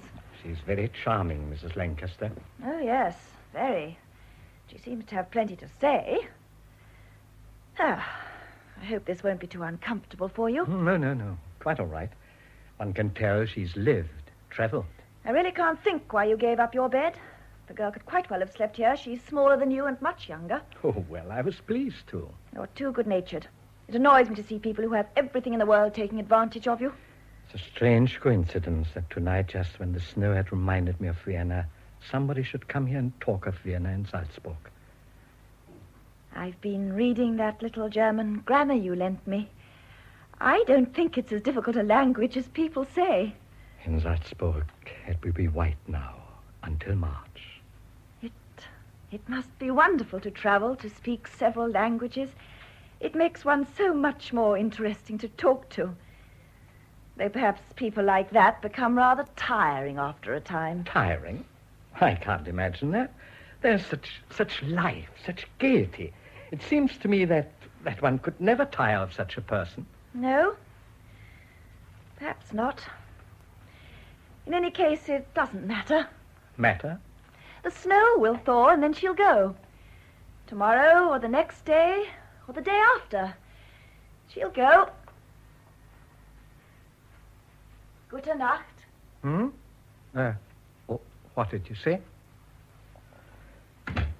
Am Brunnen vor dem Tore, da steht ein Lindenbaum. Ich träumt in seinem Schatten, ja manchen süßen Traum.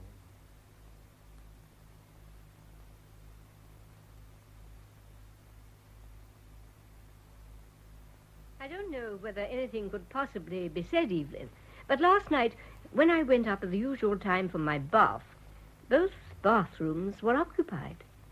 And when one of them became vacant, there was no hot water left. I'm afraid the only thing to do is try to come to some arrangement with the Lancasters. Mr. Winterhalter didn't get a bath yesterday either. There's the bread, Colonel Selby. Oh, thank you. Oh, what I object to is the lack of consideration. After all, this is our home. The Lancasters have been here 2 days, and now they seem to own the place. This is just an hotel to them, and they feel they've a right to enjoy every amenity without consideration for others. The bath, the chair nearest the fire, everything. Well, of course, in a sense, this is an hotel, obliged in law under the regulations of the Innkeepers Act, or whatever it is. Oh, yes, I know all that. That isn't the point at all. There's such a thing as being a little sensitive to other people's feelings. Oh, snowballing. Young Daly and the girl. Oh, hey, it's a great thing to be young. Well, I'm afraid we're likely to be with you for a little time yet. The road's terrible. I doubt one could get up the hill even with chains. Oh, really? Bread for the birds, Colonel? Yes. The trouble is to prevent the blackbirds and starlings chasing away the tits and the wrens. It's the law of the jungle, you know. The weakest to the wall. Well, I shall feed them just outside the French window. You'll be able to see. Extraordinary piece of luck that we happened to stop so near here. I'm afraid, though, it's a mixed blessing for you. I know what it is to have one's routine upset. Oh, it can't be helped, Mr. Lancaster. If this were an ordinary hotel, of course, it would probably not affect us at all. These grottos and statues in the garden, there's a suggestion of Italy. Yes.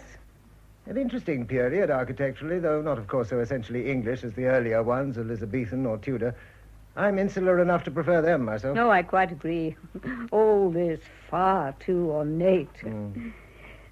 My husband and I had a small Elizabethan manor house near Andover. Did you? How very delightful. Yes, we were very fond of it. It was just the right size, you know, for a small family. At one time, I looked forward to ending my days there. Life teaches one not to plan too far ahead, doesn't it? Or at least not to take one's planning too seriously. My son was killed in the war. Then my husband died of pneumonia in 1945. Much of his money was in business in the Far East, and a great deal of it was lost. Many people suffered similar losses during the war. My case isn't in any way exceptional. I quite realize that. At least I have sufficient money to live quietly here. The only thing is, it seems such a short time ago that I had a husband, a child, a house, servants, money, friends, and a varied and interesting life. Now I knit, read a little, go for little walks, sit here day after day, rather ill-tempered. I sometimes wonder to myself how and why it has happened. Oh, one shouldn't talk about these things and complain. I beg your pardon. Oh, please. Oh, to listen to other people's misfortunes, well, it's so embarrassing. Have you been to the lake? The rhododendrons and azaleas, they're beautiful in the spring. Johnny! Johnny! He's only supposed to take the gentlest exercise, and there he is snowballing. And in this cold, too. Look at them, Mrs. Daly, throwing snowballs and tumbling about just like a couple of school children. Oh, but he shouldn't be doing it, Mrs. Lancaster. Really, he shouldn't. Oh, but it couldn't hurt him. It couldn't possibly. The sun and the air like champagne. Oh, let them enjoy themselves. Let them laugh. Oh, very well. But one has to listen to the doctor, though. Oh, doctors. One should never take doctors seriously. What about the car, Robert? Oh, beyond a bent wing, I don't think there's any damage. Well, is it here? Have you got it? Got it? My dear, there's not the slightest hope of moving it without a tow, and the road's impassable for miles. Oh, but surely something can be... Oh, but what does it matter? I'm beginning to like it here. We shall stay and make thorough nuisances of ourselves. And I shall brush up my German with Mr. Winterhalter. Es wäre mir ein Vergnügen, gnädige Frau. Oh, do you know, I felt terribly guilty last night, Mrs. White. I believe Tonetta and I ran off all the hot water in the house and you never got a bath. Now, did you? Oh, it really doesn't matter. There, I knew it. Oh, how dreadful of us. Such typical thoughtlessness. But I shall do penance. I won't have a bath for days. I am so sorry. The boiler's not very big, you know. Of course it isn't. How could it be? At home, we have an enormous thing. You could drive the Queen Mary with it. But, of course, it's wildly extravagant. But one must have hot water. Yes, it's one of the comforts of life. Excuse me. I hope I said the right thing. She looks terribly reserved and sad. Now, I should like a drink. Is there any alcohol in the house? Oh, good heavens. We've got all that champagne in the car. Of course, that would have been stolen by now. Why on earth didn't you fetch it up yesterday, Robert? I did. Did you? I told you, dear, but you didn't listen. How exactly like me. He does all the right things, and I don't appreciate it a bit. I don't even listen. Oh, bless you. Why don't you shout at me sometimes? You'd like that, I'm sure. Oh, for goodness sake, go and change your shoes, my dear man. You're wet to the knees. And I'm not prepared to nurse you if you get pneumonia. Yes, all right. Men are so silly. Oh, Robert, do find some sherry. It would be so comforting. Right. What a day. How I adore the unexpected. And being here is unexpected. And, of course, you're totally unexpected, my dear Mr. Winterhalter. What's your other name? Julius. I shall call you Julius, and you shall call me Helen. Since you've come, the house seems to have wakened from its sleep. And one feels that there's not only sadness in life, but happiness, too. You radiate such life, such vitality. Vitality? Oh, yes. I've plenty of that. Oh, far too much, in fact. If I don't go charging through the day like a train through a tunnel, I feel depressed. I feel, bored. Oh, surely not. What do you know about me? Nothing. I'm a shocking creature, I warn you. And if there's any justice in the world, then I'm sure I shall go to hell for my sins. Oh, but I don't want to talk about myself. I want to hear about you. Tell me what you are. No, let me guess. You're a writer. No. Artist? Musician? I used to think I was a musician. I played the piano. You did? And you're brilliant, of course. Then you shall play for us tonight. If there's one thing I really love, it's the piano properly played. I'm sorry, but I'm afraid I don't play any longer. You don't? Well, why not? This. What, your hand? Oh, no, not a bullet. A bayonet. Dreadful. Abominable.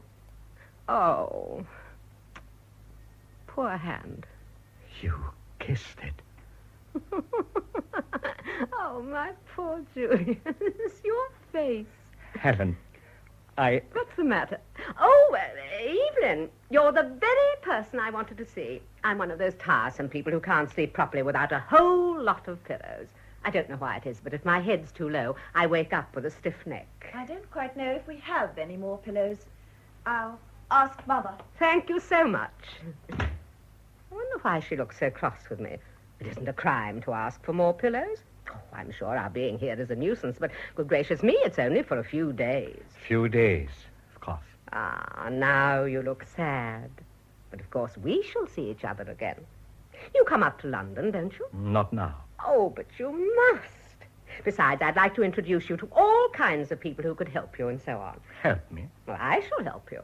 Oh, yes, I shall. Now, who do I know at the Austrian embassy? Dear, just to think of Vienna makes me feel sentimental. Does it make you sad to talk about it? No, I can talk to you. No one else can understand. No one else knows what it means. They know nothing and just sit here all day knitting and playing cards and calling me Winterhalter. Winterhalter. Oh, I don't mean to complain. Everybody's very kind, and after all, I'm just a foreigner in England, a displaced person.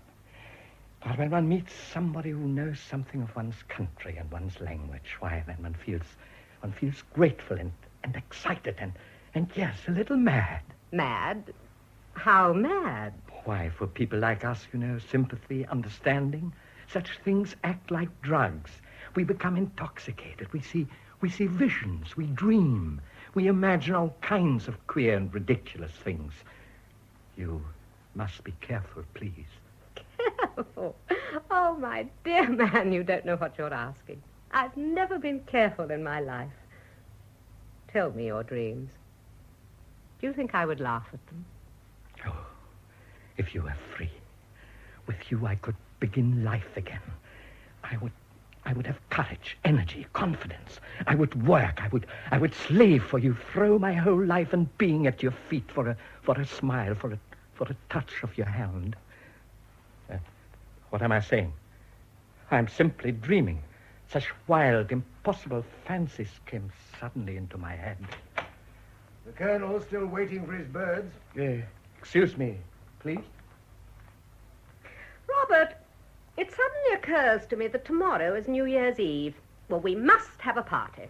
We've got 6 bottles of champagne upstairs, and it's not the slightest use taking them back to London. Yeah, one feels sorry for some of these people. For an Austrian refugee, for instance. He can barely take his eyes off you because you've been to Vienna and speak a little German. I warn you, Helen, you'll have another heartbroken admirer on your hands in a minute. Oh, now, is it my fault, Robert? Do be fair. What have I done but show him the most ordinary friendliness? My dear, don't ask me what you've done. What do you do? Oh, when I meet nice, sympathetic, cultured people, I simply have to give sympathy for sympathy. No, it's no good, Robert. I really cannot stay on formal, polite terms with people I like. And I will not go through life measuring out friendship and affection grudgingly, spoonful by spoonful, as if it was some sort of rationed luxury that one hid in the back of a cupboard. It's not my nature, and I can't do it. Heaven forbid that you should try. No, you think I behave disgracefully. You disapprove. Oh, I know you do. My dear Helen. You think I'm immoral? Well, you can't deny it. Immoral? Well, in a sense, perhaps. There. You know, I sometimes think that all really attractive, generous, and lovable women have something of the harlot about them. Robert! I don't mean it offensively. Oh, isn't that delightful? Isn't that typical? So polite. So English. I don't mean it offensively. Ah, and you're so right, darling. You're perfectly right. I'm a wanton, shameless creature. And you're so patient, so well-behaved. And I treat you quite shamefully. Oh, yes, I do. Quite disgracefully. Aren't you tired of me? Aren't you sorry you didn't marry some really nice, virtuous, dependable young English spinster? Aren't you? Aren't you, darling? Helen. Nobody's looking. Don't be so respectable.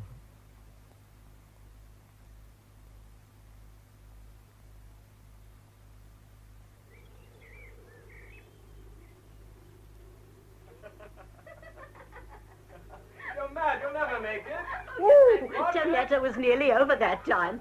Don't go under the trees. Oh, there. What did I say? Has she hurt herself? Oh, not a bit. Well, I'm beginning to feel like a nice hot cup of tea, Colonel. Yes. I think I'll come with you. It won't go off, will it? Your gun. Go off? I'm terrified of firearms. No. See, it's empty. Yes, but I believe even empty ones, sometimes dreadful accidents happen. Oh, here comes Mrs. White. On Mondays, Wednesdays, and Fridays, she walks down the river to the bridge and back. And on Tuesdays, Thursdays, and Saturdays, she goes the other way to the village. Lovely afternoon, isn't it, Mrs. White? Yes. Won't you... no, don't move, please.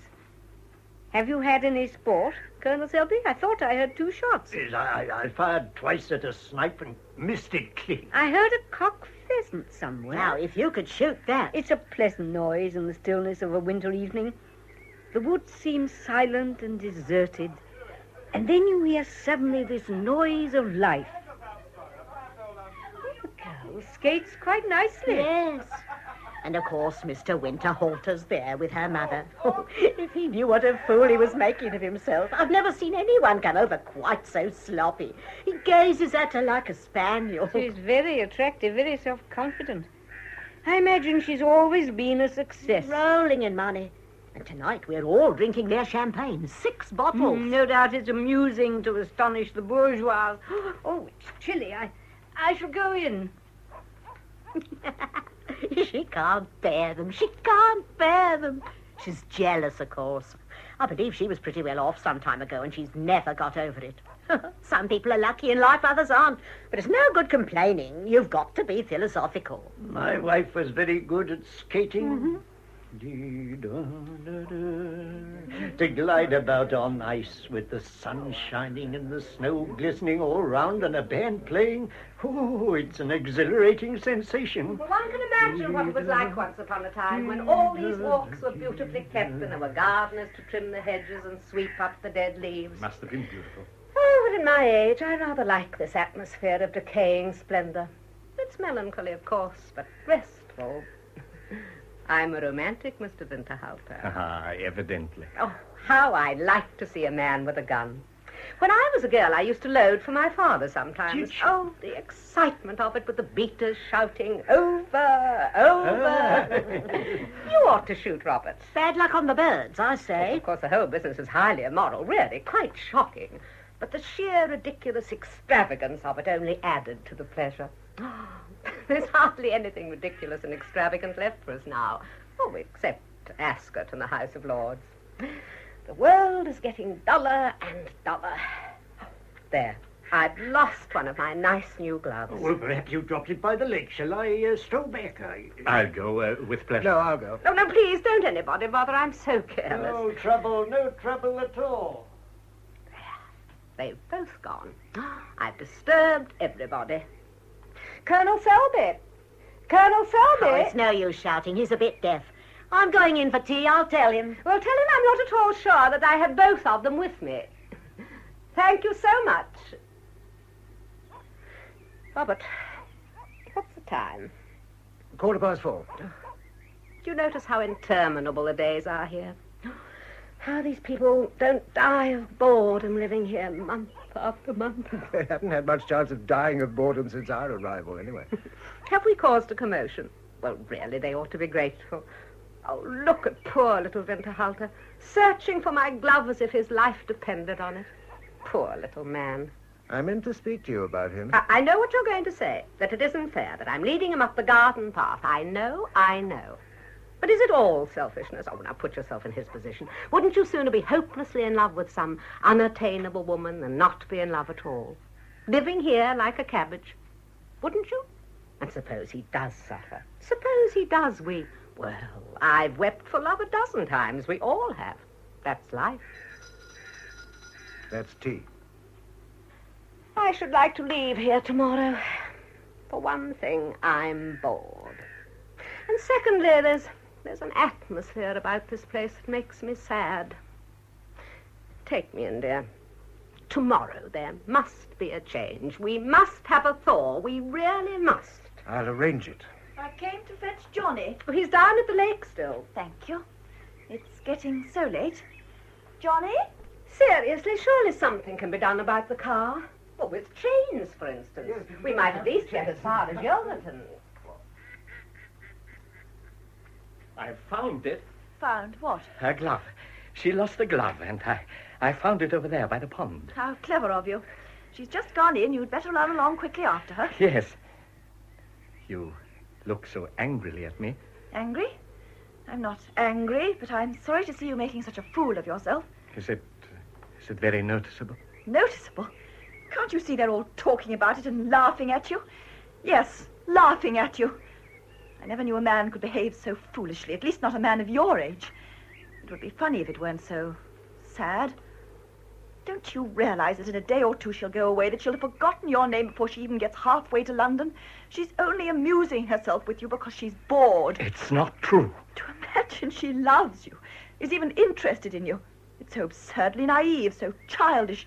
Do you think she hasn't a dozen more attractive admirers in London, and lovers too, probably? That's shameful, outrageous. Just because she's elegant, just because she speaks half a dozen words of German and has been to Vienna, you're hypnotized by her.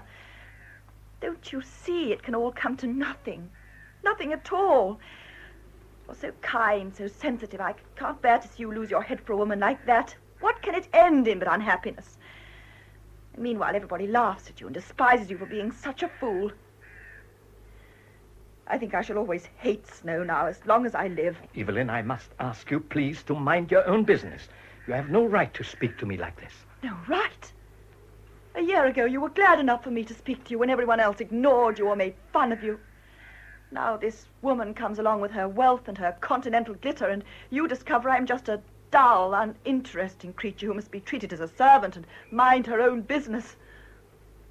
I won't run after him as if I were a schoolmistress. I can't help it. I tell you, I can't help it. What can't you help, Mr. Winterhalter? Do Nothing. tell us. Nothing. Goodness, what's that? Is the house on fire? It's only Mother ringing for tea. She's madly punctual with meals. Yes, we're 7 minutes late. It's no use. I can't hurry. When did you learn to skate? Oh, ages ago. I was taught at St. Moritz. I suppose to go to Switzerland. It's pretty expensive. Well, there are pensions and little places where they charge practically nothing at all. Why not come? What? I'm going at the end of January. I'd teach you to skate in no time, and we'd waltz together. Honestly, it's tremendous fun. Do come. Why don't you? I should like to. More than anything in the world. But I don't suppose for a minute I shall be able to. Why ever not? Well, you know, I'm supposed to have a weak chest. Last winter I was in bed for 4 months, and I'm not supposed to get tired and so on. Of course, I'm much, much better now. I only cough occasionally. Johnny! Johnny! Yes, coming. You know, I feel perfectly certain that if I could get right away from here for perhaps a year or so, I should soon be completely cured. I'm so tired of this place, Tonetta. Of course, it's imagination, but some days I have the impression that the trees, the ivy, the undergrowth, and the weeds are all going to grow higher and higher until they cover the house and choke me. What I would like to do more than anything in the world, what I dream of, is to go on some kind of polar expedition and live for a year, 2 years in the Arctic, where there is nothing but clean, biting air to breathe, and space and silence and whiteness. If that's what you want, then I expect you will. I believe one only has to desire something desperately for it to happen eventually. Do you really believe that? Absolutely.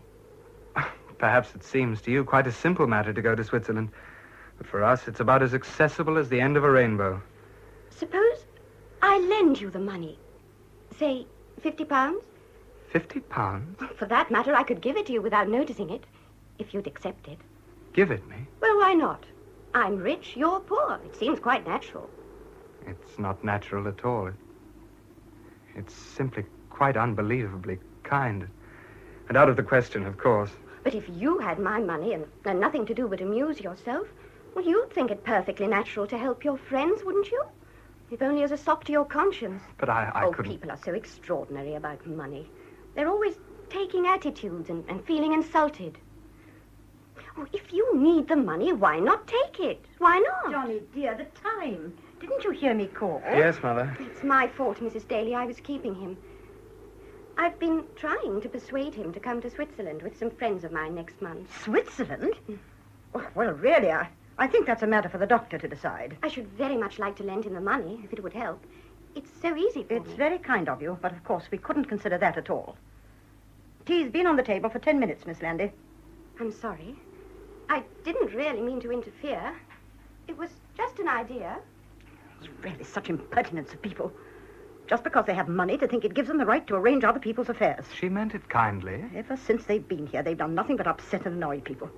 Treating us as if we were just servants. But, Mother... It's so hurting. When one has tried one's best to do the right thing, when one has worked and saved, to have an ignorant girl come along with her grand ideas offering money as if she were a duchess. Haven't I always done my best for you, Johnny? Haven't I? Oh, yes, Mother, yes. For goodness sake, don't let's talk about it. It was only an idea. I don't want to deprive you of anything that would do you good, dear. If the doctor thinks you should go to Switzerland, then go you shall, whatever sacrifices we have to make. But you know what he said, dear. You must rest. You must go to bed early and avoid all excitement. Try to be content to live quietly, Johnny. Live quietly? Yes, but what for, Mother? In God's name, what for? Oh, my dear. To creep through the world in cotton wool, never putting one's nose outside to smell what life is like? To have one's whole existence regulated by a dumpy little doctor with a threepenny thermometer? If that's the only life I can ever look forward to, then I'd just as soon not live at all. Oh, Johnny! Johnny. Oh, Johnny.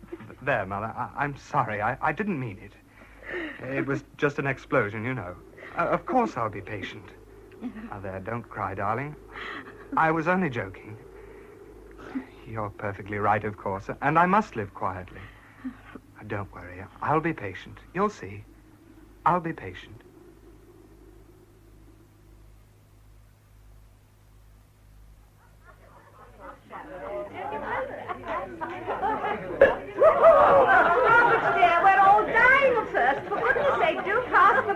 Just a second, dear. Oh, heavens, if I drink any more, I shan't be able to tell one card from another. I suppose she's never drunk champagne before. I beg your pardon? I can't shout it. Oh, 11:30. Personally, I'm ready for bed. Nobody's going to bed until midnight on New Year's Eve. Oh, Robert, dear, poor Mrs. White has had nothing to drink all evening. Come along, Mrs. White. Thank you. Johnny, dear, it's so late. Mrs. Daly, a glass of champagne? No, thank you very much. I'm afraid wines and spirits don't agree with me. Just a little longer, Mrs. Daly. It's a special occasion. Oh, very well, then. A little longer. I've never felt better. I shall take to drinking champagne regularly. Splendid. I've had too much already, you know. Well, for once, I don't think it'll hurt you. Very well, then. Thank you. Partner!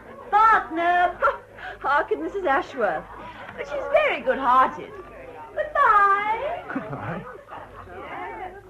I shall go to sleep if we don't finish this rubber soon. Oh, rise and shine, Miss Landy. Rise and shine, dear. It's your deal. Rise and shine, these extraordinary barrack-room expressions. Now, Julius, what were we talking about? The future. Please, tell me the future. Now, let me look in your hand. Let me reflect. There's nothing like champagne for inspiring clairvoyance. I see a change in your fortunes followed by a series of journeys. Yes? You mustn't allow circumstances to dishearten you. Well, we're none of us presented with happiness on a plate, you know. We must continually pursue it in spite of all obstacles. Well, just as a huntsman will plunge into a dark forest in pursuit of his quarry. I think that's extremely funny. It's not as funny as you think, my dear girl.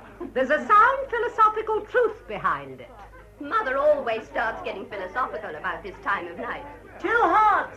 2 hearty top. That voice. Don't pay any attention to them, Julius. I see clear signs of a new happiness in your hand. Worry and loneliness are behind you, and you are about to enter, as it were, the gateway of adventure. Hooray! Oh, be quiet, Tonetta. He's swallowing every word, aren't you, Mr. Winterhalter? He's quite spellbound. Please, Edith. Tell me something now, Mrs. Lancaster, something really wonderful. Tell me I'm going to marry a beautiful young man with 2,000 a year and live happily ever after. It's an interesting hand. I should say your character is full of strange contradictions. Your personality is complicated. Imagine that. And I should say you had some kind of a disappointment a few years ago. There's something like a scar on your heart line. I don't believe you can see that at all. You've been talking to Mother or Johnny. My dear girl, if you don't believe me, why ask me to read your hand? Oh, no, do go on. I'll believe anything you say, really I will. But don't tell me about the past, all that's so terribly dreary. Tell me about the future. Your line of life is strong. I don't see any sign of serious illness. How old are you? I'm 28. Oh, she's telling the truth. In vino veritas. I see quite a happy marriage, but not for a few years. You must be patient. Your heart line suggests that there's quite a lot of happiness in store for you. Happiness? Johnny, do you hear? There's happiness in store for me. Hallelujah. Shall I be rich? Oh, do tell me, shall I be rich? You will not. Money brings its own troubles, doesn't it? No, I can't see any more. Thank you so much. Happiness is in store for me. After all, I suppose it is possible. Fill my glass, Julius. There's a dear. Yes. Tell me when you're coming to stay with us in London. Well, I thought... What about the week after next? Tony, what night are we going to Covent Garden for the Mozart? The 11th. Ah, then you must come on the 10th, and you shall come with us. It isn't Salzburg or Vienna, but still, it's adorable music. You shall stay a week or 10 days, and I'll introduce you to a delightful friend of mine who'll make you feel, well, a little less of a stranger. He was our secretary to the embassy in the days of that poor, unhappy little dolphin. So kind of you. Kind? Oh, it will be lovely. We'll poke around the art galleries together and be quite bohemian. It's not kind, you know. I beg your pardon? Playing with people's hopes and dreams. You shouldn't do it, Mrs. Lancaster. Dear girl, what nonsense. You're strong. It doesn't matter to you. But most of us spend all our time trying not to hope for what is quite unattainable, trying to be content with what we have. It's not kind to make us dream of the waters of the moon, of all kinds of happiness that are out of reach. Why do you come here to disturb us all? Evelyn. Oh, poor dear, she's overexcited. Oh, you think you're going to Switzerland, don't you, John? And Mr. Winterhalter thinks, well, really, I don't know what nonsense he thinks. Something ridiculous. Please. And I'm to be married and live happily ever after. One day. Such splendid futures are waiting for us all. Next year, sometime, never. I think perhaps you should go to bed. Why don't you leave us alone, Mrs. Lancaster? We aren't your sort of people at all, you know. We are just dull little people leading dull little lives in a backwater. Evelyn, for heaven's sake. Nonsense, my dear girl. Nobody's dull. We're all of us extremely interesting. I tell you, we're dull. And I ought to know. I'm an expert on dullness. Dull? Huh. This is Ditchwater Hall. Evelyn. Don't stare at me, John. I'm all right. Why don't you go on with your game? Wouldn't you like to go to bed? What a beautiful dress that is. Is it real silk? Oh, yes, it is. Mine's real imitation wool. It's very nice. Oh, do you think so? I'll change with you if you like. I've only had it for about 7 years. Evelyn. Now, come along, dear. We'll go upstairs together and you'll have a nice lie down. What's the matter, Mrs. Ashworth? You take an aspirin and pop into bed and you'll be as right as rain in the morning. I don't want to pop anywhere. And I don't want to see the new year in. Oh, dear. I expect it will look exactly like the old one. I don't see the sense of us sitting here drinking and being sentimental just because another stupid year is starting. Now, if you could put back an old one occasionally, that might be worth celebrating. There are 1 or 2 old years I can remember that I wouldn't mind having over again. Well, there's one anyway. But the new year, you can have it, all of you. I don't want it. It's no good to me. Oh, well, there's a cheerful way to talk. Now, you say good night, dear, and come along with me. There's a good gal. Good night. Good night. Good night.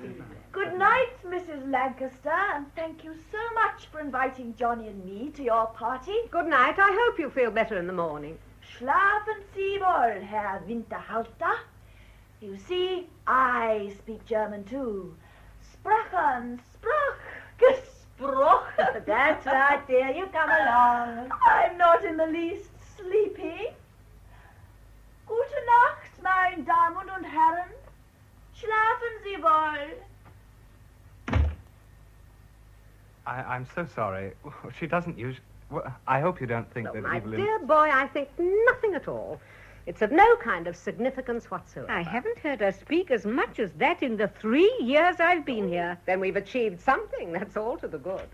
She wouldn't let me take her upstairs. Said I was to go back and enjoy myself. Poor thing, she's just had one too many, I'm afraid. As a matter of fact, I feel a bit silly myself. Don't you, Mrs. White? I do not, as it happens. Oh, well, there's no need to bite my head off. There is no need to get on your high horse. I dare say you do think I'm rather a vulgar sort of creature, but there it is. You must make the best of it. We all have to live in that station of life to which it has pleased God to call us. Fiddlesticks. It is not fiddlesticks. Pass the wine, Robert. I quite agree, Mrs. Ashworth. The rich man in his castle, the poor man at his gate, each has his place in the scheme of things. Oh, that's all very well for the rich man. Well, it's all very well for everybody. Suppose you had been the daughter of a poor Neapolitan laundress. I should have accepted the conditions of my birth. I should have made just as good a washerwoman as anyone else. Just as good. And probably I would have contrived to have got myself kept by a wealthy spaghetti manufacturer. Oh, darling. I should have been perfectly happy and contented, and I certainly shouldn't have sat about feeling sorry for myself. I don't know whether that remark is intended to suggest that some people here sit about feeling sorry for themselves. I'm suggesting nothing. I merely state that I would never have been aimless or hopeless under any circumstances. One who has never turned his back but marched breast forward, never doubted clouds would rise or break or whatever it is. I've always admired Browning. God's in his heaven, all's right with the world. Boot, saddle, to horse and away.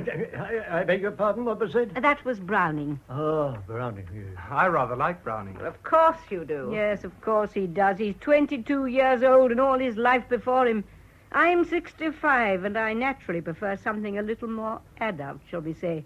Something that gets rather nearer to the heart of things. But you assume sadness is at the heart of things, whereas I see gaiety. Now, that's the difference between us. It's not the only one. Our circumstances are hardly similar, are they? You're still young enough to live for the future. I'm not. One day, you too may be left only the pleasures of recollection. I should advise you to bear that in mind. Really, this sermonizing and on New Year's Eve. Now, Helen, I think this would be an excellent moment to start talking about something quite different. Oh, I'm sure. I don't care what I talk about. What's the time? 5 minutes to midnight. In 5 minutes, we shall stand on the threshold of a new year, my friends. Well, it's been a very jolly evening, eh? Jolly evening. He hasn't been conscious for more than 10 minutes. There's still a bottle of champagne. Then pass it in mercy's name. I'm parched. I don't know why, but the end of the year always excites me somehow. Time like an ever-rolling stream. Oh, let's make a noise. Let's have a little life and gaiety. Turn on the wireless. We can't let the poor old year slink out unwept, unhonored, and unsung. Roll back the carpet. Oh, dear.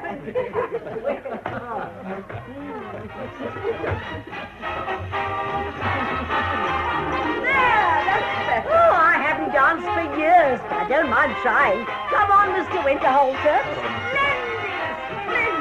Goodness, so noisy and exciting. Oh, dreadful noise. Quite dreadful. Oh, really, Mrs. White? So typical. Well, don't you think that's a little high-handed? Why shouldn't the young people dance and amuse themselves for once? I've no objection to them dancing, but I object very much to that vulgar, ugly noise. Well, how can we dance without music? Now, try to be a little understanding. Didn't you like to dance when you were young? If you still wish to dance, I will play for you. Now dance if you want to. Would you believe it? I'm beginning to like this woman. Dance, everybody. You should be good at this, Julius. Come on. Shall we, Tinetta? Of course. I'm afraid we're keeping you from your bed, Colonel. It isn't so much my head as my digestion. It's always the same after sprouts. Oh, stop! Stop, everybody! Listen. Yes, the bells. Oh. The bells are ringing out the old year. Glasses, everybody. We must drink a toast to it. Oh, what a moment this is. It always makes me feel emotional. One is conscious suddenly of time passing, of standing poised between the past and the future. Now, silence, everybody. He always makes a speech on New Year's Eve.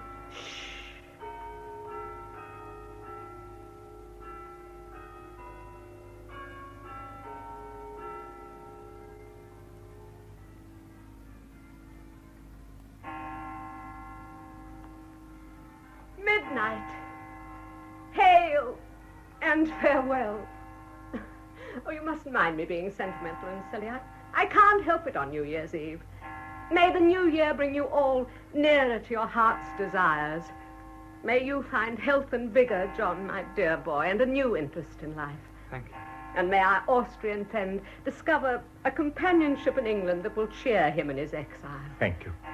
Oh, it's been such a pleasant, cheerful evening. I feel quite warm with friendship.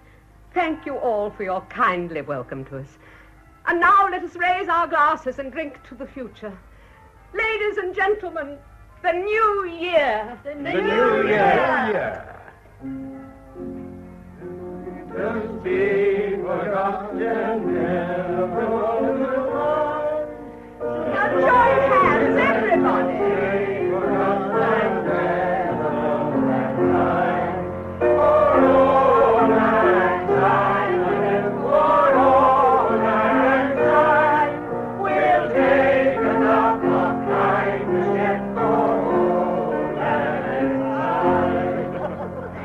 Ladies and gentlemen, I should just like to say on behalf of the inmates, if that's the word I mean, how grateful we are to Mr. and Mrs. Lancaster for arranging this very jolly party for us tonight and providing us with so much delicious wine. You're most generous. I'm sure we've all enjoyed it very much, and it certainly made a nice change. But let's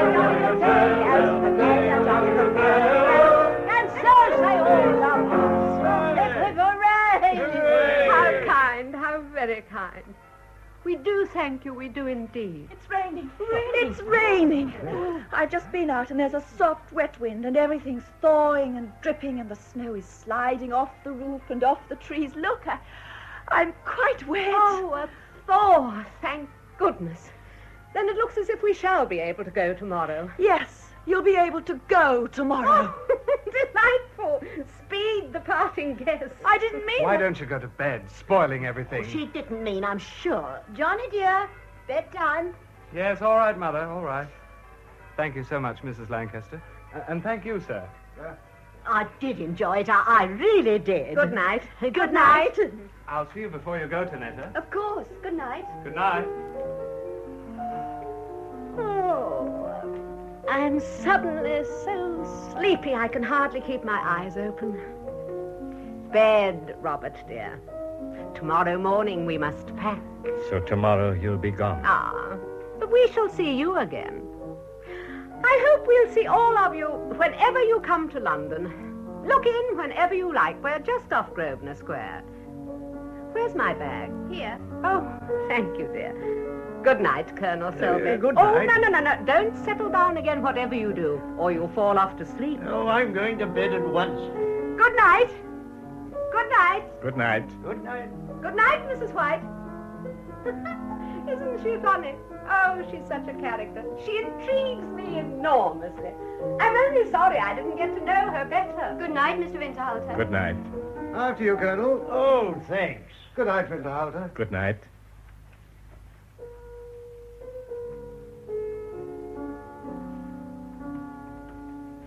Extra Cuvée, 1945. I must remember that. One day when I'm engaged to marry my handsome young man, I shall make him take me to a restaurant. I shall say to him, I want a bottle of Extra Cuvée, 1945. Oh, poor young man. Whatever would he say? Perhaps I shall keep this bottle and sleep with it under my pillow. Good night. Good night. Poor silly Mr. Winterhalter. Did you think I was rude, Mrs. White? I didn't mean to be. Or did I, perhaps? I don't know. Nothing seems to matter tonight. Nothing. But I'm glad they're going tomorrow. They don't belong in a place like this, among people like us. It's as if some beautiful swans had suddenly landed on a duck pond and all the ugly ducks felt envious of their fine feathers. The girl is beautiful, isn't she? Perhaps I could be pretty if I didn't always feel so tired, so bad-tempered. If I didn't have to work so hard every day. every day. My face is beginning to get quite lined, and I'm not yet 30. Don't you think life is unfair to some people? It's stupid to talk like that. Life isn't fair or unfair or tragic or comic or anything else. Life is life, that's all. One must accept it. I like Chopin. Do you know the sad little prelude all on one note?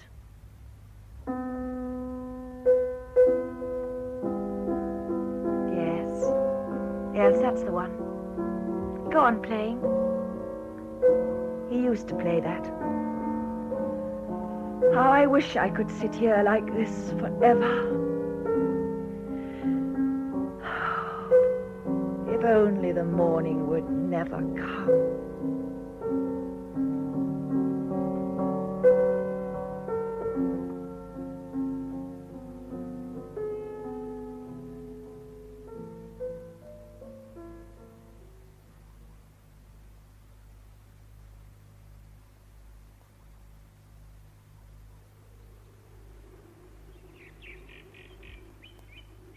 Good morning, Mrs. White. Good morning.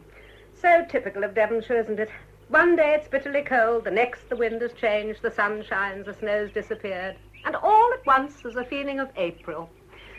Colonel Selby says it's the Gulf Stream. Yes, one does get a comparatively short winter here, though goodness knows it feels quite long enough. During the war, I once had to spend a whole winter in Lancashire.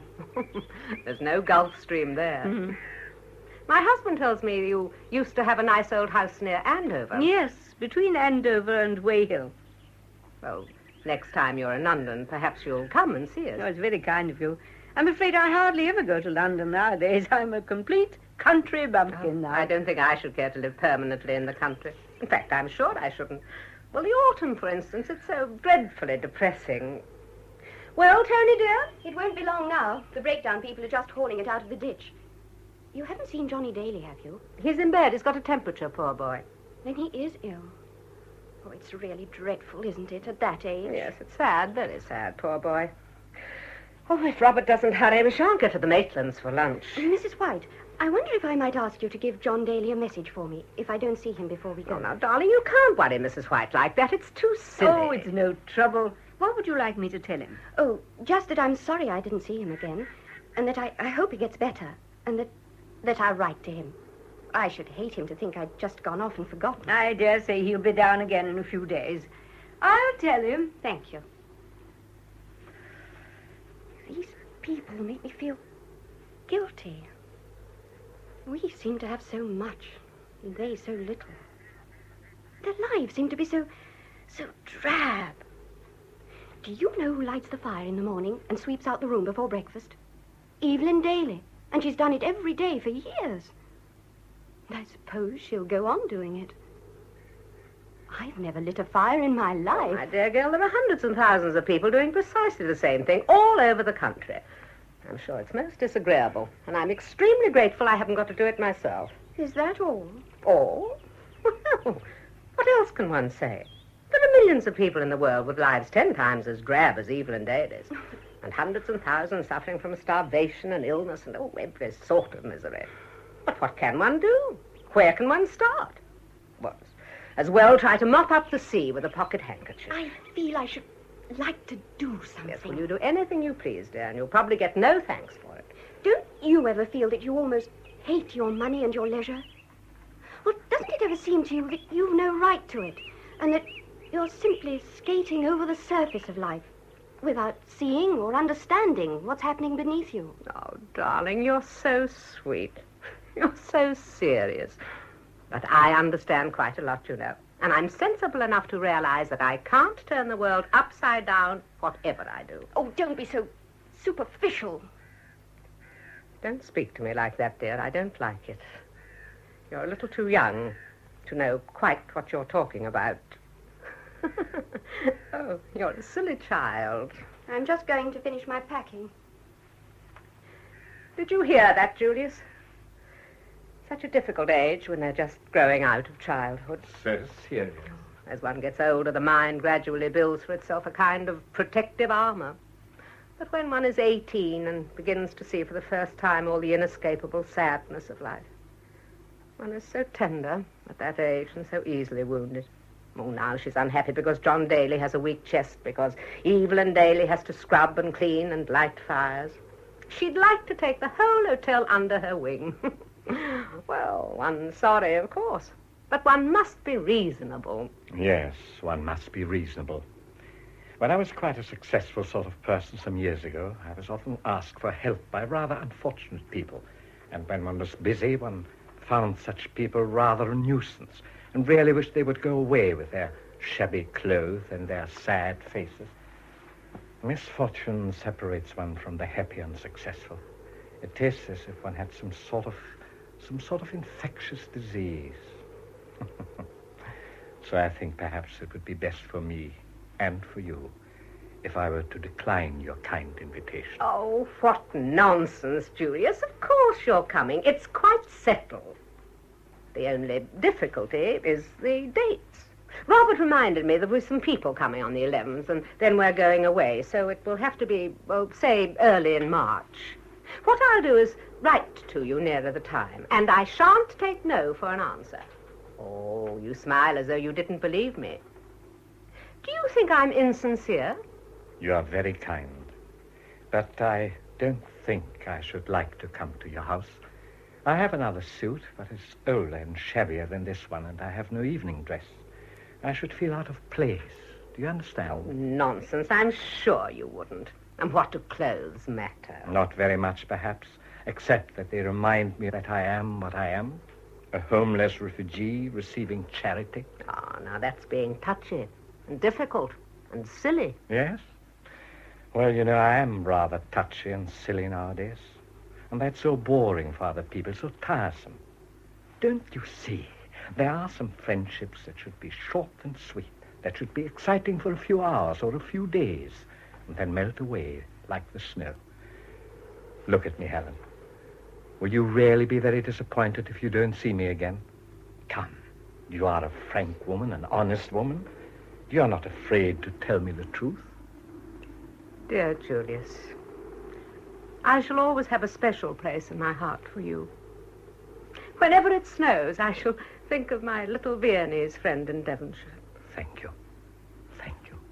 You're so wise, so very wise. That's the whole art of friendship, to know when to kiss and to part. Ah, here's our sportsman. And what's in your bag today, Colonel? Oh, I didn't shoot anything today, I'm afraid. There was some nice snipe about, but they were all too quick for me. Still, it's a nice walk. The great thing is to enjoy nature. After all, one doesn't want to kill the birds, really. Oh, I put one foot in a sort of bog. Oh, I should think you did. Just look at it. Mother wants to know if you're staying for lunch or would you like sandwiches? Oh, how very kind of her. But we're supposed to be lunching with friends at Yelverton. Oh, goodness knows when we shall get there at this rate. Oh, for goodness sake, go and change your stockings, Colonel Selby. Do you want to catch your death of cold? Yes. Yes, very well. I think I will. I don't really know why I should interfere with him, but I can't bear silliness. I'm afraid he'd get on my nerves very quickly. Is your mother anywhere about, Miss Daly? Yes, I think she's in the kitchen. Well, I'll just go and finish packing. Then I should like to have a word with her. Why are you looking so sad, Julius? You'll be seeing her again in a few weeks. You're going to stay with them in London, aren't you? Oh, I'm sure you'll have a very gay time with dinner parties and concerts and all the rest of it, and you'll meet a lot of interesting people. I don't suppose you'll even come back here. We shan't be smart enough for you. Well, to tell you the truth, I shan't care very much if you don't. I think I was happier here before you came. Much happier. What could be stupider than caring for somebody who falls head over heels in love with the first middle-aged woman who comes along? Please, stop. Well, isn't it true? You do love her, don't you? Will you please stop talking about it, please? Perhaps you won't believe me, but I'm sorry for you. Yes, I'm sorry. I don't want your sympathy. I want nobody's sympathy. Do you understand? Don't talk to me, not now. Just leave me alone, will you, please? All right. If that's what you want. There's a fallen tree across the front drive. Your car is rescued? Yes, it's quite all right. I've just brought it round to the stables. Oh, well, you'll be able to move on. I believe you're coming up to stay with us a little later on, aren't you? My wife mentioned something. Yes. It was most kind of Mrs. Lancaster. But I told her this morning that I'm very much afraid I shan't be able to manage it. I'm working on an opera. It's difficult to make plans. Oh, I'm sorry. I'm very interested in music, as an amateur, I mean, and perhaps if you required any financial assistance... For what? Well, this opera you mentioned. Oh, yes. No, I don't think so. But it's most kind of you to offer. Very kind. I just remembered that I'd left my gun here. I was afraid Mrs. Ashworth might have seen it. Oh, women are funny about firearms, very funny. I think I shall go for a stroll before lunch. In case I don't see you again, I shall say goodbye, Mr. Lancaster. Oh, goodbye, Winterhalter, and good luck. Thank you. I'm going to take a snapshot of us all sitting in the sun on New Year's Day. You will come, won't you, Mrs. White? Must I? Oh, please do. I want everybody. Yes, I always look so miserable in photographs. Where's Mr. Winterhalter? Over there somewhere. Mr. Winterhalter! I gather your car has been rescued, Mr. Lancaster. Yes. You'll be glad to leave, I expect. There's really nothing whatever to do. Mr. Winterhalter! When one lives permanently in a place, one gradually slips into a kind of routine, and then the days pass very quickly. Yes, that's true. Just to give you an instance now, Monday we have cottage pie for lunch. Invariably. Well, believe me or not, it seems sometimes that we're eating cottage pie every third day. It's amazing, you know. Yes, time certainly passes. Tempus fugit. No sign of him. And oh, where's the Colonel gone? Oh, I wanted to tell you how much I enjoyed the party last night, Mr. Lancaster. Last year, you know, it was very quiet. We were all in bed by 10:30. And I remember waking up at midnight and hearing the bells and thinking, whatever's that? It quite startled me till I realised it was only the new year coming in. And for some reason, I felt so sad I could have burst into tears. How silly. Mrs. Lancaster says she's ready for you to take the suitcases. Oh, thank you. I'll go and fetch them. I don't expect you and your mother will be sorry to see them go. Must have meant a lot of extra work. Oh, the work doesn't matter. There should be some chance of a bath tonight, anyway. Poor girl. She's had her nose put out of joint, I'm afraid. Our little Austrian friend quite lost his head. What on earth he imagined could possibly come of it, I really don't know. Oh, dear.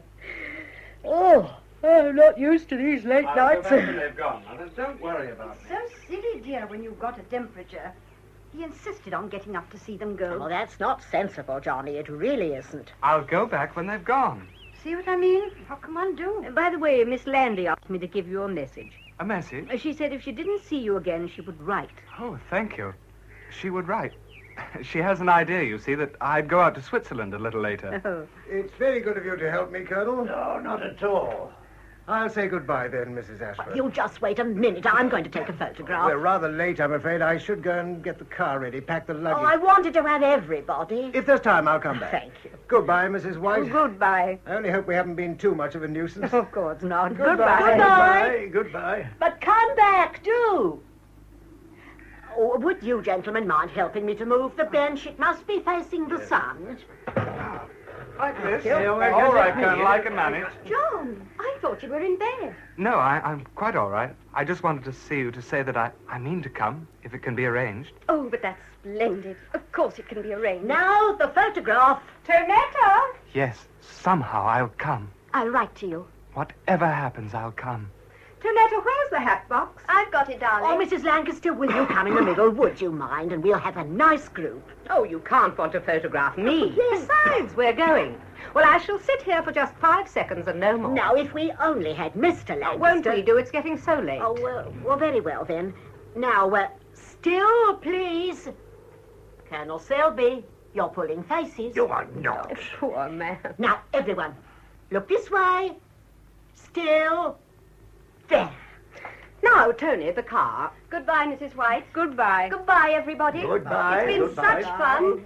Can you manage that suitcase, John? There we appear to be going at last. Oh, and what a beautiful morning we're leaving behind us. Really, it's enchanting here. It's quite enchanting. Look, the first snowdrops. Oh, bless their hearts.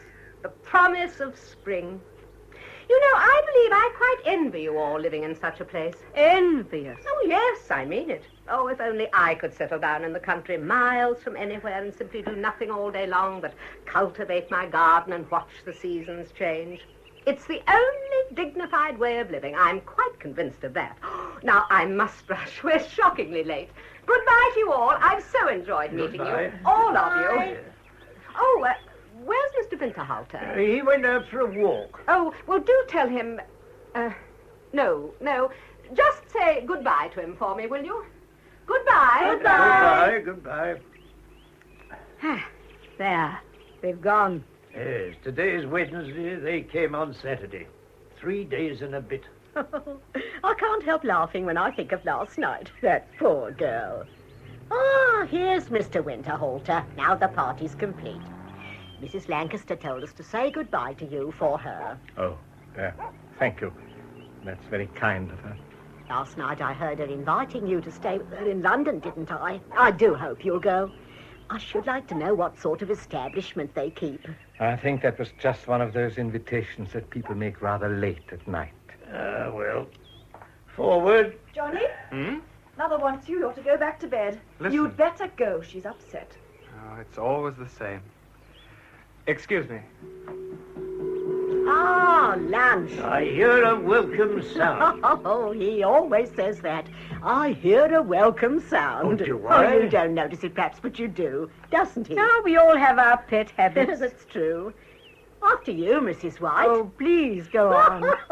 This always happens, doesn't it? I say after you, and you say, please go on. Well, coming, Winterhalter.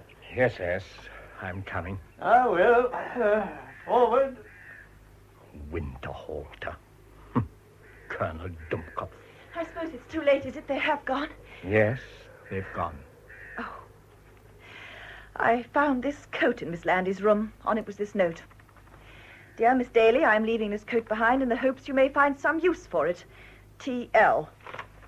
I suppose this was left as a tip. It's quite ridiculous, and of course I shall have to send it back. I shouldn't think she's worn it 3 times. Must be worth at least £30. How can she imagine I could accept a present like that? I don't know. Perhaps she meant it kindly. Yes, but really, if it had been a scarf, say, or a pair of gloves, I could have accepted it. This is so much too much. Do you like the coat? Yes, of course I like it. It's a beautiful coat. I could never afford to buy anything half as good.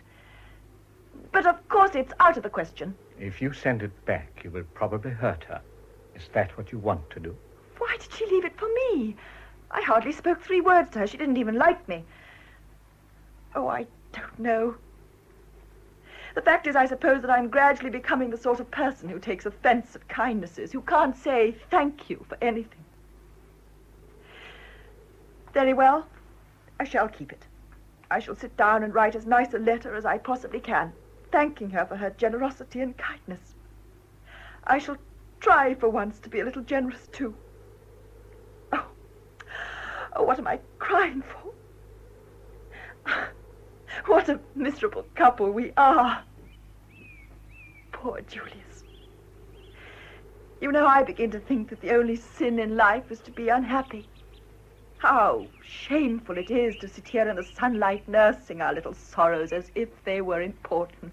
What a fool I've been. Oh, what a fool. Evelyn! Never mind. Never mind.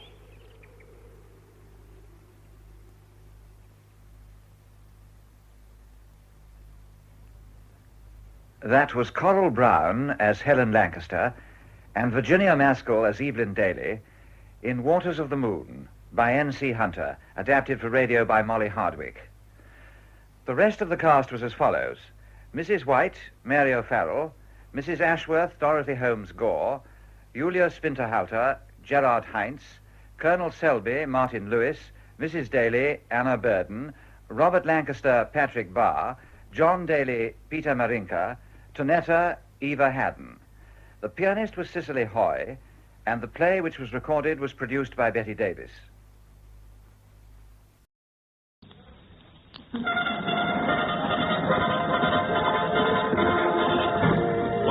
one and all, to the time of the Flying Red Horse.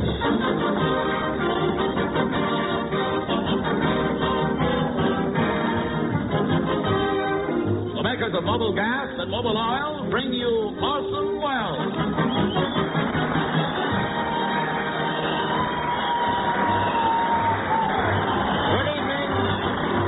Good evening, everybody. This is Orson Welles. Welcome to the Mercury Wonder Show. Tonight we've pitched our tents at the 6th Ferrying Group, Ferrying Division of the Air Transport Command at Long Beach, California. This is the home of the 6th Ferrying Group, and my observations lead me to believe that they've really got some devil-may-care pilots at this base. When they come in for a landing out here, the only way they can get them to pay any attention to the windsock is to put Betty Grable's leg in it. They took me for a ride in a bomber this afternoon. For an added thrill, I came down by parachute. It wasn't exactly a planned jump. Some mad wag had painted gentleman on the bomb bay door.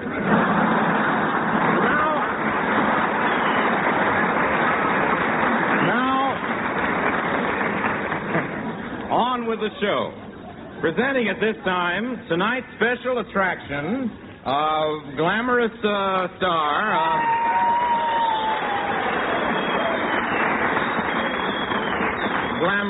who's been chosen by the ferry pilots as the girl they'd most like to be grounded with, Marjorie Reynolds.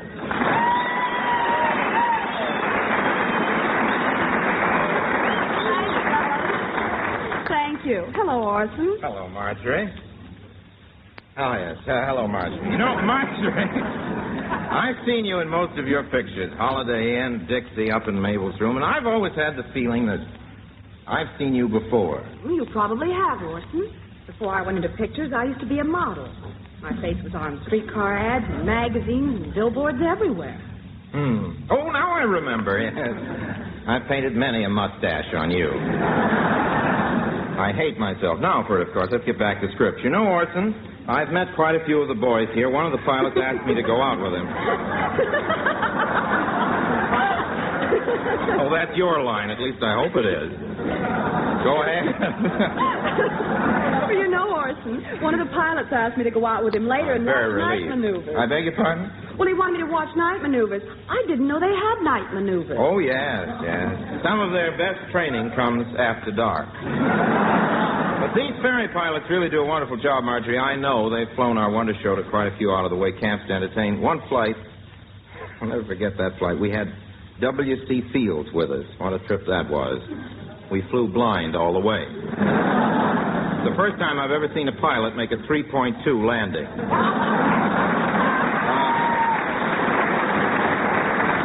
You'll have a chance, though, Marjorie, to meet a lot of the boys later. We've all been invited to the service club for a little snack after the broadcast. Well, I'll be there, Orson, but I won't have anything to eat. I've got to watch my figure. Oh, forget your figure. There's no sense in all of us watching it. Music, Lud.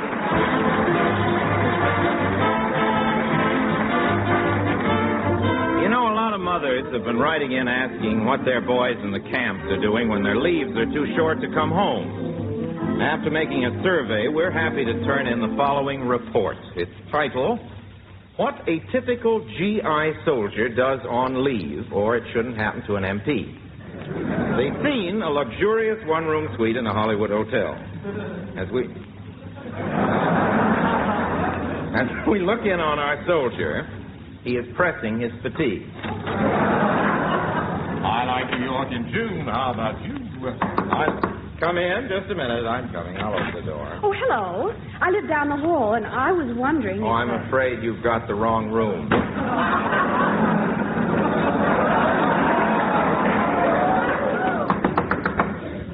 Oh, fudge. Just when my iron was getting good and hot. Door open. I'd like to explain. The hotel manager told me you're on a 3-day pass and that you might be lonesome. Oh, I'm never lonesome as long as I've got my Army field manual with me.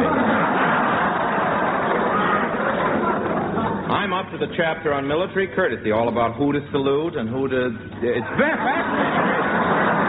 Off be interesting chapter. I thought maybe you'd like a date tonight. I've got tickets to a show, and then maybe we could go for a moonlight drive in my car. Gee, no, I'm afraid not. You see, I had plans for tonight. Another date? No, I got some new stamps today. I just can't wait to put them in my album.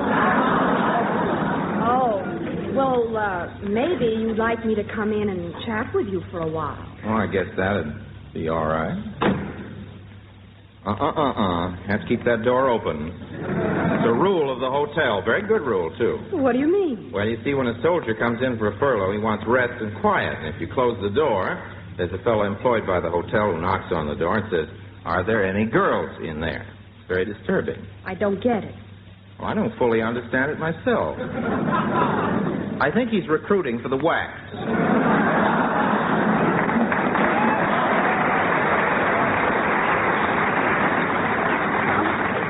Oh, well, of course, if you like, we could spend the evening here.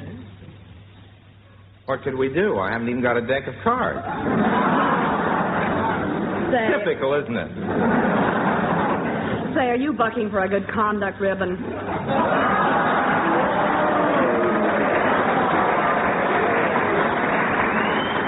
What? Are there any girls in here?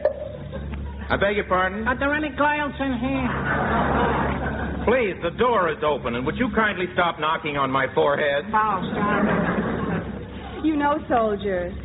Oh, Soldier, you're awfully cute. Come on over here. I'm comfortable where I am. Oh, now let's get organized. Are we just going to sit around like this all evening? Oh, I have been a fool. I haven't had a girl around for 6 months, and now you're here, and you're so lovely, and... Well, there's something you can do for me. Anything. What is it? Will you finish pressing my fatigue?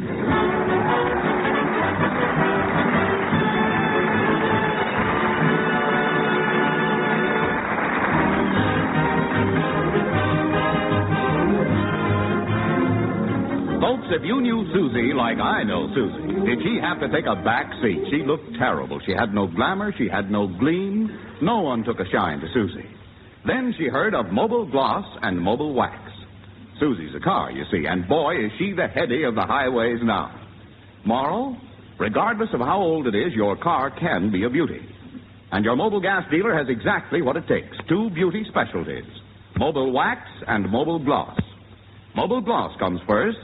It removes the dust and road grime from the surface of your car and restores the... Next, you get a good tough coat of mobile wax that protects the finish from exposure, brings it up to mirror brightness. Sparkle, you whistle with pride.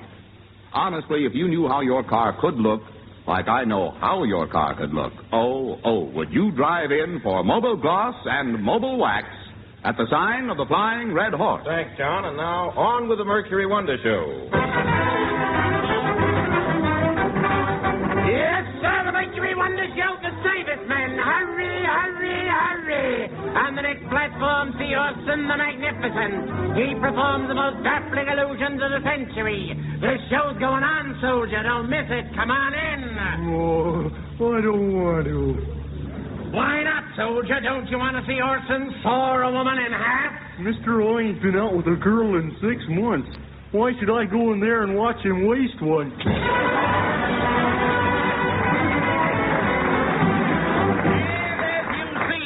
As you see, the lovely lady is in one piece. How do you feel, Martha? Fine, Orson, but for a minute there, I thought I'd have to sing a duet. One Martha Tilton is good enough for me. How about you, fellas?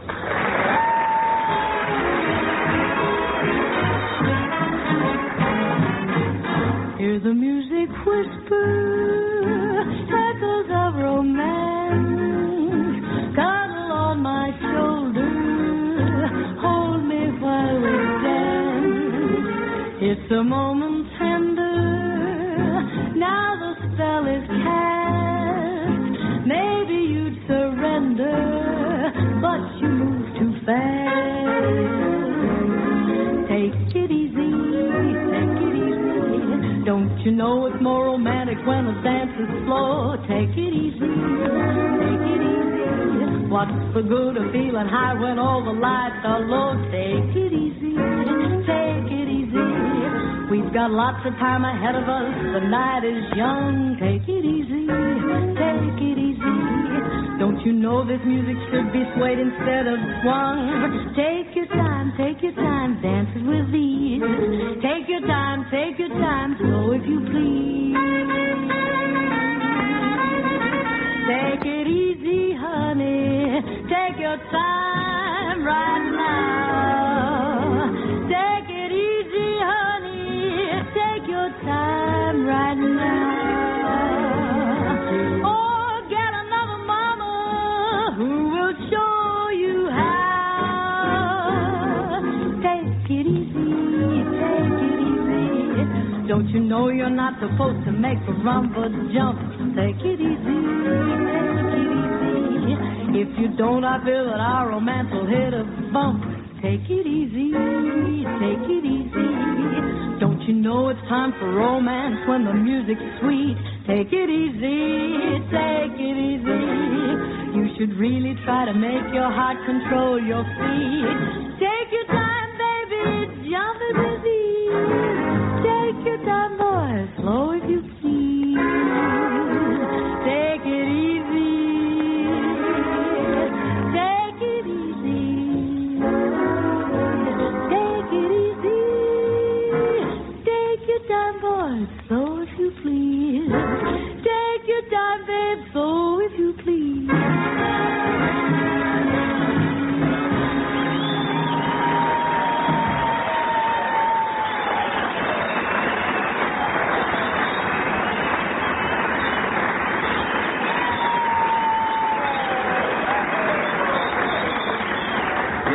One of my favorite radio programs is Suspense, and the story they've been doing for the last couple of weeks is really a killer. It seems one Dr. Corey, a famous brain surgeon, has discovered a method of keeping the human brain alive after death. In the course of his fiendish experiments, Corey acquires the brain of William H. Donovan, a Wall Street tycoon. This brain very shortly gains control over Dr. Corey's brain, and when this happens, Corey thinks and talks like Donovan. Sort of a Jekyll and Hyde situation. By way of restaking our claim in the scream and shudder department, the Mercury offers now its own black market version of that rip-snorting spine chiller, Donovan's Brain.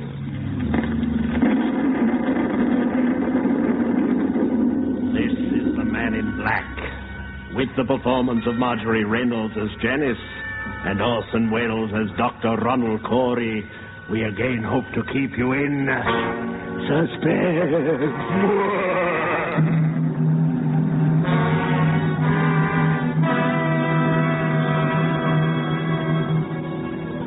As I sit outside my laboratory door, writing under the heading Experiment 87, this final entry in my casebook, you know, I'm a sort of a fat Ronald Coleman.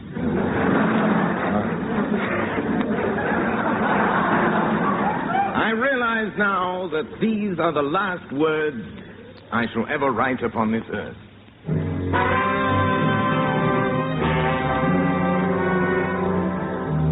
July 13th. Today I sat in a radio studio and listened to Niles K. Donovan, the well-known radio announcer. Tantalizing, tasty, toasted, and guaranteed rust-proof. And now, friends, for the details of our new $8 million prize contest. Sure.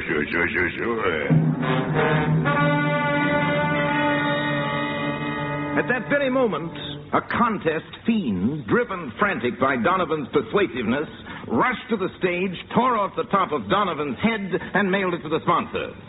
An old joke, but an extraordinary piece of luck for me.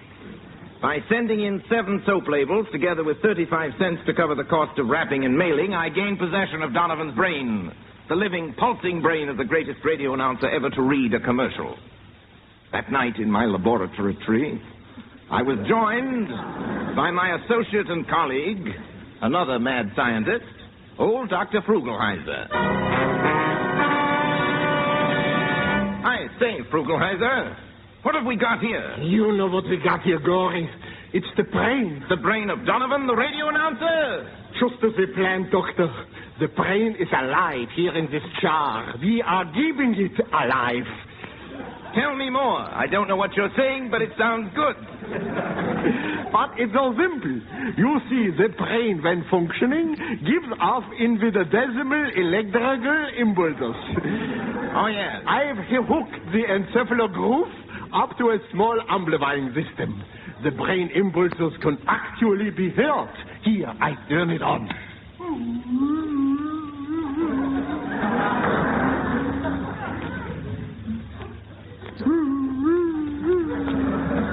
First time I ever saw a brain with a bald head. I think we should explain that Donovan's brain is being played by Charlie Cantor in a jar of alcohol.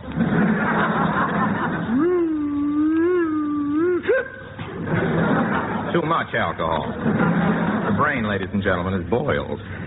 You know, of course, Corey, that those oscillations of the brain are known as delta waves. Delta waves? They maintain a steady rhythm. Any resemblance to the delta rhythm, boys, is purely coincidental. But, Doctor... I didn't think that was funny when we wrote it, but... But, Doctor, what please from these experiments is the purpose? Well, don't you see, Frugelheiser, that brain can think. Ask it a question. Anything at all. All right, I ask a question. Look, brain. Who much is due? Who much? That's all right. An accent, yes, but who much? No. How? Again, How? I'm a German Indian. Now he's an Indian.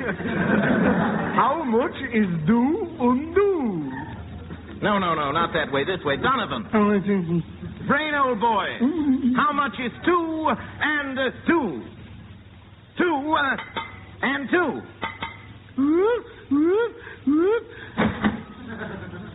$87 and a set of encyclopedias to Dr. Frugelheiser. This is exasperating. Come, brain, try it again. 2 and 2.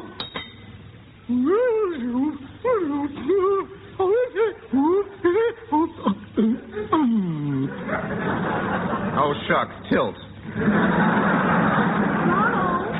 Oh, there you are, Janice, my darling wife, Janice, my lovely, my gorgeous, my beautiful.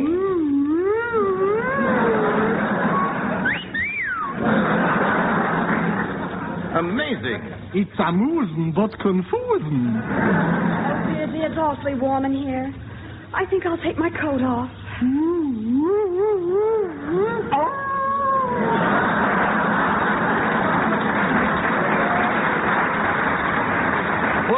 Put your coat back on, dear. The brain is blowing its top. And now I've got work to do. Out, everyone out. Please leave me. Wait, Ronald, darling. Don't you see what this is doing to you? What do you mean? We're talking to that radio announcer's brain all the time. His brain talking to you. It's changed you somehow. Nonsense, I haven't changed. Oh, you have, Ronald. Well, you used to love to sit home with me and listen to the radio all evening. Yes, but I don't like it anymore. What good is radio? Sometimes you have to listen to 15 or 20 minutes of entertainment before you get even a teensy-weensy commercial. That's the best part of radio. Commercial. Sure. That's what I like. Sure.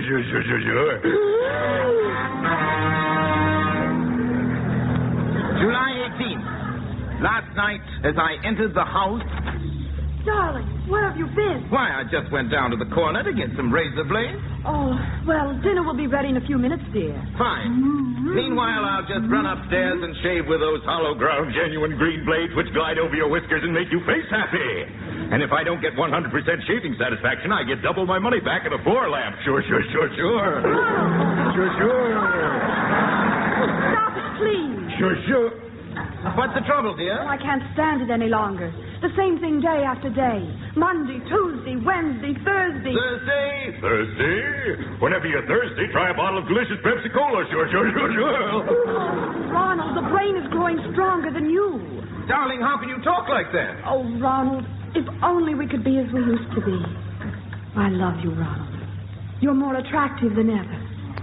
Take me in your arms. My sweet. Now, this isn't supposed to be funny. This is a highly emotional scene.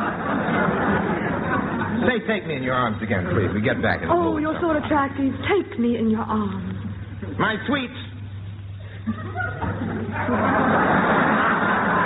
You never should have said I was attractive. That's what tipped the whole thing. My sweet. Nothing will ever come between us. Kiss me! Kiss me! Donovan, get back in that jar.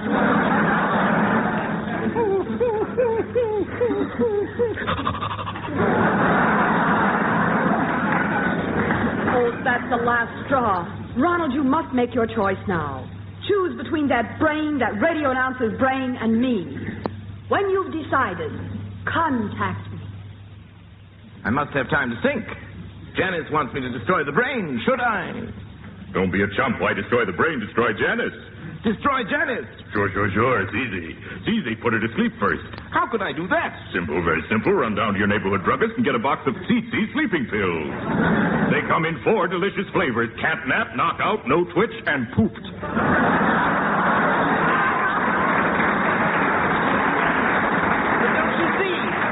Don't you see there's no time? Well, there are other ways to put her to sleep. Send her to see Jane Eyre. No, that's too severe. Murder's bad enough, but torture, no. Listen to me. Go into that room. Sneak up behind her. I can't. Don't interrupt. I will. You won't. I can't. You must. I shan't. You shall. No. Sure. Hip, hip. Hooray!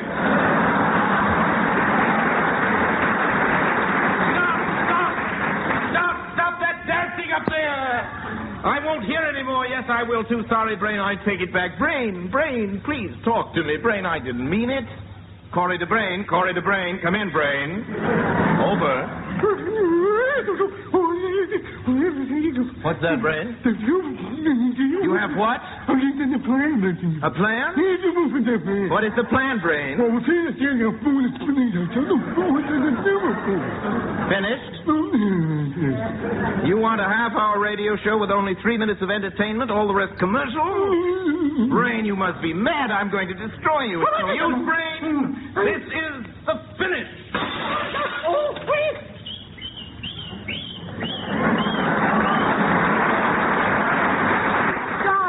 Darling, what happened? You destroyed the brain. Yes, Janice, and now I'm freed. You hear me? Free. I'll never again be controlled by that monster Donovan. Oh, my sweet. This makes me so happy. It does? Yes, it does. Does everything. It makes your dishes sparkle, your kitchen work easier. Sure. Sure.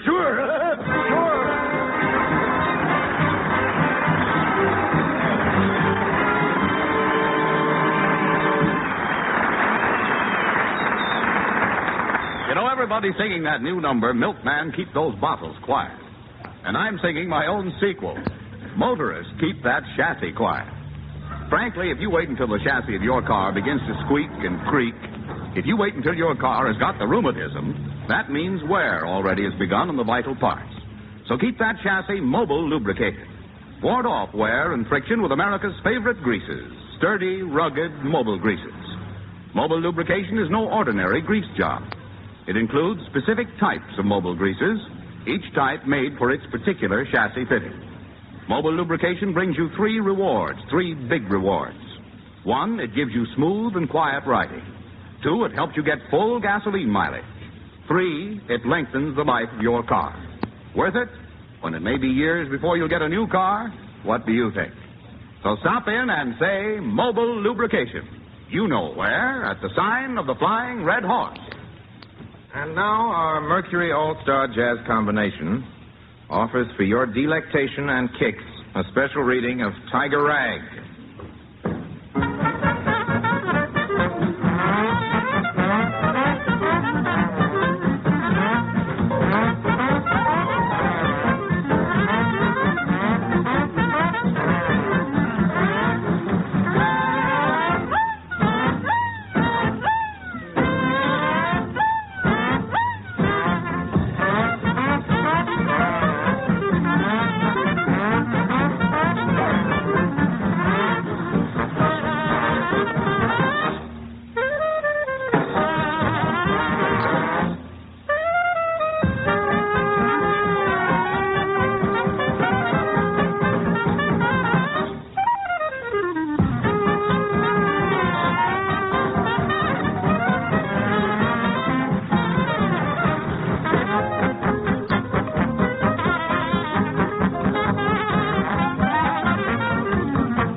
John Gillespie McGee, Jr.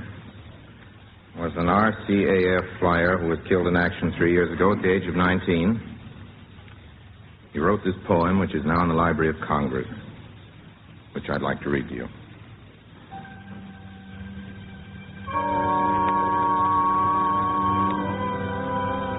Oh, I have slipped the surly bonds of earth and danced the skies on laughter-silvered wings. Sunward I've climbed and joined the tumbling mirth of sun-split clouds and done 100 things you have not dreamed of. Wheeled and soared and swung high in the sunlit silence. Hovering there, I've chased the shouting wind along and flung my eager craft through footless halls of air. Up the long, delirious, burning blue, I've topped the wind-swept heights with easy grace where never lark or even eagle flew. And while with silent, lifting mind I've trod the high, untrespassed sanctity of space, put out my hand and touched the face of God.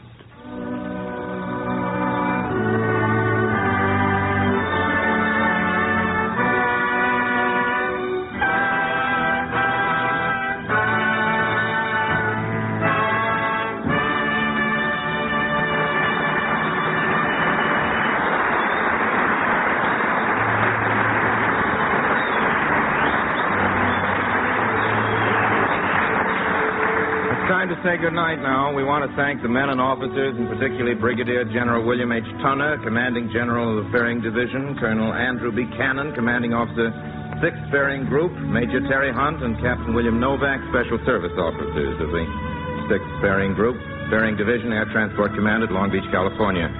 I'd also like to thank Bill Spear, Director of Suspense, and Kurt Theodmack, who wrote Donovan's Brain, for letting us lampoon what was a very wonderful radio drama. I'd also like to apologize to Orson Welles, who appeared in the original production of Donovan's Brain and gave a grand performance. Grand. I'd like to go on about that, but my time's up. So please join us again next week. Till then, my sponsors, the makers of Mobile Gas and Mobile Oil, all of us in the Mercury Theater remain, as always, obediently yours. Makers of Mobile Gas and Mobile Oil invite you to listen next week. Same time, same station to Orson Welles. Mr. Welles' guest is Lynn Barry. Marjorie Reynolds appears with the courtesy of Paramount Pictures, producers of the story of Dr. Watson. John McIntyre speaking. CBS, Columbia Broadcasting System.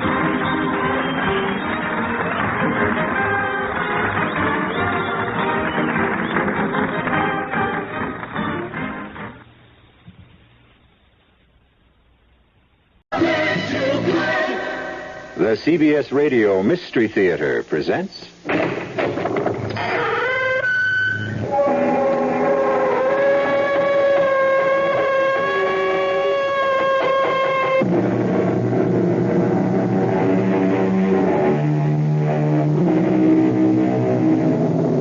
Come in. Welcome. I'm E.G. Marshall.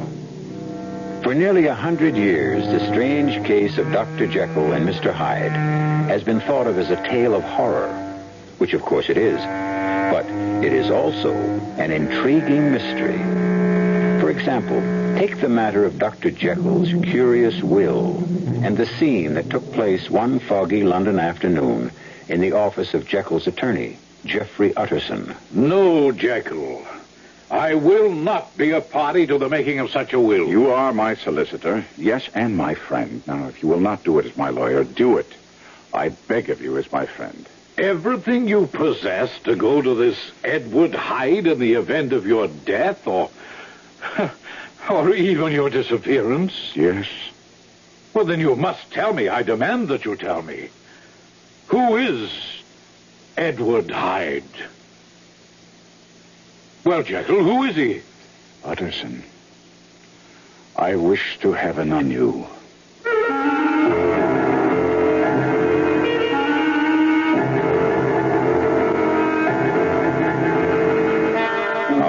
mystery drama, Dr. Jekyll and Mr. Hyde, was especially adapted from the classic by Robert Louis Stevenson for the Mystery Theater by George Lothar and stars Kevin McCarthy. It is sponsored in part by Contact, the 12-hour allergy capsule, and Anheuser-Busch Incorporated, brewers of Budweiser. I'll be back shortly with Act One.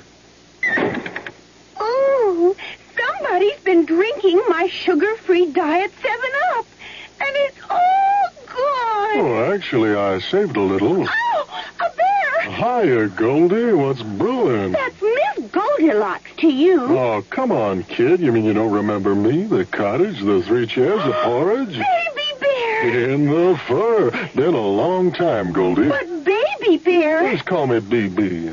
You drank all the sugar-free diet 7-Up, and I have to conduct another diet drink taste test today. Well, yeah, I saw the sign on the door, a professional taste tester, huh? But how can I conduct my taste test now? Why bother? I tried those other diet drinks, too. You'll notice there's still plenty of them around. Why not ask me? Well, okay, BB. Tell me, why did you drink all the sugar-free diet 7-Up? I like the taste. Light, fresh, natural. Sugar-free diet 7-Up is definitely unbearably delicious. Mm-hmm. I never thought I'd admit it. I'm Susan X, and I used to be a deodorant switcher. I kept switching from one underarm spray to another, looking for one that gives me everything I want. And I found it. It's called Body Oil. Body Oil is different. It says so right on the label. Its deodorant is micro-encapsulated, so I get a fresh surge of deodorant every time I perspire. Now that I switched to Body Oil, I promise I'll never switch again. Gotcha. Now that you got rid of the mosquito, Darn mosquito really bit me. here's how to get rid of the stinging pain and itch. How? With Camphofenique. That awful itch is caused by fluid mosquitoes inject under your skin. The penetrating action of Camphofenique gets to the cause to stop the itch. Protects against infection from scratching, too. That Camphofenique really works. Camphofenique relieves the sting and stops the itch instantly. Camphofenique.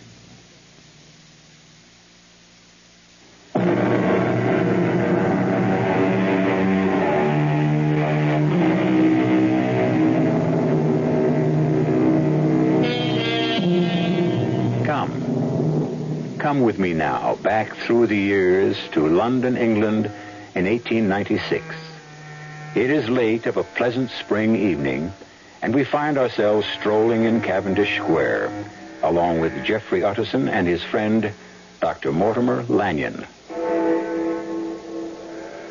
I must say I've enjoyed our walk, Utterson. We'll soon be at my place. Will you come in? Oh, thanks, Lanyon, but I think not. I've got a good deal of work to get through before I go to bed. I needed a break, though, a breath of air, which is why I came for this walk with you. And Good heavens. That man coming toward us. Oh, strange-looking fellow, isn't he? Oh, his face in the light of the street lamp. That's the most evil face I've ever... Lanyon, he's coming straight at us. He's going to knock one of us down if we don't... You fool, you've knocked my friend down. You, hold on there. Hold on there, I say. Let go. No, not on your life. Go. You not only knocked my friend down, you walked straight over him. Sorry. Let me go. Who are you? Are you crazy? Are you out of your mind? You walked on my friend as if he were part of the paper. I said I'm sorry. That's not enough. By no means enough. Who is this man? Lanyon, are you all right? I'm not sure. You walked on me. Stomped right over me. Who the devil are you? I warn you, the two of you. Let me go. Let me go, I say, or I'll kill you both. Look out, he's swinging that heavy walking stick, and he... Kill you. Oh, no, don't. You struck me. No one strikes Edward Hyde and lives. No, he'll kill us both with that walking stick. Run, Utterson, run! Come back! Come back here and I'll kill you!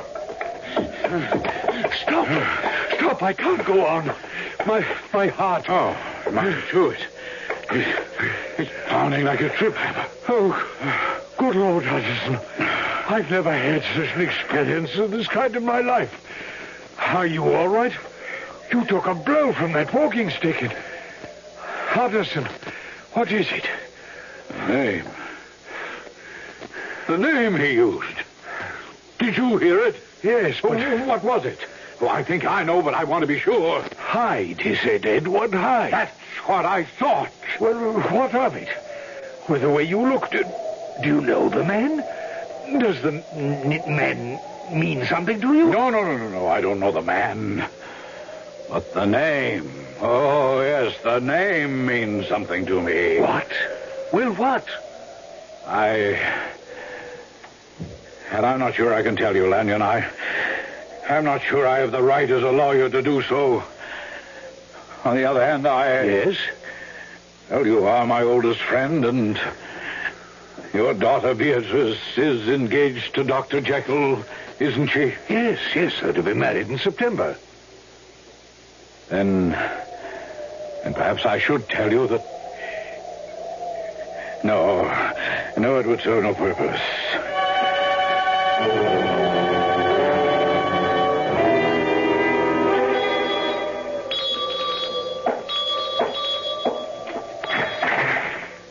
Why, Mr. Utterson. Oh, good evening, Poole. I know it's late, but is Dr. Jekyll at home? Oh, to you, sir, at any hour, I'm sure. Come in, sir. The doctor is at work in his laboratory. If you'll wait here a moment, sir. Thank you, Poole. Excuse me, Dr. Jekyll. What?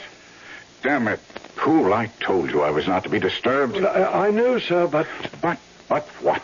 Mr. Utterson is calling, sir. Utterson? At this hour? Well, all right. Show him in. This way, Mr. Utterson, please. Thank you.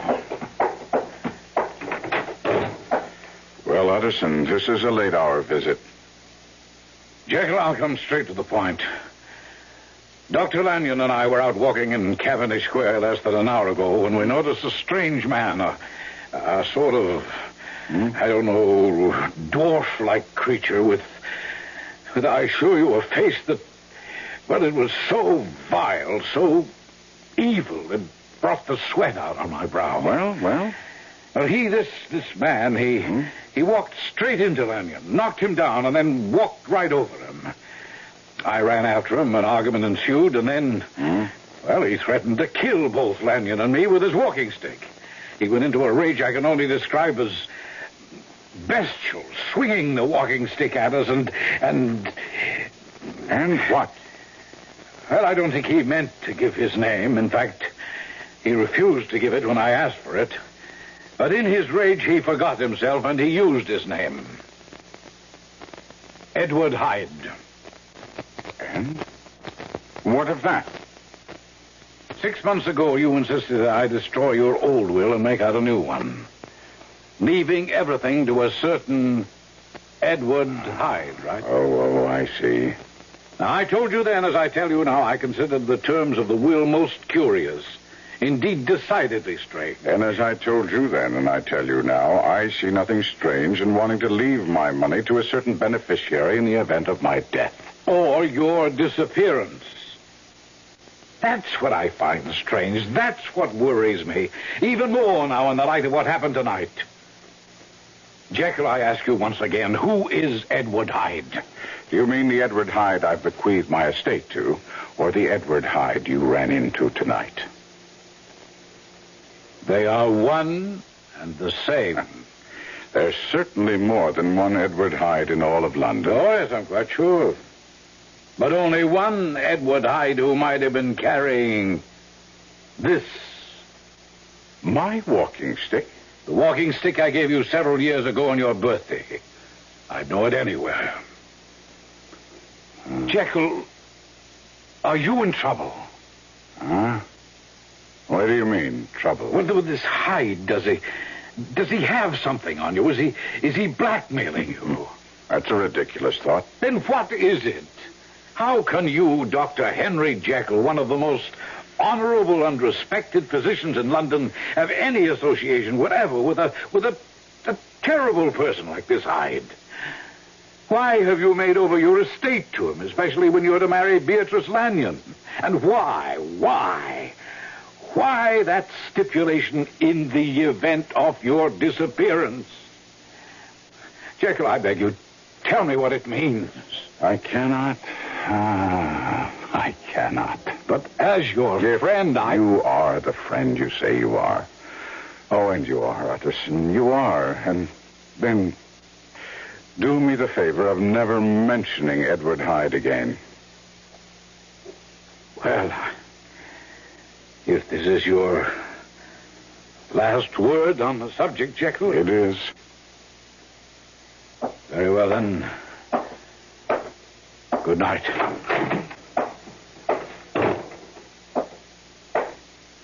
Oh, Poole. Yes, Mr. Utterson, sir.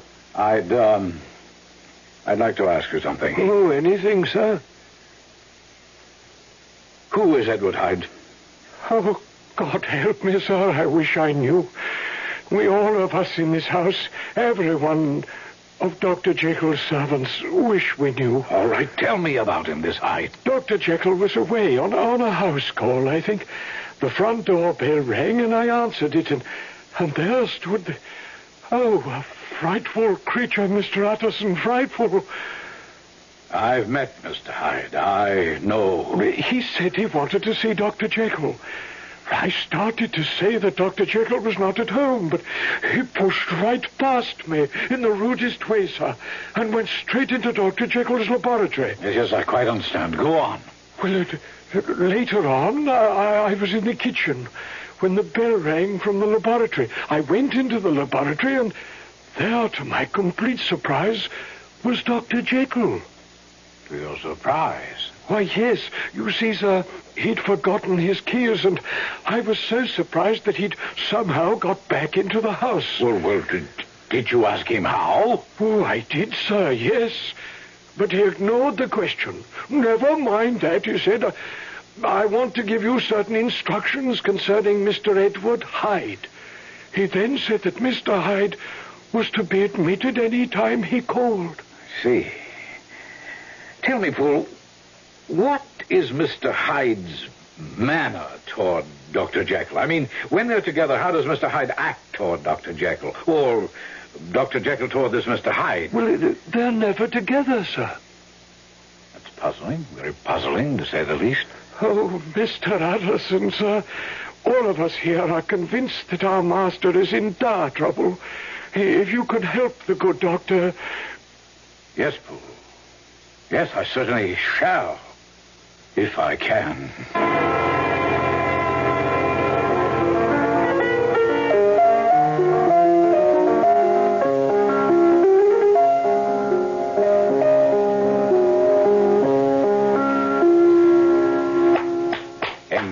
Enchanting.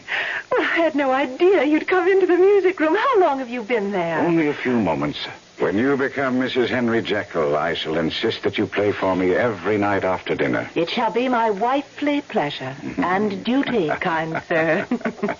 Henry, I'm sorry, but...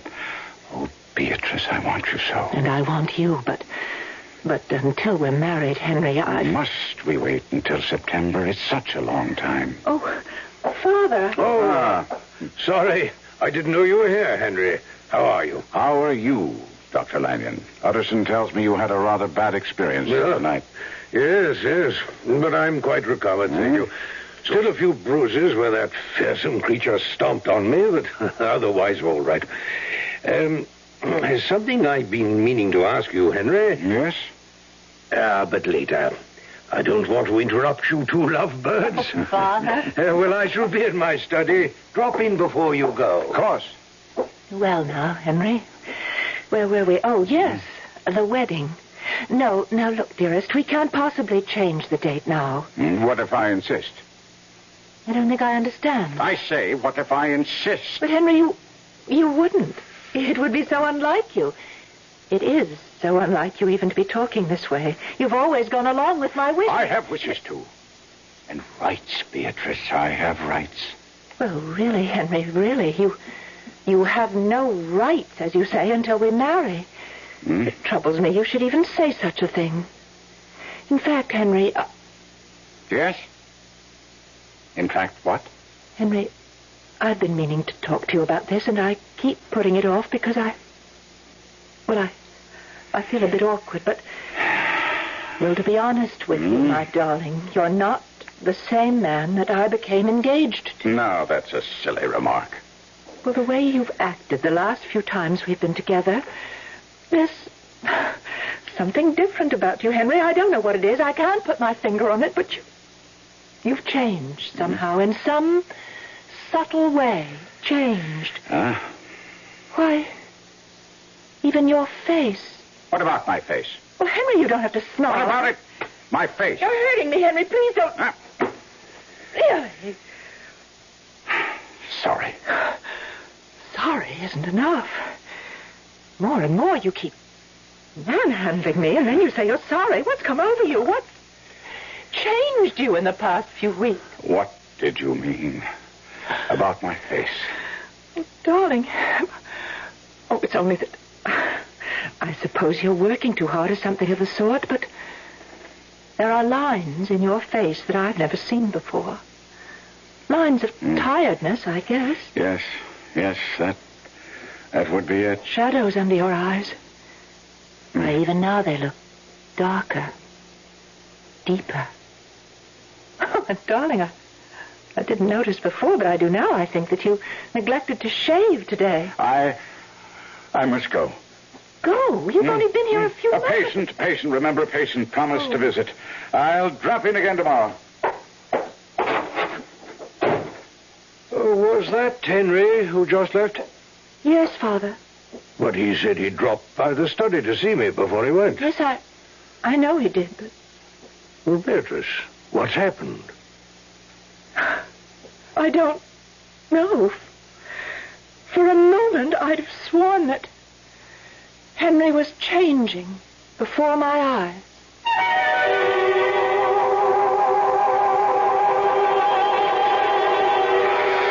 A tale of horror, yes, but also, as I said, a mystery. At least it was to Mr. Utterson, Dr. Lanyon, and his lovely daughter, Beatrice. A mystery that was to turn to tragic horror before they learned the truth about Dr. Henry Jekyll. I shall return shortly with Act Two. Great taste in the morning. Kellogg's has that wholesome taste to get you up and grinning. This is Jerry Coffer for Kellogg's Special K. We've been having some fun in our television and radio commercials by using a ball and chain to symbolize the slight overweight problem common to so many of us. We point out that being a few pounds overweight is just a little more difficult for you. Climbing stairs, just walking around, even sitting down can feel, well, like you're wearing a ball and chain. In case you missed the message, it's this. If you really want to get rid of that extra weight, you really have to work at it by exercising and with sensible meals like the Special K breakfast. A 1-ounce bowl of Special K, America's favorite high-protein cereal, 4 ounces of skim milk, tomato juice, and coffee. Less than 240 calories. Nutritious and, by the way, delicious. So why not begin each day with a Special K breakfast and then keep up the good work? Special K can't help you lose weight all by itself, but it really is a good start. Louise. What? Is this your handiwork in the family album? Yes, What is it this? is. There's a caption, Junior wins the diving championship. I know. There's no picture here. I know there's I no didn't picture. take a picture. I'm well aware of that. I ran out of film. It's just my way of telling you that, you run out of film or you forget to bring the camera an awful lot. I know. I mean, we have no baby picture of Alice at all. We don't have a baby named Alice. What are you doing to me? I know that. I'm play just trying to remind you that we should go out and buy some Kodak film and have it on hand. I know. Just in case we have a baby named Alice. Don't run out of Kodak film. You can never tell when that great picture will come along. Remember to keep enough film on hand. Kodak film, for the times of your life. Louise, What? Here's a picture with no caption, right? Yeah. I mean, who are these people? I don't know. remember I never who they saw are. them before. I don't either. You know what you should do? What? You should go out and get some captions and keep them on hand in case you run out of captions.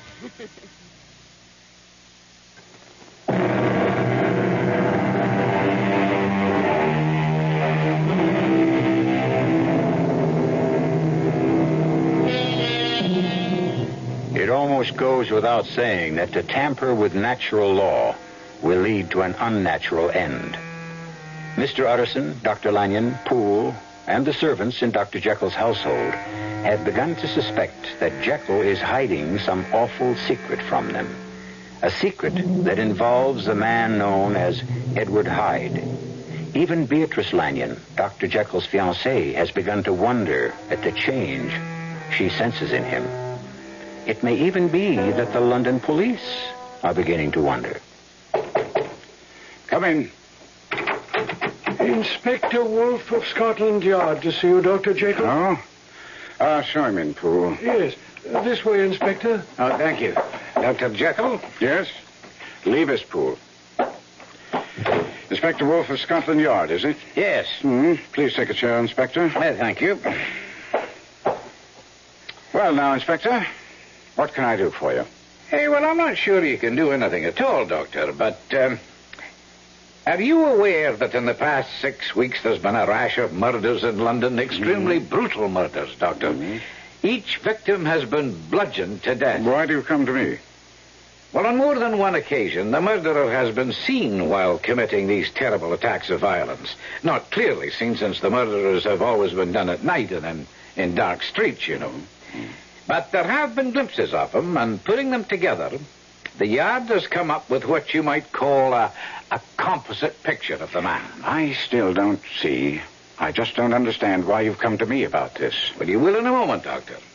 The man, the murderer, appears to be a short, malformed, dwarfish creature who, even though his face has never been clearly seen, gives a strong impression of evil.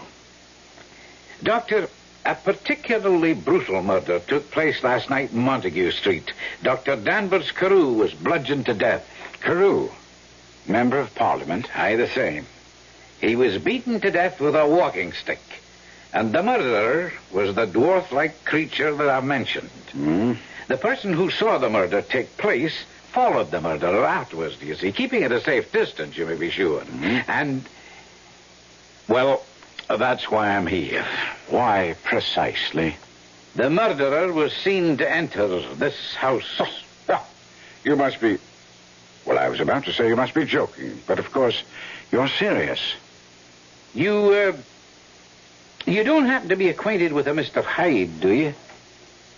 A Mr. Edward Hyde? Well, yes, but he's not an occupant of this house. He doesn't live here? No.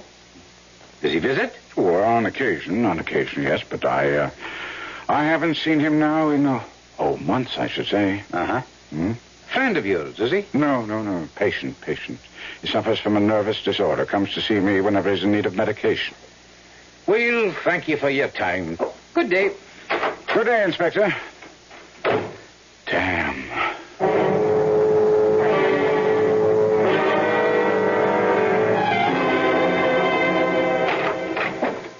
Sorry to have kept you waiting, Poole. Oh, not at all, Mr. Utterson.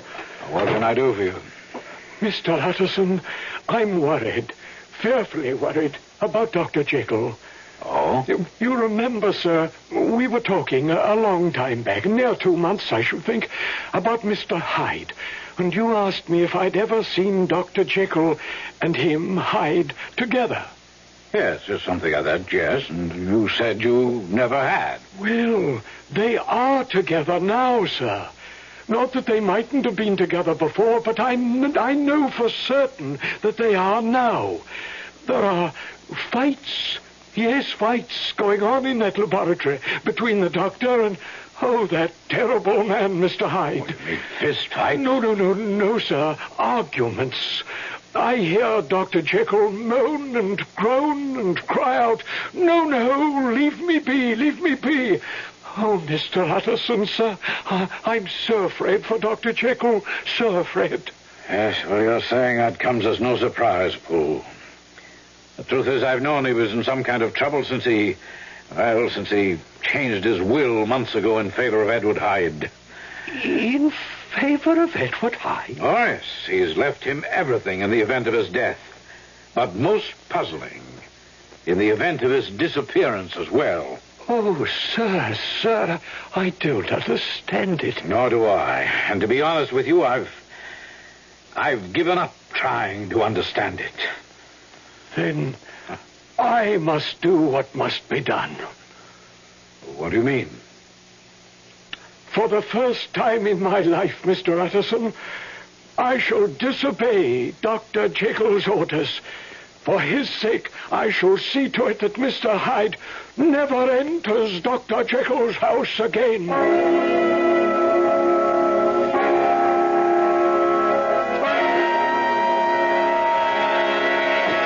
Let me in! You hear me, Poole? Let me in! Never, Mr. Hyde! Never! Go away and stay away! You stole my keys, so it was you. It must have been you, and now you bar me from the house. And you'll stay barred as long as I'm here. Poole, I warn you. Warn away! You'll not enter this house. Poole, listen to me, Poole. I'm listening. I'm in trouble, Poole. I need Dr. Jekyll's help. He's not at home. Let me come in and wait for him, Poole. I am in desperate trouble. Then stay in it and be damned to you. Father, what is it? I've never seen you so upset. Well, read this. My dear Dr. Lanyon, as you value my friendship and my life, please go to this very night to my home. Father, this is a note from Henry. What? Yes, and you needn't read any further. He begs me to go to his home, enter his laboratory, and procure certain chemicals and powders, giving very explicit directions as to where I should find them. When the message was delivered an hour or so ago, I have just returned from following Henry's instructions. As you see, the message directs that I am to give these materials to whoever calls for them. But what does it all mean? Well, you are Henry's fiancée. You are close to him, closer than anyone else. He is obviously in some sort of difficulty. And if you know what it is, I charge you, for his sake as well as your own, tell me what it is. But if I knew, I'd tell you. But yes, he is in grave difficulty. But whatever it may be, he keeps to himself. And what would it have to do with chemicals and powders and elixirs? Oh, Father, I don't know. No. Lamb is retired. I'll answer the door. You retire as well, my dear. No, Father, I want to stand... Do as I say, my child. Go to your room. I have a feeling that I'd best tend to this alone. Go now. Very well, Father. How damnably long does it take you to answer the door? Let me in. Let me in quickly. You took your own sweet time, man. Where are the materials you were told to get? In my study. Come. Let us get them. Come. Where are they? Where are they? Right there, on my desk. Yes, you did well. All seems to be here. Believe me. You misunderstood. I didn't say shut the door. I said leave me. I didn't misunderstand, Mr. Hyde. You know me. From the newspaper reports of your murders and the general description of you, all of London knows you now, I should think. Leave me. Go out and close the door, and don't return until I'm gone. Not until you tell me what connection you have with my friend and my daughter's betrothed, Dr. Henry Jekyll. I tell you, if you value your sanity, leave me. I will know the answer to who you are and what connection you have with Jekyll, or you will not leave this room. Hyde. You fool. The police are hot on my trail. I killed the man. No, I'm not surprised. I went to Jekyll's house, but his blithering servant refused to let me in. That's why I sent that message to you. You? Well, it was signed by Dr. Jekyll. You don't understand. And I intend to understand, or you will not leave this room, this house. Back off, I say. Yes, as you see, I'm prepared for you. This gun is loaded, Mr. Hyde, and I shall use it if need be. You leave me no choice. If the police find me here, well, they will not find me. The potion is quickly prepared. The potion? Once again, leave me. No. Then, damn you, witness what you shall witness. You're as big a fool as Jekyll. You're given the chance to leave well enough alone, but no. You must know the answer. Well, you shall know it. Your friend Dr. Jekyll had a theory. A theory he talked about so endlessly, so compulsively, that he bored everyone within the sound of his voice. You know the theory, do you not? Yes, I was one of the bored listeners. Yes, I know. But each of us contains within himself not one spirit, but two. A good spirit, an evil spirit. What else? There was more. Jekyll also believed that a way might be found, yes, via a potion that would release that other spirit, the evil side of us, the side we all try to keep under control. Exactly, and you all laughed. The mercury. Where's the mercury? You didn't bring... Oh, you did, yes. Here it is. Thank God. Yes, you all laughed. You said it couldn't be done. And even if it could be done, you all said it would be madness to try it. You were right in one respect. It was indeed madness. You, if I follow you, you are saying that Jekyll carried out the experiment? He did. And it was successful? Successful? For me, yes, for me. For him, tragic. For you see, Dr. Lanyon, I am in control now, whereas before Dr. Jekyll controlled me, I now control Dr. Jekyll. What in God's name are you saying? You shall see. Yes, in a moment. You shall see. There. Potion is ready. Before I drink it, I offer you one more chance to leave. No. Well, in that case, Lanyon, God help you. You drank that. Why do you think I mixed it? But it contained mercury, quicksilver, and other... Mr. Hyde, what... Oh, my God, what's happening? You're changing before my eyes. You're getting taller. The hair on your head changing color. Good Lord. What are you going through? You're becoming a different man. A different being. Heaven help you. You've become, before my eyes, you've become Henry Jekyll. Yes. Yes. And just in time. Please shut your door, Dr. Lanyon. Let them in. I have nothing to fear. For the moment.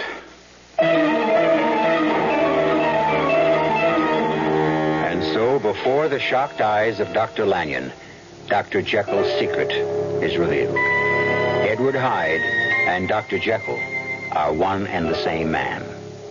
Questions arise. What did Hyde mean by saying he is now in control of Jekyll? What did Jekyll mean when he said he has nothing to fear for the moment? We shall see when I return shortly with Act 3. You've seen the Budweiser commercials on television, and maybe you've wondered how long people have been putting that famous Bud label on things. Well, not as long as the brewers of Bud have been putting things on the label. Things like a list of Bud's most important ingredients. Quote, brewed by our original process from the choicest hops, rice, and best barley malt. And things like the following statement. This is the famous Budweiser beer. We know of no brand produced by any other brewer which costs so much to brew and age. Our exclusive Beechwood aging produces a taste, a smoothness, and a drinkability you'll find in no other beer at any price. Unquote. Yes, brewing beer right does make a difference. Read the Bud label. Taste the king of beers, and you'll agree, when you say Budweiser, you've said it all.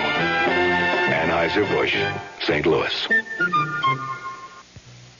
It's a real hot day. I'm soaking up the sun, and suddenly I say antifreeze right out loud. My wife says, huh? And I say, haven't you heard that song? You can never buy Prestone too early. Do it now, don't you wait. You can never buy Prestone too early. You can only buy it too late. It's It's a fact. A 50-50 mix of Prestone 2 Winter Summer Formula and water, about 2 gallons for most cars, fights boil-over because it helps your cooling system handle heat better than water. Fresh boil-over protection and fresh corrosion protection, too, because only Prestone 2 has a patented silicone silicate inhibitor system. Nothing beats it for corrosion protection. Summer, winter, spring, or fall, you can never buy Prestone too early. You can only buy it too late. If you can't trust Prestone, who can you trust?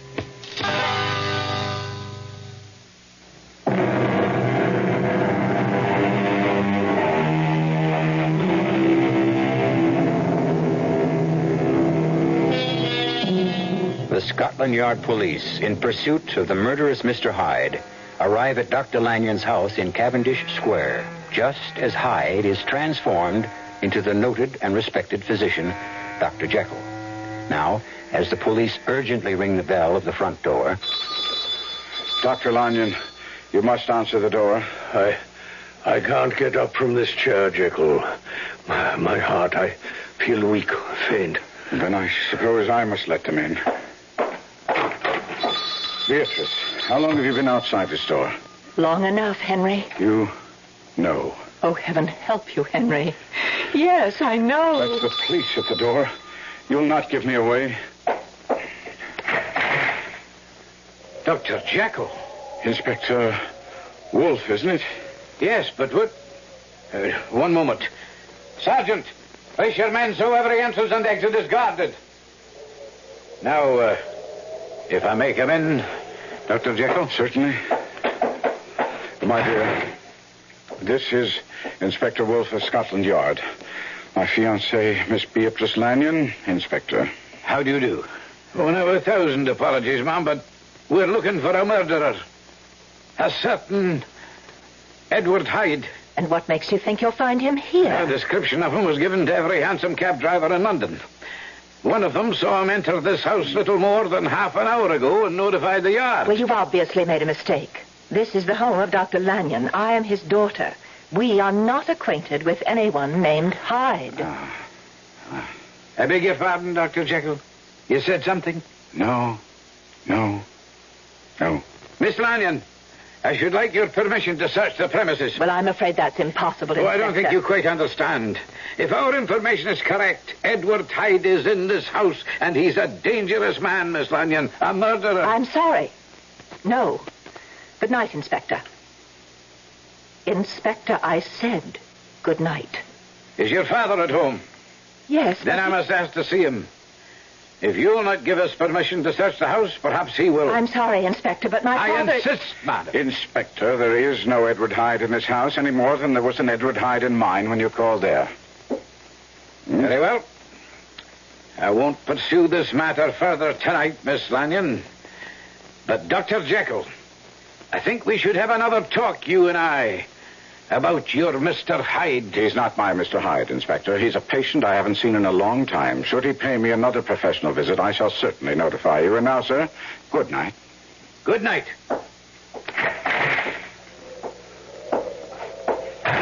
Henry. Oh, Henry, what terrible thing have you done? My darling.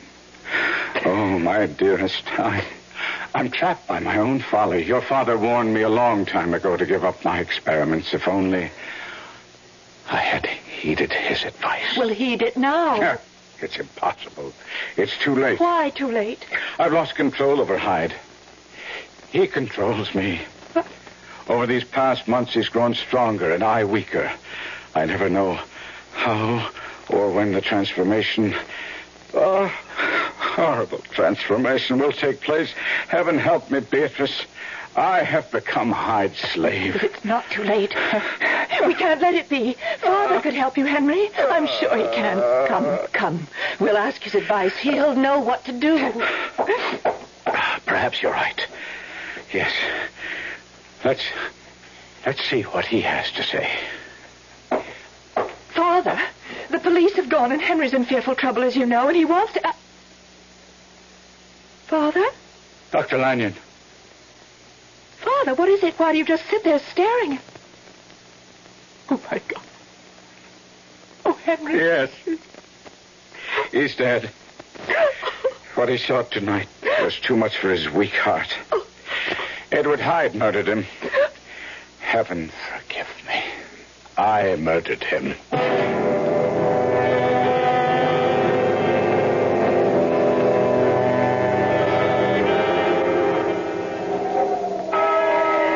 All right, Beatrice. Jekyll. We can leave now, I think.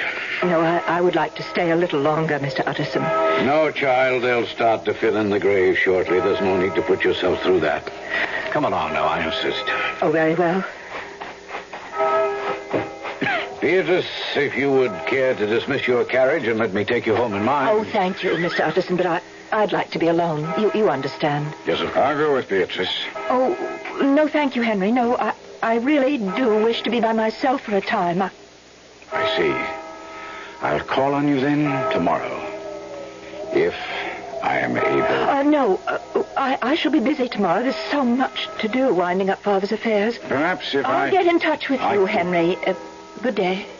Good day, Mr. Utterson. Good day, Beatrice.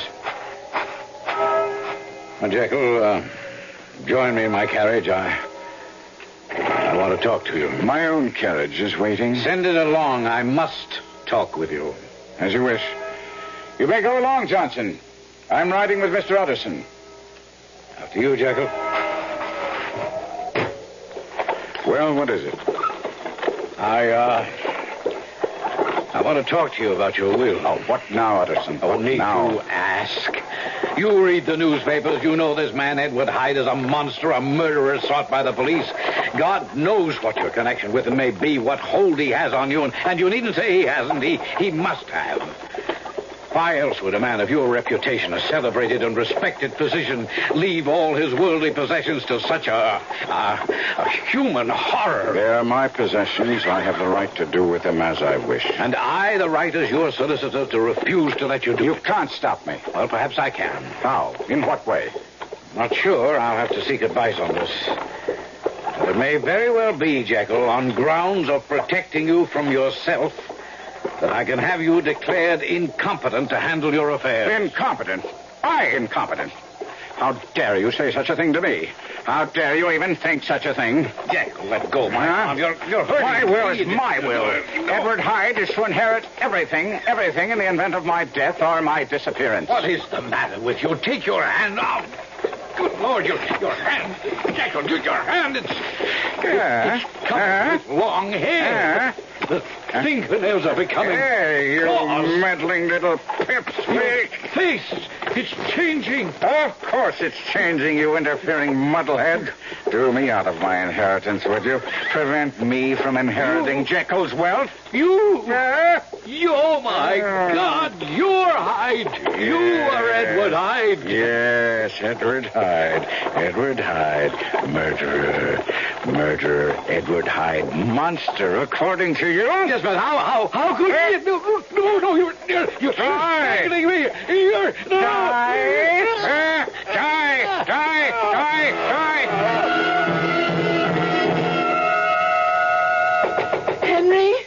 Henry, it's Beatrice. Let me in. Henry, do you hear me? Open this door. Henry, I've come to help you. Let me in. Oh, Beatrice. Oh, Beatrice. Henry. It's the end. Where? It's the end, Beatrice. The end. The potion doesn't work anymore. It's useless. Hyde takes over whenever he pleases. Oh, dear Lord. There must be something we could... What is this gun? I meant to take my life and this horror once and for all. But he won't let me. I have only to pick up the gun and he returns. I no longer have any will of my own. He possesses me, owns me, like a demon. What is it? Oh, get out of here, Beatrice. Leave me at once. You're changing. You're becoming Hyde. Let go of me. Let go of you? When I've wanted you, yearned for you, lusted for you, my lovely creature, all these months, huh? Don't kiss me. Oh, yes. Kiss you and fondle you and caress you and... You're stronger than I thought. My beautiful Beatrice. Good, very good. That makes the sport worthwhile. Come away from you. Stay away from you who were made for love. Would you deny a man the pleasure? I'll say you're very, very quick. Strong, too. Strong and quick. And desirable. Stop trying to elude me. You can't. You know, you can't. You are strong, but I am stronger. You are quick, but I am quicker. And you are a beauty. And I a beast, eh? Beauty and the Beast, eh? Beauty and the Beast. Put that down. No. You could stop Henry Jekyll from using this gun, but you can't stop me. Get away from that door. Let me out of here. Oh, no. Stay back or I'll shoot. Go ahead, shoot. I didn't think you could. It isn't in you to kill. Even such a thing as me. No. Oh, dear God, help me. Just give me the gun right here, and then once you're in my arms... No. Don't struggle. It'll do you no good. Give me the gun. Miss Lanyon! Oh, good heavens! Miss Lanyon! Miss Lanyon! The gun went off and killed Mr. Hyde. Hyde? But on the floor, that's Dr. Jekyll. What? See for yourself. Oh, yes. I see. But if the gun killed Mr. Hyde, how? Don't ask any questions now, Poole. Not now. Just go and fetch the police.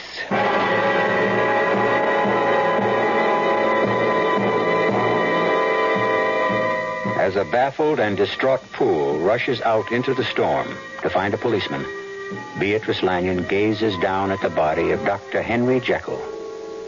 Or is it Edward Hyde? I'll be back shortly. It took me 20 years to get what I've got today. A nice house, a couple of comfortable, good-looking cars. Then along came all the concern about miles per gallon. They say one of my cars ought to be a small car. I say, okay, show me a small car that's good enough to make a big car guy like me happy. They say, look at a Buick. I say, go on, Buick doesn't even make small cars. Look at the Apollo, they say. So I looked. Buick does make a small car. But this one's got some room and comfort. And something else. A 6-cylinder engine and a standard 21-gallon gas tank. Put those together and you've got range. Well, that's just important to me is miles per gallon. So I consider everything about the car, the economy naturally, but also how nice it was inside and how smooth it was. And I bought the Apollo. There's nothing wrong with a small car, as long as it's a Buick. Apollo, the Buick of small cars. Give your hand to a friend. Give your heart to your love. But give your allergy to contact. Now listen carefully, because this message may surprise you. There is an ingredient that can effectively help block pollen's bad effect on your system. Sneezing, sniffling, drips, itchy, red, watery eyes. It's the antihistamine most prescribed by allergy specialists, and it's an ingredient in Contact. Surprising, yes, but the true wonder of Contact is how our tiny time pills keep this antihistamine working, helping up to 12 hours per capsule, all day, all night. Allergy is our business, too. Give your hand to a friend. Give your heart to your love. But give your allergy to Contact. Take Contact only when needed, only as directed.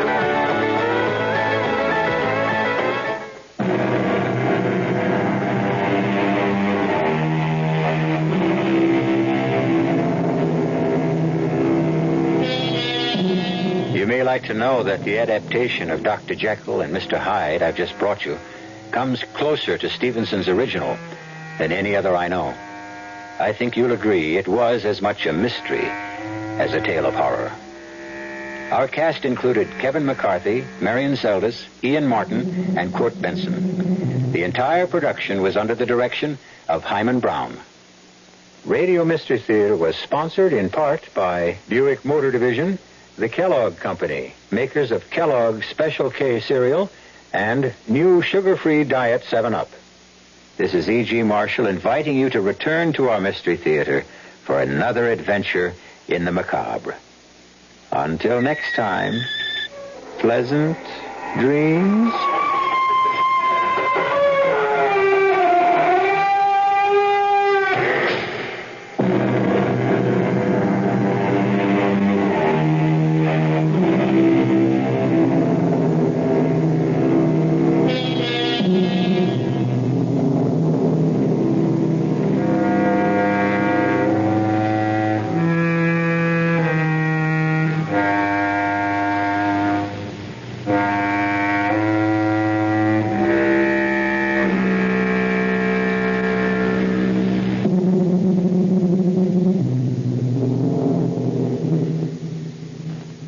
Professor Harold Hill is the Music Man. 76 strong.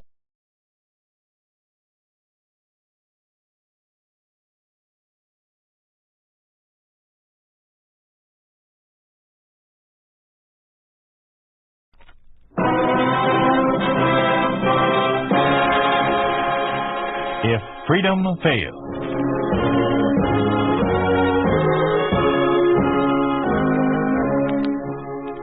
We'd like to take you on a visit to a town that doesn't exist.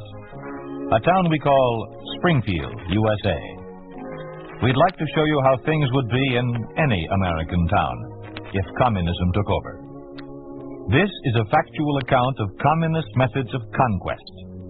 The play is entitled Enemy of the People.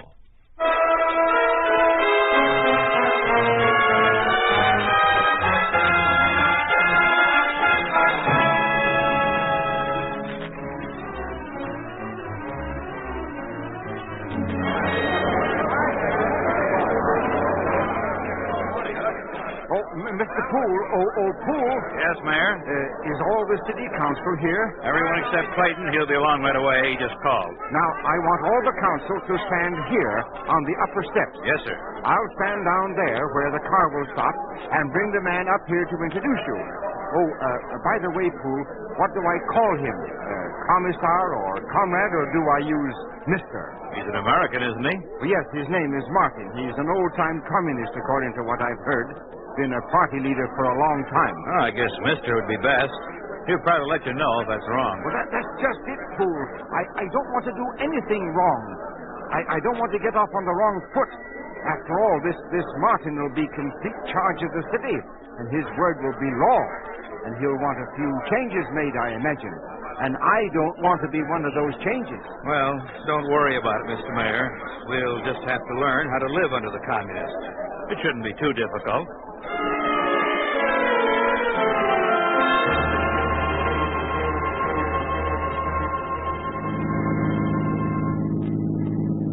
Is the town set ahead there, driver? Yes, sir, it is. Good. Take us directly to the city hall. Yes, sir. Now, Farrington, your lesson's about to start. It's a privilege to have my first assignment under a man of your reputation, Comrade Martin. Ready for your speech. Sounded almost routine, like something you'd memorized. I did. Excellent. I've taken a lot of young communists out with me to indoctrinate them with our methods of taking over a locality. Knuckleheads, most of them. Wide-eyed revolutionaries that were about as subtle as a pratfall. But I don't think you're that way. No, Comrade Martin, I'm not. I'm going to do big things in the party. You have a pretty good start already. I believe you're a graduate of the Lenin School in Moscow, aren't you? Yes. Then let's see how well you were trained. Describe the locality, please. Well, Springfield is a town of about 18,000 persons, mostly middle class. 3 wealthy families, principally a farming community with its main income based on the wheat fields which surround it. Other prominent features of the town include the small college, the rolling mills, 2 grain elevators. Well, that's fine. You have the facts well in hand. But let me tell you something that you won't find in encyclopedias or almanacs. Something about those 18,000 persons. In the first place, right now they're completely dazed, like a punch-drunk fighter. They know that the communists are in control, but they don't know what that means. This is the perfect psychological time to attack when they're off balance. And remember this for the future. This is an attack, exactly like any military operation. I have my battle plans. Soon I shall have subordinates to carry them out. And I intend to win the campaign. We're inside the city limits, sir. You know the way, driver? Yes, sir. It's on the left there, about 2 blocks ahead. Ah, yes. I see the tower and the flagpole. But no flag. There's quite a crowd there, Mr. Martin. Maybe we should have brought a military escort. For what? I don't need protection. After all, I'm here as a friend, bringing to the people of this town all the benefits of our new democracy. This is a welcoming committee, not a bunch of vigilantes. Here we are, sir. Come on, Farrington. Here's where I make my first speech. Right behind you, sir. Oh, is this Mr. Martin? Oh, of course it is. I recognize you from your pictures. I'm the mayor of Springfield, and I want Do you have a microphone here on the steps?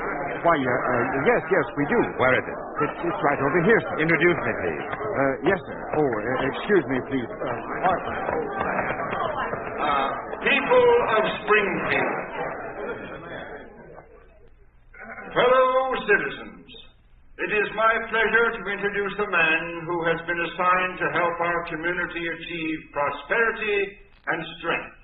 A man who has come many miles on this mission, and who, I am sure, will grow to love our town of Springfield as we love it. Introduce me. Forget about the rest of your speech. Yes, sir.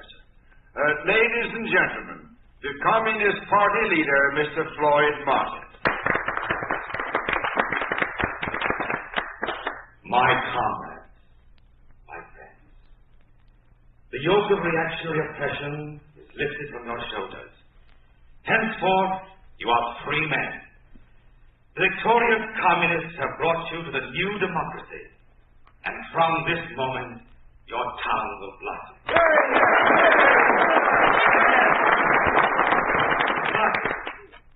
But you have responsibilities too, my friends. You must expose any nationalist spies who may lurk in your midst. I know you would not willingly hide them within your houses, but if anyone knows where there may be guns or ammunition, you must report it at once. Failure to supply this information is a serious crime against the people, and the people know how to punish their enemies. Comrades, one thing more. We want to know your problems, your complaints. Has anyone hurt you or stolen something of yours? I want to know his name. Our party is determined to banish injustice forever. You must help us by revealing the crimes of the unjust. Together, we shall march forward to the bright sun of the new democracy.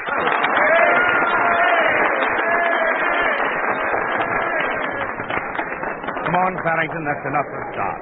Excuse me, sir. What about him? Who? The mayor. Oh, yes, sure. Bring him along. I want to offer my services, Comrade Martin, in any way they can be used. I have always been a servant of the people. Farrington, what time is it? Just after 2, sir. Where is your office, Mayor? Why, it's right down this corridor. I'll use it as my temporary headquarters. In 30 minutes, I want the city council there. All of them, understand? Yes, sir. Oh, here is the office. Very well. Come on in, Farrington, and we'll... No, not you, Mr. Mayor. Oh, but I was only... You have your orders. Go find a phone someplace and start rounding up the council. Then report back to my office.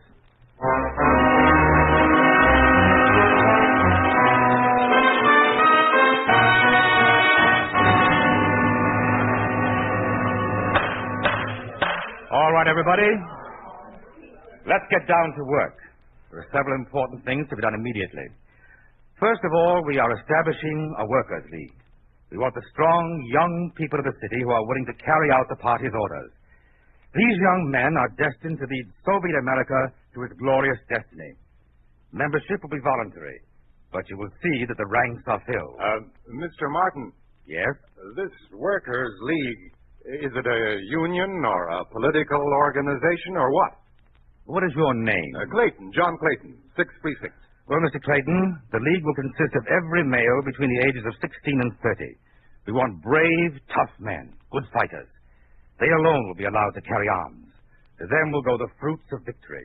Then this is a military group. Of course. But we've had already so much fighting and bloodshed in Springfield. 5 times the city changed Mr. hands. Clayton, I've been patient about my explanation. I can't take all day to talk to one man. The Workers' League will be established. Is that understood? Now, the next thing. I want a complete list of the property holders in Springfield. Every family will be classified. Well, which one of you has handled the tax assessments? I have. Your name? Oliver Poole. You get that, Farrington? Yes, sir.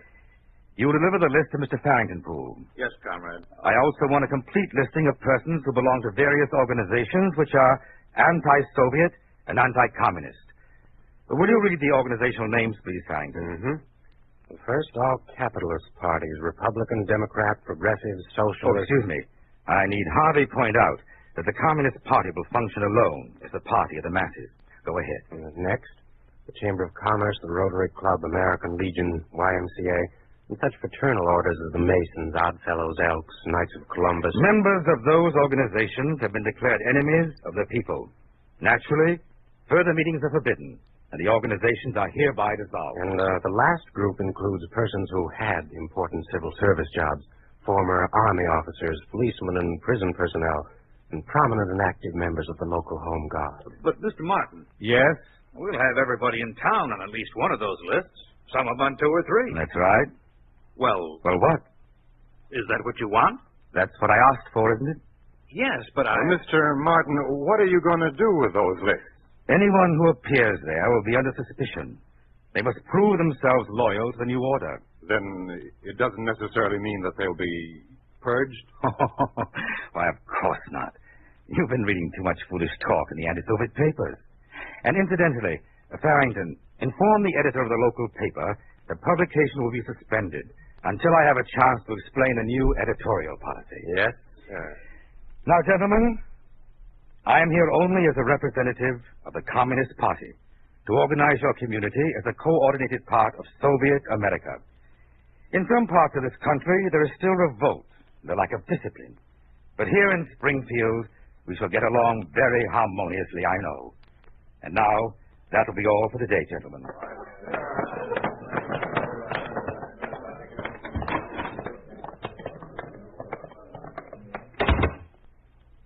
I admire your technique, Mr. Martin. Yes, it's difficult when you have to deal with such as these. You'll want Clayton and Poole removed, won't you? Well, you're a jump ahead of me, Farrington. Yes, write out their resignations. Also, I can't stand much more of the mayor. It reminds me of nothing quite so much as a dead fish in a delicatessen window. He'd better resign, too. All right, sir. Do you have any questions about this operation so far? Well, I'm not familiar with setting up this Workers' League. What is it exactly? Oh, yes, I should have explained to you. You see, the Soviet Union is preparing a new assault on the areas in this hemisphere that are not yet under our control. A big army will be necessary, and it will come from these occupied states. Now, the Workers' League is a device which we set up in each community. You notice the age level, 16 to 30? Yeah. Well, this will be the nucleus for a disciplined, indoctrinated corps. We'll give them classes from morning to night, both political and military classes. They run errands for us, follow up clues on hiding of arms and spies in the city, and we'll use them for patrolling the streets. Then when the call comes, they'll be ready to be the shock troops of the new democracy. Very clever. Yes, isn't it? Yes, our leaders have planned well. And what's the next immediate step? Right now? Mm-hmm. Well, this is a very touchy point. Now, we must train the minds of the entire population. We must change them psychologically. To do that, we need a scapegoat, someone they can hate, someone that eventually they will kill. And once you've made men into beasts by having them kill something, then you control them forever. We'll have a trial. Now, let's see. Probably next week. And who's to be tried? Oh, that's what I'm getting those lists for. I don't know who it'll be. All I do know is that he'll be on the top of the list of the property holders, the richest man in Springfield. That's always a safe bet, a rich man. Because, you see, people envy anybody who's successful. And envy and hatred are twin brothers. It should be easy to secure a conviction.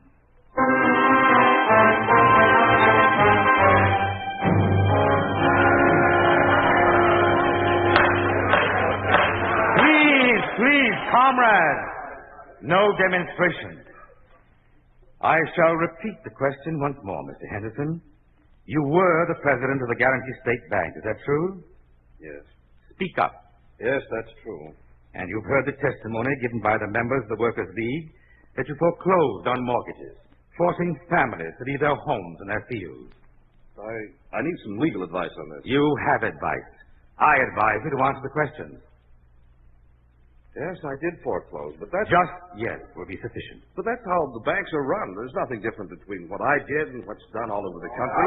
If someone defaults on a mortgage, then it's only a matter of time until the collateral has been pounded. Quiet, please. Please. I agree with you here in the court that there is no defense, no excuses. He is an enemy of the people. But let us avoid bloodshed. Now, perhaps Mr. Henderson will repent of his actions and become a good citizen of the new order. Since it is apparently the desire of the people to see justice done, justice tempered with mercy, I hereby sentence William Henderson to 10 years penal servitude for crimes against the state. Next case.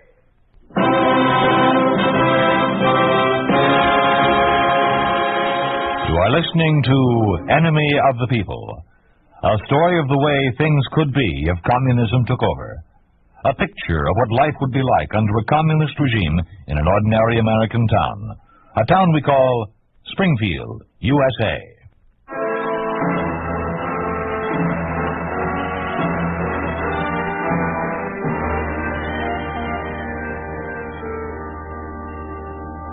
Come in, Mr. Tang.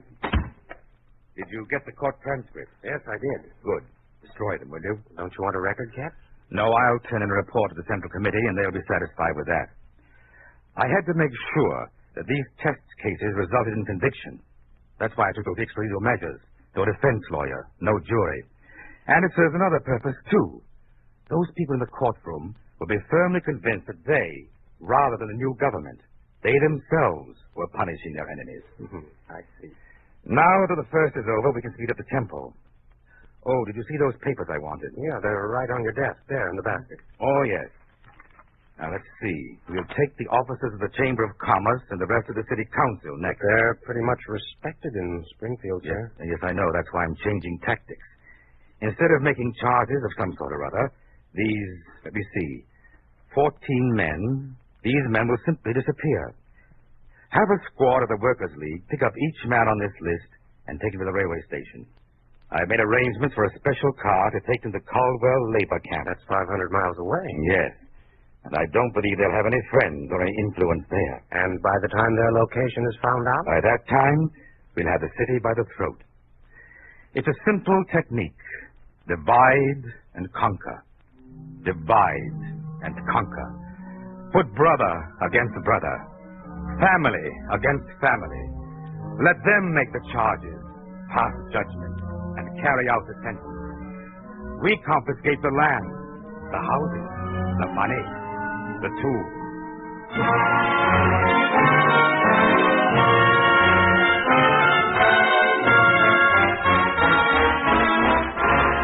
Isn't it true that you made anti-Soviet statements to your children? Yes. Your land belongs to the state. Your wife quarreled with the woman next door, who was a loyal party member. Is that not true? Yes. Your property is confiscated and belongs to the state. You loaned money to this man and charged him interest, did you not? Yes. Your house, your furniture, your clothing are taken as restitution. They belong to the state. You rented houses to these workers at exorbitant rates, didn't you? No. You are sentenced to death by hanging. You hid this gun in the attic of your house. No, I didn't. Death by hanging. You led a demonstration in front of the city hall, didn't you? Yes. You will be beaten to death on the city hall steps.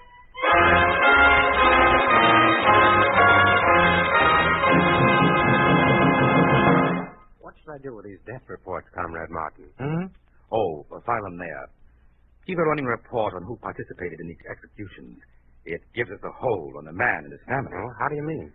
Well, our only hope of life is to continue to support the Communist Party and the new democracy.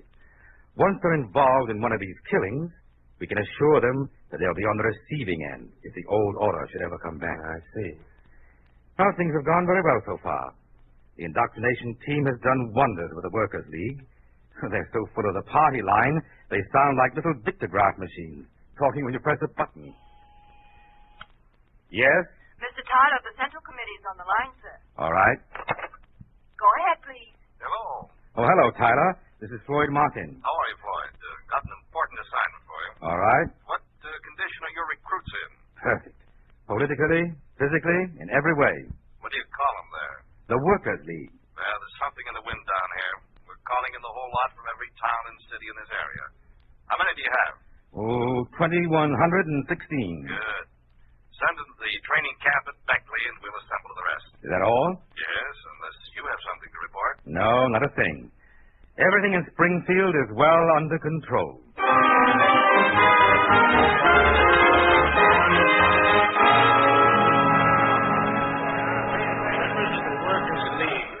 You have the commendations of the Communist Central Committee for the strides you've made in these few short months.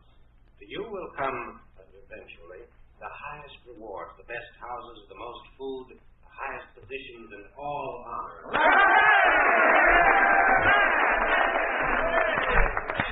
Higher honors await you. And here to tell you about this is your beloved leader, Comrade Martin.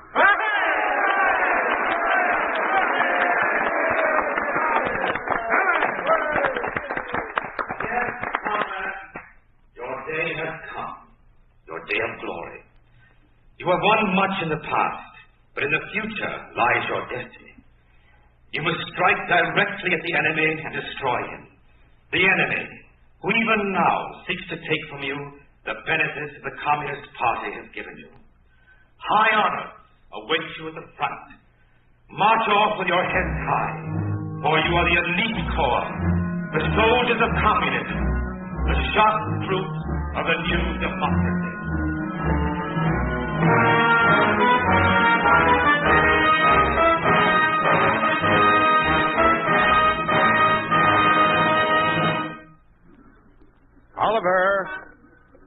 Oliver Poole. Yes? Oh, hello, Clayton. Nice to see you again. Oliver, is your son with the League? Yes, just said goodbye to him. I'm ashamed to admit it, but I'm glad to see him go. He's changed so. Yes, I know what you mean.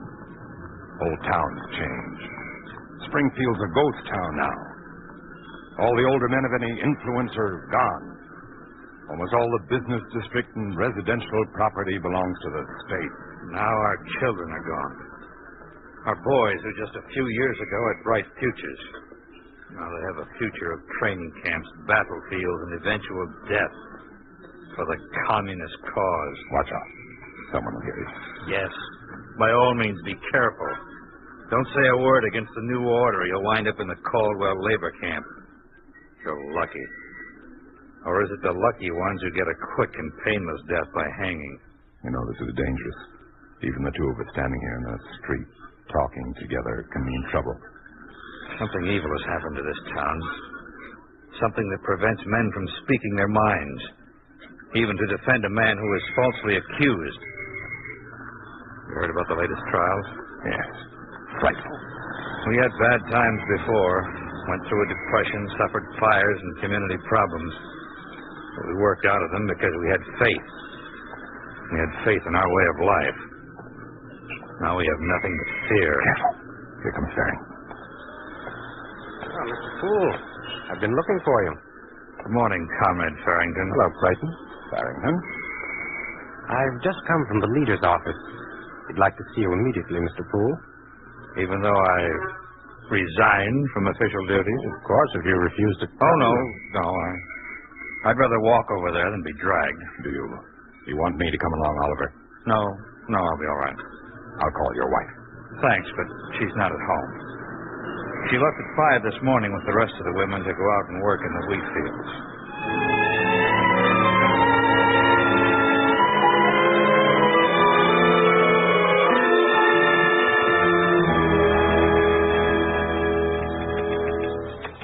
Good morning, Comrade Farrington. Hello, Nolan. Is he free now? You'll be busy for a few more minutes. Take a seat there, Poole. All right. What is your studying, Nolan? Russian. Good idea. I'm going to night school. You like it? Yes, I do. I think it'll come in handy someday. Could be. I studied it in Moscow when I was there. I know. I thought maybe you would help me with it. Sure, I'd be glad to. Well, you can go in now. Thank you, Nolan. Come on, Oliver.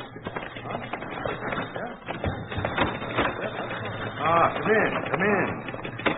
Well, you've been quite a stranger around here, Mr. Poole. Well, it wasn't quite of my own choosing, Comrade Martin. Of course. But you understand, I'm sure. There's always some confusion when we're reorganizing a community. Yes, I understand. Well, sit down. Thank you. Oh, Farrington, would you send down for those reports I asked about? Yes, Comrade, right away. Have a cigar, Mr. Poole. No, thanks. I'm happy to see the way Springfield has reacted to our government here. Things are running very smoothly. You have been most efficient. Oh, I'm not looking for personal glory. I'm simply doing a job for the party. And I'll be turning the city over to Farrington in a few days and moving on. But it is gratifying to have people like you around. What do you mean? I've kept tabs on you since your resignation from the city council. The record's quite clean. I see. Your son is in the Workers' League. He left today. Yes, I know. And your wife is in the Harvesters Association. It seemed like a good idea when the ration cards came out. Yes. Well, now we have a job for you. Oh? You handled the tax assessments in Springfield for quite a few years, didn't you? Yes. And you're familiar with all the old procedures. Well, we're not changing any of that. Now, it would be most helpful if you take over again and supervise the job of tax collection. I see. Comrade Martin. Yes? I thought one of the promises that the Central Committee made was that taxes would be banished, or at least cut down. You know that can't happen while there's still a tremendous military machine to support. As long as conflict exists in this hemisphere, we must do our full share for the brave sons of the front. Yours among them. Do you have the forms for taxation ready? Yes, we haven't changed anything. Could I see one? Right here. This is the only page I'm interested in. Yes. But this is impossible. What's that? Why, your tax rate is 5 times what it used to be. I know that. But the people can't stand it. You're taking everything the farmers have. You'll ruin the whole economy. That's enough, Mr. Poole. Well, this practically amounts to confiscation. Boy, it's for your boy at the front. Yes. My son at the front. What's he fighting for? For a dead ghost town like Springfield that's had every bit of liberty, of freedom, of life itself destroyed? Snuffed out? Oh, Mr. Poole, you forget yourself. No, Comrade Martin. I just remembered myself. I just remembered what it was like to be a free man.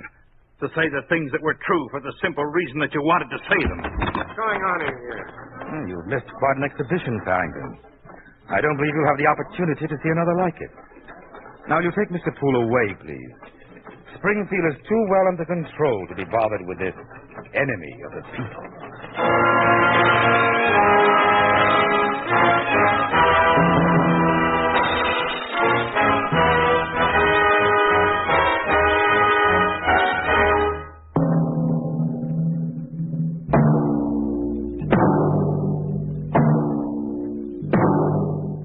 You have just heard what happens to a city under a communist regime.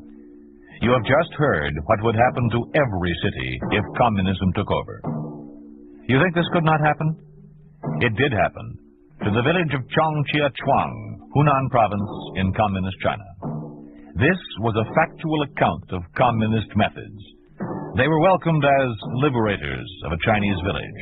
Then, step by careful step, they revealed themselves as bloody terrorists who turned the village into a ghost town and took from it every last semblance of liberty and freedom.